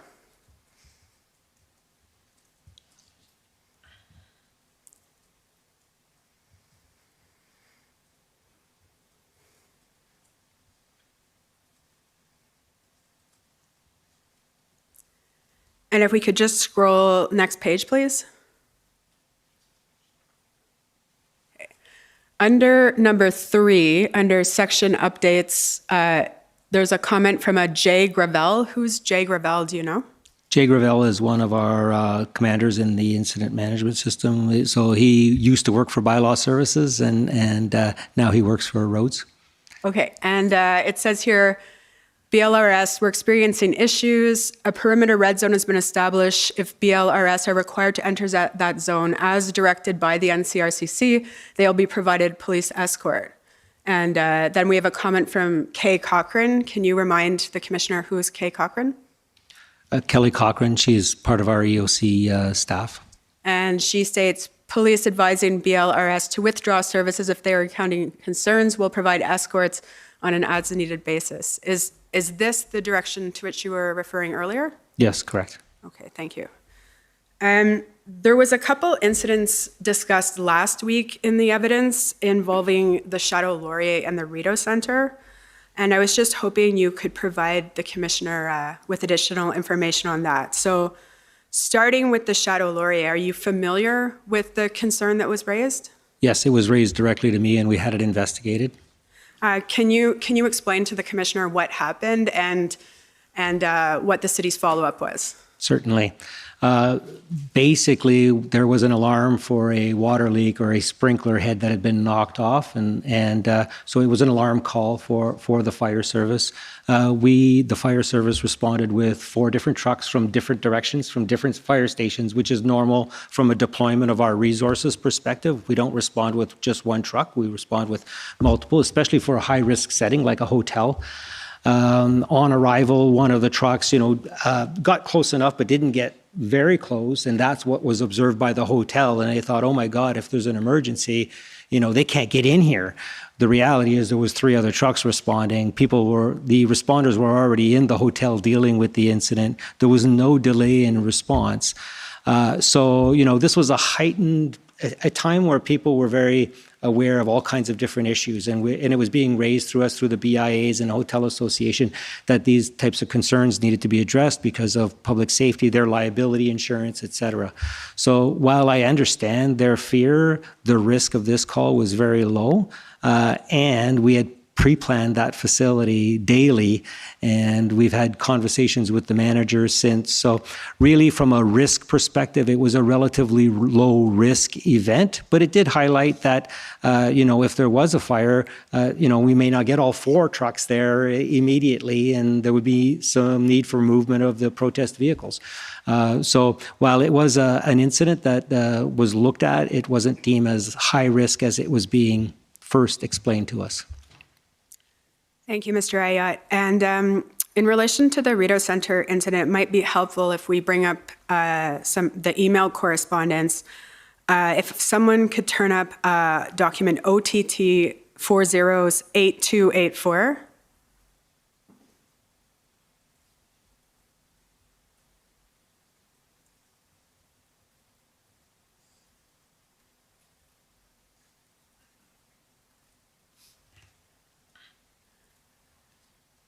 So this is an email exchange between you and Councillor Fleury. Do you recall this exchange? Yes, I do. And we had seen your response or the draft response prepared last week, but if we could scroll down and you could just explain the response to the Commissioner.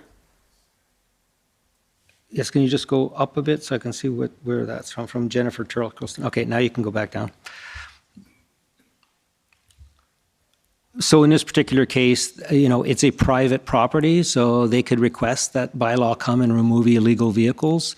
It was a truck, a construction type truck that had a legal diesel container in it. So the fear of it, as Councillor Fleury indicated last week, we should have evacuated the Rideau Center. Well, that's not accurate because the risk was still very low. So in this particular case, the police attended initially, looked at the truck, spoke to the owner, told him he'd have to move it or he'd be getting a ticket. Bylaw eventually went out and gave them a ticket. Rideau Center wanted it removed. It was one of those times when getting a tow for a small vehicle was more difficult, more challenging for us. And as a result of that, it took some time for us to secure the tow vehicle to come and actually remove it from the Rideau Center.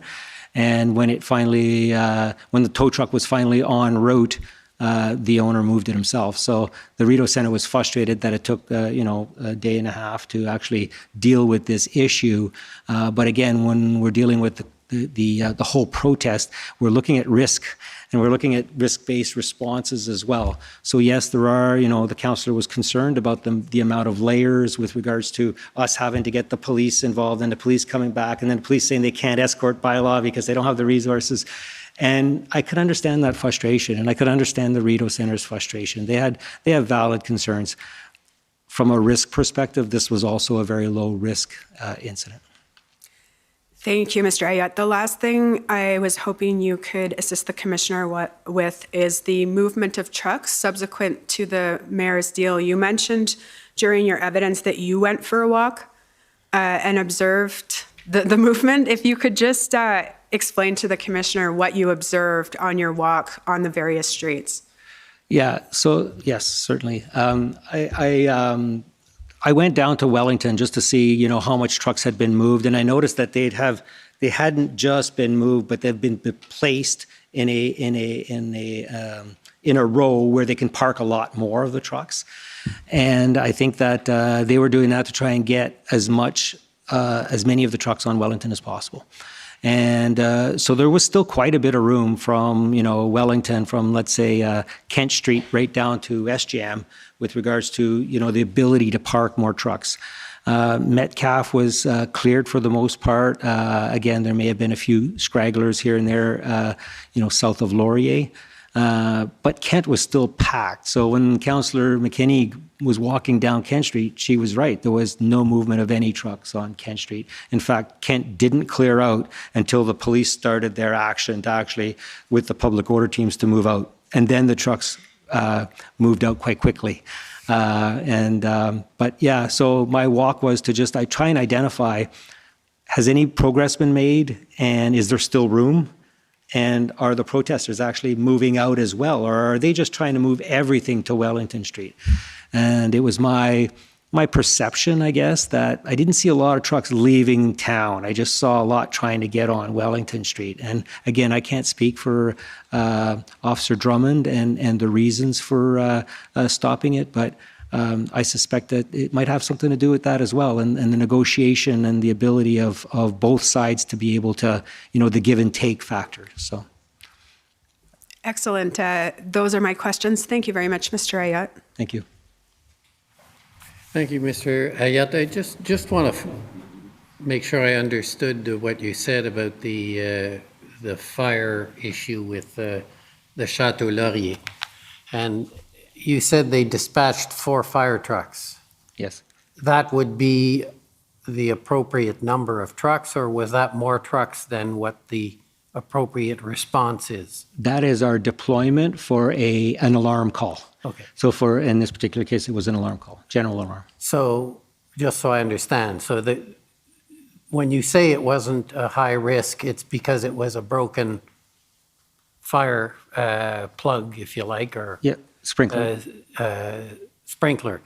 But if there had been a real fire, that would be a real problem, having not all of the trucks that were dispatched, and presumably there would be more trucks dispatched if it were a real fire.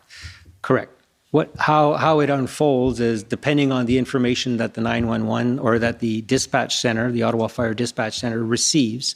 If it's just a general alarm, then we proceed with our staffing for a general alarm, and that's enough to get things started. And then if there is a fire, other rigs would be coming in, and they would continue to come in. So that's a general alarm assignment. If it was a fire, if the information came in that we actually have a fire in one of the rooms, there would have been several more vehicles responding because it's a high risk. We would have had 25 firefighters in total responding. So you're looking at 8 or 9 rigs responding. And I guess all I'm trying to understand is the inability of some rigs to get there would have been a bigger problem if there had been a real fire. Because I think what I'm trying to understand is whether, when you said it wasn't serious, it's because it wasn't a real fire, but access would have been limited if there had been a real fire. Of course, yes. And that would have been a big problem. And that was the concern of the Chateau Laurier. Okay. But they were portraying it as oh my God, they couldn't get in at all. Well, that was one of the 4 trucks. The other 3. But you're not saying it wasn't a problem. No, I'm saying it's a problem. It was a problem everywhere with the congestion. Ideally, there's a reason why we have large roads so that we can get the trucks set. And the same thing for Kent Street. If there'd been, because we saw, I think yesterday, apartment buildings on Kent Street that were inaccessible, right, because Kent was blocked, that would have been a serious problem if there'd been a serious fire. No doubt. And we planned for those, but again, we were lucky there were no serious fires. Okay. I thank you for coming. There's just one more. You may have some re-examination. No, there is no re-examination. So we're done for the day, and we want to thank you for coming and testifying today. And thank you all for ending it a little earlier than I thought. We are back tomorrow at 9:30. The commission is adjourned. La commission est adjournée.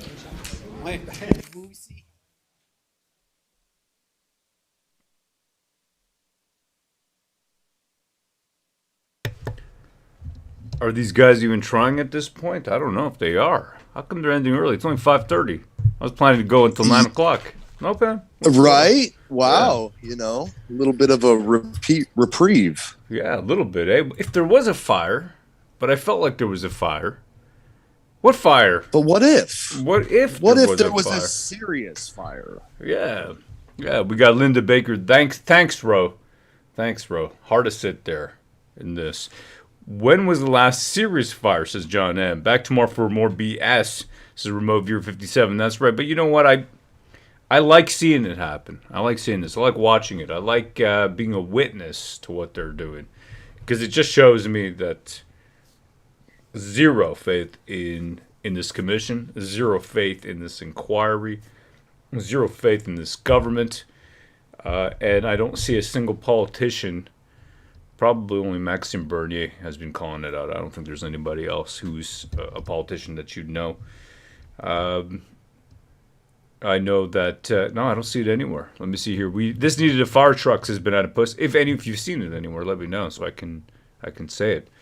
I can put it up. Gotcha knows they can't even keep their hashtag straight. Hashtag hero, hashtag heroes, hashtag heroes with an E. If you love Canada, you got to watch us, says Canadian. That's it. What's going on? I'm so confused, says Numismatic King. Numismatic King had actually found out he had caught this where they said raiding the streets. That was actually Mayor Jim Watson.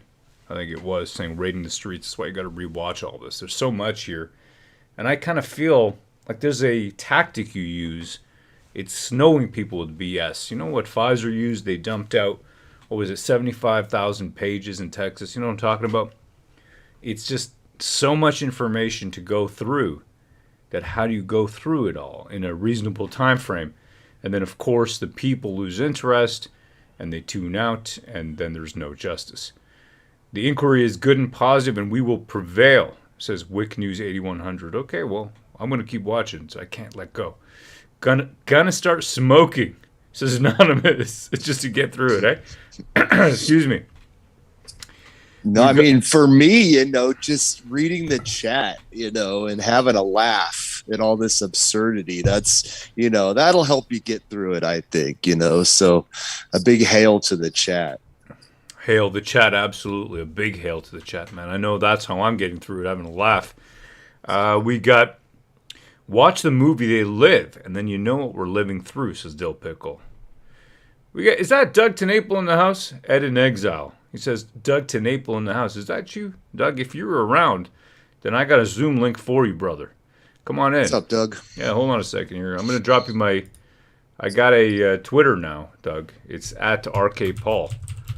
All right, there it is. Let me open that up over here so you can send me a message.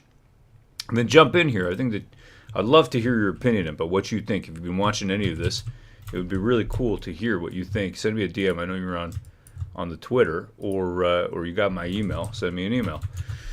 Doug TenNapel, old friend of ours, man. We've had a lot of talks, man. A lot of laughs, a lot of good times, a lot of good history. Let's put it that way.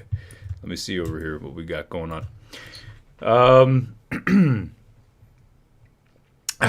Yeah, Canadian. Roke him to kick ass and chew bubble gum, and he's all out of bubble gum. I don't know, man. I don't know if I'm kicking ass. I'm just watching this shit show, to be perfectly honest.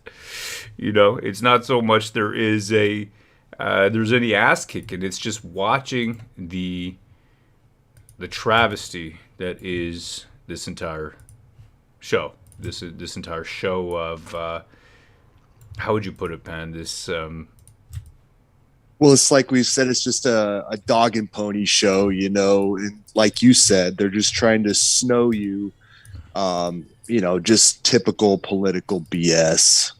Yeah, absolutely. There's I think what people are going to see from this is that there is no accountability in Canadian government. Numismatic King. This is the one he said over here. I got to go through this. I got to go backtrack through the video. I don't know how I'm going to. I got to take my dog out. Got to make sure my kids, I'm sure, are acting silly at this point. But it says here, he said raid the streets, that they were going to send their officers to raid the streets. Wow, that's, not, serve and protect, not going to protect the people. We're out raiding the streets of Ottawa. A big hail to the chat. H.A.I.L. El Producto. Hail, brother. Weasel's gonna weasel, says Chad Classens. What do you guys think? You think we're gonna get anywhere with this stuff? Concrete blocks are not gonna move themselves, says Greg Knight. That's it. A capital shit show. says upside down. You got it, man. We got Megan Thrasher. Let's hear what the lady has to say. In summary, the invocation of the Emergencies Act was based on what ifs. At the end of the day, they had to table the reasoning for it, which they submitted on February 16th. What did it say? Was it valid? I think it was declared on the 14th, but I don't know, maybe there was another paperwork put on the 16th. I'm not sure. Regardless, it was incredible. You know that? It is incredible to see. This has formally exposed Twattawa. Twattawa's the flush. I like that. I think I'm going to start calling it like that. You know, that Twattawa. Where do you live? Well, I'm in Twattawa, Canada. Twattawa, Canada. Yeah, Twattawa, Canada. Twattawa. You know, with the mayor, Jim Twatson. Jim Twatson of Twattawa. Oh, man, they have zero justification so far. We have to open it up. It will be held as unjustified, says Porter Racing. Snoopy on the ground says, everyone is all talk. Someone do something. What do you want to happen? Tell me.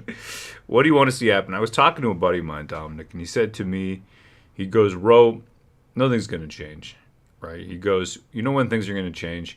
It's when we have something like a major financial catastrophe, meltdown, or, you know, the city says they're bankrupt, or the country does, or at any level of the provinces. If one province says they're bankrupt, then the others will follow. It'll be like dominoes coming down.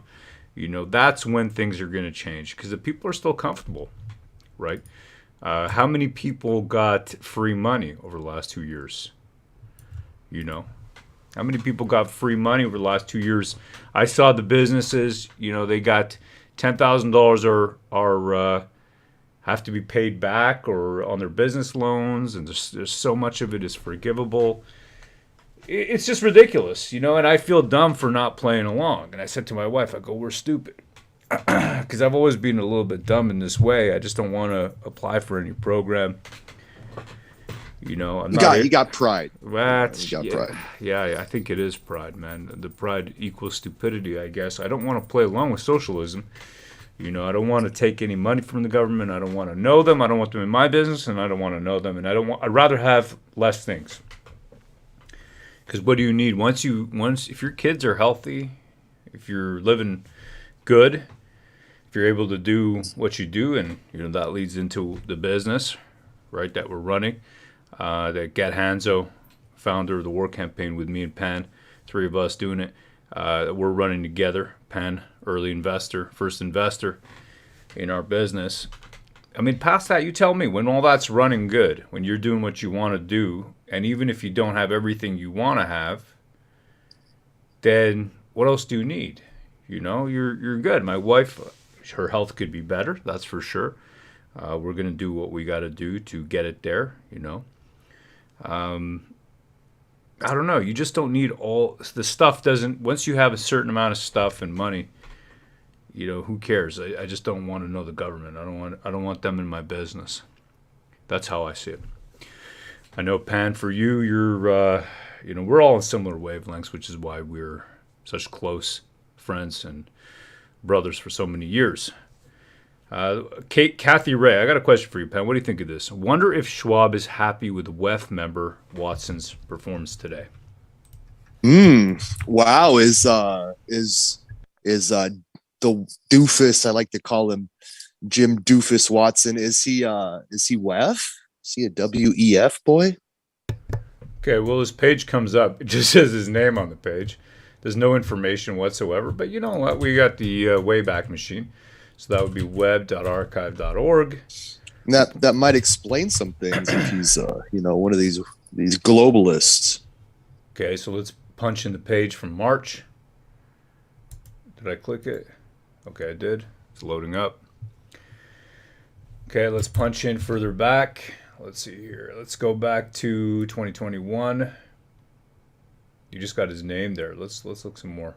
April 25th. That's the first save that they have. Excuse me. Okay. Let's take a look over here. Dice says, have you got your cheesecake yet, or are they still figuring out how to get the crickets in there without you knowing? Yeah, right? I'm not eating crickets, man. Actually, the same buddy of mine, Dominic, was telling me that they're going to be that there's a whole aisle at Metro of crickets now. Did you know that? Metro, which is a popular grocery store chain. Wow. Really? That's what he said to me. He says he's seen it, and I believe him. He says he's seen it. I mean, I know this guy. Why would he lie to me? Yeah, I assume they'll start it slow and just a couple locations, and then they'll just put more and more cricket aisles in all across Canada eventually. If no reason to believe it's not true if your buddy's saying it, but that is wild. Okay, there you go. Yep. He's done speeches there. So let's punch this into YouTube. Really? So Twatson is the doofus. He's a globalist doofus. Well, it sure looks like it. Let's see here. I want to look at this. Holy This is interesting smokes. to me. Yeah. That's kind of scary that these guys are, as they would say themselves, infiltrating, even local governments. Yeah. Imagine that. But then again, you know what? We're a test zone. Because we got that KTDI for sure. coming in over here, right? We got that. It's called the Known Traveler something, digital ID, that kind of thing. And right. I'm going to have to do some research on this. I want to find out some more. And it's funny how he's not running anymore. You know that? It's interesting how they're all not running now. Yeah, there's some of these that I'm not going to Well, is he going to run for a bigger office? Could be. Here we go. Listen to this. Representing Ottawa at the World Economic Forum's annual curators meeting in 2013. Global Shapers annual curators meeting. Global Shapers, huh? Jeez Louise. I'm telling you, man. There he is. That's him in the center there. Okay, well, there you go. Wait, this is Mathieu Fleury. This guy right over here. Oh, McFlurry. Yeah, there he is in 2013. Speak French for me, Mathieu. Speak French. Watson is lined up for a diplomatic posting. Ambassador Watson, says Bushwriter. Jimmy's managed to piss everyone off, says Jason McCoy. Kabooble says, I'll take the one on the right. I have no idea what you're talking about. Banana Puss says, time for my bed pit. Take care, all of you. War Campaign and Co. Matter somethings. Be good. Hail. Hail, brother. Be good. That's what my father Thanks for watching. Yeah, I appreciate that, brother. Really do. Everyone's a yes puppet, says NIO England. New England. England has a heavy problem, man, over there. Whew, man, I can't stand going to a lot of these locations. You can't even get a drink. You want to eat some meat, and drink a beer. Places won't even serve you. They run under Sharia law, a lot of places. It's just crazy. It's totally nuts. Let me see over here. We got Greg Knight, just another MSM brainwashed boomer who has no clue how to use the internet. Yep. Dice says, Ottawa Mayor, Toronto Mayor, Brantford Mayor, ex-Liberal that just lost his seat. The goofy-looking guy, he's running for mayor. Oh, is that? Oh, you can recognize all these guys, eh? Ottawa Mayor, Toronto Mayor, Brantford Mayor. In this picture. See that right there? No, I've been asleep. I haven't paid attention to politics and politicians. I was talking to a fellow, he's in the chat actually, he watches too. He lives in my neighborhood a few blocks away, and he was telling me that, all the details on these guys, because he pays attention, and I don't pay attention, and I kind of feel like I should have been paying attention, because these people have been plotting. They've been plotting while I've been working. Well, yeah, I mean, you didn't pay attention because you didn't know, I've just been working. Canadian says, so glad you aren't sleeping anymore, Ro. Yeah, I've been sleeping, and I've been sleeping, I've been working, and just living life, and just thinking, man, Joanne Patanai spoke English all the way through, and je ne comprends pas. No, he said, je suis francophone. Je suis francophone. Je suis francophone, je comprends pas tes anglophone. Je te comprends pas. That's what he said. Ed in Exile says, where's Gat? He's working on all the books. That's what he's doing right now. He's working on the books. Ed in Exile, is that you, Doug? Is that you, brother? You know, if that's, is that you? If that's you, man, then touch your nose. If that's you, Touch nose. Touch nose. If that's you, we gotta get you. You gotta come on here. Doug TeNapel, man, he's a famous guy. Actually, he worked on creator of Earthworm Jim. Actually, creator of Earthworm Jim, and big time. I would call him a culture warrior. We learned a lot from him. And you know, a guy that you know you want to have a drink and smoke a cigar with. Good dude. He used to play D&D with us back in the day. Yep. Send a link to my Twitter envelope. Okay, hold on a second here. Let me add you and send it. I just made this new Twitter account. Give me 1 second here, brother. Cool. I'm gonna go on mute for just a moment and use the restroom and yeah, go for it, man. Come back and we'll talk to Doug. Okay, let me just find him on the Twitter. You guys want to see Doug TeNapel come on here? You want to talk to Doug? He's a great guy. Doug TeNapel. Okay, here you go. Just followed you.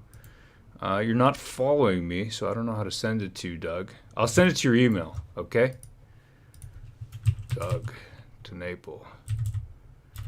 To your Doug TeNapel art account. All right, Zoom link. Zoom link from Row. That's what I'm going to call it. And here's the Zoom. Wait a second here, Doug. This is going to be good, man. A good time with you, brother. Participants invite. Copy invite link. And boom. There you go. Sent. All right, so there you go. Ready to bring you into the chat, brother. That's going to be a good time. Yeah, Doug is a very talented person, extremely talented, and more than just talented person. This is a guy who has been fighting all this, like he knows about the culture war deep, because this guy's got these strong opinions, okay? Very strong opinions. And with those strong opinions comes great responsibility. Let's put it that way. And he has been canceled. They've tried to cancel him many, many times for his opinions. He's somebody who does not play nicely with the leftists, radical leftists. He will just say, hey, that's that. I am not going. Let me show you a little bit over here. Doug TeNapel being canceled, so you know who I'm talking about here. Doug TeNapel canceled. They call him a bigot. The shady truth about Earthworm Jim creator Doug TeNapel. He's a scary dude. This is him. There he is, the root of many problems. So he's a famous guy. He is Earthworm Jim creator Doug TeNapel, and his political views are all wrong. Very, very wrong political views, and that's what's he's a very strong Christian, and in his faith he's got certain beliefs. Okay, and part of that is his beliefs on marriage between a man and a woman. I happen to agree with a lot of what he says. I happen to share a lot of opinions with him. We don't talk about that here, too much. We're talking about politics. But let's just say that the rainbow is for everybody. You know what I mean? The actual rainbow itself, God's rainbow, is for everybody. Let's put it that way. And it shouldn't be politicized. That's how I believe. And especially if you see a double rainbow. That's very special. So there you go. I mean, he's being, it's all over the place. He's being canceled everywhere. I think, Interplay, he was going to do another video game, and then he had problems there. Yeah, there you go. Dungeons and Dragons artist going after him. He's had a lot of firing at him for being somebody who's outspoken, and he's actually been extremely politically active. He had a huge YouTube channel, must have been 500,000 or 1 million, something like that. And they kept taking him down, kept striking his channel. Right. Yep. He had about 1 million, maybe 500,000 to 1 million subscribers. The guy was really well-spoken, and a lot of people following him, and he was covering all American politics, but the wrong politics, and that was that for him. 455K subs, he says, right there in the chat. And now I hear he's like on the cutting edge of NFTs, which is something I have no understanding of. So maybe he can come in and school us. Yeah, come on in, man, and teach us. Teach us what you know, Doug. Let's go. Let's do this.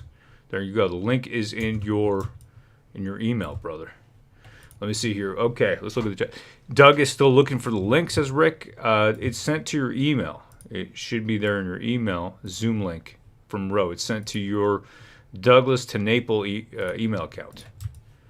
It should say Zoom link from Roe. If you follow me on Twitter, then I can send it to you on Twitter, brother. That'll be up to you, whatever you want to do. Or you can hop on the War Campaign Twitter account and maybe send it that way. Oh, right. Yeah, of course I could do that. Okay, hold on a second here. Good idea. I forgot all about that. Okay, let's see here. I think we have conversations with Doug. Yeah. Perfect. In the DMs. There you go. No, I made a new Twitter account. That's why I didn't see what you're doing. Perfect. There you go. Yeah, if you haven't already and you're on Twitter, subscribe or follow Roe's new Twitter, which is at RKPALL, RK Paul. There you go. There he is. All right, let me put this up here. Hold on a second here. Here he comes. The man, the myth, the legend. Let's just get this picture in here. I'm good. Okay, you got to connect to audio, brother. I think you got to press the button there. Let's hear from Doug. This is going to be good. You there, Doug? Oh, okay.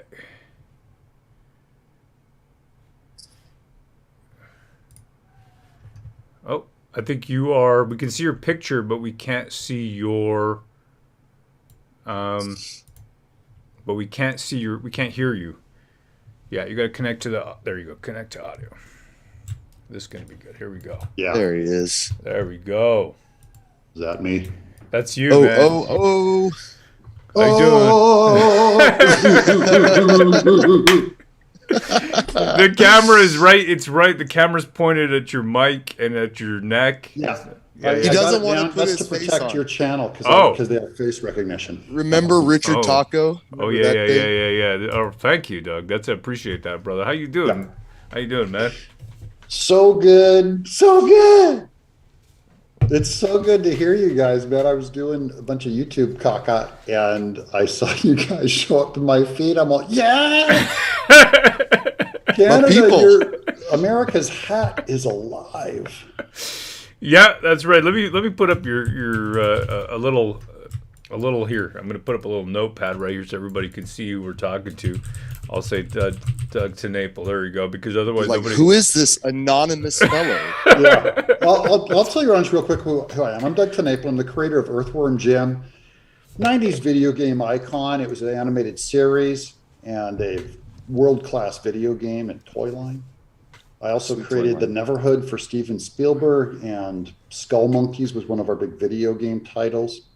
Then I did Cat Scratch for Nickelodeon, which was played up on Canada on, is it Y? It's called Y TV or something, some kids channel associated with Nickelodeon up there. That was one of my things I did in the 2000s. And then I started crowdfunding comics, where I did Bigfoot Bill and my Earthworm Jim comic. Had set the record before EVS stomped me on that one. And then I did YouTube, and I got 455,000 subscribers in 3 months. And that was when I started, and then I got canned like 7 times. So now I'm doing a secret channel, and I know that your audience, I know no one's watching. Only 1,600 people are watching, so no one will know. But do check out Ed in Exile. And it's my son's channel. It's a sock puppet that goes over memes. Oh, cool! Ed in Exile. Nice. All right, Ed in Exile, and then Doug in Exile is still on Rumble, but Rumble's hard. For sure. I mean, Doug, what do you think, brother? You've seen what's happened in Canada over the last year or so. What's your, because you were heavily involved in American politics. Okay, so what do you think of what's going on here, brother? I think it's amazing. Here's the thing. The most encouraging thing to me is, America, I think I've told you this before, is that America always discounted Canada. Just go, socialist, you bow to the crown, garbage. There's nothing left. Then came the trucker strike. And you see now that patriotism and love of freedom, I just always thought it was an American thing. And it's not. It's a human thing. There's in every country, there's a bunch of sellouts, a bunch of people that are they're going to open up the gates and let the barbarians in. The men in silk pajamas, the rich elites, are going to let everybody in. But I'm telling you, you look in France, there's the yellow jacket protesters in London against the lockdowns. They had massive protests in London. The farmers in the Netherlands are coming up.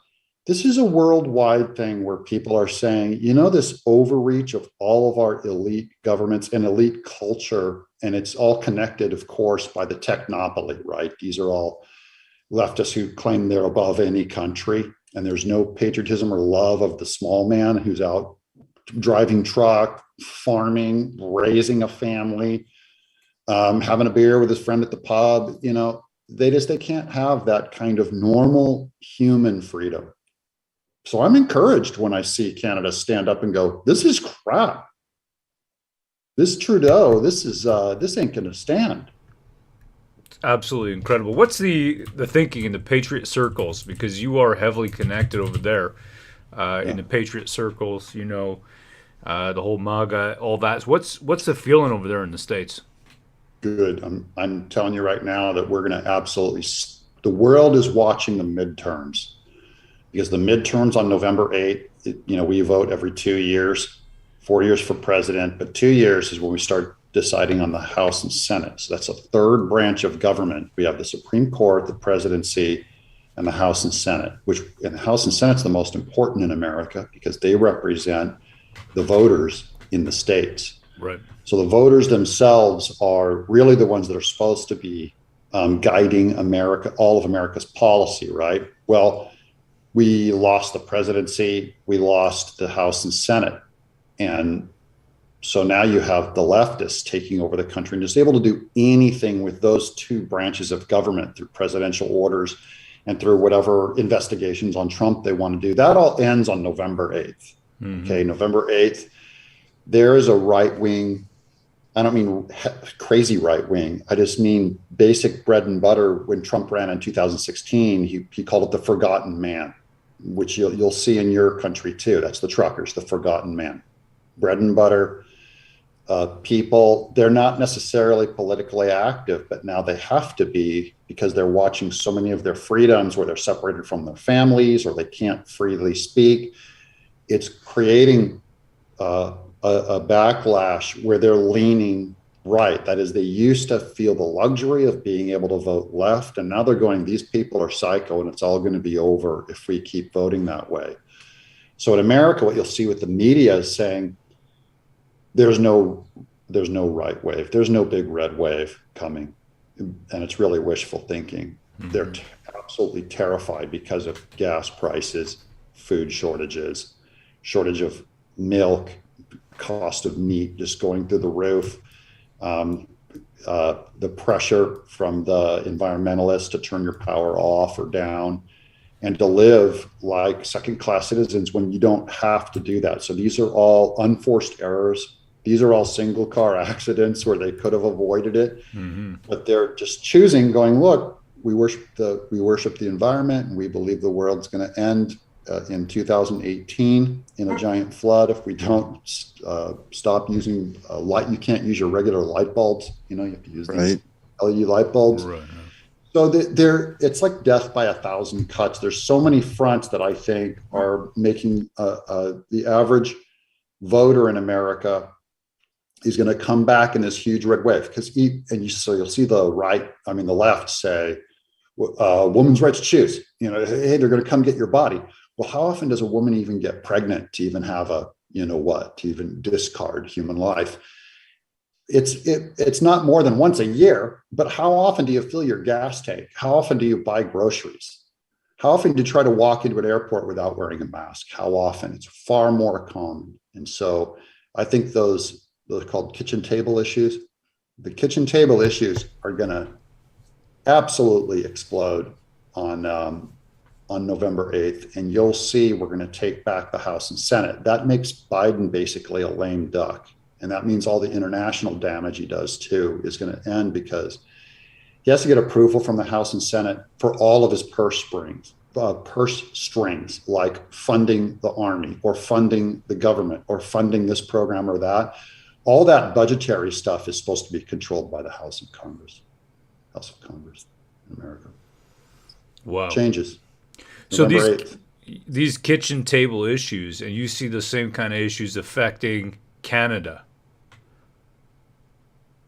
The poor middle class are the ones that are paying for all the high prices. So the rich can afford it, and they push it off on the lower class who can't afford it. Like for them, these checks and these problems are hitting them hard. And what happens is you'll see a well up of fear about discretionary income gets pulled in.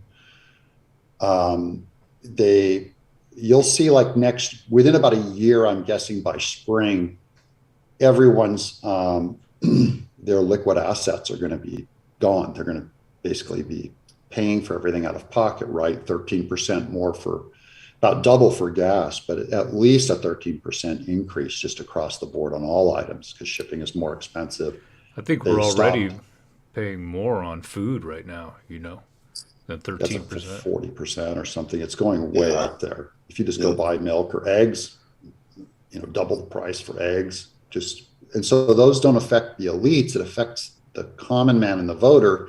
There's far more common men than there are rich elites. They're running things and trying to brainwash the whole world. So I believe in the patriots. I believe in the people. And if the government doesn't serve them, then the government going to be in trouble. If the government doesn't serve the people, then the government's going to be in trouble. Government going to be in trouble. People aren't going to be in trouble. Government going to be in trouble. I don't know if you caught any of that. We got this inquiry going on here. So they enacted what we call here in Canada. They renamed the War Measures Act in the 1984-esque renaming and called it instead the Emergency Act. And they created these 4 types of emergencies where they could enact martial law in 1989. In 1991, Manitoba Law Journal people were already warning that this could be used for massive civil liberties, abrogation of rights. So that is really what they did. They declared martial law, Trudeau government. The question is that if you catch any of the inquiry on the Emergency Act use, then you see that it's really farcical. It's government organs blaming each other, and a lot of the Canadian people, and including myself, I got to say, I mean, what justice are we going to get from the system policing itself, Doug? What do you think, brother? Yeah, you're not going to. They're so disconnected from the average voter. That's why they have to get thrown out of office en masse. It'll happen. It just takes time. They can screw around, but they screw around. It's maybe 2 years, 4 years, they get away with it. And everyone's like, oh, I want to be nice. I want to be the clean, popular kind of guy. So I want to be the popular guy with the Hollywood elites and all the rich people and all of culture and the art department. I want to be cool with them, not some dirty trucker. And then Parliament takes off. They do their thing. They do their backroom deals. And you see the people. I saw you with your video out on the streets, and they're calling these people to account. They're saying, you can't do this anymore. And the problem is it has to be done at the ballot box. It can't be done I'm all for speaking on the streets, but I'm saying the place where it really hurts them is during elections. So Trudeau got to go. But you're seeing it like with Italy even, right? Italy is like one of the most socialist strongholds there is. And they put that Giorgia Meloni lady in power, first female prime minister. And she was called, the names they called her is far right and Mussolini and all that. That's all BS. She believes in the family. She's a traditional Catholic. She's going these borders. We got to secure the borders. This is all this multicultural stuff is garbage. All this attack of the family and all these different forms of marriage you're creating, and we ain't buying it anymore. It's okay to defend the normal and just say that that's how most of life should be run. There's no fear in it. They're not going to come hunting after your family. They're not going to come hunting after you. That's all the fear tactic of the left. And they own media, so they get their message out 10 times more. But they can't do a cover-up of a recession. They can't do a cover-up of housing prices crashing, of it costing $1,000 more a month for you to pay your rent or to pay your loan. They can't cover that stuff up fast enough. So we're in a flux time right now where it's turning, and it's going to turn away from that leftist vision. People are just going to start laughing at it now as unemployment skyrockets, inflation skyrockets. This happens in every socialist empire where it's tried, including in America. They can't bury the results of what they're doing, of shutting down pipelines, and energy costs go through the roof. They're trying to push windmills and solar panels on everyone. They can't pull it off for long. They can do it a little bit, but it ain't going to work. It ain't going to work for long. The people they're too free, and if they don't respect elections, then we'll take it from them. That's how societies are made throughout all of man's history. There's no socialist empire that lasts for long.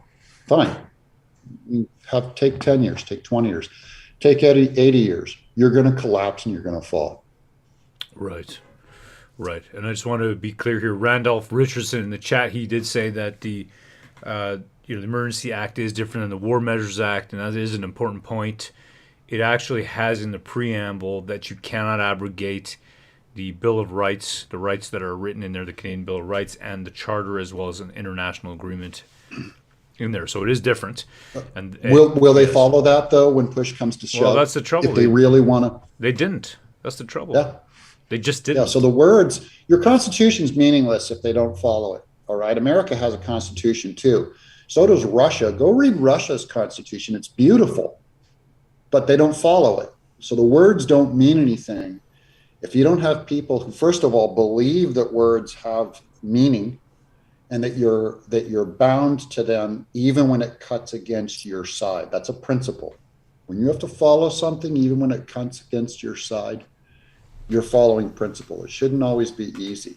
And what these leftists are doing, because they come from 100 years ago, Derrida, Wittgenstein, Camus, all these existentialists, Rousseau, who said words don't have fixed meaning. We can make up our own definition. And really, meaning has no fixed meaning, like it's whatever you invent it to be.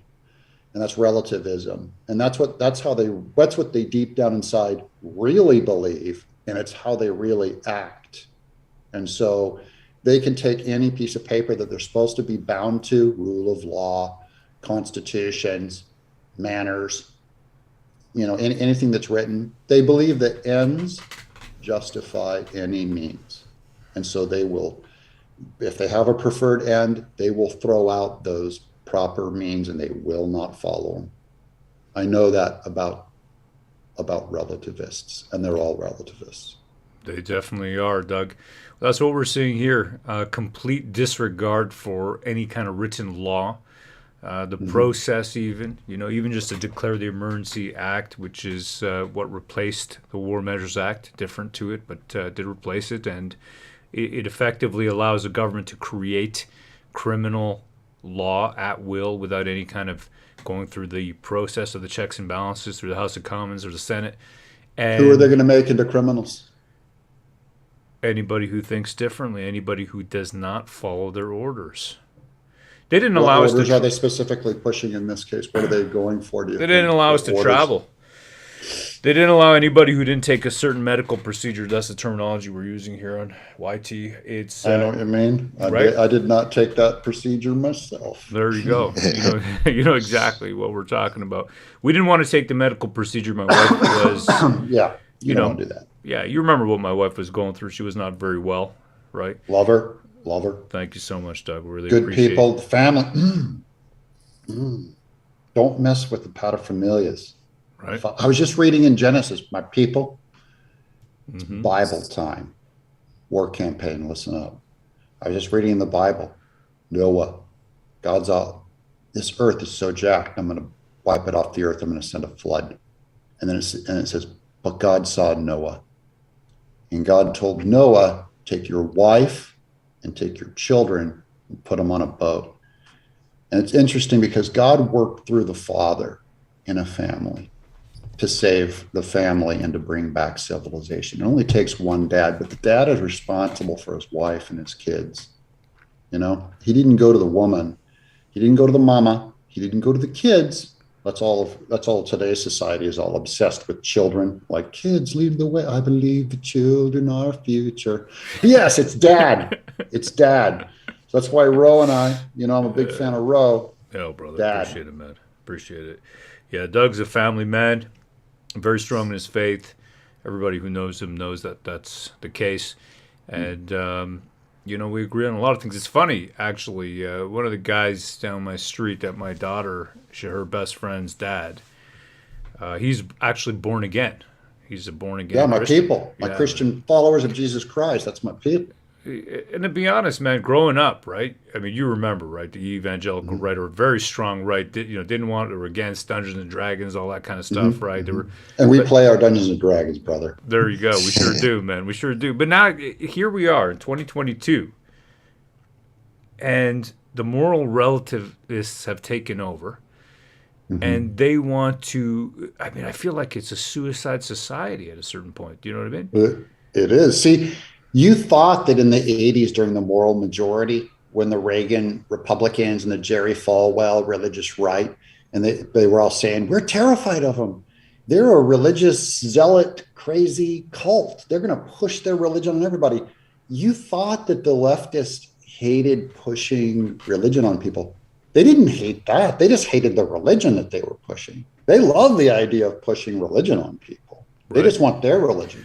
It is a religion. It absolutely is a religion. It's Gaia worship, earth worship, self worship, deviancy, sexual deviancy. They want you jacked up on drugs. The only form of marriage they like is when it's same sex. All traditional marriage they just absolutely hate. They hate the family. They want to take your kids from you and chop their what off. It's they are religious zealots. It's just a pagan religion. So they love their moral majority. They're psycho about it. They have their doomsday cult of the earth is going to overheat or cool off, or they have their revelation. They have their creation myth of self-creating matter and evolution. They have and it's the credit for everything. All life came from evolution. Without meaning, just matter assembling itself. They have their myth. They just don't like our myth. They love the idea of shoving a myth down someone's throat. Absolutely, they do. Well, look now. I mean, here, okay, they've taken the rights from fathers, from mothers to be able to make decisions for their own children. They have in Canada. I don't know what it's like over there, right, down where you're at in Tennessee, but over here in Canada, if your child decides that they have, and I'm going to kind of use a little bit of euphemisms here. Got to use them. You know what I'm saying. You know it all too well. Doug actually, he was removed from this platform after 455K subs, so he knows exactly what we're talking about. $150,000 a month in ad revenue gone. Yep. Yeah, they want to starve you out, Doug. That's what they want to do, because you don't toe the line. We talked a lot about towing today, but you don't toe the line. And because you don't toe the line, they want to bankrupt you. Yeah. That's what it is. They're not going to break me. And look at my smile. I'm the happiest guy I know. It's also, we love each other, Ro. We have have someone put a gun to my head and have them say, all you got to do is turn in Ro. All you got to do is turn him in. And I'll say, pull the trigger, buddy. Because I am not, you cannot pay me enough and take enough of my stuff away to be like you.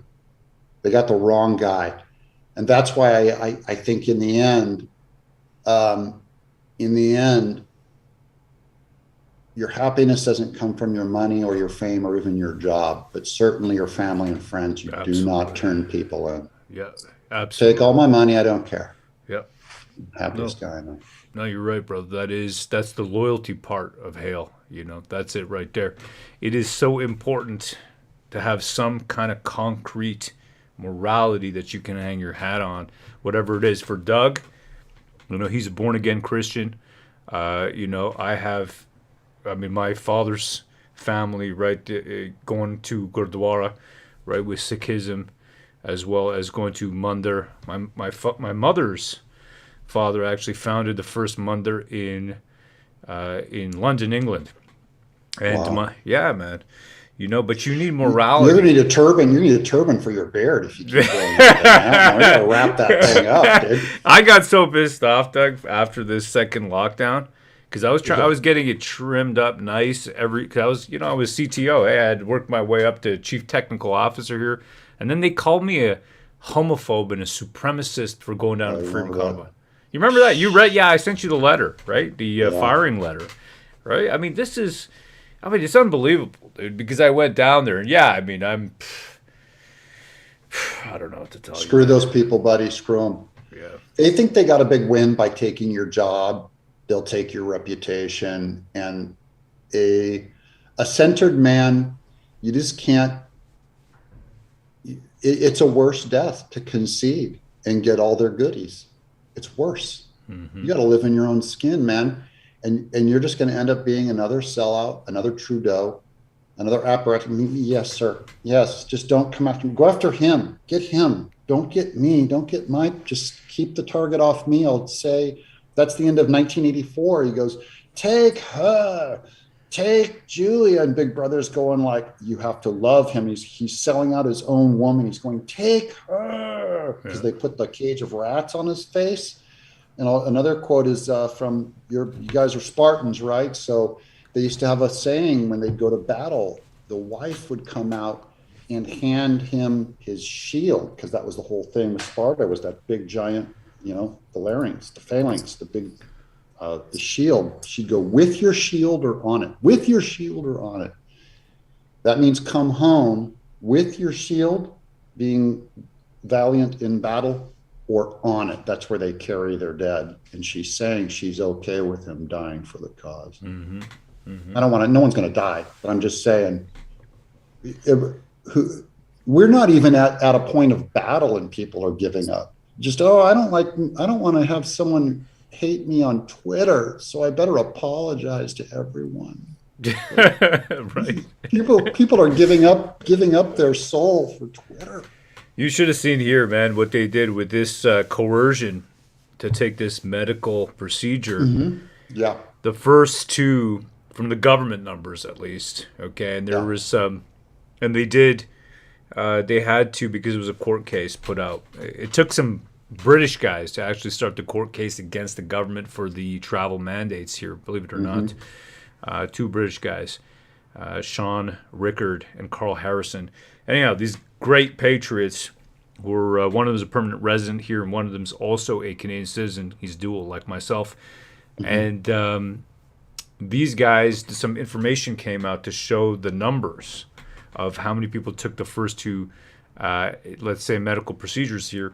And those numbers... We won't expound. Right, we won't expound. Those two numbers Do not elaborate on that. No, you can't, man. It's close to 90%. It's like 85% or something like that. Mm-hmm. Okay. So they got their wish. How's it going? They coerced people so hard here. They wouldn't let them go to restaurants. Okay. And then all the government levels want to say, hey, it wasn't our government level. It was the one above us, or it was the one below us, or whatever it was. Yeah. Oh, the federal government says, oh, it was a provincial mandates, and then the local city government says, oh, no, it wasn't us. It was, it was the federal and the provincial. But then at the end of the day, if you walked into a restaurant, it was local bylaw for that city that were going to arrest you. We saw that happen in Costco here. There were literally Costco employees beating up shoppers. If I show you the footage, Doug, you won't believe this stuff, man. Yeah, I know. I saw the night. It was a nightmare. It was a nightmare. Yeah, it was absolutely crazy. And now the government's not happy. They're not happy. Okay, and they're threatening us now. They're saying, hey, we might have to start bringing in mandates again because we're not getting the booster uptake, the number 4 that we want. We're seeing 16%, and that is unacceptable. Yeah, and that's across the board. Down here, it's like it's down there too. Oh, yeah. No one, we know how people vote who take that thing. Sure. Unless you're like diabetic or really, bad news or something, but people just aren't buying it because before we gave him a bone because no one knew, everyone was ignorant. Right. And now in hindsight, people are going, but we got to get off that subject. I swear they'll kill you. Yeah. We'll talk about You got to get off it. Yeah. I don't even address it on anything I do. It's just or No, it gets hard vanished. Yeah. We'll talk about something else. You see that? You see, this is Mr. Doug in exile right over here. I'll leave it at that. Okay, and you can subscribe to him on Rumble. I'm going to drop his link over here into the. I would love to get some Rumble because Rumble, that's a tough platform, man. And Check I would him love out to get there. some followers on there. Doug in exile, look me up, give me a sub, give me some Rumbles, and I'm going to really start ramping up my coverage of the midterm elections on that. Do it, man. Do it. Channel. This guy had a 455K channel here on YouTube, inventor of Earthworm Jim. And I would say he has been fighting the rainbow, in his own words, fighting the rainbow since what, 1995, 85? I'd say 95, 2000. I was a pro-lifer first, and then the rainbow started hitting me around probably 2020. Yeah. I'm sorry, 2000, probably 2005, I would say, between 2005 and 10. So I've been doing it, and I saw all the drag queen stuff from way back then. I go, guys, this is what's coming. And I know that you guys are cool with same sex and stuff. I go, but you know what's coming, what they're going to get to, the truck they're going to drive through that tunnel that you're opening up. To be honest, Doug, look, the way I see it is like this, and I mean, we've had discussions. Yeah. Back in the day, right, they said, hey, we just want to have our own lifestyle. And you said, okay. But look where we are today. So I'm not cool with nothing anymore. I just want to be left alone, and I want you to leave my family alone, and I want you to stop brainwashing my children. I don't want my kids exposed to any of that stuff at all. You get it? That's where I'm at now. That's where once you open the door to normalize it, they're allowed to do anything. They're allowed to do it because there's a lot of reasons behind what they do. And it's true for both. The same thing with abortion. They started with, look, just first trimester, and now it's birth canal. And the same thing with environmentalism. First, it's like, hey, recycle, reuse. And now it's like, we're going to reorient all of fuel, all of the economy around carbon emissions and carbon offsets. And we're going to punish tax everyone. And I'm just saying, if you open that door on the front, it's never about what they're saying up front. If what's going out the back is going to be 10 times worse, and you do not have a stopgap now because you lowered your shields and let them in. When you let them in, it's going to go wild. So that's it, and it was the same thing with mandates and stuff. It started with, hey, just wear a mask to respect the next person. I get it. I don't want to hurt any. No one wants to hurt anybody. And the next thing you know, you can't go to your wife's funeral. You can't visit them in the hospital. Yep. Well, that's it, man. We still got that trust here. them. You know that? If my wife has to go back into the hospital, I still can't visit her here in Ottawa, technically. It's still listed on the visitor policy. I don't know what I would have to do if that were to happen. We put you in scrubs, and we put a Caltrans vest on. Those the street worker vest. You carry a mop bucket with you or a tool kit. They'll let you in anywhere. You just go in here to, there's an emergency. I'm here too. You got to dress up a little bit. That's right. You got to you got to cosplay just like they do. I'm here to change a light bulb in level 4. That's right. There's an emergency. You're going to be in big trouble. You don't sign this here. Sign this document. You even give them a clipboard. Say, please sign this, that you rejected this service. Oh, wow. That's a good one. Oh, yeah, you push it on them. Put them on the hook. Say, can I just get your badge and your number? Because, and then you go visit your wife. That's awesome. You see that? See, Doug's got all the tricks. He is our rainbow fighting sensei. That's what I would say. My people. It's my people. You know what it is? It's just guy friendship. No one has to approve of what everyone else does, but there's guys on the front lines who I know are doing the good fight, and that is War Campaign. And so I'm just happy to know, look, Canada's alive as long as I know you guys are still going. So you guys are doing the good fight, and I appreciate it. Really appreciate it. We're all patriots. Really do, man. Hey, Doug, we actually launched Vestige 3 yesterday. Oh, Did cool. you know that? Yeah, no kidding. Yeah. On Indiegogo? On Indiegogo. You got it, brother. Here, let me show it to you over here. Wait a second here. I actually just And to your audience, you guys got to back this book. This is a thing where how you support this channel. I know that you like watching this entertainment, but this is how you help kind of give these guys a hug is you go in and you buy a Vestige 3 comic. You support the comic and you say, you know what, I'll read your book. I'll read book 1, 2, and 3 and check out this cool adventure. As a creator, it really helps to get a little vote, and it's not that much money, and it's a way that you can support something cool. Go ahead, bro. Really appreciate that, Doug. Yeah, man, that's it. We just launched that, and we are still doing this thing, Doug. You know how it is. Even because we come from the same kind of indie comics, anti-woke section of the internet, and Doug, like us, we're a little bit too bent on truth and honesty, and didn't want to submit to, let's say, any kind of control that would be put on other people. Right? We wanted to do our own thing, speak our voice, not be restrained by whether it's the government edicts or edicts by big personalities that really believed that they were on a correct path no matter what. You got to stay true to yourself. And that is something I think we've all learned the hard way over many years. And that, I think, is the measure of a man. And here we are today. We got Unacceptable Fringe. And H.A.I.L, brother. He says, thank you, Ro, for covering the hearing. How do I get Doug to sign my copy of Earthworm Jim? Love the comic. Love the comic, brother. The art is amazing. H.A.I.L, brother. Yeah, how do we do that? How does this guy get you? Got like a PO box or? No, he's gonna have to come to Tennessee and have a drink with me. How's that? There you go. There you go, man. That's how I got to do it in person. I don't have a way to mail them back and forth yet.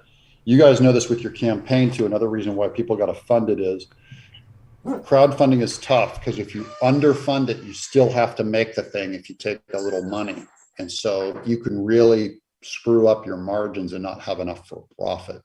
So it's important that everyone come in and back it deep, because I know as a crowdfunding guy, I'm terrified of my next book. I'm working on Bigfoot Bill 3. It's going to take like a year. Nice. But my fear is like printing costs are up 40%, shipping costs are up 20%. It's like, I don't know where the profit's going to come from. It's just going to be, and I could really get over a barrel with my big hardbound editions that I could end up just seriously losing money if I pull the trigger on that print run without enough support. So yeah, that's how it goes. For everyone to come in early and come in deep. Appreciate that so much, Doug. That is an expert in comics, in I would say media, video games, of course, right? Earthworm Jim, I'm sure everybody's played that. And this is it, man. We want to make a difference. My kids love Doug's books, always have. He is a phenomenal creative. If you haven't already, make sure you're out there, you're subscribed, right there, Doug in Exile. And you know what? We're going to be here again tomorrow. Doug, we've been streaming since, it's Eastern time is 6:30 right now. We've been streaming since 9 a.m. covering the inquiry. So you guys are on fire. I know. I look at your videos. I saw one from a couple of days ago. It was like 65. It was like a ton of views. Great views. And everyone's got a super chat too. Super chat these guys. Help my people out. Appreciate because it's too easy just to walk by. But you have to put your money. You have to start supporting some people out there, because I get it, man, we're at war with Disney Plus. We're at war with all the woke, the woo-woo, the weak cartoons, the weak comics. But you got to find something positive to back. So if you're already watching a channel and you're already a fan, this is the way that you kind of give them an extra special thanks. Appreciate that, brother. We got some fellas in the chat who are asking about NFTs. Anything you want to say about that? Well, it's dead, I'll tell you that much. I did really well last year with the crypto boom and with the NFT boom, and then it just drained out, and I lost a ton too. It was it was easy gain, and then the easy lose. So we're waiting to see if it comes back, and we'll find out over time if NFTs are a beanie baby or if it's like, more like independent comics where it keeps going. Yeah. But I don't know either way right now. I know that I'm laying low on NFTs, and I'm working on other animation and stuff like that with independent people right now. Give me 1 second. I just got, Pat, you got this, brother? I'm just going to let my dog out here. 1 second, brother. Yeah.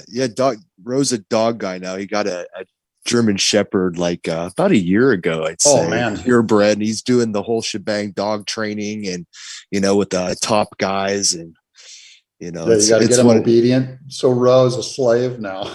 Yeah, I mean, he's got his daughter, that him and his daughter training the dog up and doing the whole thing with the professional dog trainers, and it's a hobby that he wishes he could focus more on, but we got to do this this freedom thing because the mainstream media isn't going to give it to you straight. So it's kind of what we've been doing. I'm shocked you guys are still on the platform. I'm happy. Right? We stay. Dude, especially you guys. Especially you guys. I can't believe you're on the platform. No, we've toned it down. We were like way edgier back in the day with our stupid jokes and stuff, and now we don't drop the F-bombs as much. Yeah, that was garbage. Anyways, that was. It's funny, but it's like what you have now is far more. You stepped into some really important work, and for sure. To see too. It's just fun.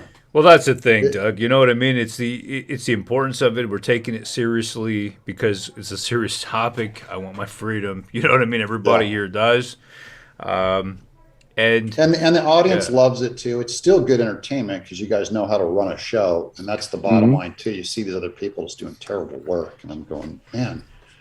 You guys were always able to throw down whatever platform you were on. There's just some guys that are on here. I'm going, how are you succeeding, man? You're terrible. There it is. No, that's good. We're glad that you've been here all the years, and you appreciate what we've done and what we're doing. So likewise, right back at you, man. Yeah, I appreciate you guys. Hey, thanks for having me on. I'm gonna jump. I gotta go get some dinner with my family. Thank you, Doug. Take care, Doug. Thank you so much, brother. God bless you guys, man. Godspeed with your shielder on it. Hail, brother. Hail, brother. Beautiful, man. Hey. Thank you so much. That's awesome, man. That was Doug right there, Doug in Exile. If you haven't already, get out there and subscribe. And if you want to help us, and I know you do, it really means a lot to us, I got to say, to keep going, to keep doing this, to fight that culture war. You see that's Doug TeNapel. We know him from the culture war by vestige.com. That's how you do it. B-U-Y, by vestige, VESTIGE.com. Great way to help us. That's how we know him from the independent comic scene. He's created comic books. He's been deplatformed. That's how we know one another. Creator of Earthworm Jim, and all-around great guy, fighter of the rainbow. Hail the chat. Hail, brethren. We will be back here tomorrow again, bright and early at 9 a.m. I'm going to catch some Z's, grab some dinner. What about you, Pan? What's your plan for tonight?